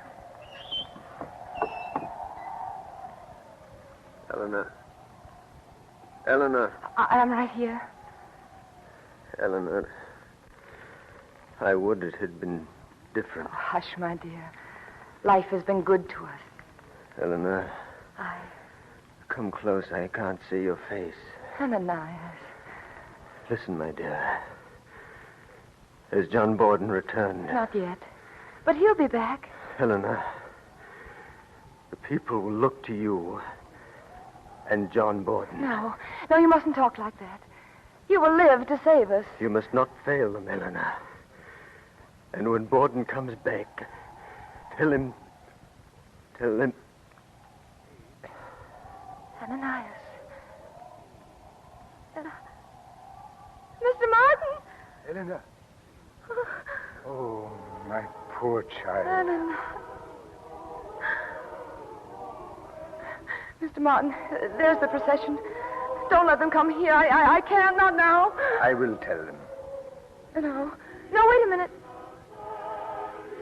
He said I must not fail them. They shall have their Christmas.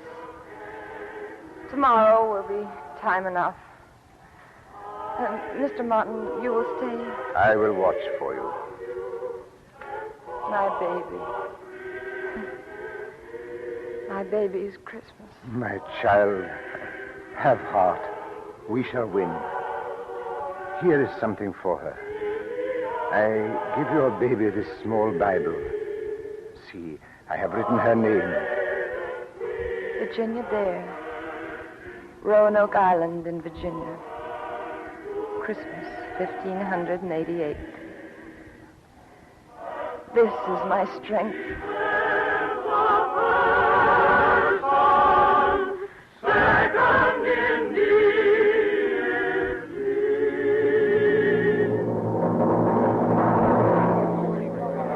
Governor White has deserted us. Men, listen to me.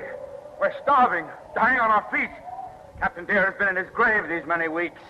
I ask you, when, how, and where is this colony going to get help? John, you're worn out, but you must talk to them. I know, I will. Here, I say we break up this colony. Break it up. And go each for himself. Alone we can find food, find some friendly Indians. You ain't right, you madmen. You want to die, all of you, alone and horribly in the forest or at some Indian stake? I know you're hungry. So am I. But we must band together. I tell you, Montio's friendly tribe has gone south to Croton. We can follow them. Follow the Indians. Don't listen to him. I say we go our own way. Find our own food. Oh, how fine you are. Listen to me. Go if you wish. But you haven't any right to take your women and children with you. For weeks, John Borden has searched in the wilderness. He learned more about this land and our chances than any of us know. If John Borden tells us to move together, we move. Tomorrow we shall talk it over. And I'll tell you how we can get through the winter together.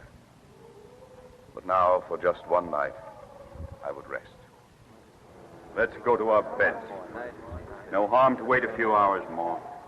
Good night, men. Good night. God rest you, John Borden. Listen. What's that? Quiet, everyone. Quiet. John Borden! John Borden! It's the sentry. Let him through there. What is it, man? John Borden, Speak up, speak up. It's the Spanish. They've come here. Spanish, are you sure? And they've landed and set fire to Master Nevin's cabin up the shore. There's our answer. It's true. Spain proved to be our foe. Now we must act at once. And I say we go south to Croton. We have no time to lose. Gather up your belongings and go to the boats. Remember, we go only to return.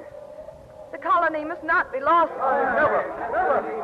But John, we're not giving up Roanoke.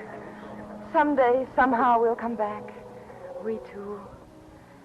Here we stand upon the outpost of a world. The last survivors. Keepers of a dream, together. And all this hardship, and desolation, and death sit lightly on me when I think of you. John, I know. My dear, I've always known. Eleanor, tonight I feel somehow it was meant to be this way. This way. Yes. Yes, there's no one but us now, John. And if, in God's wisdom, we live our days forgotten and deserted by the world, I will have no regret. None. Nor I, Eleanor.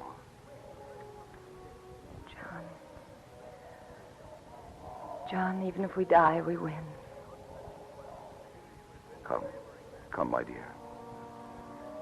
Let's follow the others. John, before we go, let us carve the word Croton on a stockade post so my father will find it when he returns. And whatever our fate, let us take courage, John, in the hope that we will not be forgotten, none of us, and that these shores one day shall know of us and keep our dream. The dream of a free people, as we shall keep it to the end.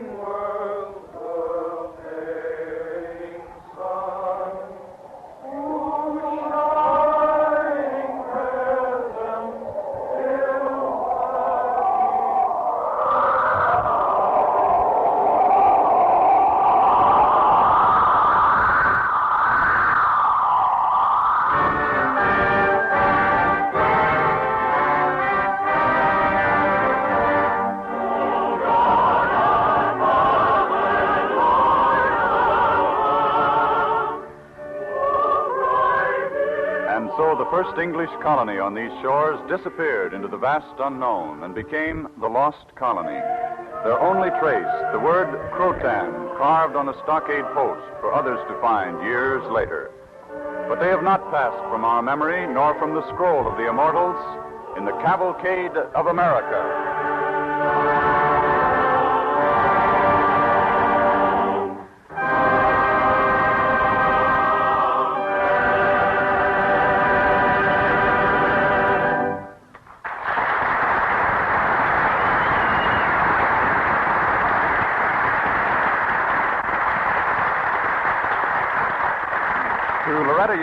our thanks and congratulations for her moving portrayal of Eleanor Dare and for being our guest tonight on the Cavalcade of America.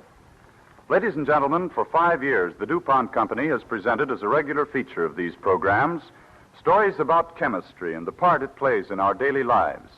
Tonight, once again, we bring you another story from the wonder world of chemistry. We sometimes take the good things of life too casually. We snap on the electric light and forget Thomas Edison's long years of dogged, discouraging toil. We scratch a match carelessly and forget the 50 years safety matches took to win a place for themselves after Lundstrom first made them in 1855. So with cellophane cellulose film. How did we manage to get along without it, we wonder. And there our wondering ends. Few of us realize that we have it, making our lives healthier, easier, and pleasanter, because for over 30 years, brains, effort, patience, and faith have been poured into its development. For it was over 30 years ago, in 1908, that a Swiss chemist, Dr. J.A. Brandenburger, developed machines for making this now famous transparent film, for which he coined the term cellophane as his trademark. Soon, smart shops abroad were displaying costly perfume in this new and glamorous wrapping. A little later, it made its bow to this country as a wrap on expensive candy packages. The cellophane was expensive, too. In fact, when DuPont turned out the first American-made sheets in 1924, it was the practice of some users to lock up their stock of cellophane in the safe every night. A single pound then cost $2.65. As sales increased, production savings made possible a lower price, and DuPont inaugurated a price policy which, over the next 15 years, brought 20 such reductions. Today, the same type of cellophane that once cost $2.65 sells for 33 cents per pound. Bakers were among the first American businessmen to use cellophane. They wrapped cakes in it, and that brought to light the first of many cellophane problems. Moisture in the cakes evaporated, and they lost their freshness. For the DuPont chemists, it meant an entirely new job. It took 2 years of hard work and 2,000 experiments to solve the moisture-proofing problem. With increasing use came other problems. For instance, the problem of working with machine manufacturers to develop high-speed precision wrapping machines so that this film, less than 1/1000th of an inch thick, could be quickly and securely wrapped around cigars, crackers, hard candy, and countless other products of various types. The need for a kind of film which could be easily sealed led to many more months of research. Finally, heat-sealing cellophane was perfected. If you remember when cellophane first came out, you will remember it seemed to appear everywhere almost overnight. Well, it didn't. It came to us only after science and business, working together under our American system of private enterprise, had put millions of venture dollars and more than 30 years of hard study on it. There is another reason why we have cellophane. We have it in the final analysis because the American public was willing to try something new. That, too, was a necessity before the chemists could fulfill the DuPont pledge. Better things for better living through chemistry.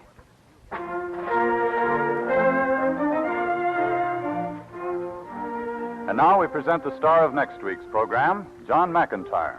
Ladies and gentlemen, I've been asked to tell you about our broadcast next week. A few years ago, Maxwell Anderson dramatized a story of George Washington in his play Valley Forge. He has now adapted it for radio, and the Cavalcade of America is especially proud to present Valley Forge on next week's program. It will be my very humble privilege on this occasion to play the part of George Washington. Thank you, and good night.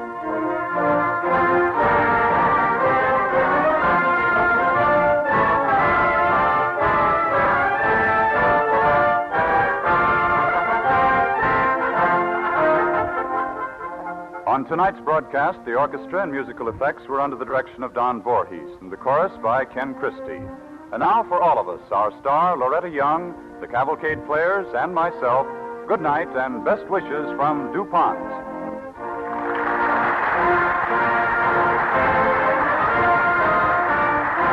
This is the National Broadcasting Company.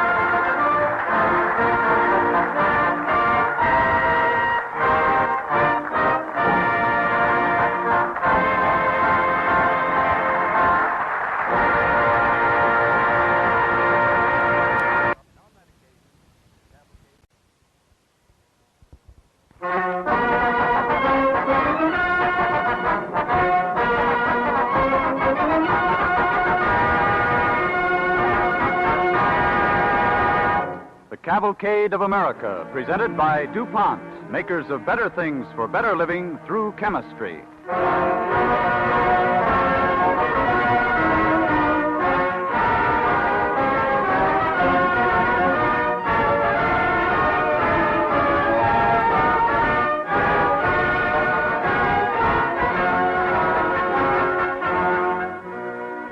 To the millions of men and women who have labored and today labor still with hand and mind and heart to build and to preserve a great free nation, the Cavalcade of America proudly dedicates the unending story of a new life in a new world.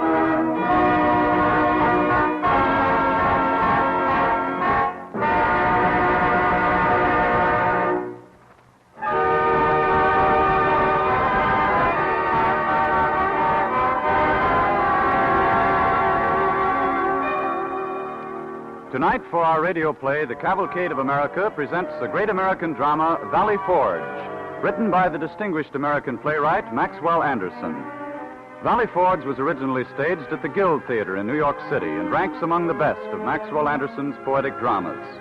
Our star from the Cavalcade Players is John McIntyre, who plays the part of George Washington. Kenneth Delmar is Spad, Ray Collins is Alcock, Carl Swenson, Teague, Edwin Jerome, Lieutenant Cutting, Jeanette Nolan, Mary Morris, Alfred Shirley, General Howe, and William Johnstone is Tench. Our orchestra and original musical effects are under the direction of Don Voorhees. DuPont, makers of better things for better living through chemistry, present Valley Forge by Maxwell Anderson on the Cavalcade of America.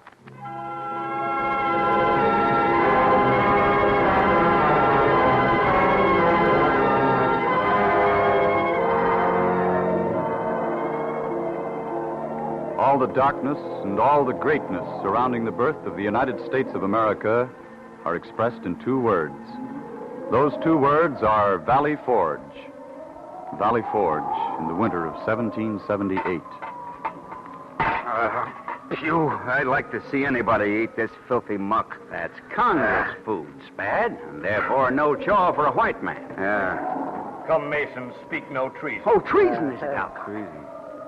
Congress. We ought to flay the hides off the Congress and use it for shoes. Shoes? Boys, what this army needs is pants.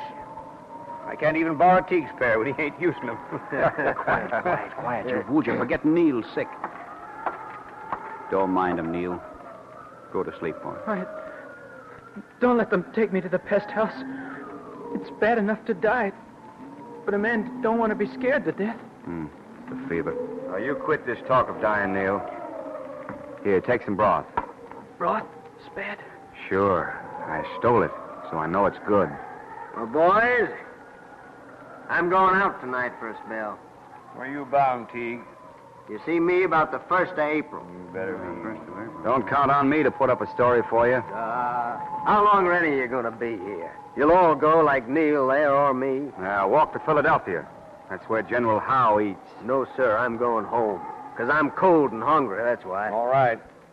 But remember, the new penalty for desertion is 75 lashes on the bare back. It's a good deal to take on a cold day. You'll never catch me. You. Evening, Lieutenant. Evening. Where'd you get the dog, Lieutenant Cutting? Why, I found him. That is, I don't really know. The cur's been following me all day. Give him some food, one of you. All right, come on, pup. Try this. I warn you, it may poison you. Tench, Oh, Colonel Tench. Men, General Washington's looking for a squad for a raid on the Hay Islands for fodder. Yeah, aye, sir. Aye, Colonel, aye. All right, Lieutenant Cutting. Draw 4 days' rations.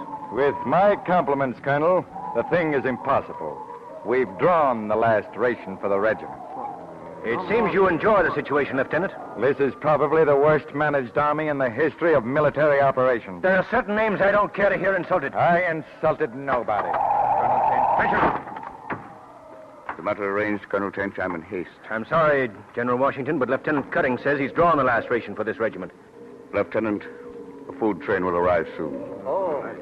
Pardon me, General Washington, but is this the train which was to be sent by General Putnam? It is, though I don't understand how you came to know of it. I found out from General Conway. I supped with him. Putnam was unable to supply the food. I hope I haven't betrayed their confidence. It sticks in my crop a little that quite by chance these little military details are relayed to me. Sir, I hope I have not offended. Not in the least, sir. I'm grateful for the information. The expedition will be postponed. General. Yes, Colonel. Would you like to know whose dog this is? Come, Colonel. I'm in haste. His color reads Rover. Sir William Howe. William Howe? He's roved all the way from Philadelphia. It's General Howe's dog. You might know from the fat on his ribs he was no local product. Is there quill and paper here? Yeah, I got some. Then, Colonel, address a note to Sir William. Yes, sir. Say we are returning his dog. And add that I am astonished to find him at Valley Forge. I had supposed all the desertions to be going the other way. Would the errand amuse any of you here? I'd like to carry the note, sir. Very well. Now, Colonel, when you've finished, we'll go. General Washington? Yes? These here regulations about going home without leave. You say it's 75 lashes. The traditional penalty for desertion is shooting at sunrise. We're more lenient. Well, now, look, General. I'm going hungry here. My old woman's going hungry at home. Now, if I go home, we both eat. Stow it, will you, Teague? Now, I'll come back next spring and every spring. If I were in your position, Teague, I should feel as you do. But if you go home and we all go home, you needn't come back in the spring. I fight for a dream. Something that's never existed on this earth and never will unless we make it now and put it here to stay. The right of free-born men to govern themselves in their own way. Men are mostly fools. And so far, our Congress is as rotten as the sowbelly it sends us. But this is your fight more than mine. If we lose you, we've lost our war. And the dream may never come true. Come, Tench, there's much to do. When I finish the letter, sir. If that wasn't a valedictory, I never heard one. He's tired. And the others are tired of him. And when he goes... Come, Lieutenant. Then you name your new leader. Somebody'll have to. There's open dissatisfaction, and you're as aware of it as I am. And tell me this. Why is Conway pensioned off with minor command? I thought we'd come to Conway. It occurs to me, Lieutenant, that it may be no accident that General Howe's dog is following you around. Why, I can explain that. You needn't try. Spad. Yes, sir. Here's the letter to Sir William Howe. Good luck. Good night. Good night, sir.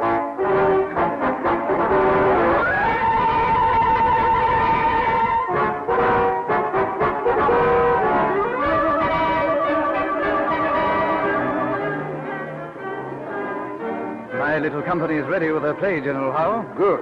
The dance is ended. Let us have your masquerade, Major Andre. You will excuse me, Mom? Certainly, Major. Lieutenant Fitzroy does a perfectly wonderful impersonation of Washington, Sir William. Sir. Ladies and officers, the program will be taken over by General George Washington and what he calls his Continental Army. I hope you will find it amusing, Sir William. No doubt, Major. Yankee Doodle has no shoes, Yankee Doodle's dandy. For ham and eggs he has no use, for he fills up on brandy. Yankee Doodle, keep it up, Yankee Doodle's dandy. Mind the music and the steps, and with the girls be handy. My socks are wet, my shirt never laundered. I grind the neighbors' children up for food. Get up before I hit you again. Why, you ragamuffin? Get up and fight like a man. Who is he? He doesn't belong in the play. You there! Seize that man! Who are you? What are you doing here? I'm bringing General Howe's dog back to him. With a letter from General Washington. A letter from General Washington? Here it is. And your dog. Thank you. I hope you will be my guest at a good dinner, for I have heard you fare lightly at Valley Forge. Somebody's been lying, then. Well, listen, last night I threw away more than I ate. As you wish. Let us proceed with the dance. Major Andre, will you step out into the hall for a moment, please? Certainly, Sir William. I've had bad news tonight, Major. The French will ally themselves with the colonists, and we will have a war on two fronts. So, The French want to make this a real war. If I can get a message to Washington before the word of the French alliance gets to him, I might twist both the news and his frozen stubbornness. You see? Quite so. Oh, by the way, Major, is this your guest looking for you? Ah, yes, it is. He's Mistress Mary Morris. Oh, Sir William, Mary is an old acquaintance of George Washington. She knows General Washington. I'm sorry, Major, to have... Oh, I beg your pardon. Mistress Morris, Sir William Howe. Mistress Morris. Sir William. Tell me, gracious lady, how well do you know General Washington? Oh, since I was a child, Sir William, I still admire General Washington, even in defeat. Defeat? Mistress, I want this war to end. And now it's perfect suicide for Washington to continue. You've heard of the French alliance? He bases all hopes on it, I believe. Well, there's to be no alliance. If I had an hour to talk things over with this Washington... Oh, if you only could. Perhaps a woman, a friend of his youth, might... Me? Oh, but I've no wish to face him as a bearer of bad news. This is not bad news. I offer him peace with honor. I don't want to put this on paper, but you could tell him. Very well. I shall see General Washington.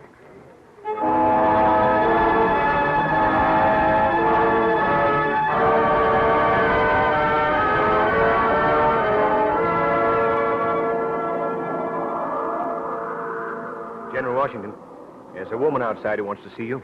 Let her wait, Tench, until we finish this business. Yes. Well, Sterling, out with it. General Washington, Conway, Gates, and others are plotting to supersede you in command. I have intercepted a letter from Conway which proves it. Here it is. Part and cipher. Cipher? I shall see, Conway. It's Congress stands in your way, sir. Why, the country come to you with open arms if you'd lay down the law to Congress. Are you proposing I make myself dictator, Colonel Tench? It's that or lose. Has it escaped you, sir, that we fight this war against usurpation of power? Our Congress is the heart of what we fight for, good or bad, and I uphold it. How much food have we on hand, Tench? 3 or 4 days' provision. I wouldn't want to eat it. Neither would you, sir. Food for 3 days. We'll gamble our 3 days on a change of luck. The order's given. Good night, gentlemen. Good night, General. Good night, sir. The woman who's waiting to see you says she has a verbal message from General Howe, sir. Oh, well, let her in. Yes. This way, mistress. Thank you, sir. General Washington. I should remember you. Mary Phillips. Once. Mistress Morris now. We grow old, we mortals. But you came here from General Howe, I understand. Sir, General Howe proposes a peace. Nothing reserved save the king's sovereignty. We asked for complete independence. And even at Valley Forge, we have hopes. Hopes in France. Word has come to Philadelphia that your French alliance has failed. Then we must fight on alone. As long as I have one soldier at Valley Forge.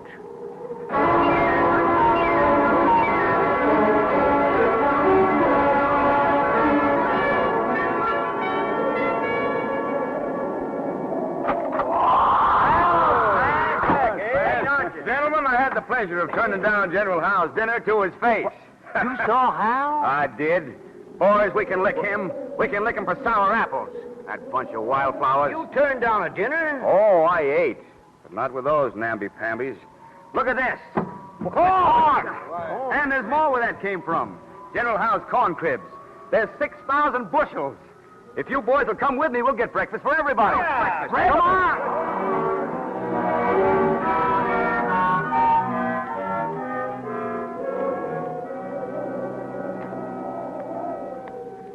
General Washington.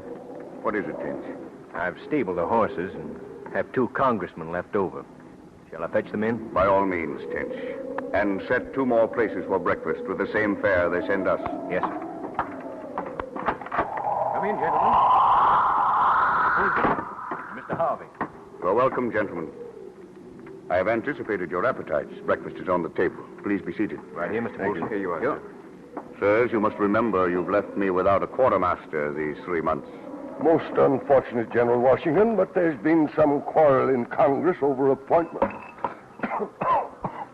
What is this? Not bad at all. Moves a trifle. Weevil's hard to kill. Do you mean to poison us? Congress sent it, and sent nothing else. Perhaps it will help us decide on a quartermaster general. Well, what would you say to Conway? If you choose Conway, I'll resign. Now you'll learn that Conway... Gentlemen, forget that you're congressmen. Forget that I'm an officer. You wrangle over ribbons while men die, while our cause dies. You wrangle over Conway? Still Conway. Tench, show General Conway and Lieutenant Cutting in, please. Yes, sir. General Conway, Lieutenant Cutting. I'm afraid I was tardy, sir, but my men have apparently set off for parts unknown. Deserting? That is serious, Lieutenant Cutting. But we must take it up later. General Conway, you wrote this letter to General Gates indicating that it will not be long before he takes my place. Do you recognize it? That is not in my handwriting. I am weary of these excuses and slip-slop from men who are not my friends but dare not say so to my face. It hardly becomes your straps to squirm like a hooked eel. Very well, I wrote it. But it's not treason to write a letter to Gates. I am concerned with notes in cipher enclosed, addressed to Lieutenant Cutting for transfer to General Conway and through him to Gates. And they contained? Why, nothing. Only the terms acceptable to General Howe if our army surrenders. You understand, gentlemen, I objected to General Conway's promotion. Perfectly. I apologize. Will you gentlemen speak up for me? Aye, they know as well as I of this correspondence, and most of Congress knows of it. Can this be? The war began to protect our trade. And where's our trade now? Nobody makes money. We might have won. Good God, have you fudged our cause on purpose? If we're to lose the war, why not lose it honorably in battle? Well, you see, there is a trend toward peace for business reasons. Then I'll end this war for you and do it quickly in our own fashion and on our own terms. You take no steps without instruction. You'll take steps without instruction and take them now. Open the door, Tench. Yes, sir. Gentlemen, I've had enough. Get out! Tench. Yes, sir. Oh, I've been a gull. Behind my back, they've made shabby deals, shilling for shilling, men's lives for copper pennies. But General Washington, you can't mean it's over. Yes, Tench. I've given myself to a footless insurrection. I'll get 3 lines in history, touching a minor figure in a brief uprising that died early in some year of our Lord. Send word to General Howe. Our conference awaits only on his pleasure. Let him name his hour and place. I'll send a message, sir. But don't surrender. No.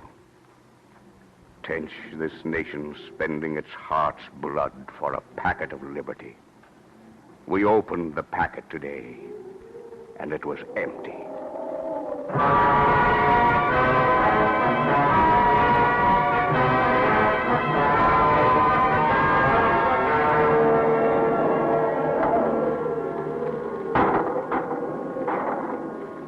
Appointed hour.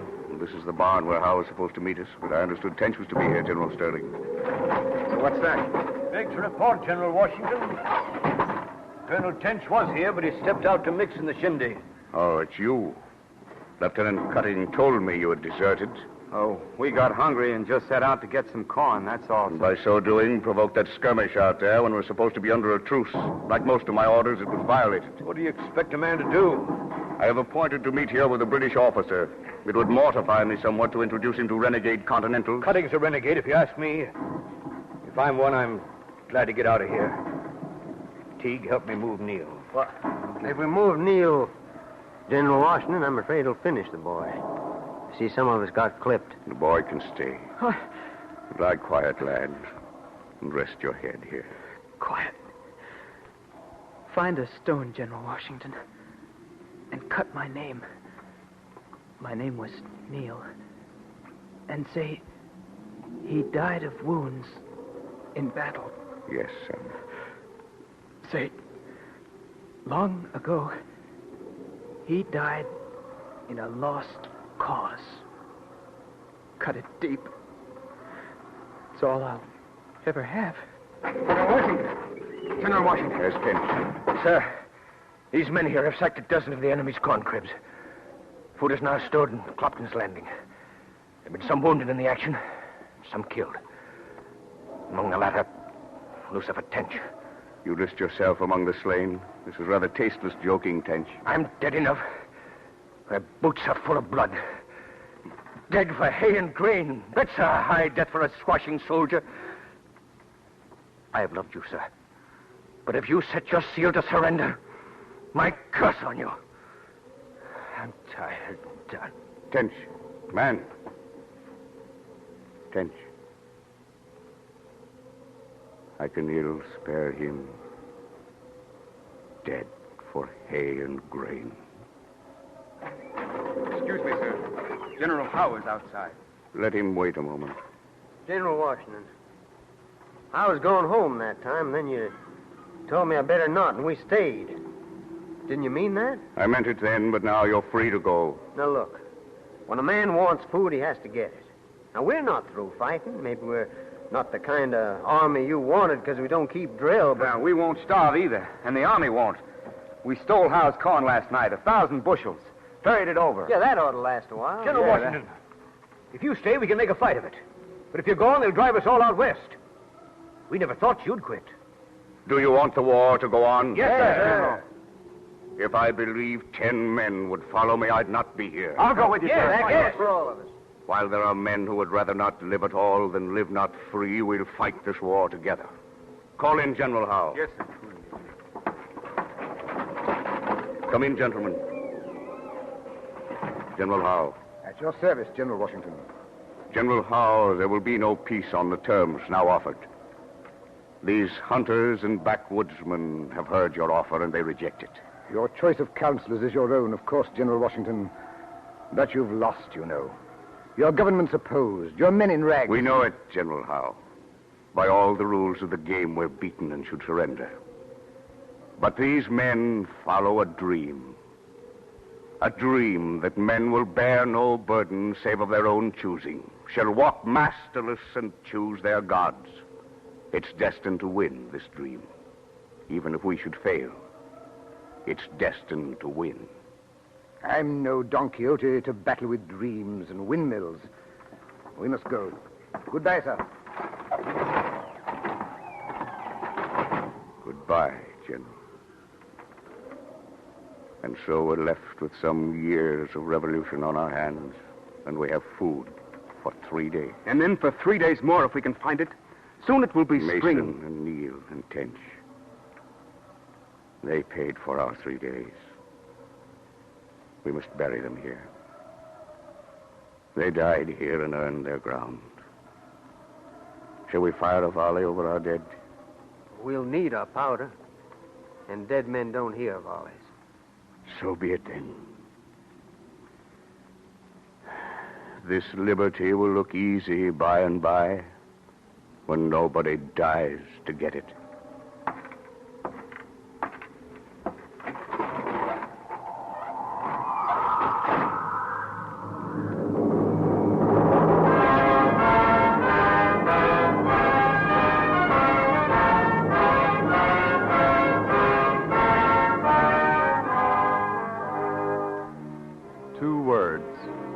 All the darkness and all the greatness surrounding the birth of the United States of America. 2 words: Valley Forge.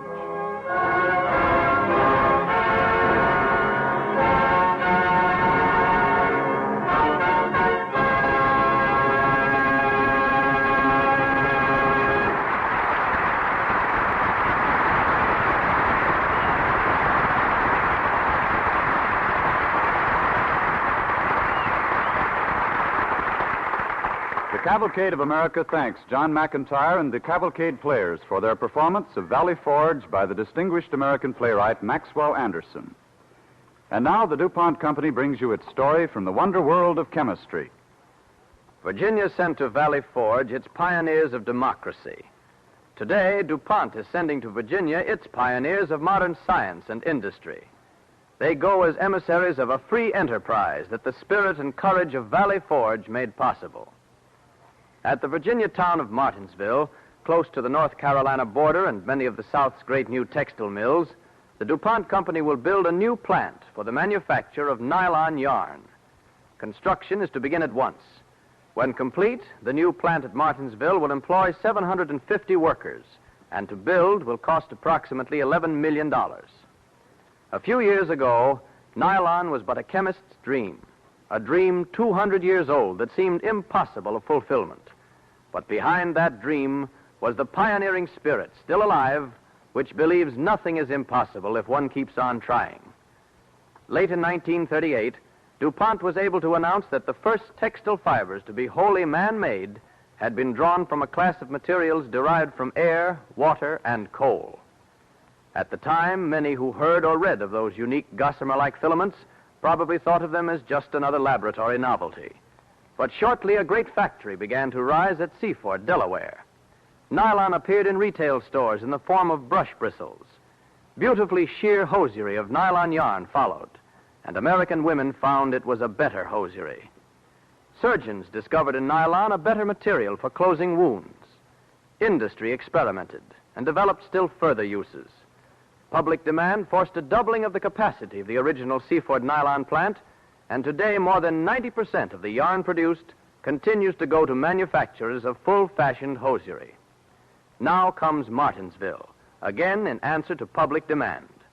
The DuPont Company's investment today in nylon manufacturing facilities, made or authorized, stands at $28 million. By March of 1942, the company plans to be producing 16 million pounds of nylon yarn yearly, as well as substantial amounts of nylon in other forms.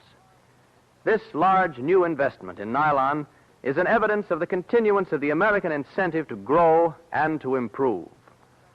The steam shovels about to bite into Virginia's soil at Martinsville give tangible character to the DuPont pledge: better things for better living through chemistry.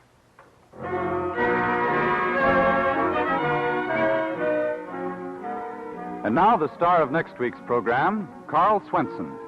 Ladies and gentlemen, for our broadcast next week, the Cavalcade Players will bring you the story of Matthew Fontaine Maury in a radio play, Pathfinder of the Seas. His is one of the most important names in American navigation, for by his charts, our ships sail the seas and our planes span the continent. I am very proud that I've been asked to play the part of Matthew Fontaine Maury on next week's Cavalcade. Thank you, and good night.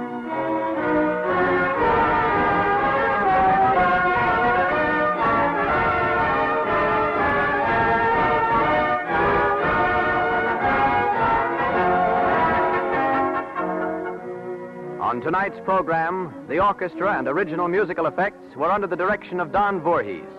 Your narrator was William Spargrove.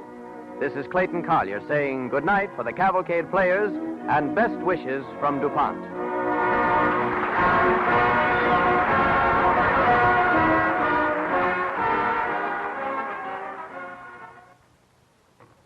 Here is a special message to every American citizen.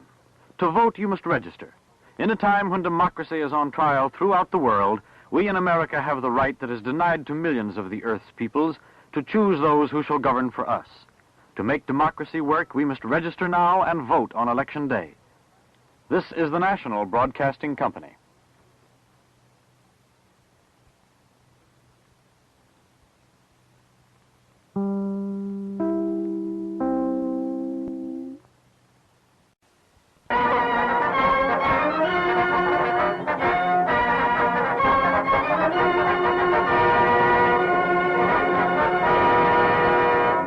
Cavalcade of America, presented by DuPont, makers of better things for better living through chemistry.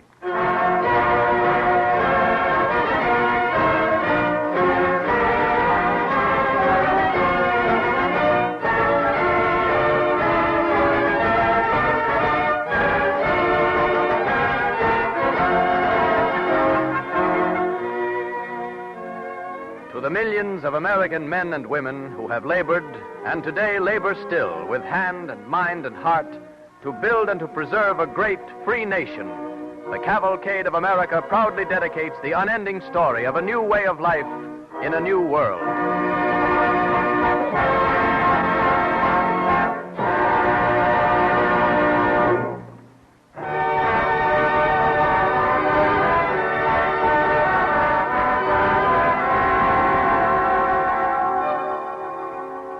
Cavalcade of America presents Pathfinder of the Seas, a radio drama of Matthew Fontaine Maury, written especially for this program. Our star from the Cavalcade players is Carl Swenson, who will play the part of Matthew Fontaine Maury. And Matthew's wife is Jeanette Nolan.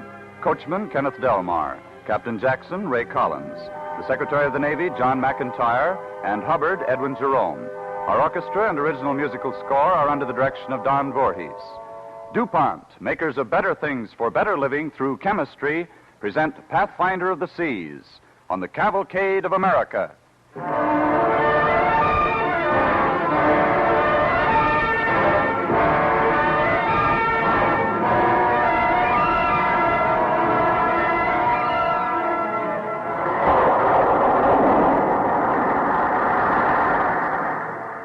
The sea, the brooding and unfathomed waters, captive only to the flat earth, its limits unknown, its ways and moods beyond mortal comprehension, its very vastness upon the earth, an eternal reminder of men's helplessness against the elements. Thus did primitive man look upon the most ancient of man's great fears, the sea. But the sea was to remain a symbol of terror in men's minds, even up to a bare century ago. And where primitive men had propitiated the sea with sacrifice, men of modern times cloaked their fear of it in a ritual, the ritual of the ringing of the lutein bell on the floor of Lloyd's in 19th century London. Oh, Mr. Laughlin. Yes, sir? Have you the schedule of the Clipper Seagull? Yes, I have. I was just looking them over, as a matter of fact. Isn't she overdue? More than a week, sir. But her owners still hope for the best. I shouldn't get much for my share of her today. You saw the reports from the North American hurricane? Oh, no, I see. Uh-huh. Looks like more bad news to Bellpost. Gentlemen, your attention. A report has just come of the clipper ship Seagull. I wonder what happened. The clipper Seagull, grounded on the rocks and shoals of Newfoundland. Oh, I see. That's too bad. Cargo and all hands lost. Excuse me. The schooner Daisy Louise, off Cape Horn, reports hull damaged in storm, but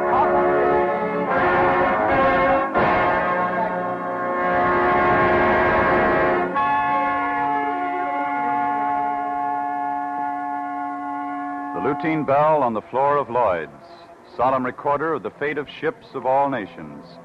But as the years passed, the ringing of that bell was to take on a new meaning, for the ancient terror of the sea had gone from men's hearts, and only a few remembered that an historic change in man's fate had been wrought by an accident on dry land to one man in Tennessee, one windy morning in the February of 1839. At the stage transfer on the main street of a Tennessee mountain town, a husky man in uniform with the insignia of a lieutenant in the U.S. Navy stands beside his young wife. Oh, there. Any northbound passengers? We are, coachman. The two of us. Only one seat inside. Oh, then I'll ride topside with you, coachman. I'll help you inside there. Wait. Turn up your collar, Matthew. Put that aside. My, you look handsome enough to command a whole fleet. All right, stand away there You'll be now. an admiral in no time. I'm sure of it. Nonsense. Now, up with you there. Be careful now, dear. Here's a hand, Lieutenant. Hurry it. We're late as it is. Thank you, coachman. Well, this is as trim as the quarterdeck of a frigate. Yeah, mighty rough sometimes. Get you up, you. Get you up there. Get you up, you lazy beast. Sailing a bit close to the wind, aren't you? Yeah, but I can handle him. Look, watch her on the swell there, Captain. She's listening. Yeah, that's the baggage. Move that box back a bit if it bothers you. Keep slipping. Now, you better rein in those horses. I can't hold on much longer. Whoa there. Whoa. Whoa, I say, whoa. Whoa. They're running away. Whoa. Here, let me help you. No use. They got the bit in their teeth. You better jump. I'll stick with you. And jump, I tell you. We're heading for the ditch. Look out. Jump.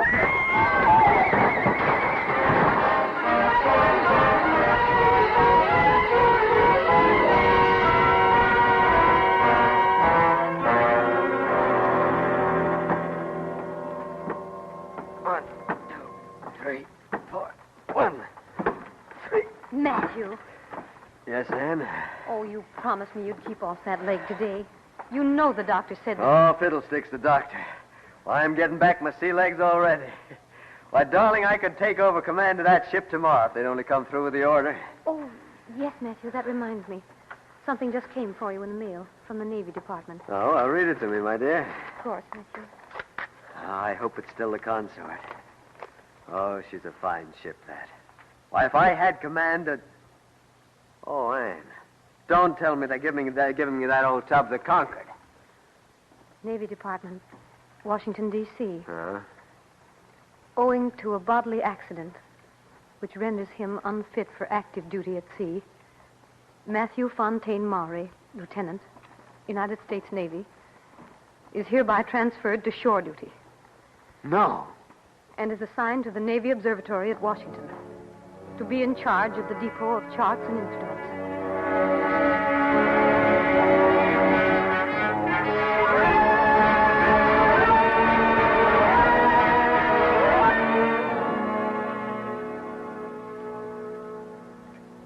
Well, I just saw our new Lord and Master over at the Secretary's office. He lists a little to starboard. Limps to you landlubbers. Yeah, feel sorry for the poor devil. Crippled in a stagecoach accident just as he was going to take his first command. He always was a queer one, though. Had some kind of theory about pathways in the sea. Yeah. There's an article right here in Edgar Allan Poe's magazine by Lieutenant Matthew Fontaine Maury, USN. Listen to this. This is good. Take the little nautily, he says. Where do the fragile creatures go?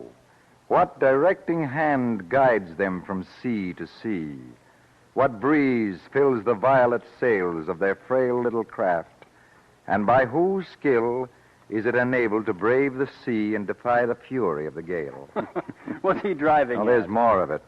This little creature will perhaps afford a solution for a problem a long time unsolved, he says. For it may be the means of revealing the existence of the submarine currents that have carried it off, and of enabling scientists to trace out the secret paths of the sea. He'll get those ideas out of his head if he stays in this office long. Yeah. You know, they say there used to be a man here predicted a thunderstorm over the Chesapeake once. He got it out of the Farmer's Almanac. And this fellow thinks he can chart courses in mid-ocean that'll avoid storms and shipwrecks. Suppose if the boat rocks a little, that doesn't count. Well, this is the boneyard of the Navy. They're always crippled or crazy, and looks like we're in for both this time. It's cold in here. Throw a couple of more of those log books in the stove there, will you? Well, here's a good thick one. It's the log of the Red Raven. She was off her course for 3 months in the South Seas. If you could only have found one of those pathways. Come off it there, fellows. I hear him coming up the hall now. Maybe we better look busy. Good morning, gentlemen. Oh, good morning, Lieutenant Maury. Good morning, Lieutenant Maury. This is your desk here, sir. It's a little chilly here, so we left it next to the stove. Thank you. It is a little chilly just now. I'll put another logbook on the fire, sir. Logbook? Well, yes, sir. You see, we're a little short of wood this year, and we've been burning... Let me see that book that you're about to burn. Oh, we only burn the old ones. Hand me that book. Of course, sir. Log of the Nancy Lee out of Salem in the China trade. Huh. Look. Look at the detail of this man's observations. The wind changes, the drifts, all noted according to position and day by day. Why, this book is worth a fortune in scientific data. How many of them have you burned? Why, we haven't kept count. There are thousands of them in the basement. Surely you don't mean to say that... I don't say anything. I just think, gentlemen. I state facts. You have destroyed scientific records it'll take years to replace. Oh, Mr. Maury, these are hardly scientific records. Not scientific records. Here you have a treasure house of minute observations by men who've sailed every square mile of the seas in good weather and bad. And what's worse, what's sinful, gentlemen, you burn them. If you don't mind my asking, sir, just what use do you think this material could be put to? I'll show you what use. I want every one of these logbooks brought to this office. We're going to mark every single one of these observations on charts.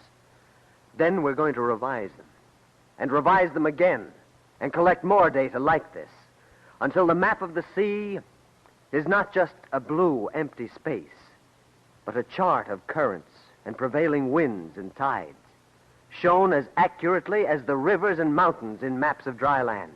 But the sea isn't quite the same proposition as dry land, Lieutenant. The sea is part of the Earth, isn't it? About 4/5 of the Earth's surface, if I remember rightly. And there are laws governing the nature of everything we know on the Earth. We know the tides are governed by immutable laws. There must be other laws governing the sea. And we have the means of finding out what those laws are. But how will you ever be sure? We'll put them to the test, Mr. Herbert. We'll get men to sail by our charts. And if they're right, ocean voyages will be as safe and sure as rowing across the Potomac.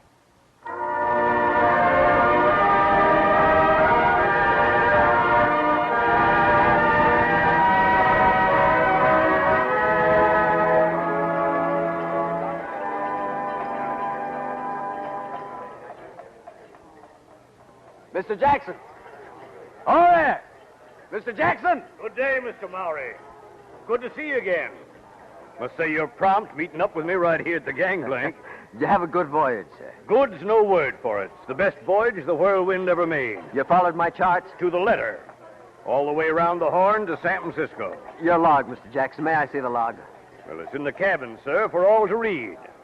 The fact is, the voyage was so good, there's precious little in it. But you did note your exact position at every wind change and the drifts. Any drifts against the wind, you noted those as to position. Well, I can't say I was so thorough as all that. I'm not in the habit of writing every little thing down in the log. Like if there's a cloud bank ahead and it looks bad, why, if those clouds move on off my course, I don't mention a thing like that. I figure that's God's business. Yes, I know. It seems like an unreasonable thing to ask, but look here. If I could chart you a course that would get you in San Francisco, say, a week ahead of any vessel sailing at the same time, would you be willing to keep the kind of log I need? What do you think, Mr. Mowry? Well, I believe I could chart you such a course, because a record like that would tell us how we could improve on the one you used this time. How about it? Put her there, Mr. Mowry. I'll enter every seagull in the log from now on.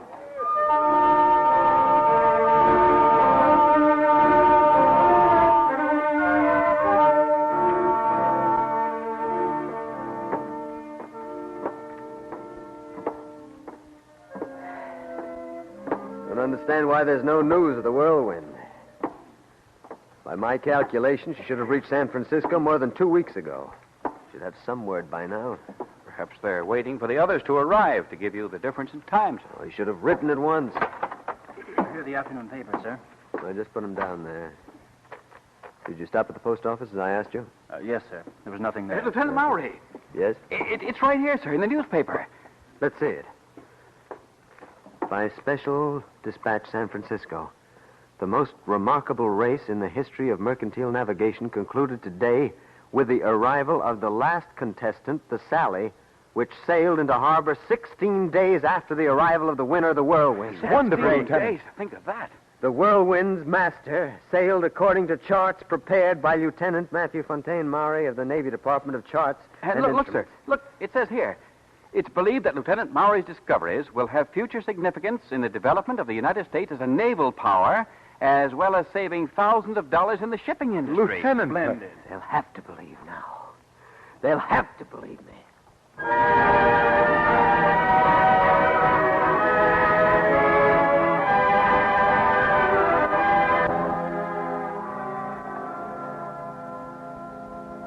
But you've got to believe me, Mr. Secretary. It's all there, the charts. The masters of the ships all agreed. Mr. Mowry, I'd like to believe you. But do you realize that the wives and families of 768 men are deluging this office with demands? That's how many men are adrift in mid-ocean on the San Francisco. And the Navy can't find her. Don't you think I'd like to believe you know a way? But I do know a way. And so do 1,000 astrologers and other crackpots who are writing in here every day. Mr. Secretary, I'm not an astrologer, and I'm not a crackpot. I've studied this matter for years. They sent me to the depot of charts and instruments, the boneyard of the Navy. But it was no boneyard in my case. I found valuable records there that they were using for firewood. I think there's some question as to just who is crazy, Mr. Secretary. There are stupidities, yes, Mr. Mowry, but this theory of yours... I have never been prejudiced by preconceived theories, Mr. Secretary. Facts, findings, observations, those have been my materials, and those have determined my judgment of the finished product. The race, of course. There's no doubt that your charts of prevailing winds have speeded up navigation under sail. But I'm afraid prevailing winds will have little to do with the position of the San Francisco. She's simply drifting in mid-ocean. If we find her, it will be an accident. If you drifted down the Mississippi on a raft, would you think it an accident that you arrived in New Orleans? Well, now, Mr. Mowry... Because that's exactly what the San Francisco is doing. The position where she was sighted for the last time lies in a rapid southward current. By checking the wind velocity against the drift of that current, I can show you the exact spot where she lies. I can chart you a course straight to her. I know I can. You seem very sure of that, Mr. Mowry. Mr. Secretary, I'll stake my life work and my career in the Navy. I can find that ship. I pray you're right, Mr. Mowry. Mr. Berryman. Yes, Mr. Secretary? You will place your ship at the disposal of Mr. Mowry. You will follow his chart to the letter. Aye, aye, sir. And may I say, Mr. Mowry, that I'm sorry fate won't permit you being on the bridge. Thank you, sir. But I'll be there.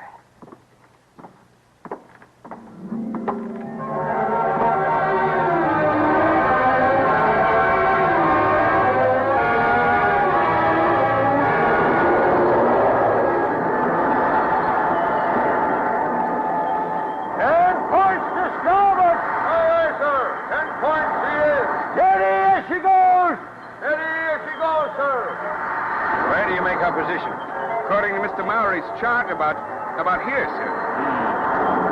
And what is your opinion of this method? Well, it can't be worse than guessing, sir. That's precisely my feeling. Still, I have your glass again, sir. Certainly. Well? What? I see it, too. Oh, look out. What ship do you make her? Looks like San Francisco. And we found it. She's drifting ahead of us, sir. Off the port bow. Give me that glass. It is. The San Francisco. It's either a miracle or that man Mowry is a genius.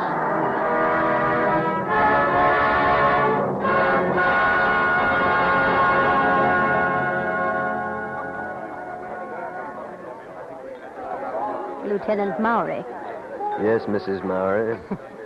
I think you have more decorations than any admiral at this banquet. Oh, no, shh. Now remember, you're the wife of the guest of honor.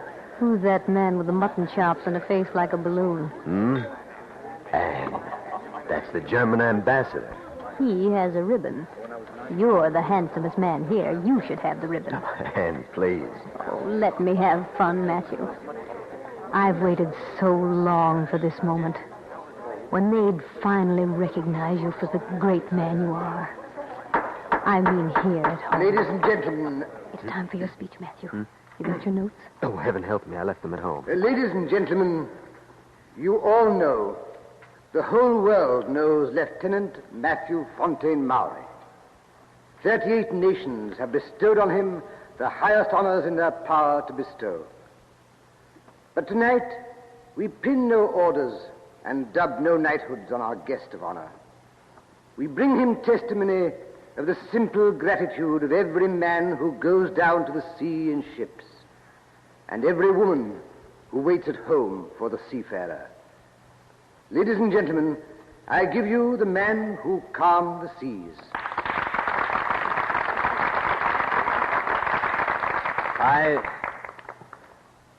I'm deeply touched by these many kindnesses.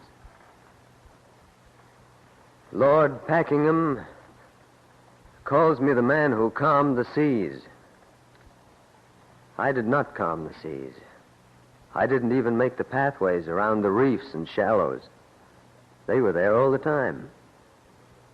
But as surely as a bird travels along highways of the air, there was bound to be a way for men to go in safety among the uncharted waste of waters. And if I did more than any other man to find that way, it was because I believed. But I wasn't the first to believe. 4,000 years ago, the poet who wrote the 8th Psalm guessed the secret of the birds of the heavens, the beasts of the field, the fish of the sea, yea, and whatsoever passeth through the paths of the sea.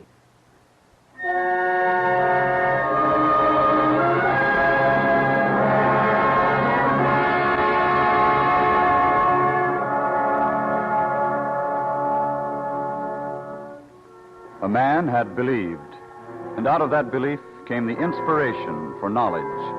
And human knowledge conquered the unconquerable element, charted its safe ways as surely as men of his nation before him had found the passes through the high Sierras of the New World. And the unknown and terrifying, most ancient of men's fears, became the known and serene. For this, Matthew Fontaine Maury joins the procession of the mighty that is the Cavalcade of America.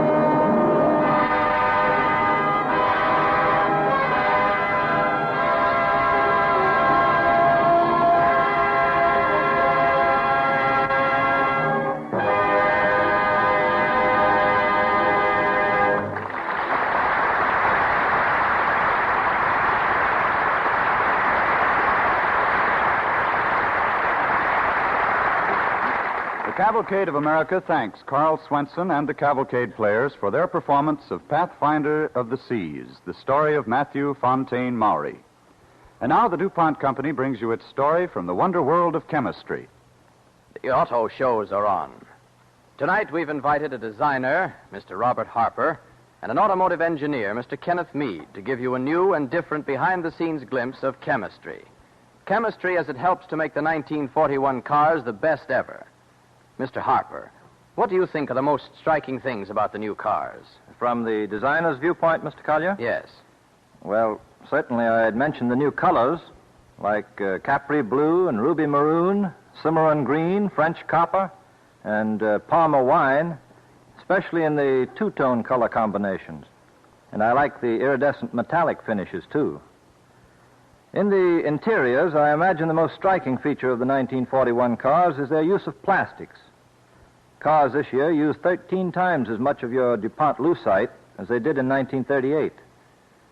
When plastics were first used in car design a few years back, I recall that they were made to look like, everything. Hardwood, ivory, even tortoiseshell. I can't imagine what place a tortoise had in a modern automobile. Today we're using plastics because they're beautiful in themselves as well as practical. I'd say we're using plastics in 40 or 50 adaptations. Thanks, Mr. Harper. Incidentally, a good many of the new colors you like are Duco and Dulux finishes, made by DuPont. Now, Mr. Meade, as an engineer, you know a lot more about chemistry's contributions to the modern car than I do. Chemistry is the modern automobile's silent partner. You can break in a 1941 car in a very short time because, using electroplating chemicals, we've given the pistons a miraculously smooth finish. In fact, some of the new cars don't need breaking in at all. But I'd say the most significant trend in the whole 1941 automotive picture is the use we're making of synthetic rubber. We're using neoprene, DuPont's chemical rubber, in 100 or more applications. Its superior resistance to oils, heat, sunlight, and ozone means less worry and fewer repair bills for the motorist. In fact, there are at least 2 modern parts that would have to be completely redesigned if we didn't have neoprene: the front spring suspension and the water pump. Thank you, Mr. Meade. DuPont is now making more than 500,000 pounds of neoprene a month. Airplane tires and heavy-duty tractor tires are already being made of it, and perhaps the day isn't far off when increased production will lower the costs We'll go to an automobile show and see neoprene tires on passenger cars. Mr. Harper and Mr. Meade have spoken of some of the direct contributions chemistry makes to the modern car. But the chemist's service to the American automobile owner is a contribution which carries on through the life of your car. Thus, in the realm of the open road, too, DuPont chemists bring you, in the words of the DuPont pledge, better things for better living through chemistry.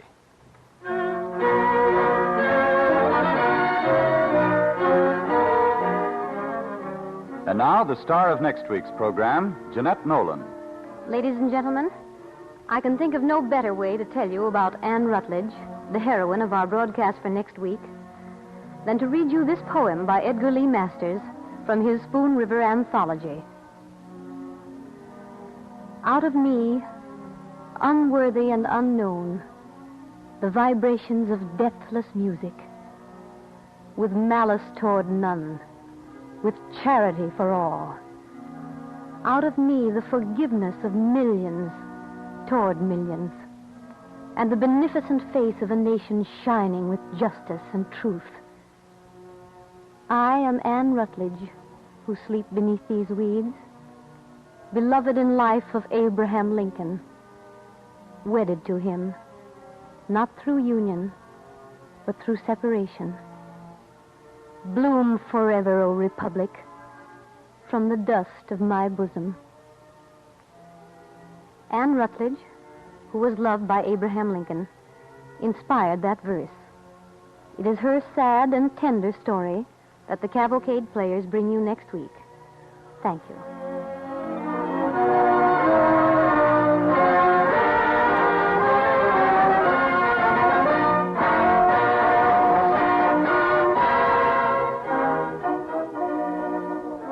On the Cavalcade of America, the orchestra and original musical scores are under the direction of Don Voorhees.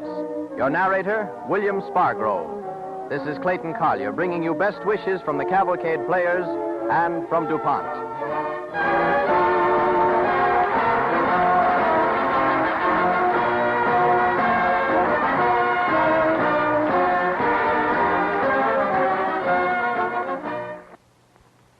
Here is a special message to American citizens in those states where there is still time to register.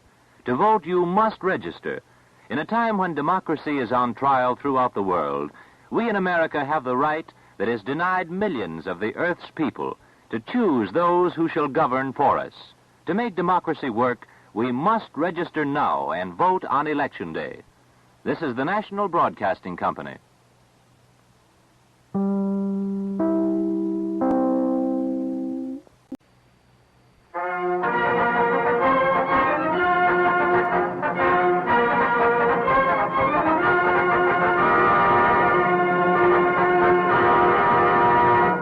Cavalcade of America, presented by DuPont, makers of better things for better living through chemistry. To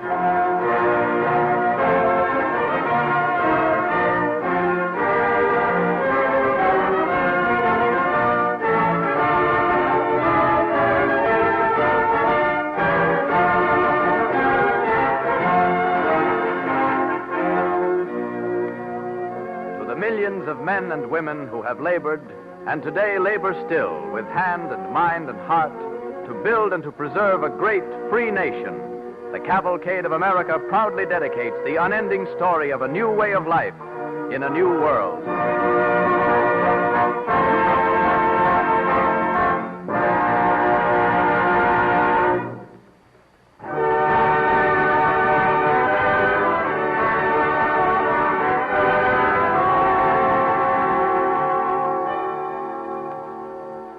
Tonight, the Cavalcade of America presents Jeanette Nolan as Anne Rutledge in an original radio play, Anne Rutledge and Lincoln, written by Norman Corwin, widely recognized as one of radio's outstanding playwrights. Appearing with Jeanette Nolan are the Cavalcade players: John McIntyre as Abe Lincoln, Carl Swenson as John McNeil, Ray Collins as Mr. Rutledge, Agnes Moorhead, Mrs. Rutledge, Ted Jewett as Mr. Winthrop, Kenneth Delmar as Jack Armstrong, Kingsley Colton, Peter, and Edwin Jerome as the Doctor. Our orchestra and original musical score are under the direction of Don Voorhees. DuPont, makers of better things for better living through chemistry, present Anne Rutledge and Lincoln, on the Cavalcade of America.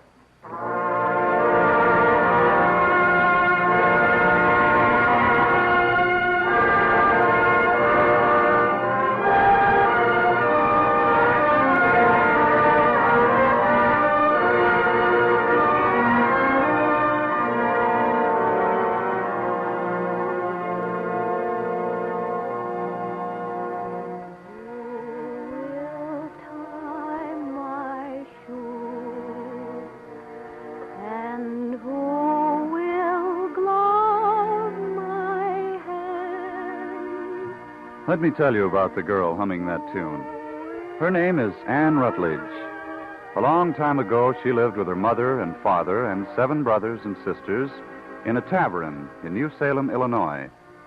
Her name is familiar to you because a great man fell in love with her and never got over it. Otherwise, you wouldn't have known about her. She was a bit prettier than average, but still very much like a lot of girls you know yourselves. Anne was not a phantom or a legend. She was a girl. She was happy, she was sad and angry and coy and gentle and wise. She had fears and she had dreams. It is these things that our story is about. First of all, Anne Rutledge was a girl.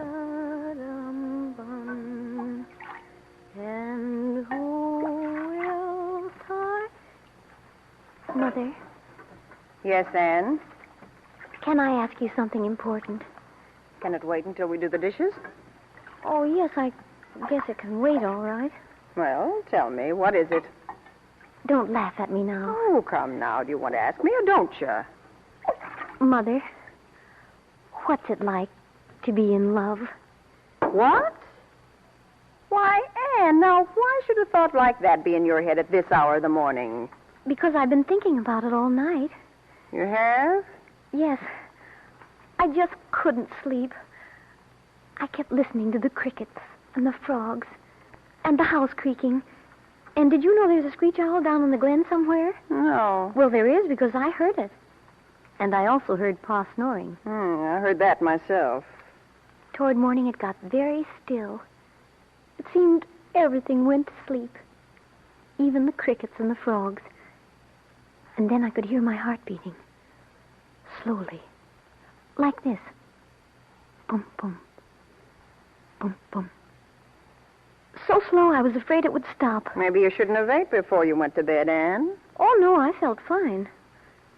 Only I kept wondering how it must be to hear all those things when you're, well, when you're in love. I mean, when a man's in love with you... See here, Anne, you're too young to be bothering your head with thoughts the likes of that. Too young? Well, I'm 17, ain't I? How old were you when you fell in love? 16. Well, there. Mother, what's it like? Well, it's just what you suppose it's like. Just what you imagine it's like.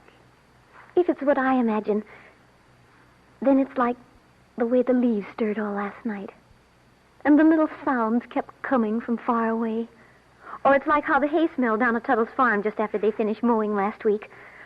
Like warm blankets and soft pillows when you're all snug in bed and it's blowing a blizzard outside and there are icicles on the window. Is it anything like that, Mother? Yes, Anne. Sometimes. When it's unspoiled. That's the nice part of love. The nice part? But what can there be bad about being in love? Oh, some things. Some things I hope you'll never find out about.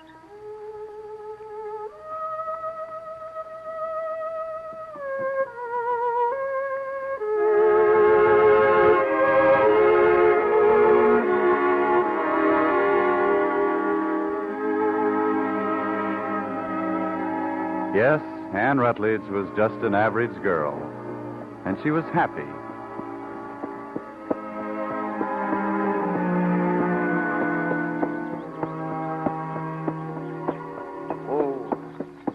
Oh, there.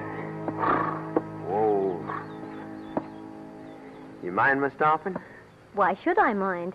because I stopped just to look at you. Then I do mind John McNeil. Oh, it's so hard to see your eyes when I'm looking at the road. Why, Anne! Why, you're blushing. What? Am I? Uh-huh. It rather becomes you, too. I'm not blushing. It's just the heat of the day. I'm very warm, that's all. Well, whatever it is, you're awful pretty. I'm glad you think so, John. Anne, would you mind if I kissed you? Kissed me? Yeah. No. Oh, I'm sorry. I mean, no. I wouldn't mind. Anne. John, you want to know something? What? That was the first time in my life I've ever been kissed. Oh. You want to know something, Anne? What? Well, here's your second.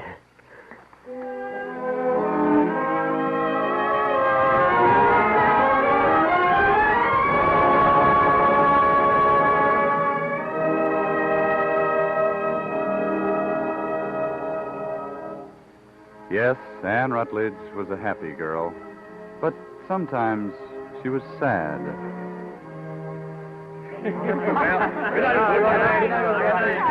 night, all. Good night.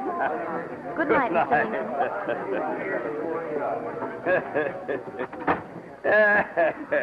I must say Abe Lincoln's a funny man. I swear I never did hear anybody tell stories the way he tells them. You don't have to wet his whistle to do it either. He's a fine Christian gentleman, Mr. Lincoln is. Did you hear the one he told about the... Well, land sakes, Anne, what are you looking so glum about? Didn't you think that bear story of Lincoln's was funny? I wasn't listening to Mr. Lincoln. I'm going upstairs to bed. Good night, Mother. Good night, dear. Good night, Father. Good night. Good night.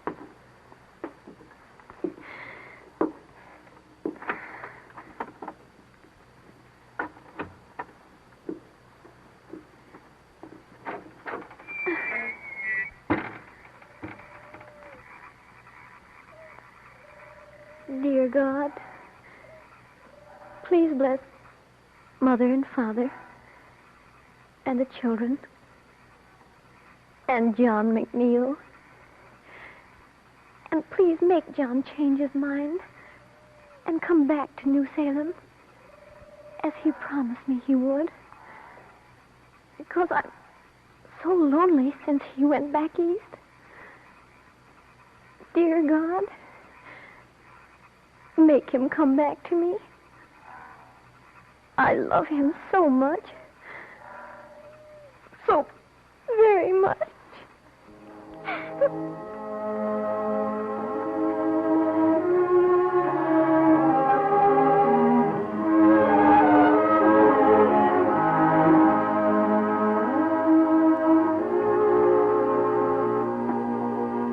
Anne Rutledge was a girl, happy and sad, and she had a temper. Easy there, he's bleeding bad. Give him air. Give the poor man some air. That's cutting his head there. He's coming to. He'll be all right. Well, now, is there anyone else cares to give an opinion about my drinking too much? If there is, just speak up, and I'll pile him in the corner with Mr. Williams and the rest of the wreckage. Maybe that'll teach you to let me and the boys drink in peace, without no preaching as to how a gentleman should conduct himself in the tavern. Now listen here, Jack Armstrong. As proprietor of this tavern, I have Mr. Rutledge, he's ugly. Rutledge, you seen what I just done to Williams? Yes. Also what you done to my good chair. Well, I'll break another one over your head if you don't shut up. Just because you can lick everybody in town, you don't have to bully and strut all over the place. I wish I were younger, Armstrong. I'd take you on. Why, you bald-headed old coot, Rutledge, I'll take anybody on, young and old together. I'll take 'em in pairs, I will. Ain't a man in town's got guts enough to stand up to me. Is there? Oh, that's the right answer. My Rutledge, some more of this liquor and quick. I'm a powerful thirsty man. Well, drink yourself to death if you want to. Sooner the better for us. Hey, Annie, what do you think you're doing? Taking this whiskey away from you. You've made enough trouble for one night. And come away. Just a minute, Annie, me gal. Just a minute. Let go of me, you filthy pig! Hey, that hurt. I meant it to hurt. You did, huh? Well, look here now. That hurt too, didn't it? You wouldn't have dared done that if you was a man. If you was a man, I wouldn't have to. Oh, yeah? Well, no man would dare stand up to me that way. Oh, yes, there would. All right, who? Name him. Have you tried Abe Lincoln? Lincoln? That long-legged, flop-eared donkey? I'd like to see you call him that to his face. You would you? Well, come around tomorrow by the store. Say around the middle of the morning. I'll be there. And it'll be a great pleasure to see them carry you out.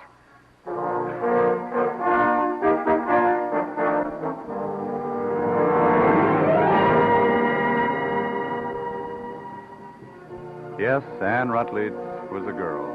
She could be happy and sad and angry and gentle.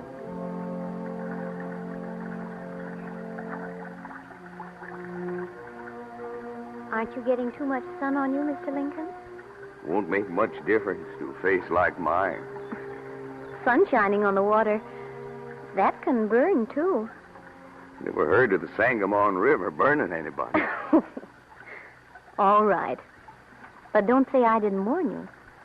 Oh, for anything concerning my looks, I'm afraid I'll have to take full responsibility.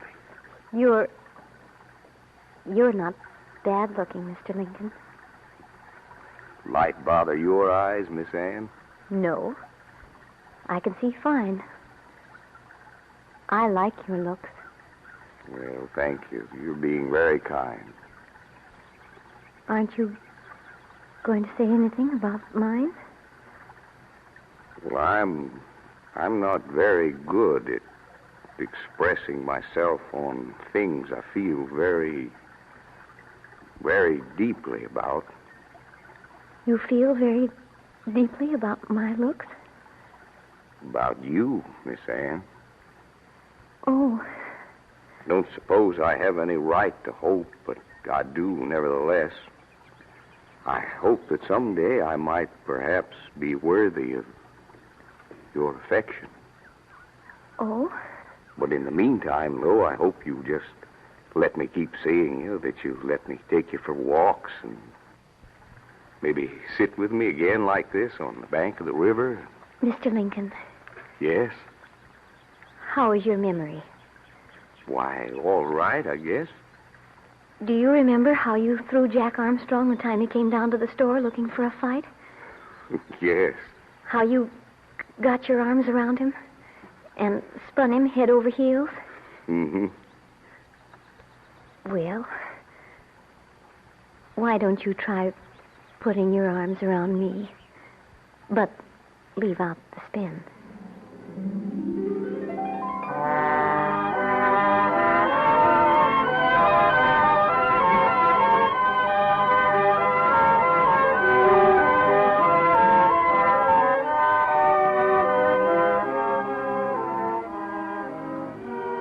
Yes, Anne Rutledge was gentle, and she was also wise.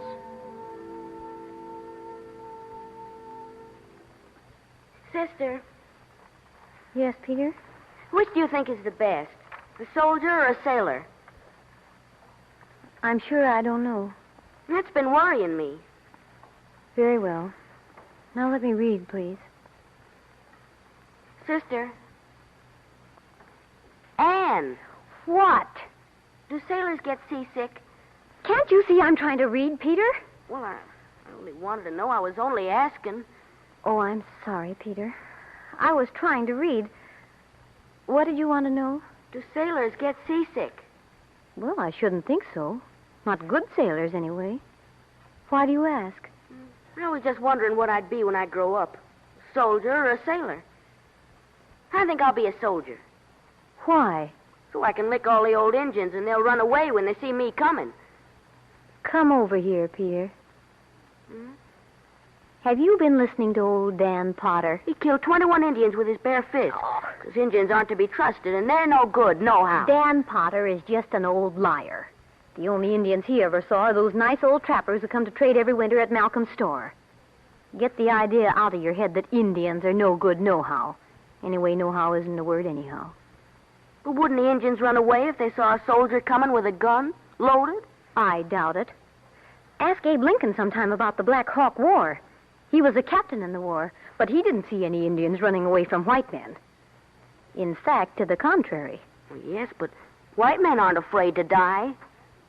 Nobody likes to die. Red or white or yellow or black. It's just like Mr. Lincoln says. The two most unpopular things in the world are not being free and being dead. Gosh, being dead's worse than anything. I wouldn't be sure. Everybody has to die sometime. There's nothing they can do about it. But there's plenty a man can do about not being free. Anne? Yes? Do sailors have to learn how to swim?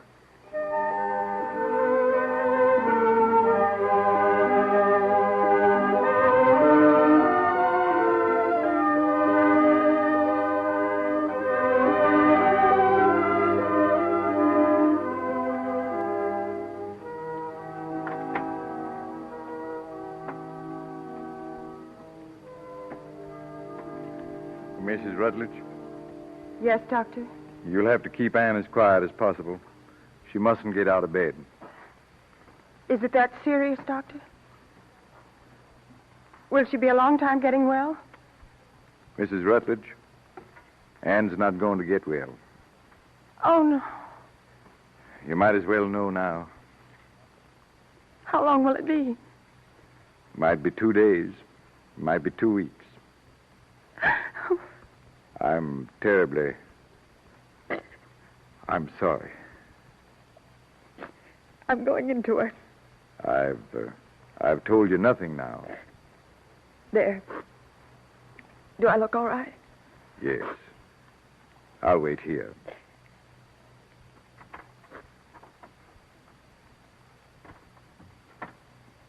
Andy, Yes, Mother? are you comfortable?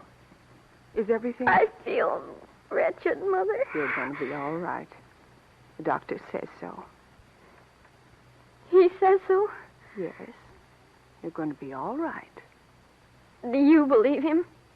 Why, of course, Anne. What a question. Has Abe been here since yesterday?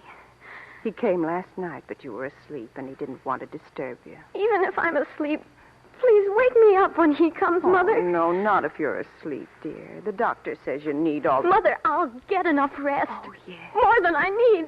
Yes. Please.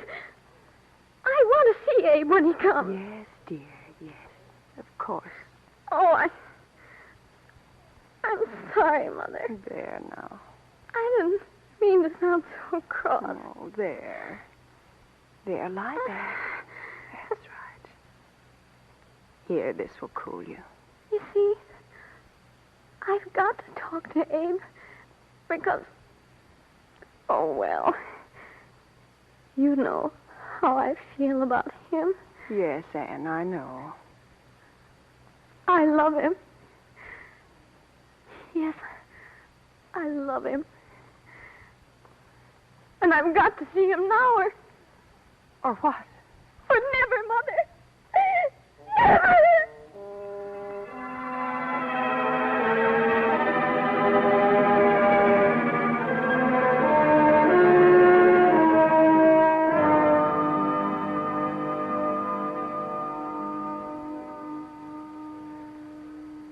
You mustn't talk so much, Anne.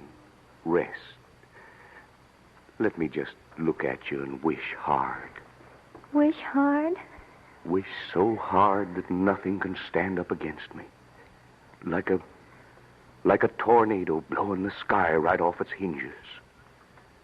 Then I'd wish away your fever. I'd wish... Abe, what are you going to do when I'm gone? When you're gone?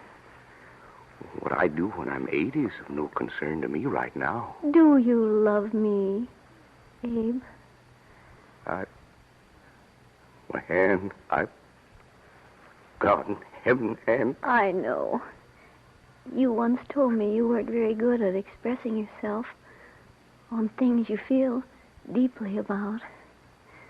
Yes. That's it. Then if you love me, Abe, go on and be the man I know you can be. Go on, because it's what I'd want you to be if I were with you. Be a big man, Anne. Why, I'll never even be a little man without you. I'll be nothing. Abraham Lincoln, I know you. I know you better than you know yourself.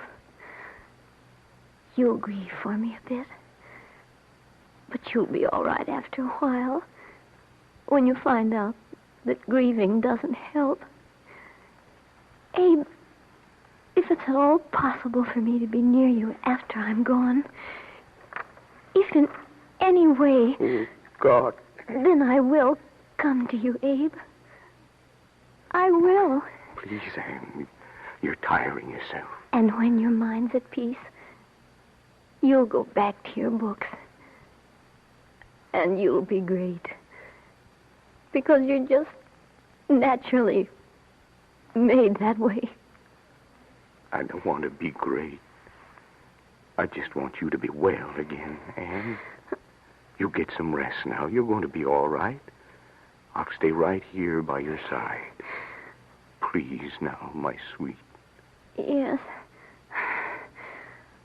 I am a bit tired. That's right. Just rest now. You won't leave me, will you? No, dear, I won't leave you. I'll never leave you. Good. Good.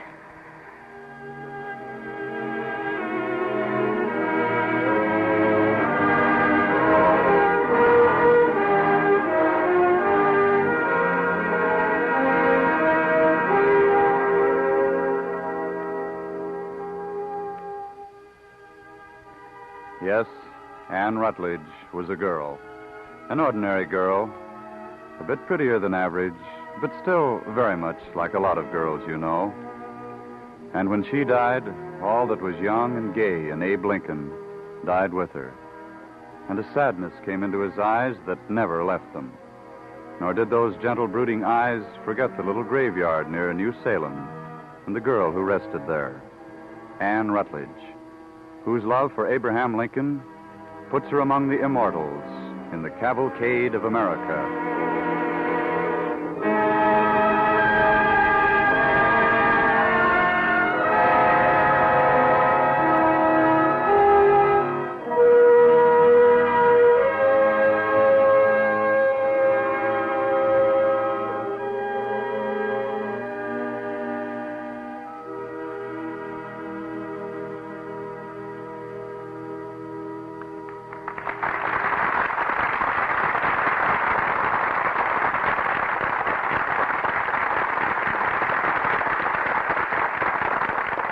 Cavalcade of America thanks Jeanette Nolan and the Cavalcade players for their performance of Anne Rutledge and Lincoln.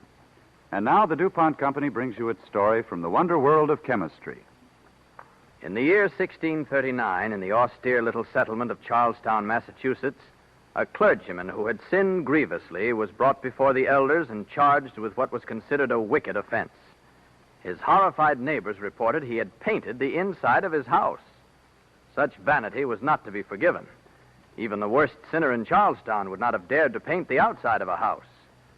Time plays curious tricks with our notions of right and wrong. Not many years later in New England, a painted house became a mark of social distinction, thanks to the fact that a barrel of paint cost a small fortune.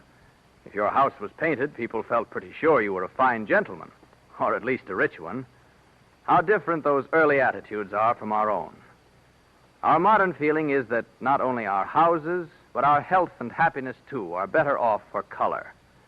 Psychologists tell us we have fewer mental kinks in rooms decorated in colors that give us a sense of gaiety, spaciousness, and freedom. If you've done any traveling around the country lately, you've seen with your own eyes the change that's taking place.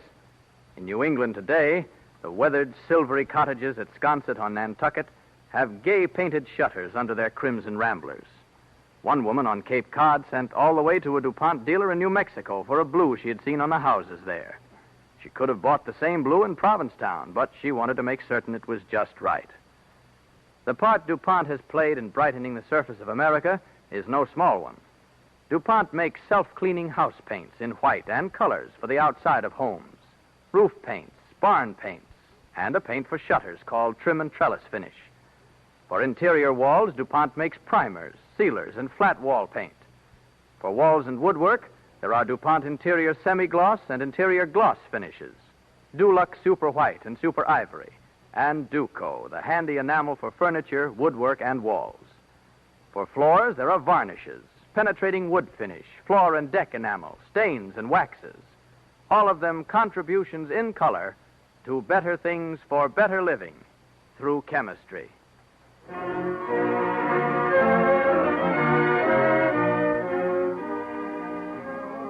And now, the star of next week's program, Edwin Jerome. Ladies and gentlemen, next week our radio play will be called Red Death. It is the story of Dr. Joseph Goldberger, a great American scientist who devoted his life to finding a cure for pellagra, a disease that had ravaged the South for generations. And that was his contribution to the distinguished achievements of American medical science. Thank you.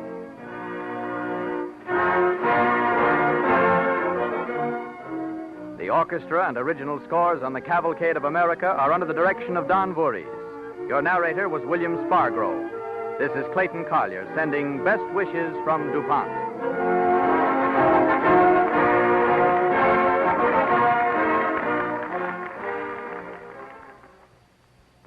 This is the National Broadcasting Company.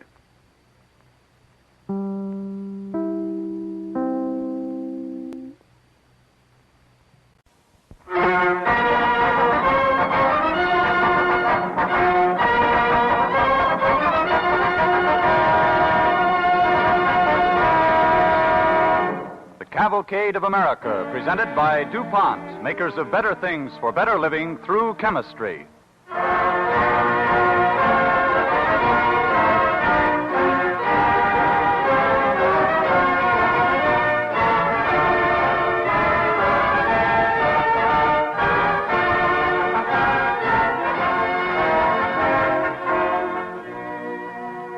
To the millions of American men and women who have labored, and today labor still with hand and mind and heart to build and to preserve a great free nation, the Cavalcade of America proudly dedicates the unending story of a new way of life in a new world.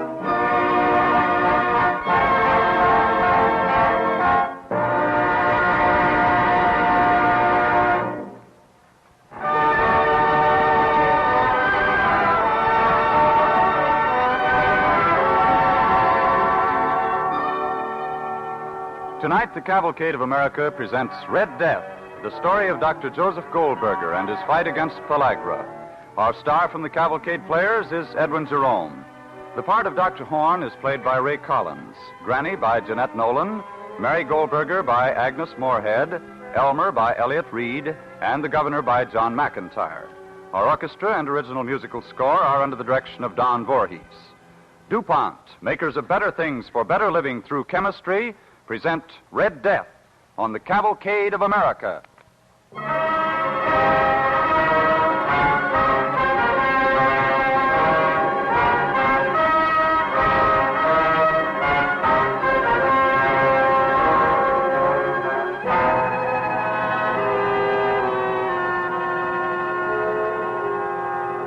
The year 1915. The hills and fields of America's Southland are lush and green, and the land is peaceful and good. The Gulf Coast is a blue curve against the high surf, and the rich sun slants through the cane brakes of the valley of the Mississippi. But stalking the Carolina hills, striding sure-footed across the copper earth of Georgia, through the black belt and beyond, is death. No man sees him. No man knows the time of his coming. For the cropper's hoe will fall to the earth, and the man bend double with the agony inside him. And all men know it, and the sure death it brings, and the brand of doom it leaves on the faces of its victims, the mark of the Red Death.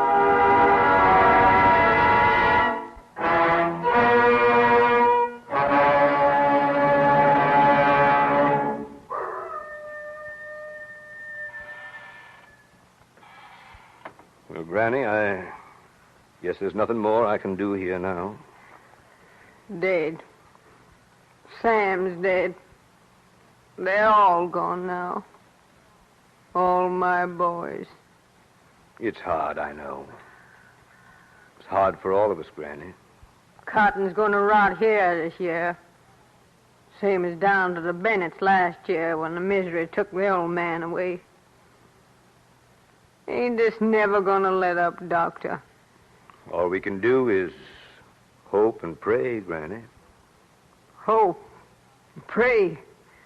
What else I've been doing, Doctor? I know, Granny, but maybe something will come of it. They say a big scientist is coming down here to find what this sickness is. I know what it is. It's the curse of the devil on poor folks. Granny, sometimes it seems like that's just what it is. But there must be a reason why, and maybe this man can help us. You see, he'll have laboratories and ways of finding things out. Maybe so. But that won't bring my boys back.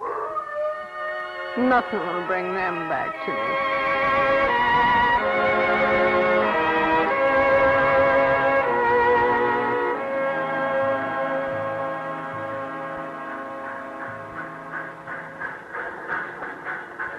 I heard you were coming, Dr. Goldberger, and I wanted to be the first to meet you and the missus. Well, that's very kind of you, Dr. Horn. Now, if there's anything I can do, you just have to ask me. Well, we really ought to find a good boarding house someplace. Oh, no. You'll do no such thing, ma'am. I want you to put up at my house till you're settled. Oh, Dr. Horn, we wouldn't think of putting you to that trouble. Why, it'd be no trouble at all, ma'am. Besides, it'll give us a chance to get acquainted before we get the doctor in office for his laboratory. I have no laboratory, Dr. Horn. You mean, you didn't bring any equipment with you on the train? No. I mean, I'm not going to have a laboratory.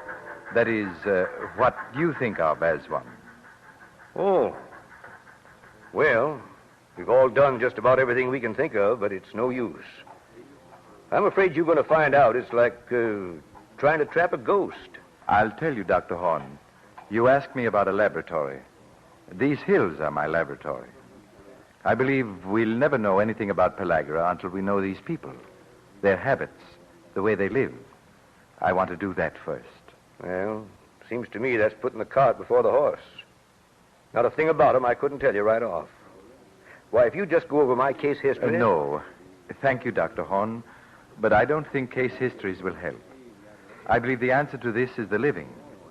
It's the lives these people live that must be studied, not the deaths they die.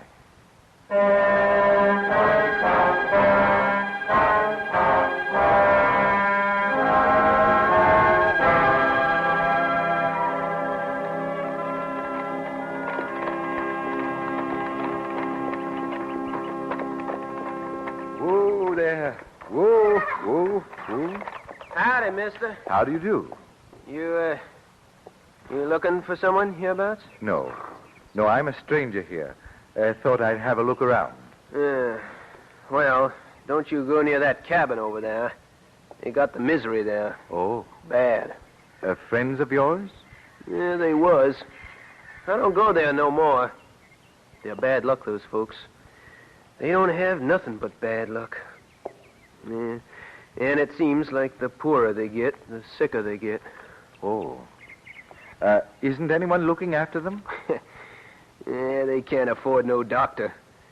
We send over what we can to eat, but we ain't got much ourselves. Maybe I could help them. I'm a doctor. You? You don't look like no doctor. Well, I'm a special kind. Yeah, sure hope you can fix up them folks over there. I'll do what I can. Yeah. Say, Doc. Yes? Now, look, I don't want you to get the idea I got the misery. Because I ain't sick, mind you. It's just, well, I ain't feeling so good. Hey, let me look at the side of your face there. Seems to have a mark. What? Oh, there. Oh, that's sunburn. I get that every year come spring. You get it in the spring, eh? Sure. Skin gets dry like from the sun. Like these here cracks between the knuckles. It don't hurt none. Let me see your hands. Hmm. I see. Oh, they don't hurt none, Doc. It's like I'm so tired all the time. And there's a kind of a raw feeling in my stomach sometimes. So I can't hardly eat. You sleep well? Tolerable. I don't hanker for too much sleep. I get bad dreams. Oh, I see. Yeah, the doctor used to give a tonic like to the granny woman. Fixed her right up. Put her to sleep, you mean? Yeah. Hey, Doc, you don't think I've got it? We don't know much about this sickness, lad. It may take us quite a while to find out what's causing it. Doc, you don't think I'm getting it, do you? Do you? Yes, son, I do. I'm afraid you've got it.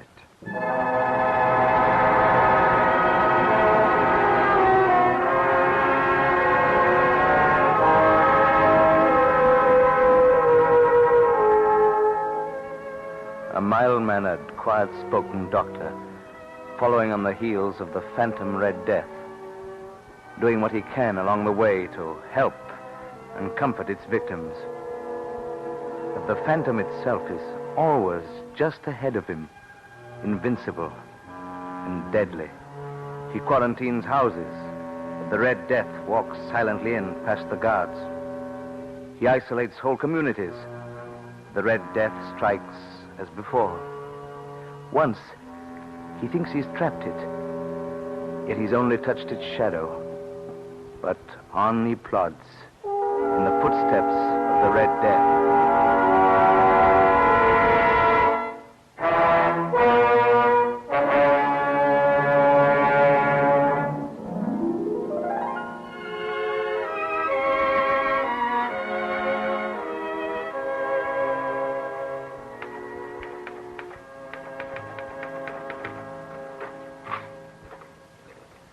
There, it's finished. Thank you, dear. Looks very neat and impressive, doesn't it? The Etiology of Pellagra by Joseph Goldberger.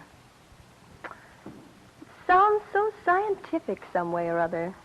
Not like tramping along country roads and talking to all those people. Not like you, Joseph. It has to be complicated, or our friends on the commission wouldn't be able to understand it. Joseph, it's amazing when you think men have worked on this problem for so long, and the answer was as simple as this. You're right, Mary. It is simple. Just a matter of balanced diet, of educating people against a restricted one of cornmeal, molasses, and side pork all the time. Do that, and you'll end pellagra. I wish I could be at the meeting to hear you. I wish you could, too, Mary. Huh? I think we've proved our case.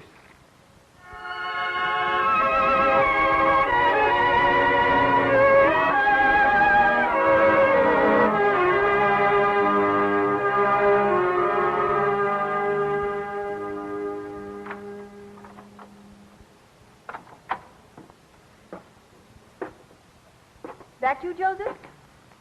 Yes, Mary? You've been gone so long. I had an errand at the hospital. Joseph, what about the meeting, your report? They laughed at me. Oh, no, they couldn't. They insisted, in spite of all our evidence to the contrary, that a germ is causing pellagra. Why, one jackass there. Joseph. Well, he was a jackass, and I told him so to his face. I've never seen you angry like this before. Well, I am angry. An epidemic like typhoid, he said. And they all nodded their heads. Yes, a germ causes pellagra. Well, if it's laboratory work they want, they'll get it. I went down to the hospital this evening and got enough blood serum from pellagra victims to wipe out an army. if pellagra were contagious. What are you going to do? I'm going to inject it into my own veins, my muscles, my spine. I'm going to drink it. I'm going to smear it on my skin. I know how you feel, dear. Joseph, Yes. I'm going to take the injections with you. Mary, 2 subjects for experiment would carry more weight than one. that has nothing to do with Joseph, it. you and I have always been together. We've believed together. Shouldn't it be that way now? Mary, please, There's some hypodermics here. Here's the alcohol and cotton. All right. I'm waiting. Please, Joseph. Very well, Mary. There. Now it's you. Roll up your sleeve, dear. Yes. There. All right. If they want this kind of proof, we'll give it to them.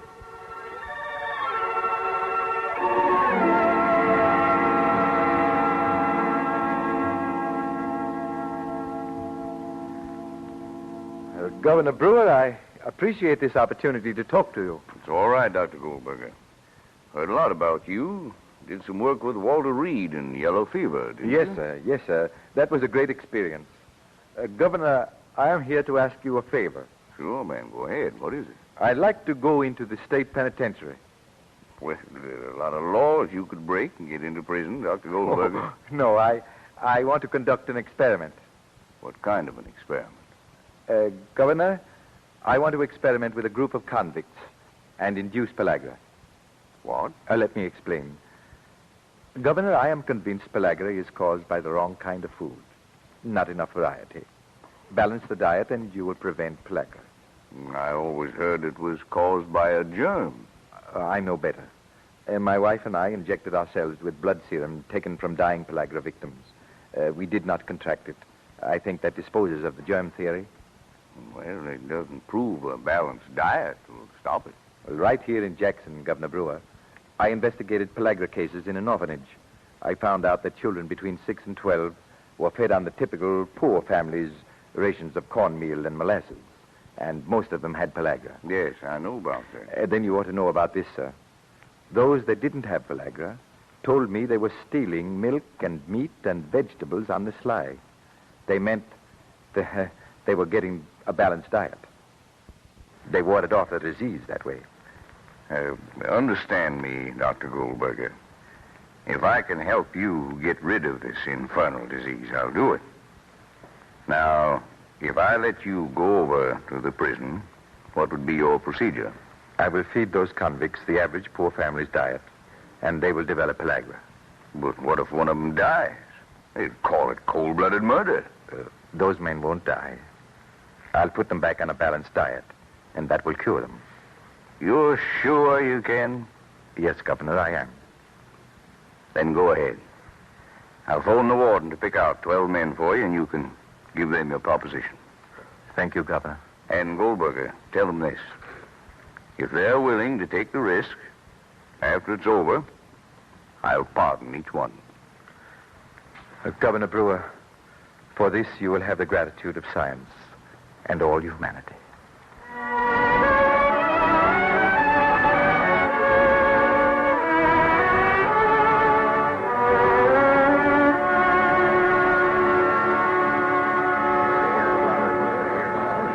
All right, boys, line up. Men, this is Dr. Goldberger. He's gotten something to say to you.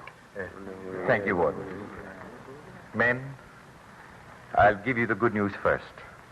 If you will do what is asked, the governor will give each of you a pardon. Well, Doctor, sir, is you sure there ain't a catch in this somewhere?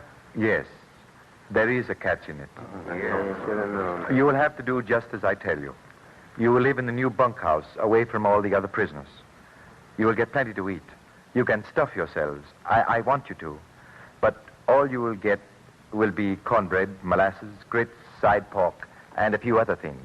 Well, what are we waiting for? Well, not so fast. I still haven't come to the catch. And here it is. It is very possible that you will all contract a disease. Pellagra. Right there. Excuse me, Doctor, sir. But I know what that misery is. I seen my little sister die of it. Why you want to give anybody that kind of misery? Because if you men do contract pellagra, the world will know how to cure others who have it. We can drive it off the face of the earth. I ain't going to get that misery for nobody. No, I don't want to. Oh, shut up. You all want to get out of here, don't you? Maybe we won't catch it nohow. Yeah. It's worth a chance. Sure it is. I'll go, Doctor. Me too. Yeah, I'll Doctor. Doctor, is you sure you can cure us up again if we catch it? I am sure. And we really gets all the side pork and cornbread what we can eat? That's right. Then I's with you too, Doctor. And you can tell the governor he can start getting ready with them pardons.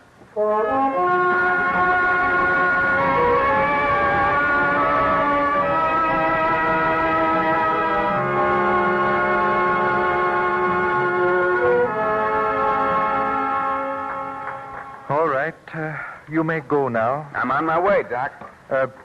Bring in 3216, Doctor.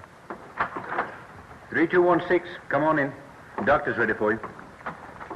Well, how are you feeling today? Never felt better. You sleep all right? Yeah, like a top. No pain anywhere? Nope. No marks on him anywhere, Dr. Goldberger. All right. You may go. Thanks. I don't understand it. All this time and still not one case has developed. I've observed thousands of cases developing, and primary symptoms should have appeared by now. There's still a man waiting outside. You want to examine him? Yes, we must complete the record. I'll call him in. 1430. Yes, sir. You're next. Yes, sir. I'm sure is glad y'all decided to see me. It's near time for mess over to the bunkhouse, and I's hungry. I see. Your appetite is all right, I take it. Oh, yes, sir. Boy, does I feel good. Any sign, Doctor? Not a single mark. Well, that settles it. I must be wrong. And I don't see how I can be. Well, this finishes me. Oh, yes, Warden? You finished with this man? Yes. We're finished with all of them. The experiment has failed. Dr. Goldberger, sir? Yes. If y'all's leaving, I just want to thank you before you go. The pardon and all that fine food. I appreciate it. Indeed, I do. That's all right. And most especially that fine steak dinner. Steak dinner? Warden, what's this about a steak dinner? Well, sir, they was complaining like about the same grub, Doctor. Well, it being a holiday, I figured it wouldn't do 'em no harm. No harm? No wonder the experiment hasn't proved my point by now. Oh, I didn't aim to interfere with your experiment. I just Can't you understand what you've done? You've very nearly destroyed the one chance of finding the cause of pellagra. From now on, Warden, these men stick to the meals I prescribe. Is that clear? Yes, sir. Yes, I won't happen again, sir.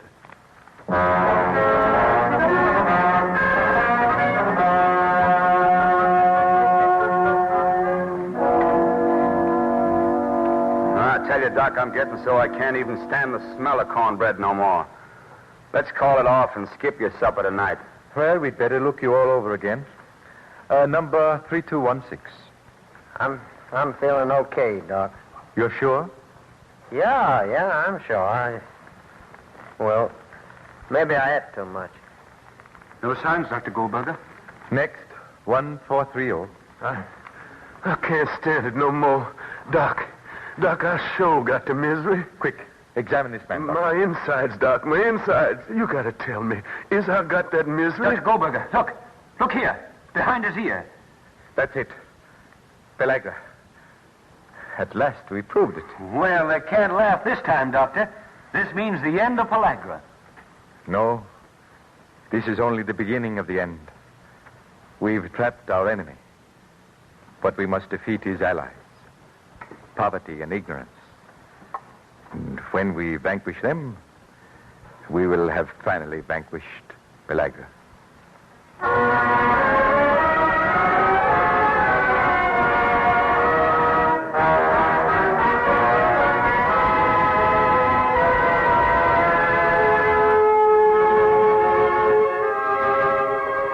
The red mark.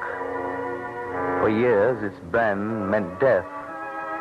But to a quiet, bespectacled doctor standing in a bunkhouse of a Mississippi state prison, it meant the climax of a long struggle. A struggle he has handed on to valiant men and women who today carry out his ideas, thus giving new hope to humanity. Through education, Pellagra may well be vanquished in our lifetime. And for his ceaseless labor for the betterment of the human race, Dr. Joseph Goldberger joins the immortals in the Cavalcade of America.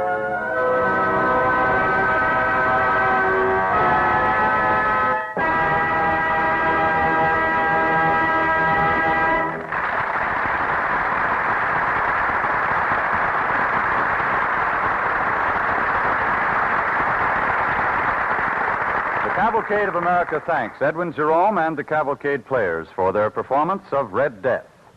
And now the DuPont Company brings you its story from the wonder world of chemistry. In the valley of the Kanawha in West Virginia is a DuPont plant that extends for the better part of a mile along a river. One of the things it makes is common, ordinary chemical fertilizer for our farms. Common? Ordinary? Let's see. The plows of the pioneers were iron, pointed, sharp, and they gouged the land. West, the plow furrows ran toward the setting sun. Behind lay the land, scarred, exhausted. The land lay starving because men forgot their children would live after them. We have learned at last to feed the fields that feed us. We have learned that the land rewards us if we replenish the elements we take away from it. That even poor land becomes fertile if we give it food. It took a while to learn the lesson, and we paid in the learning.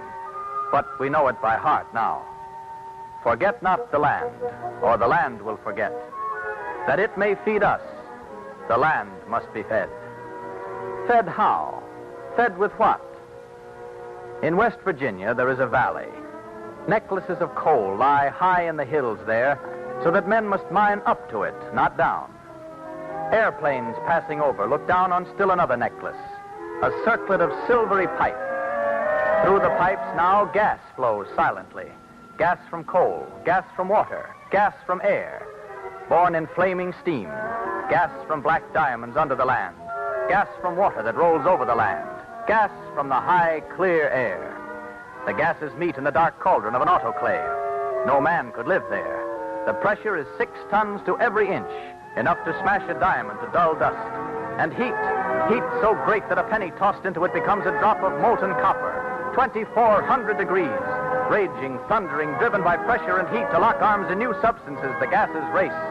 And down from reaction chambers lined with glistening silver, down from whirling centrifuges, tumbles a soft, incredible snowfall of white crystals, like stars.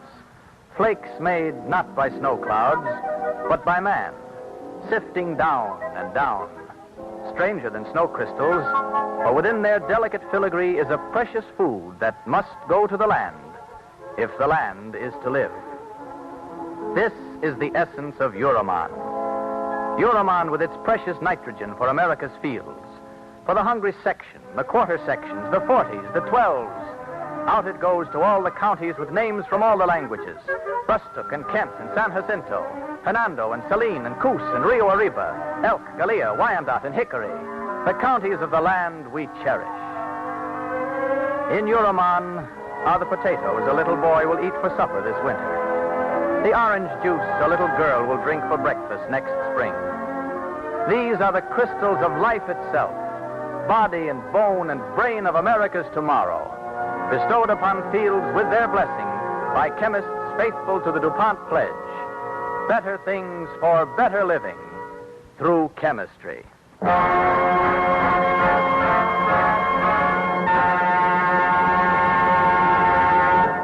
The DuPont Company, in response to many requests, has prepared an illustrated 32-page booklet which tells about many of the modern Cinderella materials made through chemistry. It is titled Blazing the Trail, and a copy may be had by addressing DuPont, Wilmington, Delaware. And should you like to add your comments and suggestions on this current series of Cavalcade broadcasts, we shall welcome them. I repeat, if you would like a copy of this new booklet, Blazing the Trail, simply address DuPont, Wilmington, Delaware.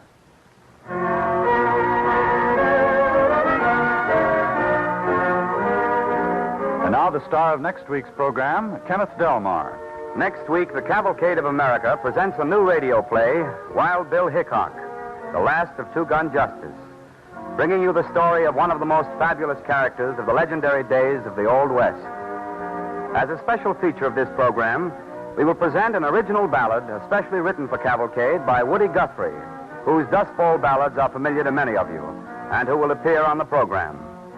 Cavalcade is proud to pay this tribute to the life and times of that colorful American frontiersman, Wild Bill Hickok. Thank you.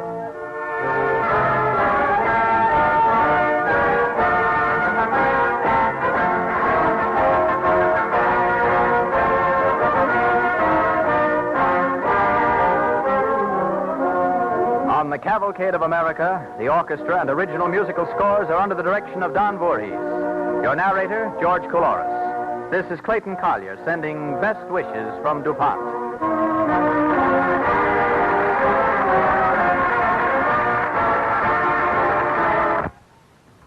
This is the National Broadcasting Company.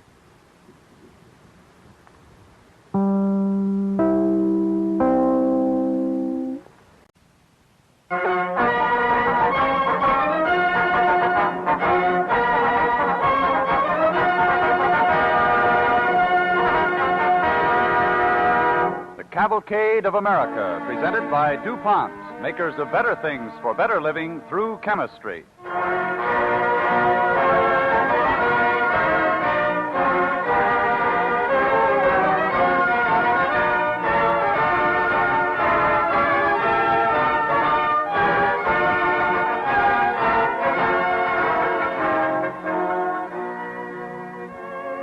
To the memory of the plainsmen, the restless men of the cattle trails and boom towns of the young West, and to those who still hold America's frontiers, this performance of the Cavalcade of America is dedicated.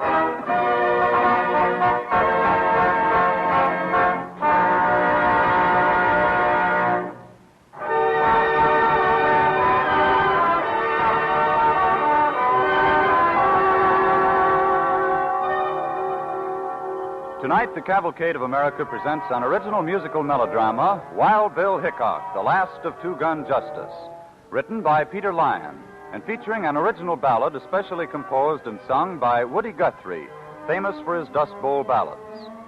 Starring in the role of Wild Bill Hickok is Kenneth Delmar from the Cavalcade Players. The part of Sarah is played by Jeanette Nolan, the mayor by William Pringle, Tom Custer by John McIntyre, Hudson by Howard Smith, McCandless by Edwin Jerome, and Calamity Jane by Agnes Moorehead. Our orchestra and original musical score are under the direction of Don Voorhees. DuPont, makers of better things for better living through chemistry, present Wild Bill Hickok on the Cavalcade of America.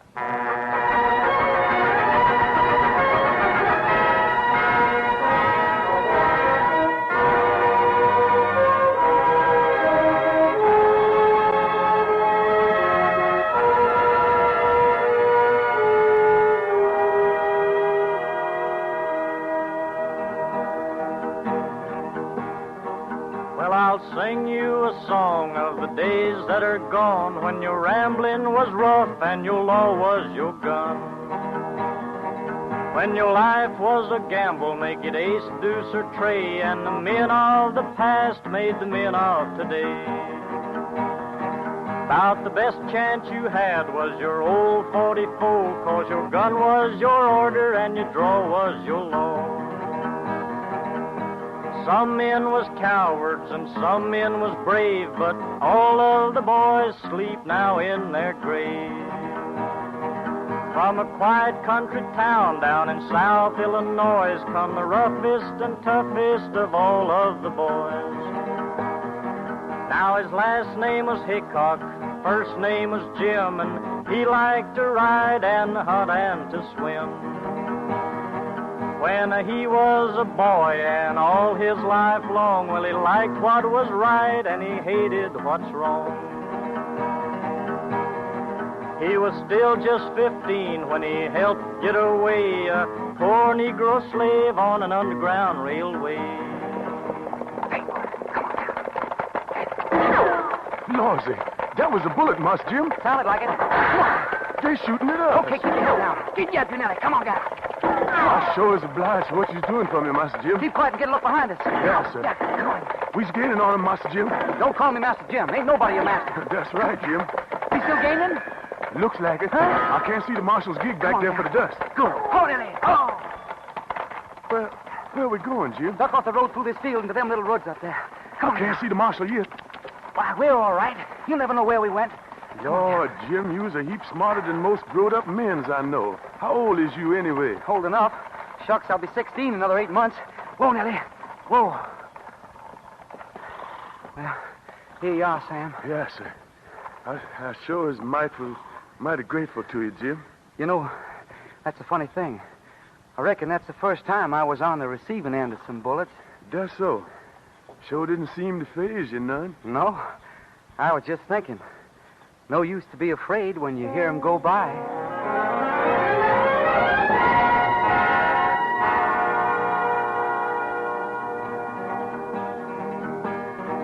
Bullets a whistling to the left and a whistling to the right. No use to be afraid when you can hear them go by. They was hard-hitting, straight-shooting, hard-fighting men, and Jim met 'em all at the age of 15. It was old Charlie Hudson was a mule-skinning man. Charlie was a bully, and the kid called his hand. Charlie was a bully, and the kid called What are you thinking about, Jim? Oh, I was thinking maybe we should have took the back road. But I promised your ma I'd have you home by supper time. Oh, Jim, look out. Someone's going to cross the ditch from the other side. Yeah, that's what I was thinking about there. Hey, Hickok! Jim, it's that big Charlie Hudson. Yeah, I see him. Hi there, Charlie. Look out, will you? Only one of us can go over that bridge at once. Well, then, looks like it'll be us. Hey, get up, Nellie. Come on, Nellie. Whoa, Nellie. Whoa. Oh, Jim, look out with him. Blast her, you young runs. Back up your horse. I'll kick him right off the bridge. Jim, don't let him make no trouble. Don't worry. I can see you need to learn some respect for your elders and betters, Hickok. Charlie, I reckon you'd better take your hands off my horse. Oh, you do you, son? Well, all right. I'll just use my foot there. All right, Hudson, you asked for it. Why, you... Wowie! Knocked him clean through the rail and into the water. How you like that? Jim. Huh? Jim, where is he? That's right. He ain't come up. There ain't even any bubbles come up. Oh, Jim, maybe you killed him. Well, I couldn't have. Just a clip on his jaw, I couldn't have. Bess, you run into town and fetch help, quick. Well, what are you going to do, Jim? I'm off. I'm scared maybe he hit his head on the rail. I'm getting out of here. I gotta run away. Oh, Jim, no. Maybe I killed him. I'm heading for Kansas, alone.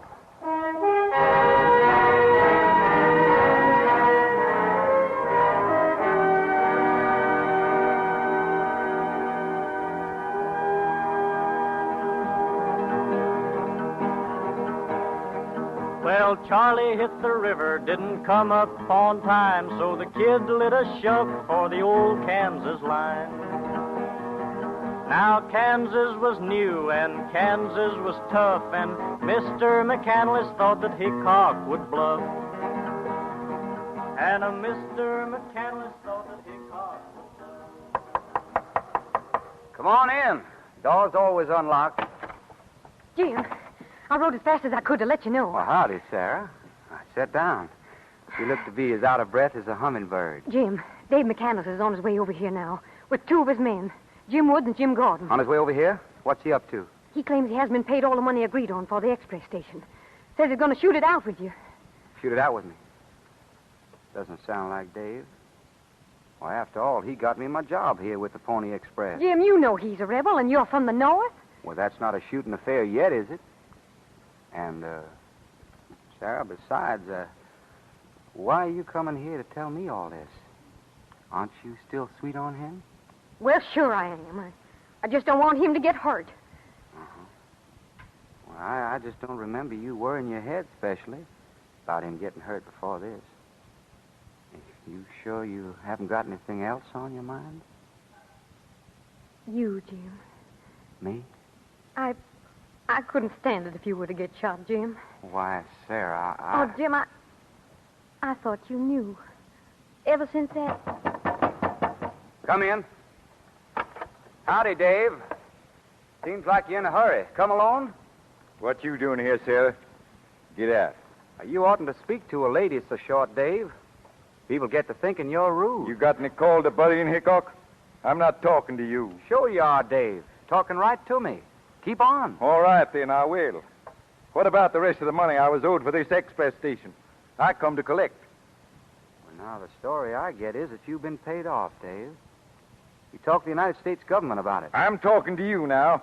I'm not interested in that United States. Jim, behind you, look out!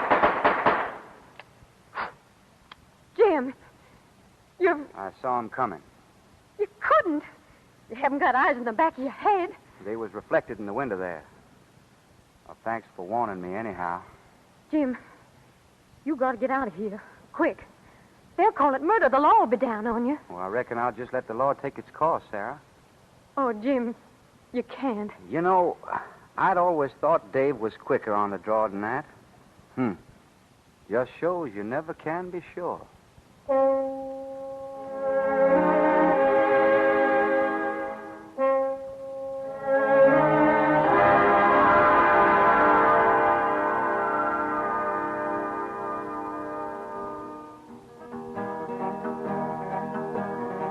Yes, Kansas was new and Kansas was tough, and Mr. McCandless thought that Hickok would bluff. He blowed down McCandless and brought him his in, killed 2 of his men just a few feet from there.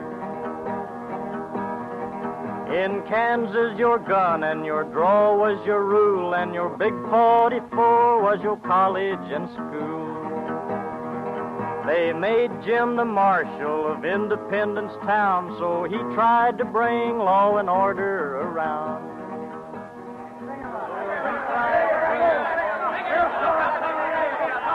Yeah, what's all the fuss about, stranger? Hey, swing party.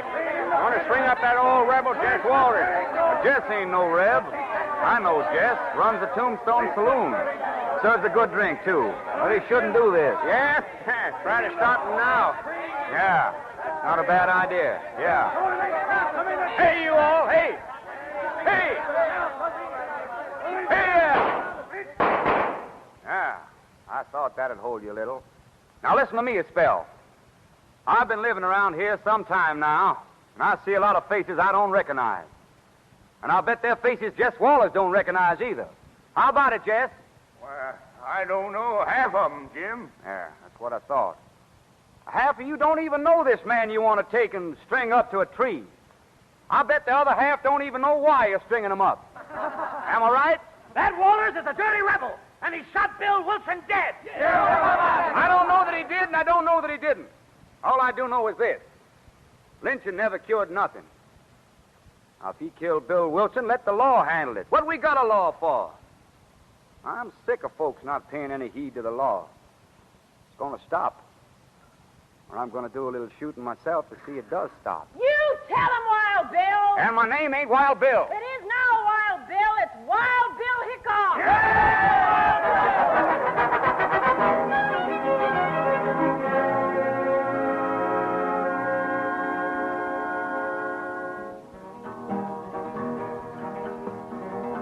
A lady, she hollered, hooray for Wild Bill, so does Wild Bill Hickok, the name's with him still. Down yonder, the big Civil War had broke out, and Wild Bill is just about the best of the scouts. He scouted around, was a-doing just fine, till they arrested him in back of the Confederate line. And they arrested him in back of the Confederate line. Halt! Who goes? Who goes? I see you from here, and you're covered. Advance and give the countersign. Yeah, now it's all right, Corporal. I was sent out to scout behind the Yankee line. Give the countersign. No, you don't understand. I've been on a trip. 2 weeks. I wouldn't know Give what... the old countersign, then. Hey, you get your hands high in the air. I know you. Now I get a look at you. Wild Bill Hickok. Now, follow that trail to camp. Got a little court-martial waiting there for you.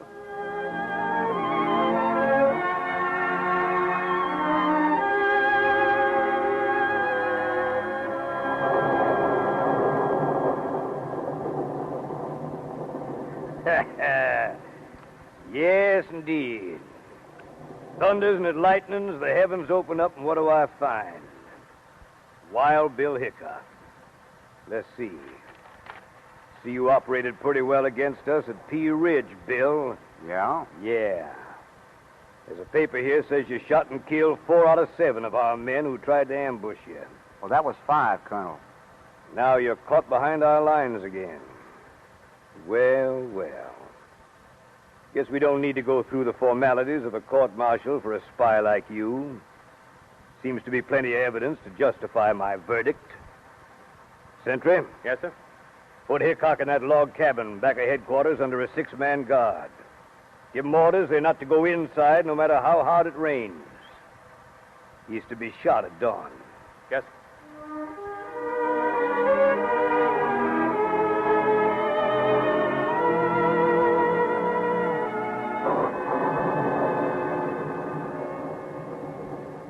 Guard!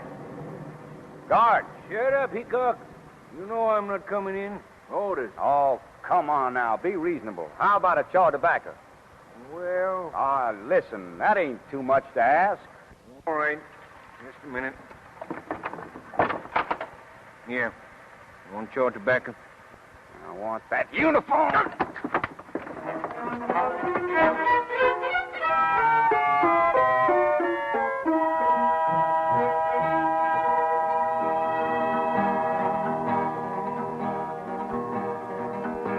Bill got out of that Confederate calaboose. When the big war was over, he went on the loose.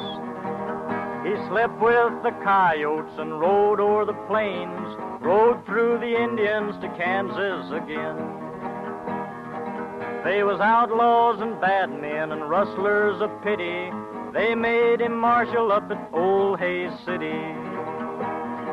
And the thumb-busting 6-shooters roared all around, but Bill didn't quit till he cleaned up the town. They was outlaws and bad men and rustlers of pity. Tom Custer and his gang was a running Hays City.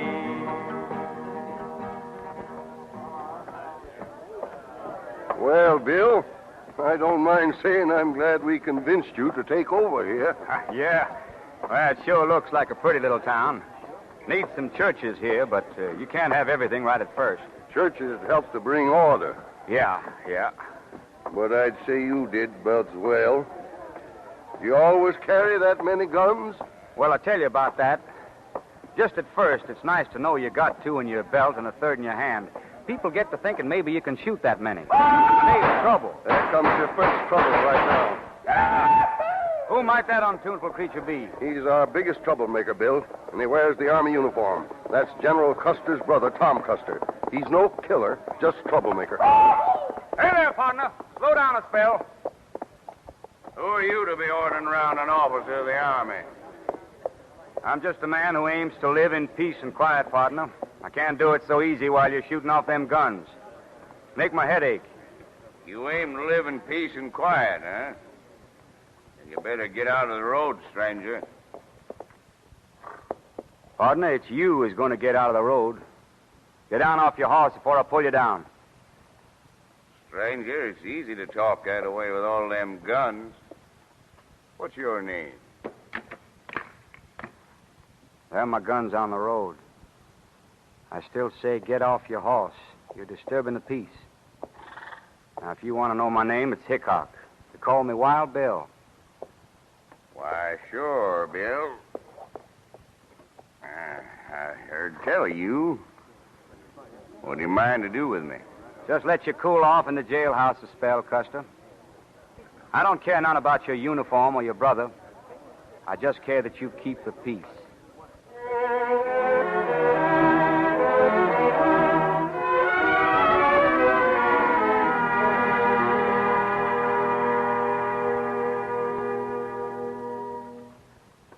Now, it'll be easy, boys. He walks down the street every night about 7 on his way to Coe's Saloon. Fred, you lay over by the general store. And Mike and Joe will be up the block a piece. All right. When he gets right even with the store, we can all start. You'll never know what hit him. But I don't like it. It's cold blood. No, it's not. I'll stand out in the middle and challenge him. Just remember when I say Want to try and lock me up again, Hickok? You all step out and start shooting. 4 against 1. Don't seem right. You're protecting me, ain't you? Ain't nobody gonna shoot him in the back. Come on, let's go.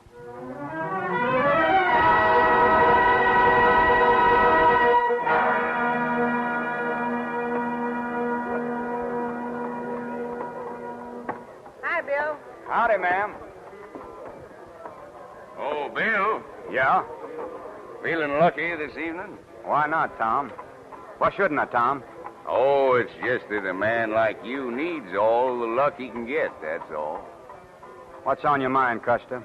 Are you aiming for more trouble? What if I was? Want to try and lock me up again, Hickok?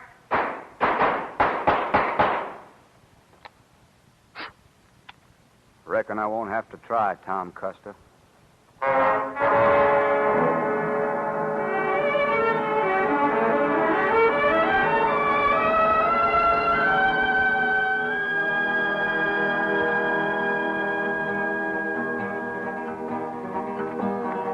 It was 3 Custer bullies that Bill blowed down, and Bill didn't quit till he cleaned up the town. Yes, the good boys was tough, and the bad men was mean when they made him the law down at old Abilene. Mike Williams, his deputy, he killed by mistake, and he laid old Phil Coe in his long, lonesome grave. Deadwood town was a gold mining place, while Bill had a feeling he'd about run his race. He sat down to poker with his hat o'er his face, and he drawed him a handful of aces and eights. And he drawed him a hand of aces. Well, if it ain't Wild Bill Hickok. Calamity Jane. Why, you old coward. I haven't seen you since we was in Abilene together. How have you been? Can't complain, Bill. Can't complain. That's fine. Here, don't let me interrupt your poker game. Go right on. All right, all right. Who's betting? I'll just stand here a little. You bump you, too. I'm in. I'll back. Say, Bill, how about your superstition? Thought you never said with your back to the door. Well, I started to move, Calamity. Boys here jawed me out of it. Oh? Well, you shouldn't play your luck that way, partner. I'll stand behind you for a spell. Well, now, Calamity, no offense, understand, but I get kind of nervous when there's somebody behind me. Yeah, sure, look out, Bill. I'll buy me a drink. Yeah, do that. And have one for me, Calamity. Sure. Am I bet? I'll raise with a couple of blues, Carl. You never could bluff with a pig's ear, Bill. I'm throwing in. I'll stay. Seeing you, Bill. What you got? There you are, Charlie. Aces. What happened? Who did it? It was that little guy, drunk, Jack McCall. Shot him right in the back of the head. Bill! That dirty, yellow-livered coward. Give me Bill's gun. I'll handle him. Look what he had. Aces and eights. Chips is his. Yeah, aces and eights. That's a dead man's hand.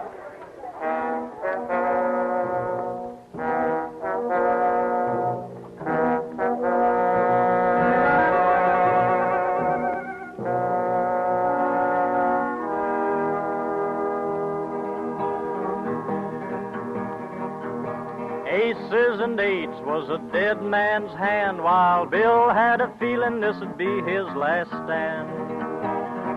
And he sat in the game with his back to the door and was shot in the back by little Jack McCall. Calamity Jane saw Wild Bill fall, and she swore she'd kill that coward McCall. Little Jack made her run, but he run too slow, 'cause she put him on the go with Bill's 44.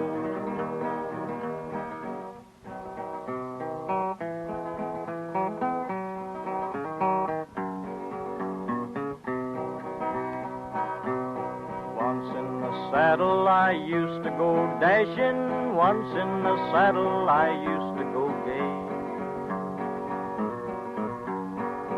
My hometown and I rode to the prairies, got shot down a gambling, I'm dying today. So beat your drum slowly for poor Wild Bill Hickok and play the death march as you carry him along.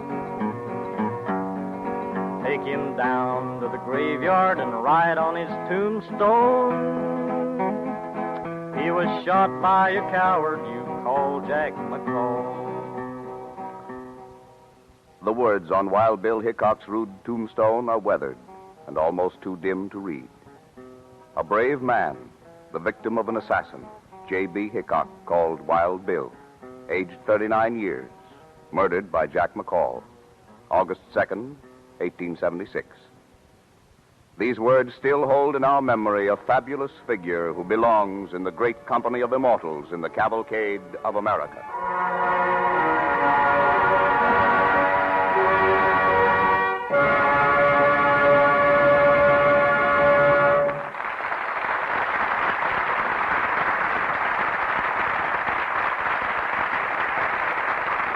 The Cavalcade of America thanks Kenneth Delmar and the Cavalcade Players for their performance of Wild Bill Hickok, the last of Two-Gun Justice. And to Woody Guthrie, our congratulations for his ballad, especially written for this program, a song to enrich the legends of a great American frontiersman. And now the DuPont Company brings you its story from the wonder world of chemistry. When the burial pyramids of the Egyptian kings were opened, the archaeologists found magnificent court robes with the colors still bright, robes which were woven and dyed by people who knew how to bleach their textiles. Only cloth that is bleached takes dye in brilliant glowing colors. How did the Egyptians manage to bleach their goods? We have a clue to the answer in ammonia. Ammonia is used today as the alkalizing agent in bleaching. Where did we get the word? When you ask for a bottle of household ammonia, you are speaking ancient Egyptian. The substance we now know as ammonia was used in bleaching by the priests of Ammon along the Nile, who spread their cloth under the blazing Egyptian sun to make it snowy white. Not a surprising thing when you recall that they were priests of a sun god and had a sort of monopoly on the local sunshine. Thousands of years after Egypt became a land of the dead, Dutchmen in Holland and Irishmen in Erin were still bleaching their linen and wool by soaking them in lye and buttermilk and spreading them on the grass in the sun, doing it with a sure knowledge of what would happen, but not knowing why. It wasn't exactly what we'd call a high-speed process. A weaver delivered his goods for bleaching in March and got them back, if he was lucky, toward the end of October. That was one reason clothes cost so much in the old days. DuPont chemists have a clearer idea of what the sun did to turn cloth white. There was oxygen in the dew on the grass and oxygen in the air. The sun split the molecules of oxygen into atoms that were active chemically, and the atoms did the job. Most silk, wool, and cotton goods that are to be finished in pastel shades are first bleached in order to ensure clear, bright colors. Rayon silk wool mixtures that furnish us with some of our handsomest fabrics, fabrics that an ancient Egyptian couldn't have imagined, would be impossible without a modern bleaching process. Since bleaching is so important, it was up to the chemist to find a method that wouldn't require all the buttermilk in Holland or all the green old sod in Ireland. What could the chemists make that would yield the same sort of oxygen released by nature on green meadow grass? The answer was found by DuPont chemists in a hydrogen peroxide, not very different from the hydrogen peroxide you have in your home. You know how it bubbles. Well, those fuzzy bubbles are oxygen, the same active molecules of oxygen that are found in dew. Sheets are whiter today. Men's shirts are whiter and wear longer. Wool blankets stay white without turning yellow because DuPont chemists found a way to bring you, in the words of the DuPont Pledge, better things for better living through chemistry. And now the star of next week's program, John McIntyre. Ladies and gentlemen, next week Cavalcade presents a new radio play by Eric Barnow, Dr. Franklin Goes to Court, a story of the genial philosopher at a crucial period in our history. Last year, I had the pleasure of playing Benjamin Franklin as a character in a Cavalcade drama about Thomas Jefferson. And so I am especially interested in impersonating Dr. Franklin again with a new dramatic emphasis. It's the story of Dr. Franklin's return to public life when he secured vital aid for the American colonies struggling to establish their independence. On the Cavalcade of America, your announcer is Clayton Collier, sending best wishes from DuPont. This is the National Broadcasting Company.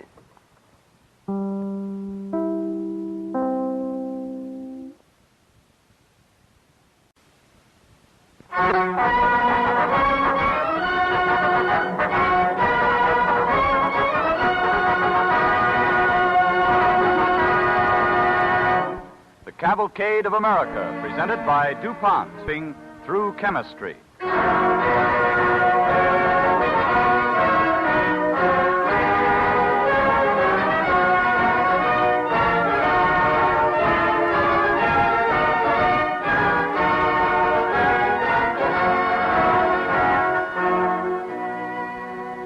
To the millions of American men and women who have labored, and today labor still, with hand and mind and heart, to build and to preserve a great free nation, the Cavalcade of America proudly dedicates the unending story of a new way of life in a new world.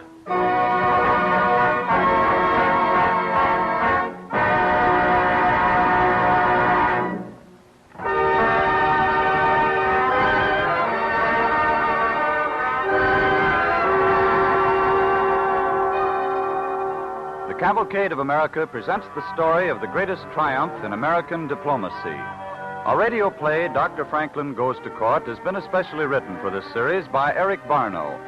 Starring in the role of Benjamin Franklin is John McIntyre of the Cavalcade Players. The part of John Addams is played by Ray Collins. Verjean by Carl Swenson.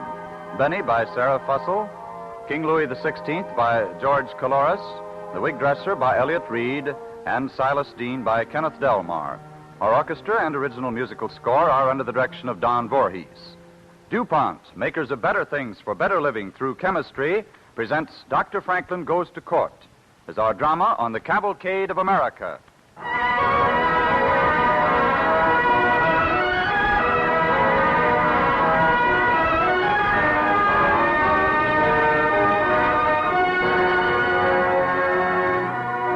A September night in the year 1776, at a small inn in New Brunswick, New Jersey, two gentlemen by the light of a lamp follow the innkeeper to an upstairs room.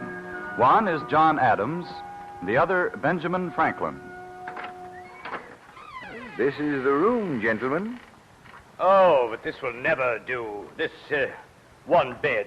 Show us something else, please. I just told you it's the only room we have. But heavens, man. Addams, if we two corpulent fellows are to sleep in that one bed, I fear we must pack ourselves rather closely. Oh, it's out of the question. Innkeeper, you must show us another room. Well, I've told you we're full. All day the roads have been crowded with men going to join Washington's army. Indeed. Is that so? Yes, I don't know what it's all about. There's trouble brewing in this land, I know that. One man showed me some handbill he had from Philadelphia. Some declaration or other.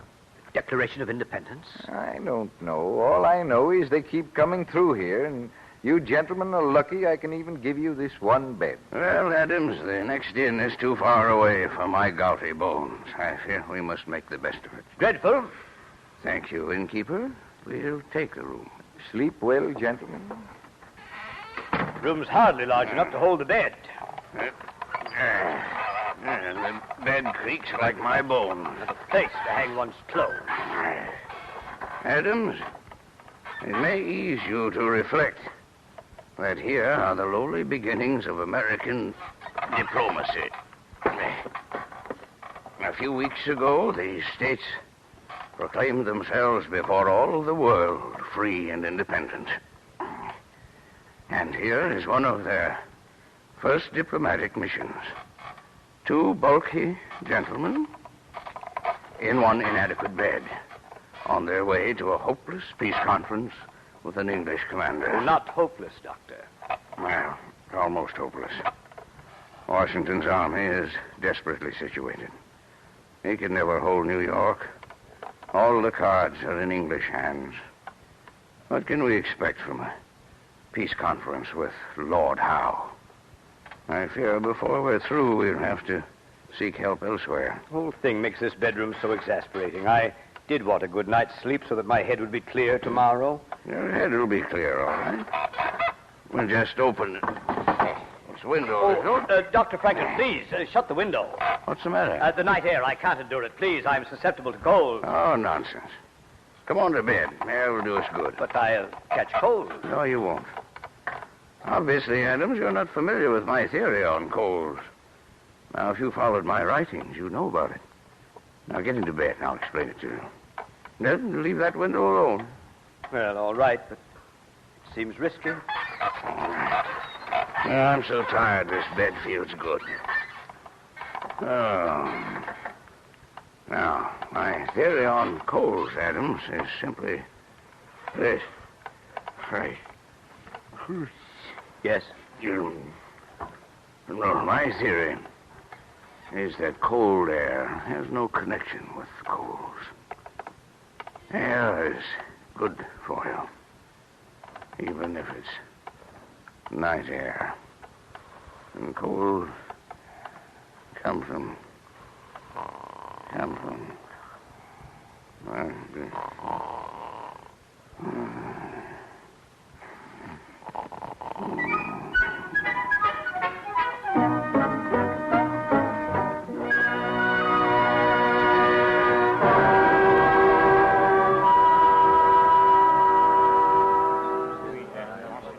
Now then, gentlemen, may we come to the business of this conference? Indeed, yes.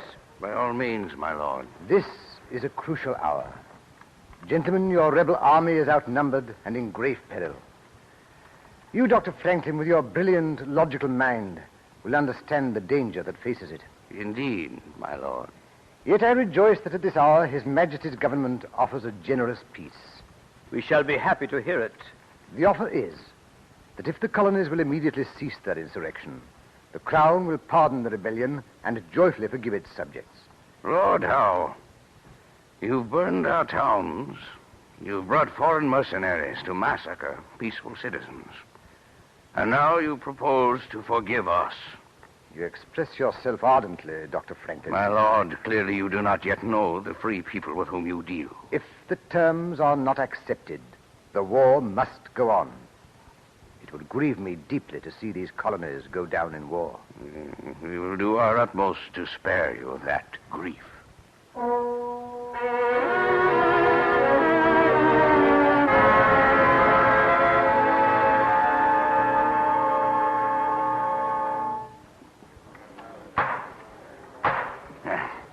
Am I late for the meeting? Just beginning.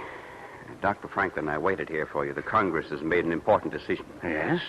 You and other envoys are to go at once to Paris.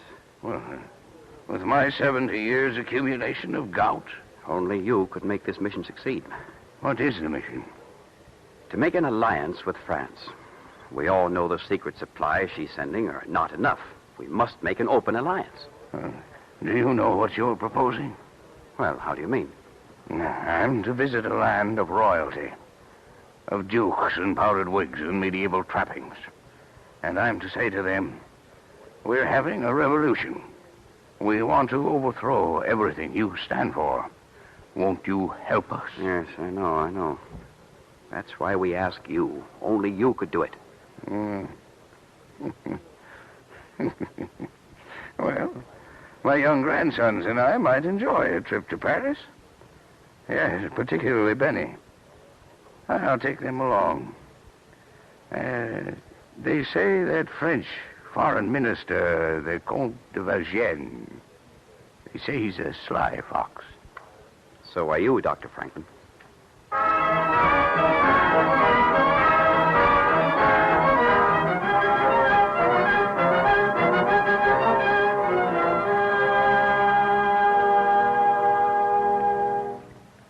Gentlemen. Monsieur le Comte. How do you do, sir? Dr. Franklin, I am happy to meet the great man who tamed the lightning. Taming the lightning was easy compared to my present task. Dr. Franklin, you must realize that I cannot receive you as a diplomat. And I can only assume that you did not receive my letter at the boat. Then I hope, Monsieur le Comte, you will forgive me for leaving you with that assumption. I tried to convey a suggestion that your landing in France would be unwise, that it might create embarrassment. I do not feel embarrassed, Monsieur le Comte. You do not seem to be. You see, Dr. Franklin, in the eyes of our English friends, France cannot befriend agents of rebels. The English ambassador made that quite clear to me. He did, eh? Yeah, quite clear. My letter explained it thoroughly. You see, Monsieur le Comte, I came here hoping to discuss an alliance of France and America against England. Well, if America should defeat England and thus make France the most powerful nation in Europe, naturally we would not mind. And we shall continue to help you secretly with money and supplies. But an alliance, impossible. Could we obtain an audience with His Majesty to discuss this matter? There can be no point to it. His Majesty is wisely influenced by our leaders of thought. I see you agree with our old adage. A word to the wise is sufficient. It is a very clever saying, Dr. Franklin. But I cannot advise you, and I cannot receive you again. Our friends, the English, watch us closely. And so goodbye, monsieur. Good day, Monsieur le Comte. Good day, sir. That was quickly settled. Yeah. Dean. Yes? He spoke of the leaders of thought, didn't he? Yes? Have you ever been to a salon, Dean? I don't even know what they are. Very important institutions in French life.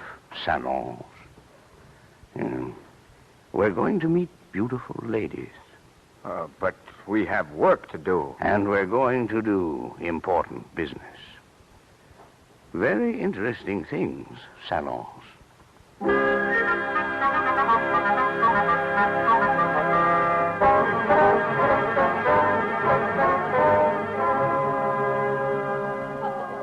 Well, I'm sorry, Dr. Franklin, but I must say good night now. Good night, my boy. And before I go, Dr. Franklin, I should like to tell you that at the first news of your great struggle in America, my heart was enrolled in it. Marquis de Lafayette, I shall always remember that.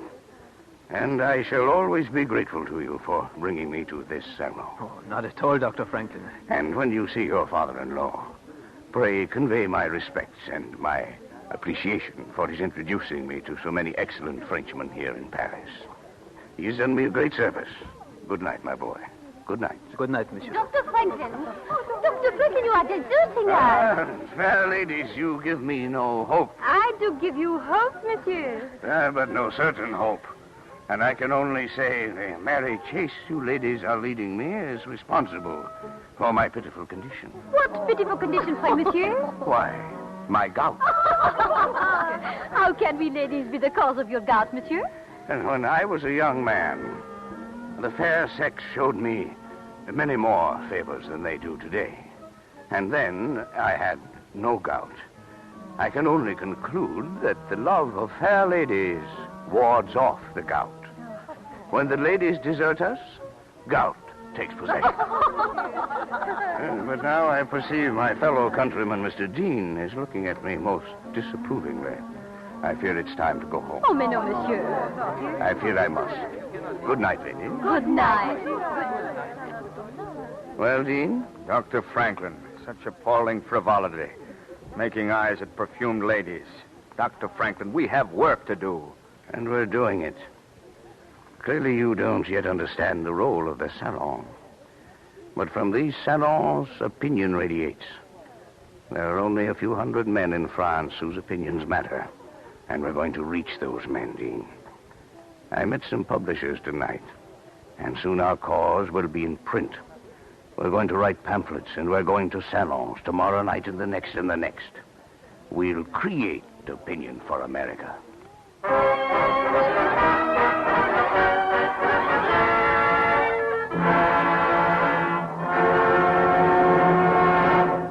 The ambassador from England. Your lordship, I am charmed to see you. Count de Vigem, I come to register a firm protest against the activities of one Dr. Franklin. the toleration of whose insidious practices by this court cannot be considered neutral on your part. To what can you refer? A network of intrigue is set up to create a sentimental attachment to the virtues of rebel America. Have you seen his newest pamphlet? No. I will leave it with you. Furthermore, arms are smuggled to America from French ports, purchased on I know not what security, for I can assure you the rebels have no funds. For your government to countenance all this endangers our good relations. Monsieur l'Ambassadeur, steps will be taken. I would not, for the world, endanger the friendship between our nations. By the way, I hear that Lord Howe has captured Philadelphia. Congratulations, monsieur.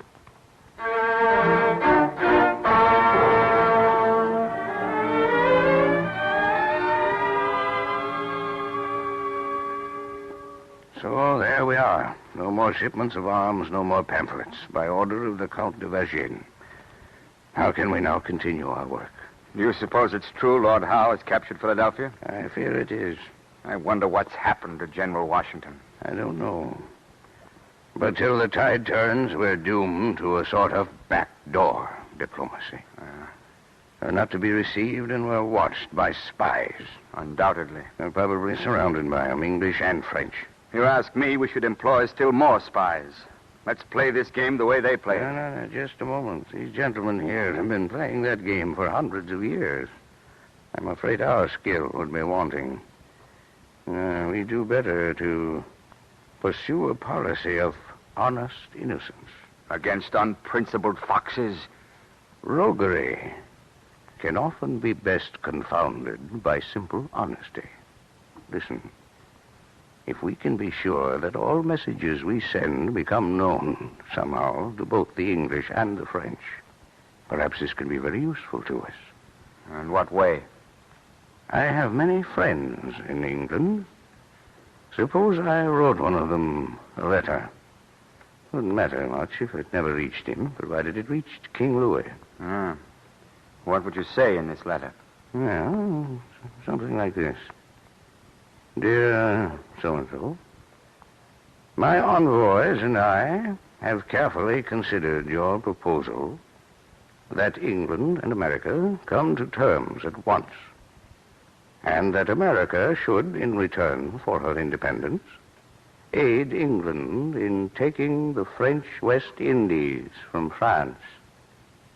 The proposal seems to us at the moment not quite honorable, even though I may say some Americans would favor such a development. What an idea, Dr. Franklin. I think when King Louis's spies take in this letter, it will make the hair of his wig stand on end.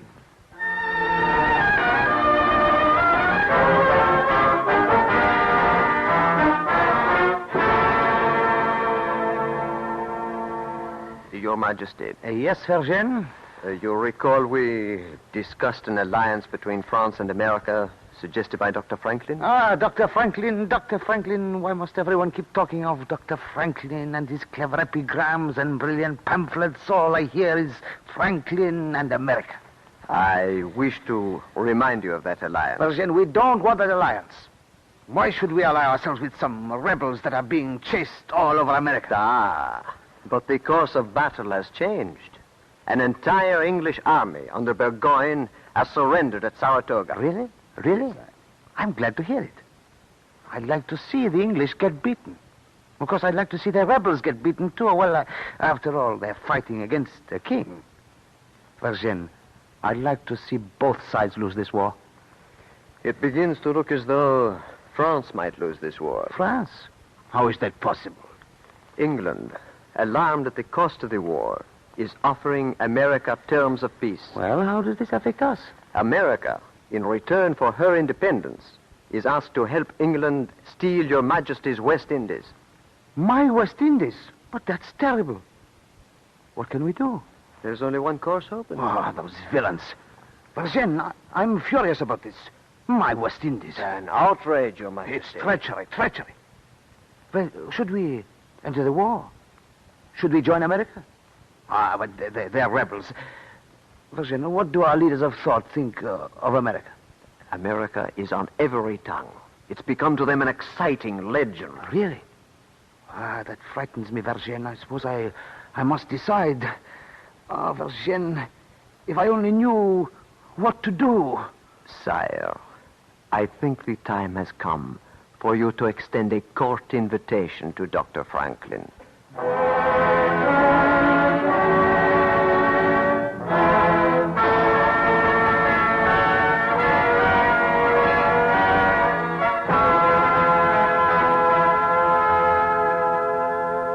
Dr. Franklin, I have good news for you. Indeed.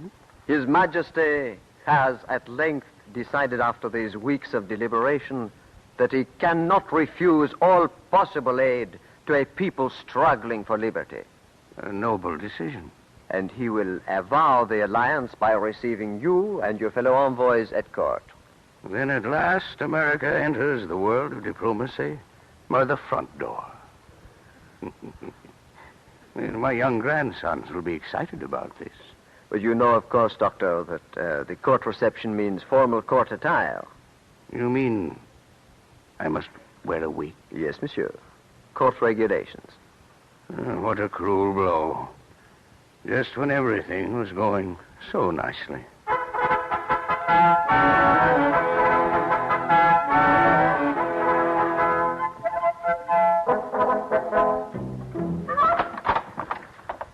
It's your grandson, Dr. Frank. Benny, come in, my boy, come in. How are you getting along, Grandpa? Are you almost ready? Well, you'd better ask His Excellency the wig dresser. It seems to me we're getting nowhere. We've had such tugging and pulling and... No! Is he almost ready, sir? Young man, if you could persuade your grandfather to sit still, we should be ready in a very short time. But how can I get this wig arranged if he constantly squirms? Monsieur, you have been belaboring that wig for almost an hour. I cannot help it, Monsieur Doctor. It will not arrange itself correctly. Well, let me see. Oh, my. It doesn't look at all like Mr. Dean's. It doesn't, eh? No, he's downstairs parading around the garden. Oh, he looks beautiful, just like a duke. I cannot understand it. Your head is a strange shape, Doctor. It's not my head. It's the wig is too small. It is not too small. Mon Dieu, it is the biggest wig in France. It is the head that is too large. Well, what are you going to do? Mr. Dean says it's almost time to go. Monsieur, if you will sit still, I shall attempt once more. I am certainly not going to sit still. I have sat here long enough being tortured. And why? To fit over my head a monstrosity. A symbol of all the foolishness, the vanity, the inequality that pass here for civilization. Benny, look at that thing. A piece of canvas with 6 pounds of hair sewed on it. Put it on a man's head and you have an aristocrat. Yeah, throw it away. I suppose I'll have to go this way. How does it look?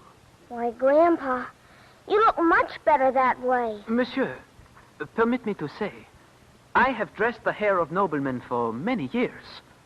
But you, that way, with your white hair flowing back over your shoulders, you look more noble than any. A nobleman of nature. Really? Well. It looks fine. You know, if I go this way, Benny, I might even steal the show.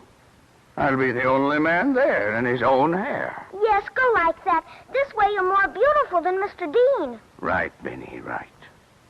Why should I go like an imitation duke, a relic of medieval horrors? I go as an envoy from a new land, a land of free people, of men and women.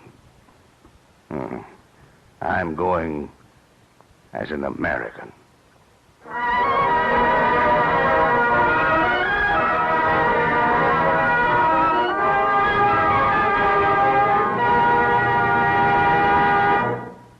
And thus was secured the greatest triumph of American diplomacy. The French alliance of 1778 foreshadowed the victory that won American freedom at Yorktown. And to the genius of the patriot who welded it belongs the tribute of the America that has arisen today. Benjamin Franklin, one of the mighty in the Cavalcade of America.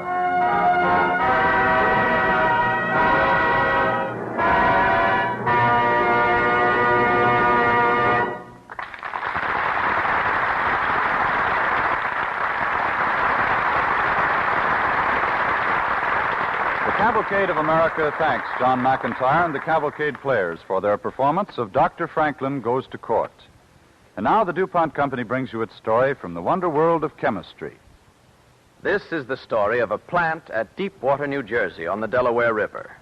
A plant that never stopped growing. The cornerstone of the first little red brick building was laid 23 years ago in 1917. New buildings are still going up today. The place has grown so vast that names must be given its streets to keep visitors from getting lost. Construction has never stopped. For the first chapter of Deepwater's story, we go back to 1917. In 1917, the United States, utterly dependent on foreign manufacturers, found its stock of dye stuff so low that even the United States Post Office had to skimp on its colors in printing postage stamps. The DuPont dye plant at Deepwater was started then, and is partly responsible for the fact that today, 95% of all the dyes we need are made in America. Then came automobile tires. In the early 20s, tires were expensive. One that ran 10,000 miles was something to brag about. Tire manufacturers were looking for ingredients that would give tires longer life. Chemists at Deepwater found them, and the plant grew. A little later, the automobile industry itself was faced with a problem. Could anything be added to the gasoline, engineers asked, that would make high-compression motors practical? The answer was found by the Ethyl Gasoline Corporation in tetraethyl lead, and more red brick buildings for its manufacture went up in the Green Park along the river's edge at Deepwater. After tetraethyl lead came man-made rubber. Half the nations of the world were searching for it. Deepwater found it in neoprene. Then came electric refrigerators. The manufacture of Freon, the safe refrigerant, began at Deepwater, and still other buildings went up along the river's edge. A few more years passed, and with them came a new method developed by the petroleum industry to make better gasoline. However, this new gasoline reacted more readily with air to oxidize and form gummy compounds which fouled the valves and other parts of automobile engines. Chemists at Deepwater solved the problem by creating an antioxidant to prevent such deterioration and preserve the initial high fuel value of the better gasoline. And Deepwater grew further. So Deepwater, which employed 2,000 workers in 1925, today employs 5,700. One building has become 700 buildings. The 14 million pounds of product of 1920 have become the 168 million pounds of 1940. This is the story of Deepwater, a plant that has never stopped growing because America has never stopped growing. A plant that is a living embodiment of the words of the DuPont pledge, better things for better living through chemistry. Ladies and gentlemen, on the night of January 5th, 1936, a company of radio players, including most of us here tonight, were broadcasting the 18th program in Cavalcade of America. In that cast was a young girl. To us, she was another very talented child actress. Today, millions of moviegoers know her as Nancy Kelly. Next week, she returns to the Cavalcade of America, and we are proud to announce that she will be our star in a radio version of the Broadway Hollywood success, The Farmer Takes a Wife, by Frank B. Elser and Mark Connolly. It is a colorful drama of life on the old Erie Canal, one of the great milestones on America's march to the West. And on that occasion, the Cavalcade players are going to be very happy to have Nancy back with us again. Thank you. On the Cavalcade of America, your narrator, William Spargrove. This is Clayton Collier sending best wishes from DuPont. This is the National Broadcasting Company.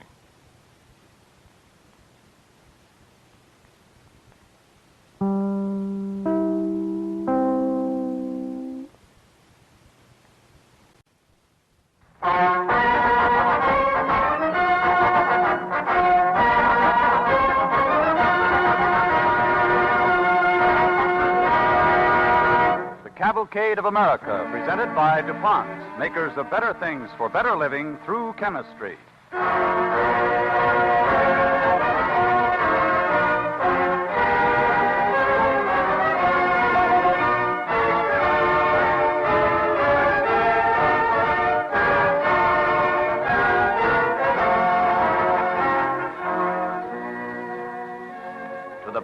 fighting spirit of the men and women of the Erie Canal, the Canalers, who for half a century labored along its towpaths as an expanding America spread from the Atlantic seaboard into the New West.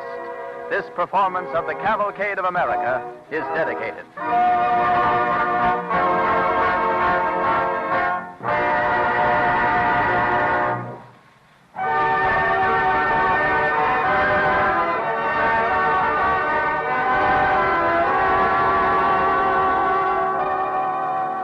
The Cavalcade of America presents for the first time on the air the famous Broadway Hollywood success, The Farmer Takes a Wife, by Frank B. Elser and Mark Connolly, a colorful drama of life on the old Erie Canal.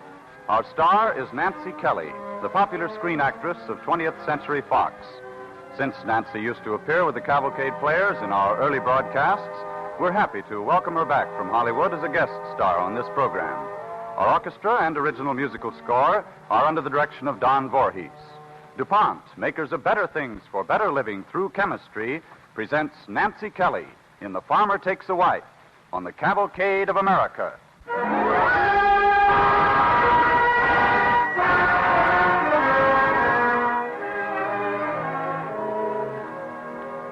Clinton's Ditch, they called it, the Grand Canal. Low bridge, everybody down. Low bridge, we must be coming to a town. You can always tell. The Grand Canal, from Albany to Buffalo. For half a century, the big day of all the year for canalers was the spring opening of the Erie. They waited in the canal hotels, perched beside the towpath. At Rome, New York, it was Gammy Hennessy's house. I never seen such a crowd day before opening Fortune. If you please, Gammy, Dr. Fortune Friendly. Indeed, it is an inspiring sight, with winter's ice gone from the feeders and the water rising in the Grand Canal, fresh paint on the boats. The world is indeed born again, Gammy. It's an exciting time, all right. It always reminds me of the day back in 25, Gammy, when it opened for the first time. Yes, it was inspiring. There was cannon strung along with an earshot all the way from Buffalo to New York. And you fired one, Fortune. Yes, I fired one.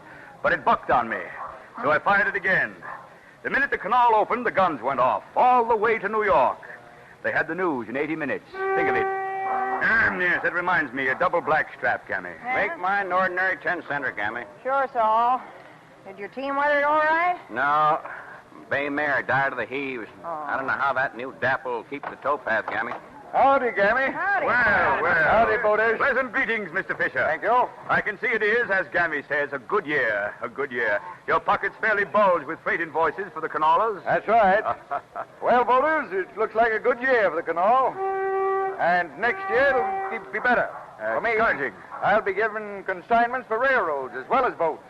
Railroads? Yes. Railroads? What do you mean, Mr. Fisher? Why don't you turn to decent work? I've been telling you all along, you boaters will have to change your minds about railroads. Besides, Riley, isn't your brother a railroad man? Why, you blasted Grandpa, I'll teach you respect for one another. Oh, you shouldn't have done that. Not to a freight agent, Grandpa. My brother a railroad man. Why, Gammy, that's an insult to my mother. Mr. Fisher, Now, let's look help here. you there. See if you can help him up there. If this happens again, it's the last short haul you boaters get from me. There's railroads now. They do business peaceable. You shut up about them railroads or I'll give you some more. Now, Grandpa, listen. Your supper's nigh ready. Now, you go on back to the boat. Supper? Yeah. Well, all right. But I don't want to hear no more railroad talk, you understand? Go on, Pa. Get Boone, your supper. regret this. Oh, Mr. Riley. It's unfortunate for him, Gammy, that you sent him forth before I could sell him a ticket on the Ohio lottery. Well, I shall approach him later on the subject. Could I interest any of you others in lottery tickets? Drawings next month, you know. Last chance to get... Sure, Fortune. We'll be taking the chance, I guess, later. Dr. Fortune Friendly, Mr. Tinker. Doctor? Oh, yes, doctor indeed. I have a card here somewhere. Yes, here's my card. Teeth drawn or filled with pure crystal gold without pain. Why, Fortune, I thought you was only a preacher and a gambler. No, not this year, Gammy. I won a fine set of dental tools from a man in Albany in a poker game. Yeah, some boater's getting mad. I'll say she is. That's Molly Larkin's horn. Howdy, Sam. Howdy. Jotham Claw, your cook's calling. I know it. Let her blow it. Well, that's a nice thing for the bully of the canal to do to a good cook. No good. Cook likes to keep supper waiting. Molly Larkin's getting too independent and notional. She wants to be the cook and the captain, too. I'll take my time. Oh, Jotham Claw ought to be careful, or he'll lose a good cook. All gals is fools for boaters that fight for 'em. Sam Weaver, what's got you so Brussels? Everything's wrong, Gemmy. I got a load for Utica, and my driver's quit on me. Howdy, everybody. Oh, howdy, Molly. Hello, Molly. Any of you seen Jotham Clore? Why, he just left, Molly. I'll go find him for you. My new driver boy shows up. Tell him I'll be right back. I'll find Jotham for you. Say, Lucy, was Clore drunk? Oh, he ain't very drunk, Molly. But you ought to up and leave him. Excuse me, but... Oh, excuse me, Lucy. You looking for someone? Yes, ma'am. I'm looking for Samson Weaver. Well, if you're the driver he's expecting, he'll be right back. I guess you're new on the canal, ain't you? Yes. My name's Daniel Harrow. Well, mine's Molly Larkins. I'm the cook on Jotham Clore's boat. Jotham Clore? You mean to say you ain't never heard of Jotham Clore, the bully of the whole canal? Well, he can lick anybody on the Erie. Oh, I see. Well, you'll find out if you stay around here long enough. Well, I don't aim to stay. I'm just earning some money to buy a farm. Oh, I couldn't stand a farm. Too lonesome. Oh, it must be fine, though, to have land all your own. Well, the canal's all our own. You ain't got a deed. Well, my part's mine. I'd like to see anybody try to take it. Well, what about the railroads? Some say the canal's done. It ain't the whole of life. It's the whole of my life. I love it. Well, there's some things I like about it. Say, Molly. Yes, Mr. Weaver? Jotham's real sorry, Molly. He wants you to wait. Oh, thanks. Well, here's your driver. His name's Daniel Harrow. Harrow? Any kin of Henry Harrow? My pa's name was Henry Harrow. Well, by holy dang, Henry Harrow's boy. Well, your pa had the Golden City. Made a wonderful run. Schenectady to Buffalo in 3 days, 11 hours, and 37 minutes. Why, that makes you a sure enough real canaler then, don't it? I don't know nothing about the canal, ma'am. I'm just a farmer. Yeah, you'll learn soon enough. Come on, we'll take your duds to the boat now. Bye, Miss Larkin. Oh, I'll see you on the big ditch. Our boat's called the Emma. I don't know the name of ours. Saucy Sail, New York. Red belly with green stripes. We're heading east. Well, Jotham and I are going west to Buffalo. Oh, then it's goodbye. Oh, it ain't but 4 days to Buffalo. Sure, we'll be meeting again. Maybe. I hope so, ma'am. Why, don't you know anything can happen on the Grand Canal?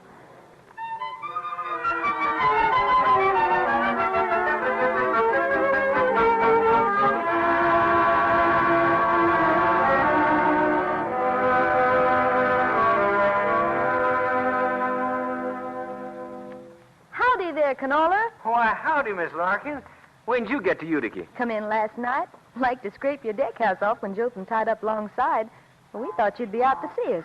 I go to bed early. Say, if you're going to live like a farmer, why do you keep working on the canal? Well, I live like a farmer because that's what I am. I can't understand why a big, strong feller that handles canal horses like you hankers for a farm. I like horses better for farming. I bet you didn't even buy a ticket on the Ohio lottery. No, I'm hanging on to my money so as I can get that farm. But Mr. Weaver did. Jotham Clore bought 6. That's the kind of a boater he is. Don't you really like the canal? Well, it just don't seem staple. Of course, it's nice with spring coming on, but the last 3 days have been fine for planting. Molly! Oh, here's Jotham now. He's been drinking all night. I bet he's busted his own record. Where's my breakfast? Jotham, did you pick a winner in the Ohio? Sam Weaver drew one. He did he? Never mind about Sam Weaver. Told me you had breakfast ready. No, you go on back for your last drink, and I'll have it ready when you come out. You said it was ready. I hate a liar. I ought to give you a good lesson. Oh, no, you won't. Now, you listen to me, Jotham Clore. I'm sick and tired of humoring you. Now, do you want your breakfast or don't you? Maybe and maybe not. Go on and cook it. Danged if I like him like that. That makes me mad. If he wasn't so drunk, I'd have busted him one.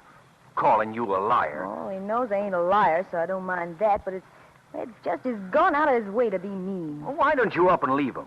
You know, that's just what I'm gonna do. Why don't you sign up with Sam Weaver? We ain't got a cook. We'd admire to have you, ma'am. Hi, Molly. Hi, Dan. Sam, how much did you win? Third prize in the Ohio lottery.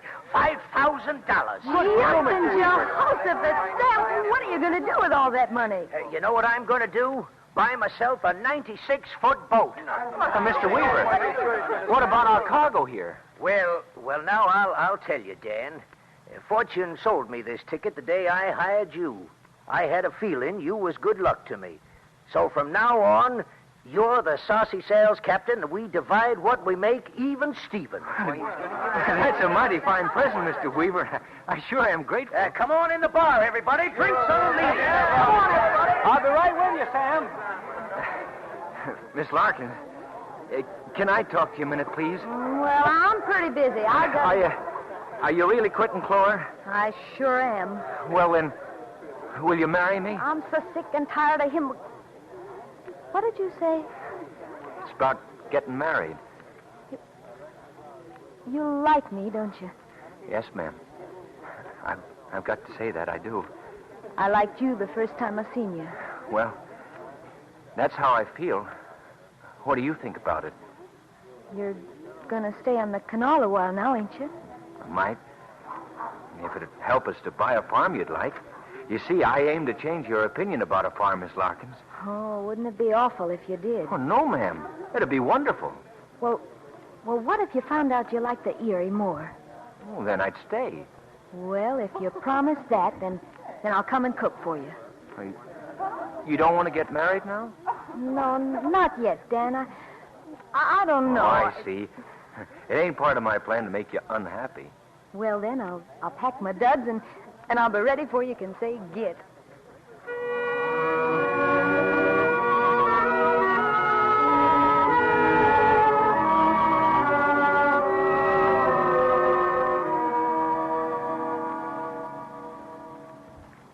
You certainly keep your cabin nice, Molly.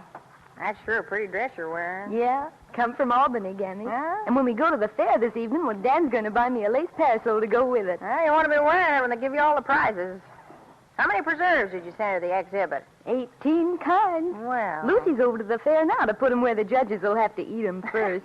Pleasant greetings below. Oh, it's that Fortune friendly again. I'll bet he smelled the cake you was baking. Come on down, Fortune. Mind the cabin steps now. Yes, I shall descend with caution. Howdy, Fortune.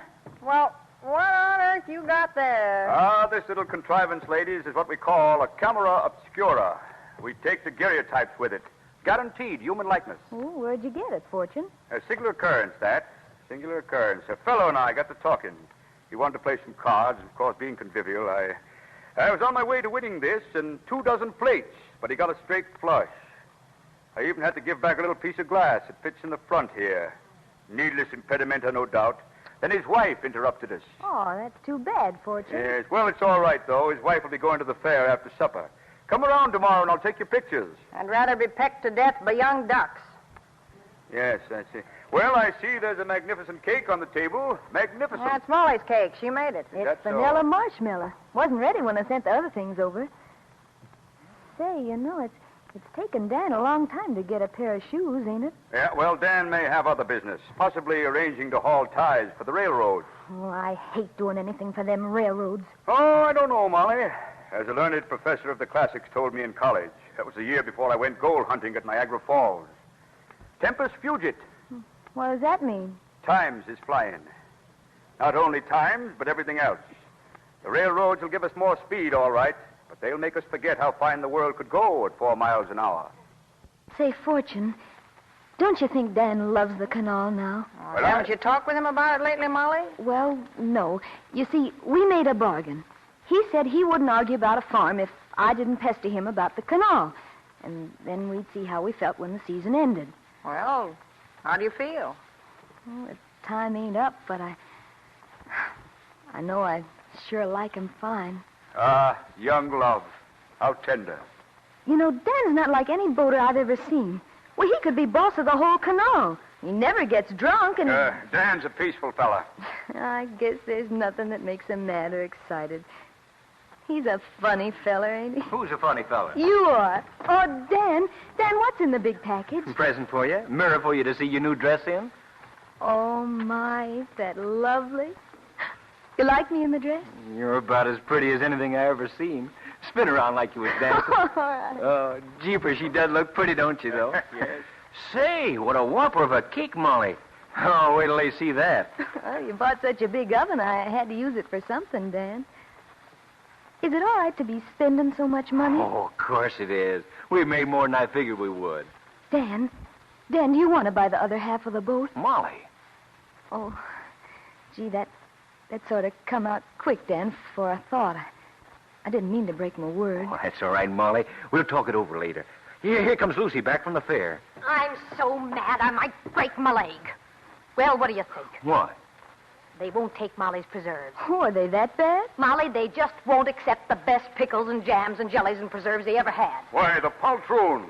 What's the matter? Oh, they say Molly ain't a resident of Oneida County. Oh. I was so mad at that secretary I could have chewed his ear off. Oh, let's talk about something else. That ain't Lucy. a fair, I says. It's an unfair. Please, let's. First thing you know, I'll begin to feel sorry for myself. Haven't you got any other news? Yes. There's something I ought to tell you, too. There's a visitor on my boat. It's Clora, ain't it? Mm-hmm. I'm telling you because I sort of hoped you two could get away. Oh, let's not bother about Clora. What about eating supper off the boat? Splendid idea. All right. Lucy, you and Gammy and Mr. Fortune go on ahead. Sure. So you come along as soon as you can. Why, Lucy, I thought the best Dan, I want to talk to you. Molly, it's nothing you want to talk about. Dan O'Hara, did you buy a farm? Yes, I did, Molly. Because I'm in love with you. Oh, you've been thinking you could just snap your fingers and I'd change my mind. No. All them things you've been buying for the boat. Things too big for Molly. it. That old looking glass and that stove. Buying furniture and things and every bit of it for a farm. Please. I bet you even got this dress for me to go to church in, too. I thought you might like to get married in it. You're certain sure about everything, ain't you? Well, I'm getting sure I ain't never going to marry you. Oh, yes, you are, Molly. Oh, I am I? Well, I'm changing my mind. I thought Jotham Clore was mean. Well, I'm going to call him over and apologize. Jotham! Jotham Clore! Why, he can't hear you, Molly. Flora's in his boat, dead drunk. I'll meet him some other time, Molly. Now, I'm going to show you I ain't so mean. My half of the boat is yours. Everything I bought for the boat is yours, too. But you won't be hauling much more. What do you mean? Well, don't you see? We've called the Erie the Big Ditch. Well, in a few years, that's just what it's going to be, a big ditch. And where will you be? Living in some hotel along the towpath, waiting for the canal to come to life. The canal ain't going to die. Nothing can lick the Erie. Well, you don't deserve to be on the canal. Maybe not. Goodbye, Molly. Oh,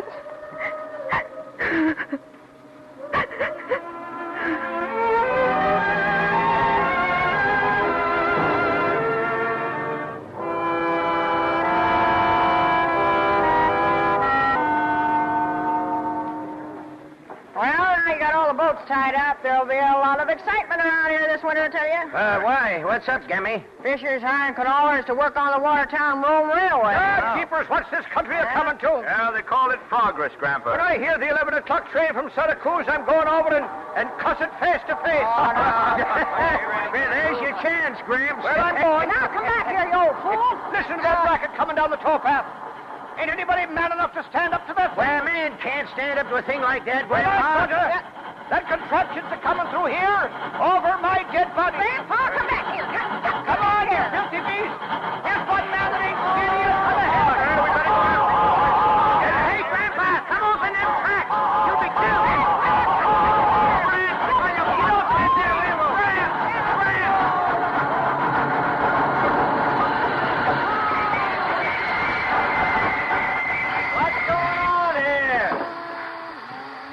Canolla's got any sense? Well, he stood up to you anyway. He made a fine stand, Sam.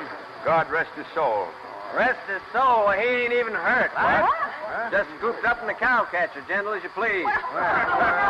Get up out of there, you drunken canola. Hey, don't you talk to your betters in them tones, youngster, or I'll fling your smoke belcher clean across the canal. Come on inside, everybody. We gotta celebrate this. All right, Gabby. You gotta stand us to a drink. Oh, come on in, boys.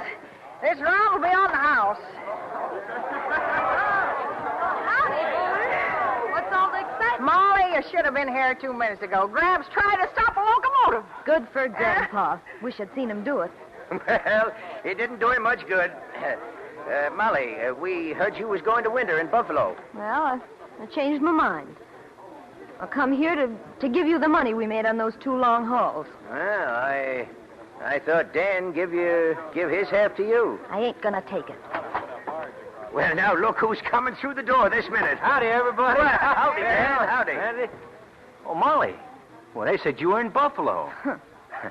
I just want to talk some business with you, Mr. Weaver. It's about the big team. Yes? I want to buy them. If you and Molly will sell them to me, I can use them right now for plowing. Yeah? What do you say, Molly? Oh, come on, Molly. This is just a business deal. That's for him and you to decide. I don't own none of the boat. Well,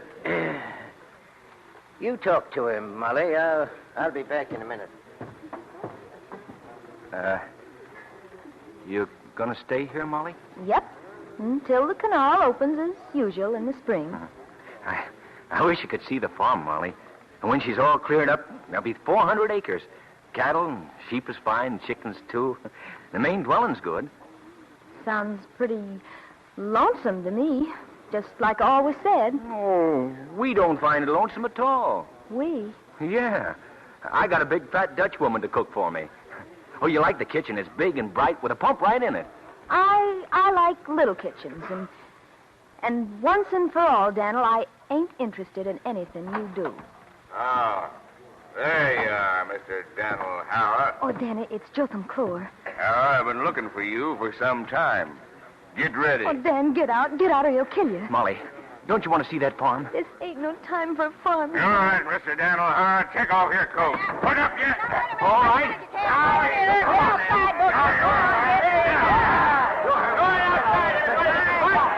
Well, say to look at him. Well, I don't want him killed. Well, he can take care of himself, Molly. Dan hit Cora good one then. He landed one. Cora missed. Dan hit him in the eye. Oh, now he's hit Cora's nose. He's really beaten him up. There goes Dan knocking his head off. Wait a minute. What's Dan's picking Cora up? He's thrown him in the canal. That's the quickest fight I ever seen. Cora's swimming faster than Henry Ire's Golden City. Oh, Molly, Dan's coming in now. You be nice to that boy. Oh, Dan, you licked him. My, I'm proud of you. Well, Molly, let's get started. Write down what you think you'll need, and we can go out and buy it before dinner. But, Dan, you're the bully of the canoe. Well, you're the boss of the Erie. Oh, I ain't a bully, and I ain't the boss of the Erie.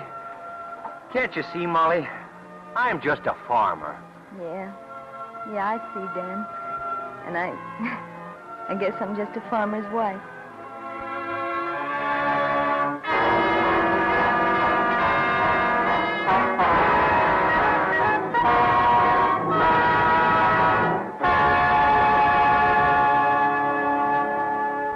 The Grand Canal that was the Erie. Today, reeds grow in muddy channels, and the sound of crickets and frogs echoes along the mossy banks of the big ditch. The canal is dead. Today, along its old towpath, roar the untiring trains of a new age.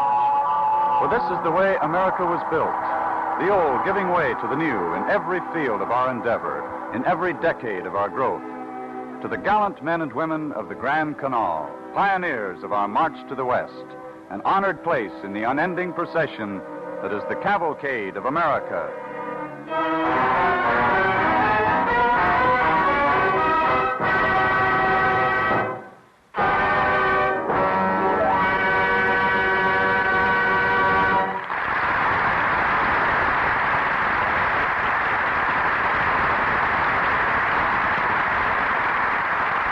Cavalcade of America thanks Nancy Kelly for her portrayal of Molly Larkins and for being the guest star of the Cavalcade Players for this performance of The Farmer Takes a Wife by Frank B. Elser and Mark Connolly. And now the DuPont Company brings you its story from the wonder world of chemistry. November 15th was a milepost. It ended 6 months of the public's experience with stockings made from nylon yarn. first offered for sale throughout the country on May 15th. DuPont's objectives in producing this versatile textile fiber have been and are to perfect a better product than was ever used before, and to make it serve the most useful purpose for the largest number.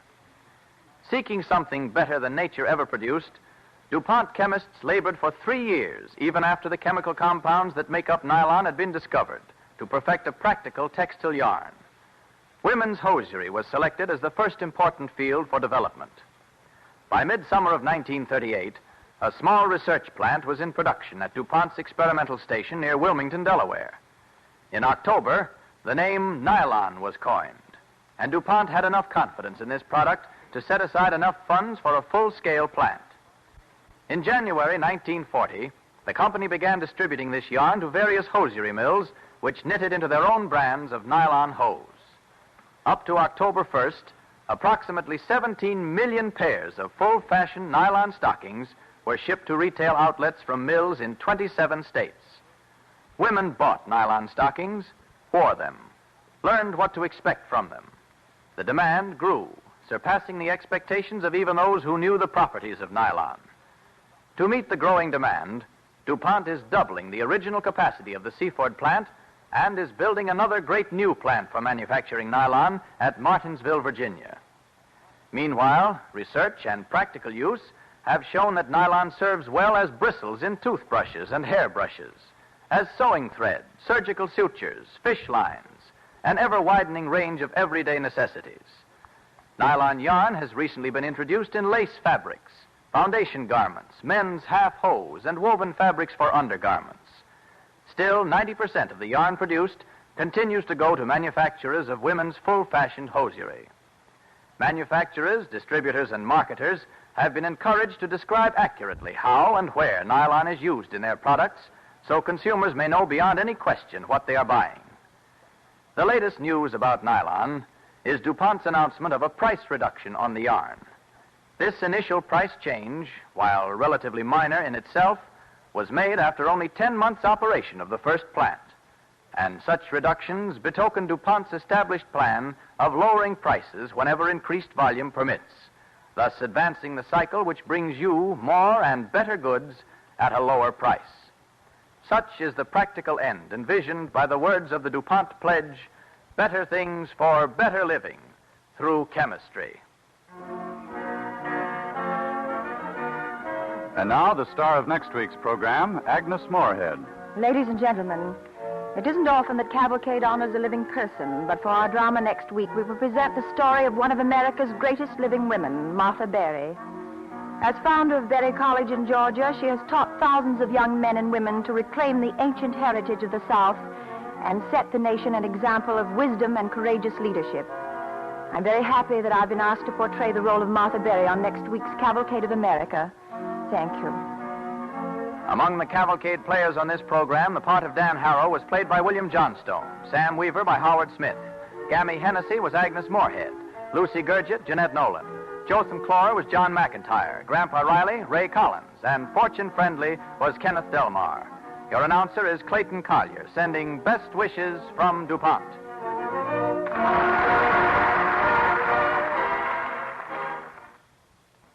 This is the National Broadcasting Company.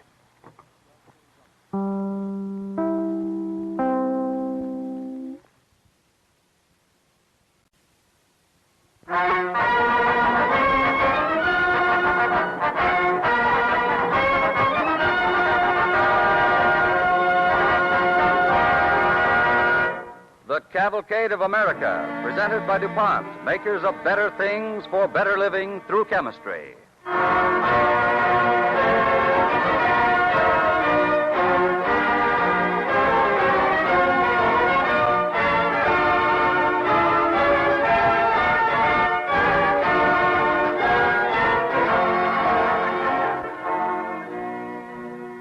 Those American men and women who are devoting their lives to giving our youth the knowledge that is their heritage, we proudly dedicate this performance of the Cavalcade of America.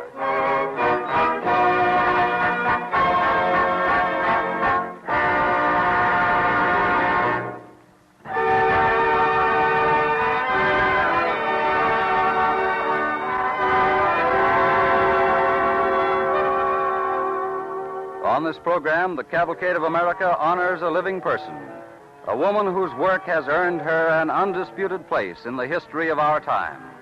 She is Martha Berry, founder of Berry College in Georgia.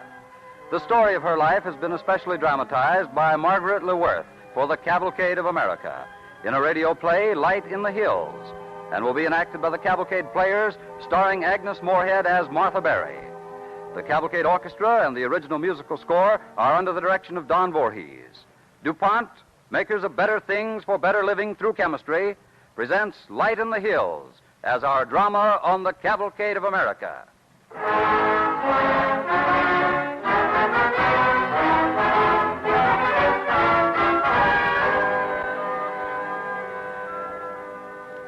It is Georgia in the year 1890. In a crude log cabin that had once served as a plantation schoolhouse, a young woman sits at a wheezy harmonium, and at the cabin door, two mounted boys stand listening.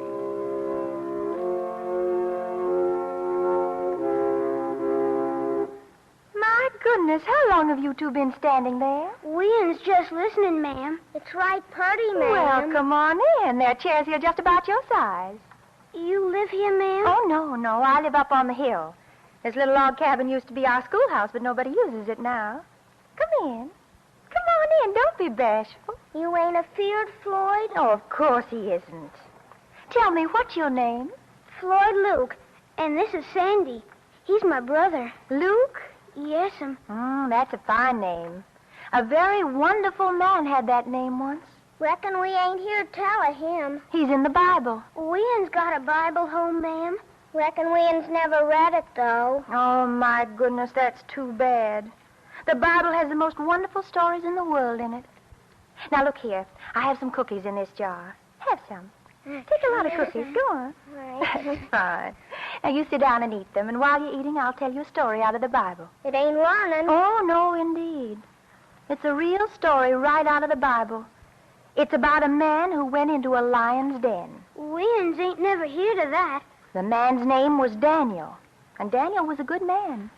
And you know what? What? One day, some wicked men came and took Daniel and threw him into a lion's den. Hungry lions? Very hungry lions. And Daniel stayed there all night. But the lions didn't eat Daniel. He done turned bad like Pappy's hope fat? No, not quite, Sandy. No, it was because Daniel had faith that God would take care of him, just as he takes care of you when you go through the hills. Yes, ma'am. And God did take care of Daniel, just as he looks after the whole world. Floyd, do you know how the world began? Reckon it just started up. No, God made the world. God? Mm-hmm. First he made the land, then the water, then the sun and moon, and then all of us. Floyd and me, too? Floyd and you and me and all of us, Sandy. Oh. Wouldn't you like to hear it in the Bible? Reckon that'd be right nice, ma'am. Well, I'll read it to you. It's the very first story in the Bible. Now, you listen carefully, and afterwards I'll tell you just what it means. Yes, ma'am. In the beginning, God created the heaven and earth. And the earth was without form and void. And darkness was upon the face of the deep. And God said, "Let there be light."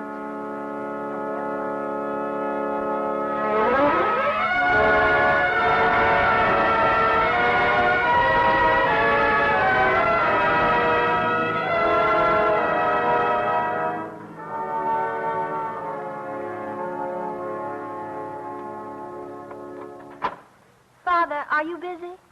Well, no, Martha. Come right in. I must talk with you, Father. There's something on my mind. I don't know where to turn. Well, my dear child. I meant to tell you before, but somewhere or other I've been so busy with my plans. Plans, Martha? What plans?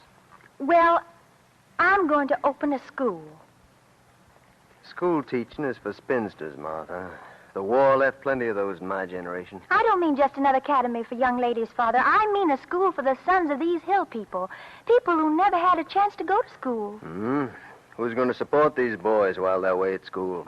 They'll support themselves on the land you deeded to me across the road. We'll start with the log cabin and build. Boys can earn their keep right there on that land. Now, wait a minute, Martha. Now, stop and think. Now, even if it works, will it be worth it? Now, those people are the product of generations of poverty and despair. Now, you think a few years of learning can change that? I believe it can. Well, Martha, this is too much, the work involved. You won't be able to keep it up year after year. You haven't the right to rouse these people's hopes, because sooner or later you'll have to disappoint them. One woman against their problem just isn't enough. Father, I believe in this. I have to do it. And once I've started, I'll never turn back. I promise.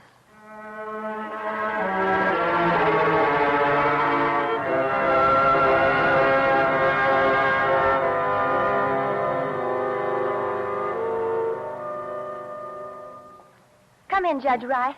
I'm mighty glad to see you. I brought the charter you wanted, Martha. You did? And some advice, which you may not want. Oh, well, let me have the charter first, Judge. Oh, my goodness, look at it. Berry School, it's the real thing. And so are some other things, my dear. Martha, taking these poor boys to board is going to be very expensive. You simply haven't the cash to go on with it. If your father was still alive, he'd tell you the same thing. I appreciate your interest, Judge Wright. But the Berry School has started, and nothing can stop it. That's final. Martha, how do you know these boys will even want to come to your school? Because I know those people. And I'm going to choose the students myself. Every one of them.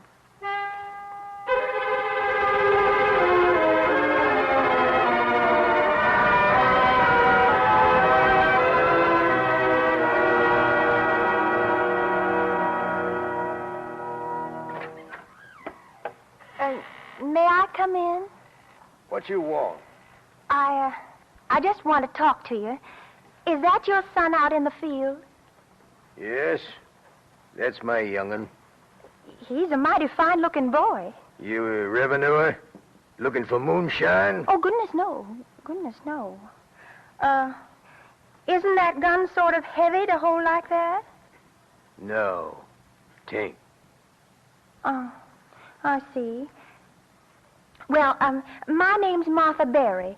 I live over Oak Hill. I'm starting a school. It's going to be the most wonderful school in the world, and I want your boy to come to it. School, eh? Reckon he don't need no learning. We need him to work here. But I won't keep him all the time. He'll come and live and study at my school part of the year and then come back to you. We're poor folks, ma'am. We ain't got no money to give our children schooling. But at my school, Ben, we might ask the lady in. She don't mean no harm. Ma'am, you the Sunday lady they's talking about? Teaching Bible at Possum Trot? Yes, I am. And you want to teach our boy to read? Yes, and write and do sums and learn to farm. But you'd teach him to read. So maybe he could read out of the Bible to us. That's what I want to do. Jaffrey, we're going to let David go. Well... No. Now, don't make no matter. We'll just get along best we can without him. If he's going where he can learn to read the Bible, how much it's going to cost, ma'am? It's not going to cost anything. David can work out his keep when he gets there, building and farming and helping around. Did you hear that, Jaffrey? I heard it.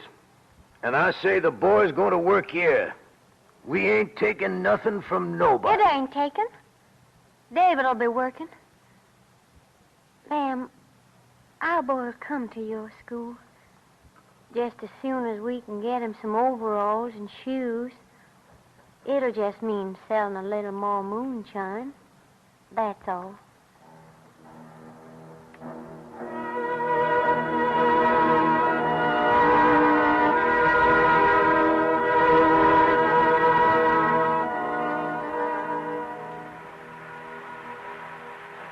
Martha, with all this rain, the bridge may be washed out.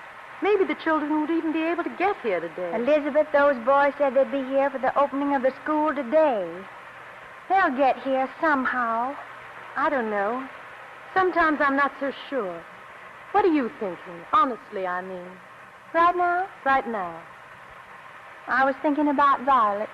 Violets? Well, why not? We could plant violets along all the paths leading to the school. And Look, my dear, why don't you go and get some rest? I don't mind waiting alone. Well, if you're sure, I think I will. I'll bring some tea over from the... What was that? Well, it sounds like a pig. Oh, nonsense. Pigs don't knock at doors. I'll open it. Oh, my goodness. Come on in. You Miss Berry? Yes, I am. Well, I'm David. Well, come on in, David. Welcome to Berry School. Thank you, ma'am. This pig here is to pay my way. I've come to get my learning.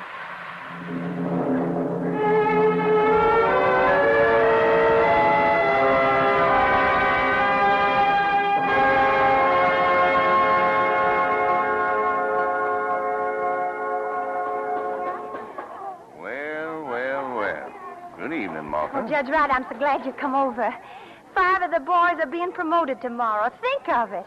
And we have a mule and 30 chickens and 10 acres of cotton. Well, that's wonderful. But I'm afraid I'm Father Gloom today. Your bank balance has just touched zero. Oh, I don't even want to think of bank balances. I'm so happy. Martha, you have to think about it. Right now. You're broke, absolutely. Now, you hush up and come with me, Judge Wright. I have a job of work for you, too. Well, I give up. Miss Berry! What? Miss Berry, come quick. There's smoke coming out of the ceiling and sparks. Oh, my goodness. Look at the Real ceiling, fire. Judge. The chimney is red hot. You get out of here right away, you two. Take the boys with you. I'll send Thomas for the fire brigade. Tell them to come quick. Boys, order. Now line up, all of you.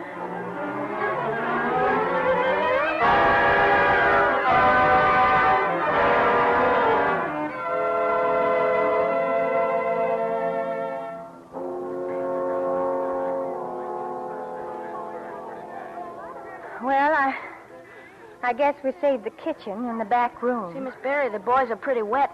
Some of them shivering. Get them all into the kitchen, David. Yes, sir. And get all the blankets for Mammy she's got. Yes, sir, Miss Martha, Berry. you're wet and exhausted. Let me take you over to the house and send Mammy back here. You need something hot. No, Judge, I won't leave now.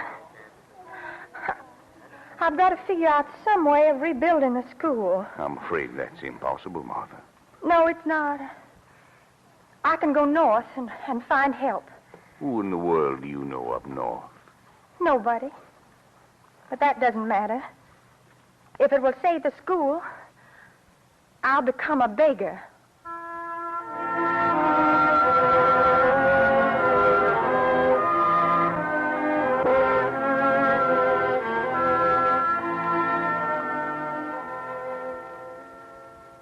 Oh, yes. Come in, Miss Berry. Sit down. Thank you. I'm glad to see you, of course, at the request of Reverend Daniels. Thank you. But I must warn you, I have only about 5 minutes. Well, I'll only take a few minutes, Mr. Williams. I have a school in Georgia.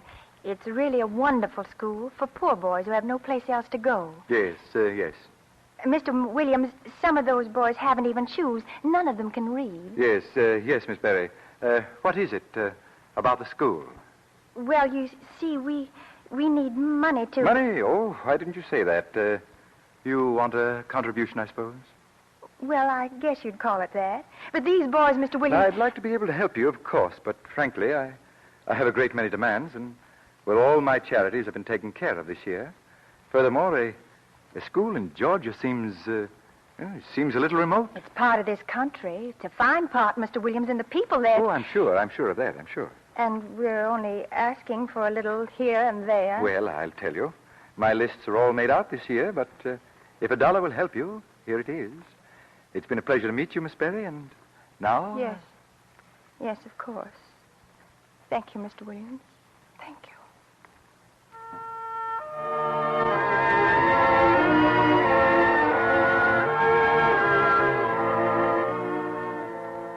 I'm sorry, Miss Berry. Mr. Tompkins is in conference. But this is the 3rd time you've told me that. Please...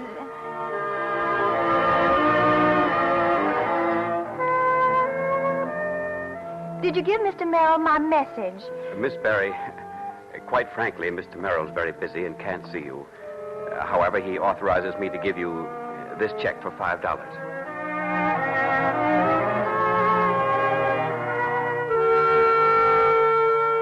Miss Berry, I think it's marvelous, the work you're doing. Simply marvelous. The whole club thinks so. Well, it's certainly wonderful to find someone sympathetic after all these months. Do you want to give me a check now, or shall I... Check? Well, I'm afraid the club's finances wouldn't permit a check at this time.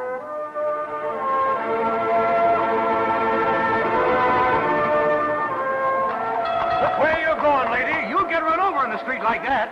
Here, miss. Better hang on to your umbrella in this wind. Oh, thank you. Look here, I'm awfully sorry, but I believe I'm going to... Say. Hey, somebody. Quick, somebody get help.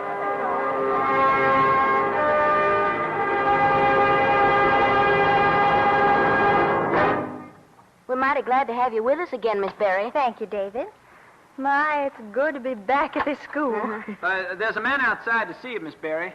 What shall I tell him? Let him come in, Robbie. You sure you feel well enough? Of course, Robbie. Go along. You can come back later, David. Yes, sir, Miss Barry. Miss Berry? Yes, come in. Will you sit down? Oh, thank you. I'll come to the point, Miss Berry. I'm a banker. My name's Clark. Miss Berry, tell me, what do you yourself get out of Berry School? In money? Nothing. I thought so. Miss Berry, I've been watching your school closely. I'm proud to know that, Mr. Clark. Yes, I know how you go into the hills and handpick your students. It's the only way to get the most deserving. Those boys have no idea how lucky they are. Miss Berry, you need money, don't you? Desperately. Right now, I don't know how we can pay our teachers the rest of this year. I see. Miss Berry, I want you to take my son here at Berry School. Your son? Yes, and I'm prepared to pay you to take him. Mr. Clark, Berry School was founded only for poor boys who work for their tuition. Well, that work is what I want for my son. I believe you can help make a man of him. Well, I'm deeply honored, Mr. Clark, but it's impossible. Oh, I admire your motives. But I'm asking you to make an exception in this case. I'm prepared to pay Berry School $25,000 to take my son. Mr. Clark. That's right. $25,000. I'll write the check now. You don't know what it means to refuse that offer. What? Well, surely you're not going to. There isn't a school in the country that would refuse my son. Mr. Clark, Berry is only for boys who have no other chance. If I make an exception of your son, there'll be others. And someday Berry will no longer be for the poor boys of the South. No, Mr. Clark, Berry must be the kind of school we planned, or we shall have failed. And $25,000 doesn't interest you? $25,000 means everything to me, Mr. Clark. But we must manage somehow without it.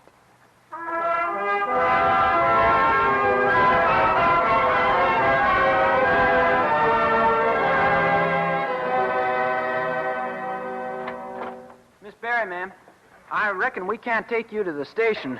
The wheel come off the wagon, and I can't fix it no more. Axles wore clean through. Well, saddle a mule, Robbie. I'll ride him to the station. But, Miss Barry, what are we going to do while you're gone to Washington? We can't get in our crop without a wagon. Well, maybe if I get to see the president, we'll get a brand new wagon. Gee, Teddy Roosevelt. You really going to ask him to give us a new wagon? Well, maybe not exactly. Well, you ask him. Folks always do what you ask them, Miss Barry. I don't know.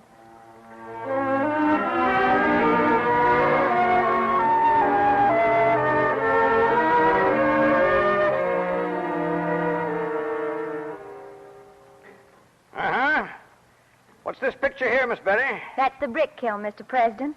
Boys make their own bricks. This picture's the first wall they ever built. It isn't very straight. Pretty good. What's this picture? Cotton? Yes. 3 bales. That was a bumper year. Farmers, too? Turning out jacks of all trades down there, aren't you? Yes, every boy has a chance of 25 trades to learn, as well as the academic courses. Bully idea. How many boys do you have? 300, and another 300 waiting to come. Mm-hmm. Any girls? No, not yet. But we must have a girls' school, Mr. President. The boys who go out from Berry to make their homes and build up the South must marry girls who are equal to them. Come. Yes, what is it? Mr. President, the 3 senators are still waiting. Tell them to wait some more. Yes, Miss Berry, you must have a girls' school. As President of the United States, I can't do anything personally. But if you'll come to dinner at the White House Thursday, I'll see that you meet men who will be able to help you. Oh, Mr. President, thank you. Young woman, you're doing the finest citizenship job in this country. When I get rid of this job of president, I'm coming to your schoolhouse and pay you a good long call.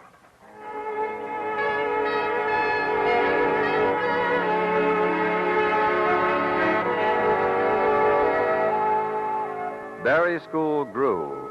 It grew until it had the largest campus of any school in the world and the longest waiting list. And suddenly, in the midst of her work, Martha Berry found honors heaped upon her. In 1925, another president summoned her to the White House. He was Calvin Coolidge. Ladies and gentlemen, the President of the United States. Good evening. Ladies and gentlemen, it is my pleasure tonight to present this medal for distinguished service to one who, seeing a great need, turned from the pleasant places to bring light and opportunity to children, Miss Martha Berry. Miss Berry, because of you, thousands have been released from the bondage of ignorance, and countless other thousands in the generations to come will walk not in darkness, but in light. You have built by faith, faith in your vision, faith in God. This medal will be a testimonial to you that your fellow Americans are proud of you and wish you well in your labors.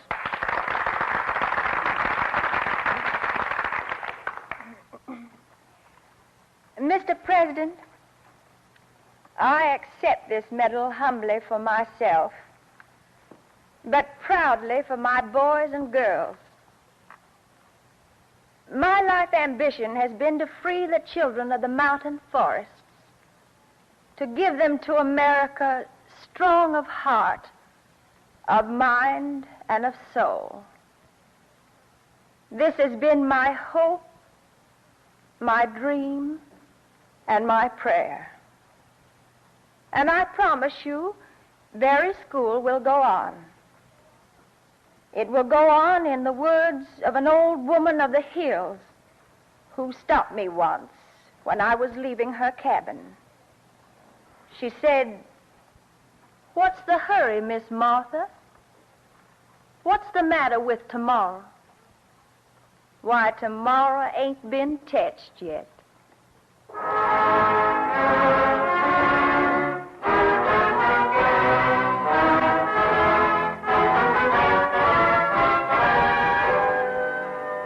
Martha Berry has touched tomorrow, the tomorrow of the South and of all America. And as she listens to this program, surrounded by her students at Mount Berry, on the largest campus in the world, she is secure in the faith she has given her own land. It is her courageous wisdom, shared with all of us, that brings this tribute from the Cavalcade of America.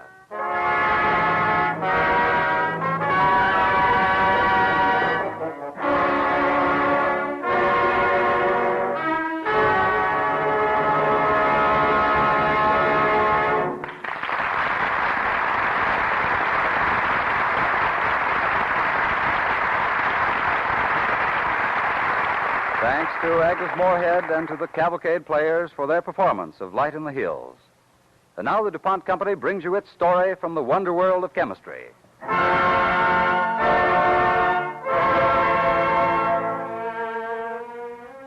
No one can foretell the future, but man's hopes and aspirations point to what may come. In the dreams of the chemist are a clue to the shape of the world that will be. He sees chemistry working in all the fields of man's daily life, in food, in clothing, in shelter, in transportation, in health, and enjoyment. The chemist sees the green fields heavy with crops, crops growing in soil rich with nitrogen that he has made from the air, yielding not alone food, but stuffs to be turned into the 1,001 Cinderella materials of the richer life. There will be food in abundance, that we may draw vitality from it to build our new world. On 100 million acres, we will do away with the threat of insects, of crop diseases. We will have harvests unblemished and in full measure. The chemist has done many wonderful things with man-made fibers. He has made them stronger than drawn steel, finer than a spider's thread. And further exploration of the buried wealth of the sun's unstinted giving is bound to yield us more and more. Disease and sickness must someday surrender to the advances of chemistry. The chemist will find untold new compounds, and where there now is dread, we shall have abiding hope and health. And transportation. Our ever-widening horizons will be pushed back still further by chemistry, widening the amphitheater in which we live. Gone, even today, is the single valley of our fathers, and as the men of science develop fuels and methods of transport that make us move faster, farther, and safer, we shall truly become citizens not alone of the Americas, but of the world. In our homes, we will make our own weather, mild in the yellow blaze of summer, mild in the white cold of winter, with even heat and clean, sterile air. Finally, we may hope that in the years to come, men of science will see their greatest dream come true. Their wish that their way of solving problems may become common practice for all. That in dealing with the problems men must meet, our suspicion and violence will give way to calmness and clear thinking. This, in the final analysis, may be the greatest gift the men of science have in store for tomorrow. A majestic, ever-expanding way of life, resting upon a foundation of truth. When? If we men lend our wills to it, tomorrow. So say the scientists who bring you better things for better living through chemistry.